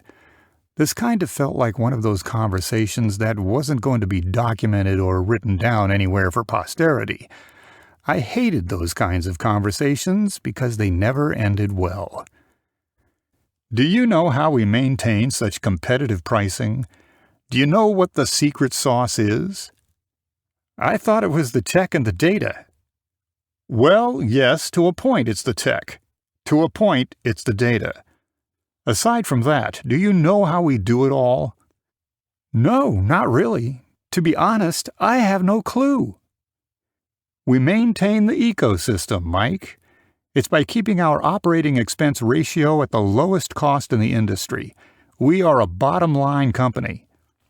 So basically you're saying we do the same thing other people do, but for much less. Precisely. And what do you imagine the biggest part of our operating expense ratio is? I don't know. The building? Our people, Mike. Our people make up about 70% of our operating expense ratio. Wow, 70%. Wow is right, Mike. Wow is right. Managing an expense ratio is a lot like flying an airplane. Sometimes you have to make course corrections in order to get to your destination. This is one of those course corrections. What I need from you is a favor. It's no small feat. All I could do was clear my throat with a loud, uncomfortable cough. What I need from you and what I'm tasking all departments with is a simple mandate. That each department head reduces operating costs by 50% and head count by at least 22% across all areas of operation. We stopped for a minute. I figured he was trying to gauge my reaction.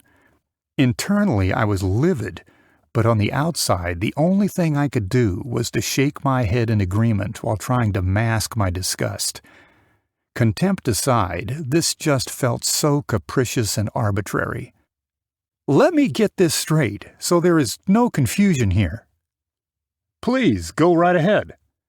You want me to reduce my operating costs by 50%. My costs are made up 100% of people under my span of control. I realize that.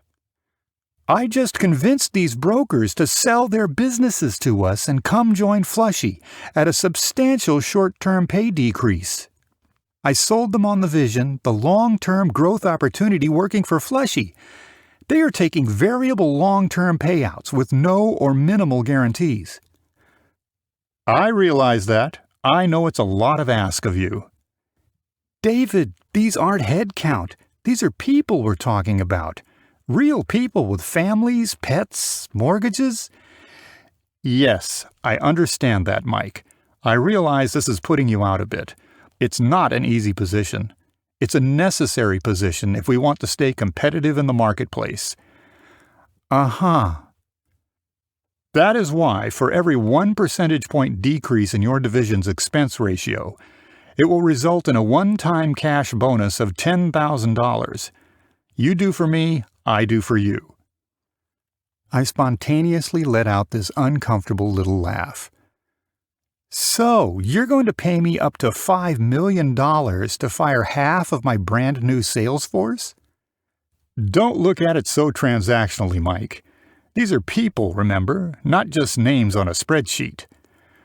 There is a stipulation to that offer. There are strict conditions.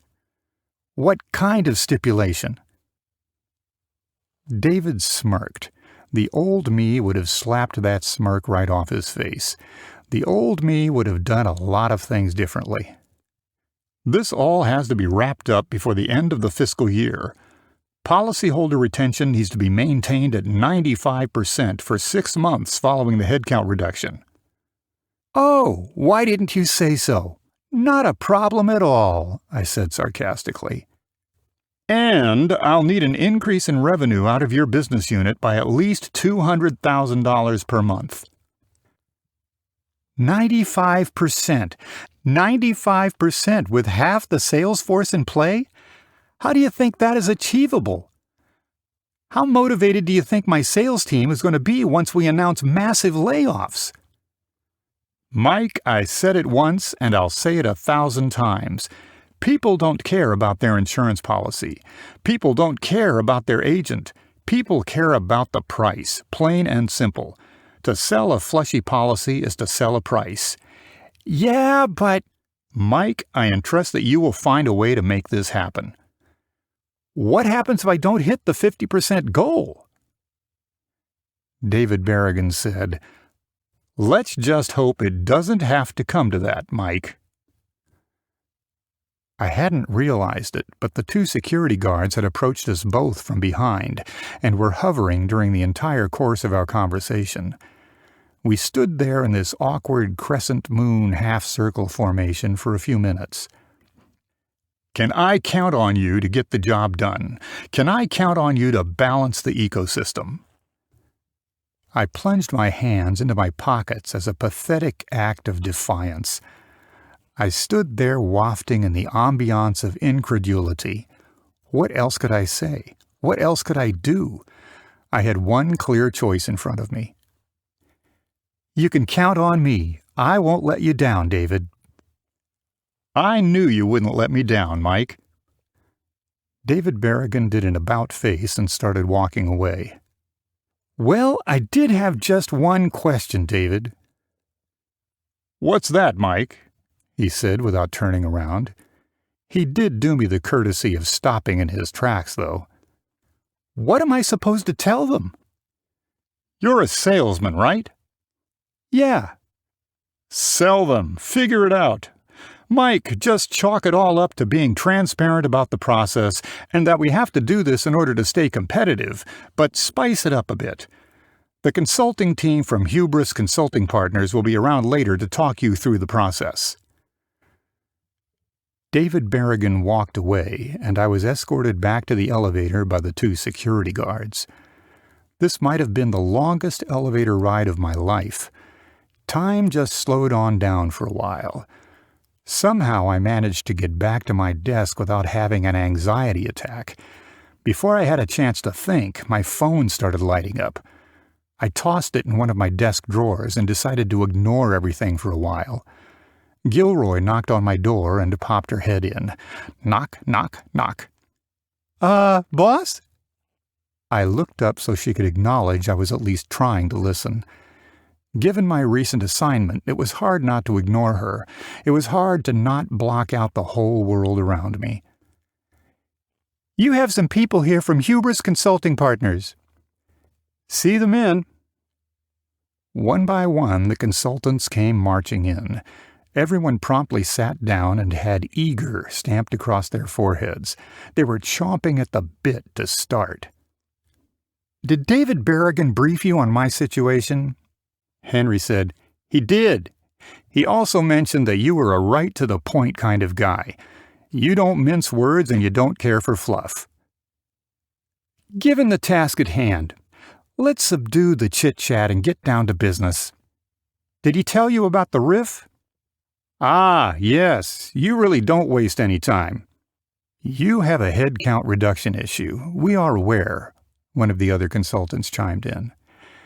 Henry took the lead by staring down the other consultant, making them instantly aware that they just spoke out of turn. I thought all the subtle cues in body language were rather hysterical. I mean, we were talking about eliminating people's livelihoods here. Why not cut with the semantics? Henry jumped back into the conversation and said, "Mike, the first thing you need to do is remember these aren't people you're firing. These are numbers on a spreadsheet. You're decreasing liabilities and increasing positive cash flow for the org. There is some light at the end of the tunnel." "Right. It isn't personal, right? It's just business. No, I get it." The utterance of those very words nearly made me vomit in my own mouth. For a moment there, I despised my subconscious for the proclamation of such corporate dribble. The thought of falling on my sword and quitting had crossed my mind.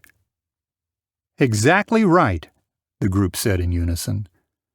The group of consultants all nodded their heads at the same time, like a synchronized swimming team.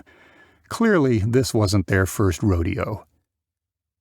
"How do you suggest I do that exactly?" "Simple, Mike. 2 words." Henry wanted to add some weight behind his advice, so he paused. He stuck out his hands and made the peace sign. He affirmed his statement and said, 2 words. I really wasn't in the mood for theatrics. I moved my shoulders and exaggerated my eyebrows in an attempt to get him to spit out the 2 words. "Qualitative and quantitative," he said dramatically and magnanimously.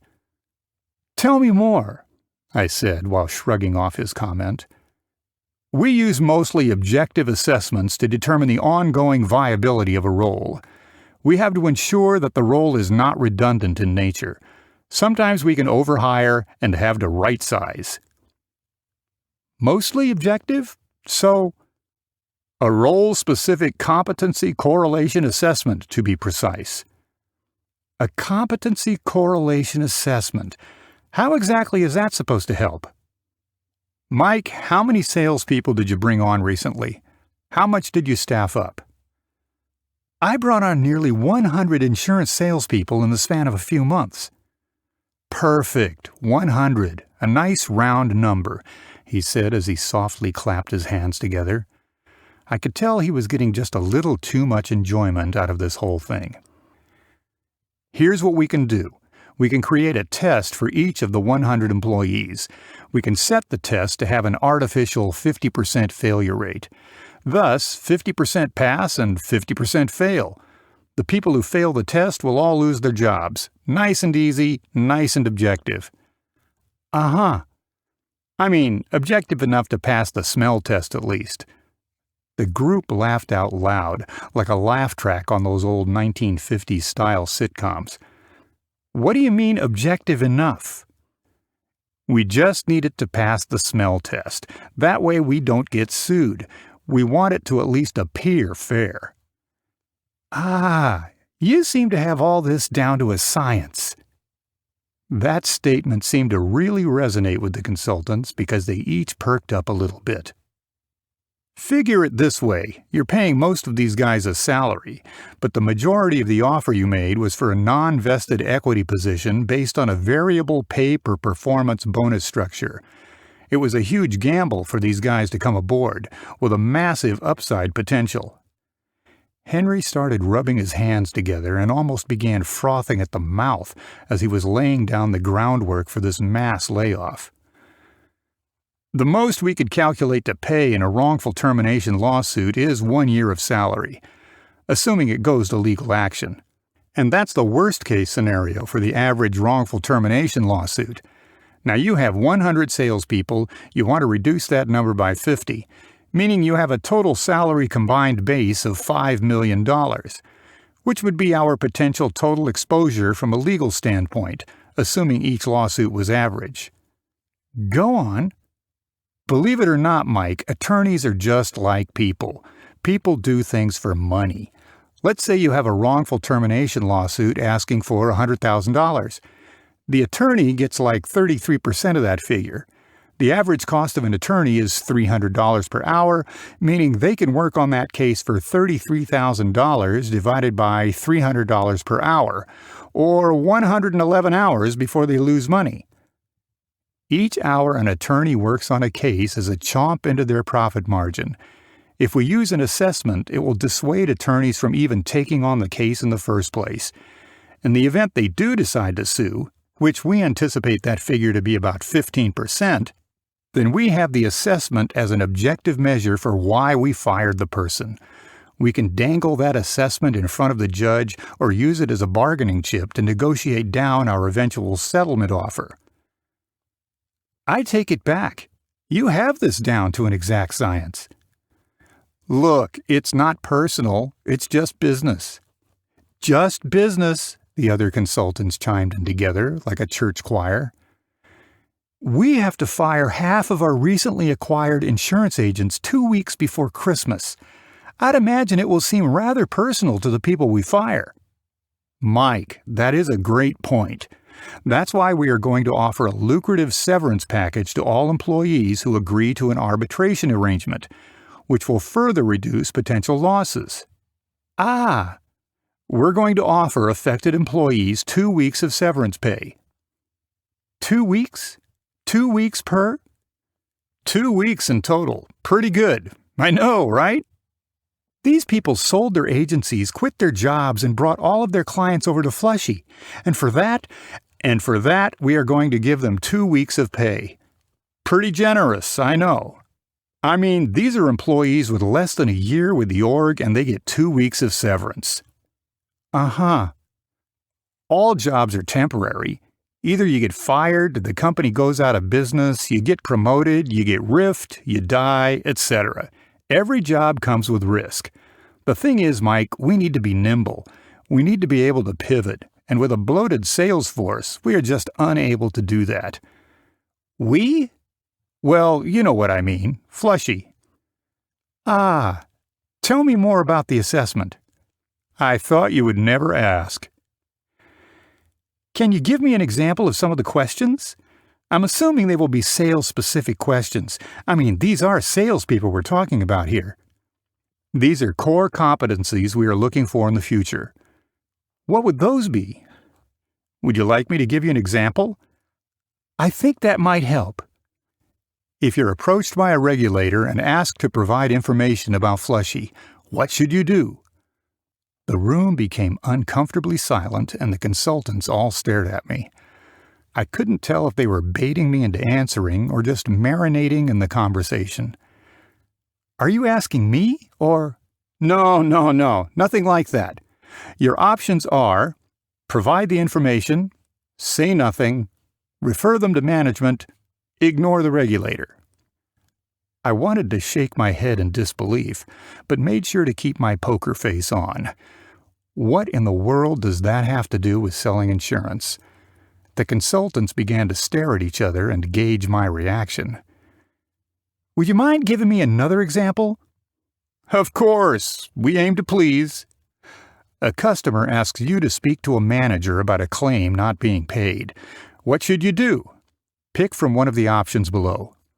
Tell your manager. Don't return the call. Tell the customer the payment is on the way without confirming. Schedule a follow-up appointment with the customer for another time, hoping they will forget about it. Do you mind if I ask something, Henry? Mind? I strongly encourage it. What exactly are the competencies of the future we are looking for with those kinds of questions? Henry slapped his knee and pointed at me. Henry chuckled and looked around the room. That's classic Mike Allen right there. Classic one of the other consultants said. Classic, the other consultant chimed in. Great question. Future state Flushy looks more different than current state Flushy. Let me put it this way. Do you like movies, Mike? Sure, who doesn't? Do you mind if I use some hyperbole? Oh, be my guest. I'm in sales, not legal. We're looking for people to ride with us until the wheels fall off. We're looking mostly for loyalty. We're looking for people who know when to keep their mouth shut, and most importantly, when to do what they are told. In other words, we are looking for team players. You weren't joking about the hyperbole. Sorry to use all these colorful analogies. I find it helpful to paint a vivid picture. That way I know we're all on the same page. It really helps hammer home your point. So, how long is this assessment? It's an 8-hour test designed to be completed in a single sitting. The test will ultimately tell the employee one of two things. If they fail, then we deem them incompetent. If they pass, then we deem them competent enough to keep their job.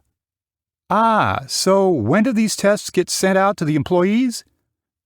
The consultants all started rotating their heads on a swivel, looking at each other and then back at their watches. Today, Henry said as he looked down at his watch. Today? You gotta be kidding me, right?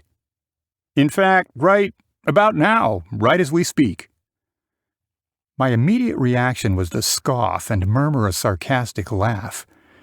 Wait, we're not giving any advance notice? Part of what we're looking for are people who can be agile, flexible, and adaptable.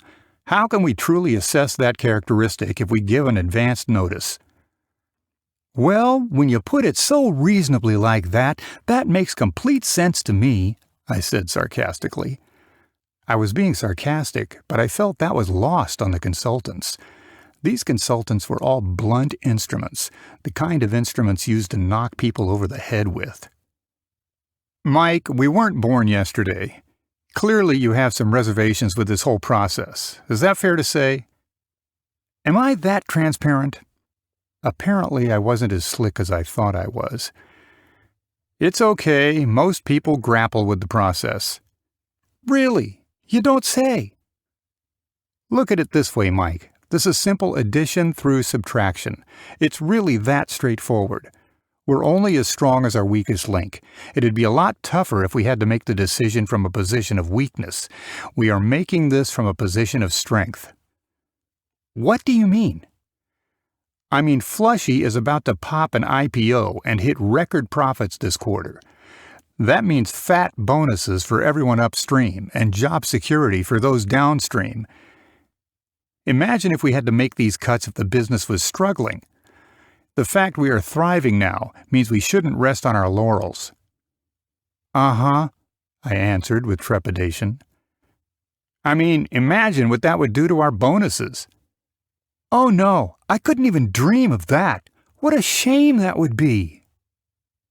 The consultants nodded in agreement. Again, my sarcasm fell on deaf ears. Now, we've automated most of the process for you at this point. Let everyone take the test today. If they have questions, give them this email address. It read HR Assessment Solutions Questions at Flushy.com. Okay, who monitors that email box? What do you mean, Mike? I mean, who is on the other end of that email address? What do you mean, Mike? I mean, if I send an email to that email address, who responds to it? Well, that's the beauty of it, Mike. I looked at each of the consultants and waited for some kind of answer. No one. No one what? No one looks at that email address. It goes nowhere. So you're telling me that you set up an email address for people to submit questions, but no one responds to or even looks at the questions? Correct. Okay, well, let me ask you one more question. Shoot away. What if the employee refuses to or for some reason doesn't take the test? That's a great question. A person who doesn't take the test gets a score of 0. So they fail. They fail. I mean, that would be ideal, because it would sure make our job a lot easier. If they refuse, they lose. My stomach started ripping out these loud, inaudible gargling noises. For some reason, when I got super nervous, I felt the urge to eat. Grr, blarg. Well, I'm starving. How about we all head out and grab some lunch? And that's how the fate of half the employees at Flushy were decided. 3 consultants decided the fate of thousands of employees. What could I say? Sometimes in life you do the chopping, and sometimes in life you get chopped. Chapter 18. What goes up must come down. Ha ha ha, Mike, that all sounds like a pretty wild ride, man. Robert, you don't know the half of it. Ultimately, I found myself right back where I started, slinging policies in the San Fernando Valley, sitting in a moderately sized office strip mall on the corner of First and Nowhere. Don't worry, the irony was not lost on me. I started back at the bottom rungs of the insurance industry. Maybe that's precisely where I belonged. Robert hadn't changed a bit from the last time we spoke. Thinking about it, I really missed conceiving our random back-and-forth banter sessions. Robert scoffed and said, I knew you had the look. It was stamped across your forehead the second you strolled through those doors. The look? Yeah, the look. You know, the look of unbridled ambition. Hey, everybody, I'm too cool for school. The look, Robert said with a patronizing tone. Ah, yes, the look. Robert was captivated by the whole story. I mean, if it didn't sound so absurd, it might even make a great book. Robert leaned forward with both hands clasped around his coffee mug. He was hanging on my every word. Did you end up laying off all the brokers? He inquired with the similitude of a news reporter hot on a story. Robert, that's more of a second cup of coffee kind of conversation. Speaking of which, why don't we reload our mugs? Without uttering a word, Robert downed what was left of his coffee and sprung up from his chair. As we got up from our chairs, a large crackling sound rang off. Apparently, we'd been drenching the pleather in sweat for the last 2 hours. As we began to walk back to the break room, Robert continued his inquisition. Come on, tell me what happened. Did you lay off everyone or what? It played out more or less like the consultants predicted. More or less? I mean, you can't make an omelet without breaking a few eggs. After we initiated the headcount reductions, about 10 or 20 of the employees turned state's evidence. Turned? What do you mean? Well, John wasn't lying when he said the house of cards would come tumbling down quickly. They ratted on Flushy and on the way out took proprietary data with them to the Fed, the district attorney, well, to anybody that would listen. Yeah, like what? Well, just ticky-tacky stuff, but enough to get the ball of yarn to unravel. So did you ever get in contact with the FBI guy, John Daly? I couldn't help but react with a terse laugh. John Daly. It turns out that wasn't even his real name. Sneaky FBI agents. Boy, isn't that the understatement of the century. Robert and I refilled our beverages, then headed back to the sales floor. I decided to take the sweetener back with me. Robert hadn't noticed at first. I started pouring the Irish cream sweetener into my mug. Robert looked at me with this disfigured expression. What did they do to you over there? Robert, I'm now a man of refined tastes.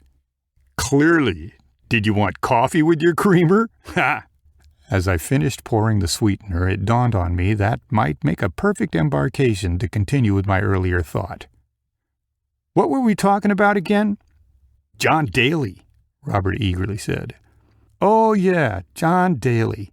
Something they kept out of the headlines and financial gossip columns was what happened to John Daly. John put his orbit too close to the sun and got burned. Robert began to drink his coffee slowly and methodically. This gave me plenty of room to hype up the story even more. Turns out his real name was Ralph Mancento, the kind of person under better circumstances that I might actually consider being friends with. Well, spit it out. What happened to him? I didn't peep a word. Instead, I decided to stir the sweetener in my cup. I grabbed a spoon off my desk and started swirling it around in my mug. As it swirled, the spoon occasionally made this annoying ding sound as it hit the edge of the cup. Ralph was caught by Flushy security snooping around after hours. He was poking his nose around where it didn't belong. So how'd you find out? After stirring the cup for several seconds, I abruptly and intentionally stopped. I held the mug close to my nose to appreciate the warm, wafting aroma of the freshly brewed coffee. Who do you think called security on him? You snitched on an FBI agent? Well, in all fairness to me, it was dark and I saw someone rummaging around after hours. I didn't know who it was. I took a big sip of that overly sweetened coffee. Man, did it taste bad, but better than jailhouse coffee. Our security converged on him like a highly trained SWAT team and, well, did what they do best. What happened? That night, I have no idea. The next day, however, I said, trailing off. I took a deep breath and gulped down the rest of my coffee. All I know is that the next day, somebody found his body in a dumpster somewhere in East Los Angeles. Robert was at a loss for words. His jaw was practically on the floor. Yeah, that's not the worst of it. How could it possibly get any worse? Robert pleaded. Oh, I was just about to find out. I shook my head and took a deep breath. Todd Dupree? Yeah, what happened to Todd Dupree? That's not an easy question to answer. I'm sure you read about it all in the papers. It was plastered all over the news for weeks. I did. Well, what did you read in the papers? I asked Robert with some trepidation and mystique. Todd was the mastermind behind the entire scheme. He fled to some non-extradition European country with all the money and left Flushy holding the bag. Uh-huh. That's what the paper said, did they? Robert looked at me with an inquisitive grin. I could tell he was hooked. The feeling of having someone hang on your every word was quite intoxicating. Here's what you didn't read in the papers. Let me ask you something, Robert. Are you familiar with the concept of a tontine? Nope. What is it? Let's say you and me pool our resources together and put $100 a week in a bank account for 50 years. Okay. What's going to happen if we combine funds for that many years? Well, it's going to earn interest. A lot of interest. Gobs of money. Ding! Give that man a prize, I said as I pointed to Robert. So the idea is that if one of the people in the tontine dies, the money is split among the surviving members of the tontine. That sounds pretty great. Does it? Let me ask you something else. Shoot, he said with fleeting interest. What if you're the one that dies? Better yet, what if the other members of the tontine decided to eliminate you? Eliminate me? Like kick me out of the tontine? Eliminate you as in 6 feet under eliminate you. Oh is right. The reason why tontines are illegal is that it creates a financial motivation for murdering the other members of the tontine. So, what you're saying, what happened to Todd? Todd was one of the 2 founding members and majority interest holder in Flushy. Todd was an innovator. Todd was a victim of his own success. Todd was an unknowing participant in the world's largest tontine.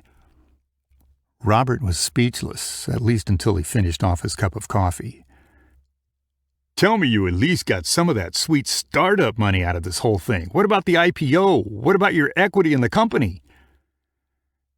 When we completed our second round of funding, the valuation was anticipated to be in the ballpark of $100 billion. Robert nearly had a heart attack. He grabbed his chest to exaggerate his excitement and surprise. So what happened when you guys went public? Mike, spill the beans, man. Come on. What happened? As part of my contract, I had the option to purchase up to 50,000 shares of the IPO. The IPO had an initial price per stock of $1,000. What happened? As part of my contract, I had the option to purchase up to 50,000 shares. I had the option to purchase up to 50,000 shares of the IPO. The IPO had an initial price per stock of $1,000. Mike, you made $500 million? Are you telling me you walked away with $500 million and you ended up right back here? How? No, not exactly, Robert. Come on, man, what happened? As part of my plea deal, the government forced me to pay restitution to our victims. They froze my assets before I could even see the zeros hit my bank account. Robert started laughing so hard his coffee nearly ran down his nose. In fact, we both laughed at my expense for a little bit. Robert covered his eyes, rubbing his entire face with his two hands. I walked away with a bunch of goose eggs and the pleasure of being a star witness in the world's largest Ponzi scheme trial. Yeah, I read what happened to David. I shook myself. Hung himself in his prison cell, allegedly. Allegedly, Robert replied in skeptical agreement. We both shook our heads for a second, given the morbid nature of the conversation. You know the craziest part about that? I asked Robert. What? Turns out he didn't even have a life insurance policy, I explained. Blah! What? Unreal! How? Yeah, what are the odds? Guess David was right. He wasn't a life insurance guy after all. The $64,000 question is, Mike, how in the world did you end up working back here? I swirled my coffee around in my mug, making these long, slow, concentric circles. Admitting defeat wasn't something I was accustomed to. Well, you came back to work here because of common sense. Bill stepped into the foreground, a cup of coffee in hand and a big fat grin on his face. He came back because he knew how good he had it here in the first place. That should be a lesson for the lot of you. The grass ain't always greener on the other side. Good morning, Bill, I responded as I turned around to greet my new boss. Turns out he was the same as my old boss. He raised his mug up. It was a classic Bill way to greet someone. Something so simple, yet at the very same time something so gracious. Bill didn't have to say it, but he had "I told you so" written all over his face. Ultimately, some of us float to the top and some sink to the bottom. But in the end, we all get flushed. The end. This has been Flushy, a tale of corporate satire in the insurance industry. Written by Lorenzo di Tonti. Narrated by K.C. Dalby. Copyright 2021 by Lorenzo di Tonti. Production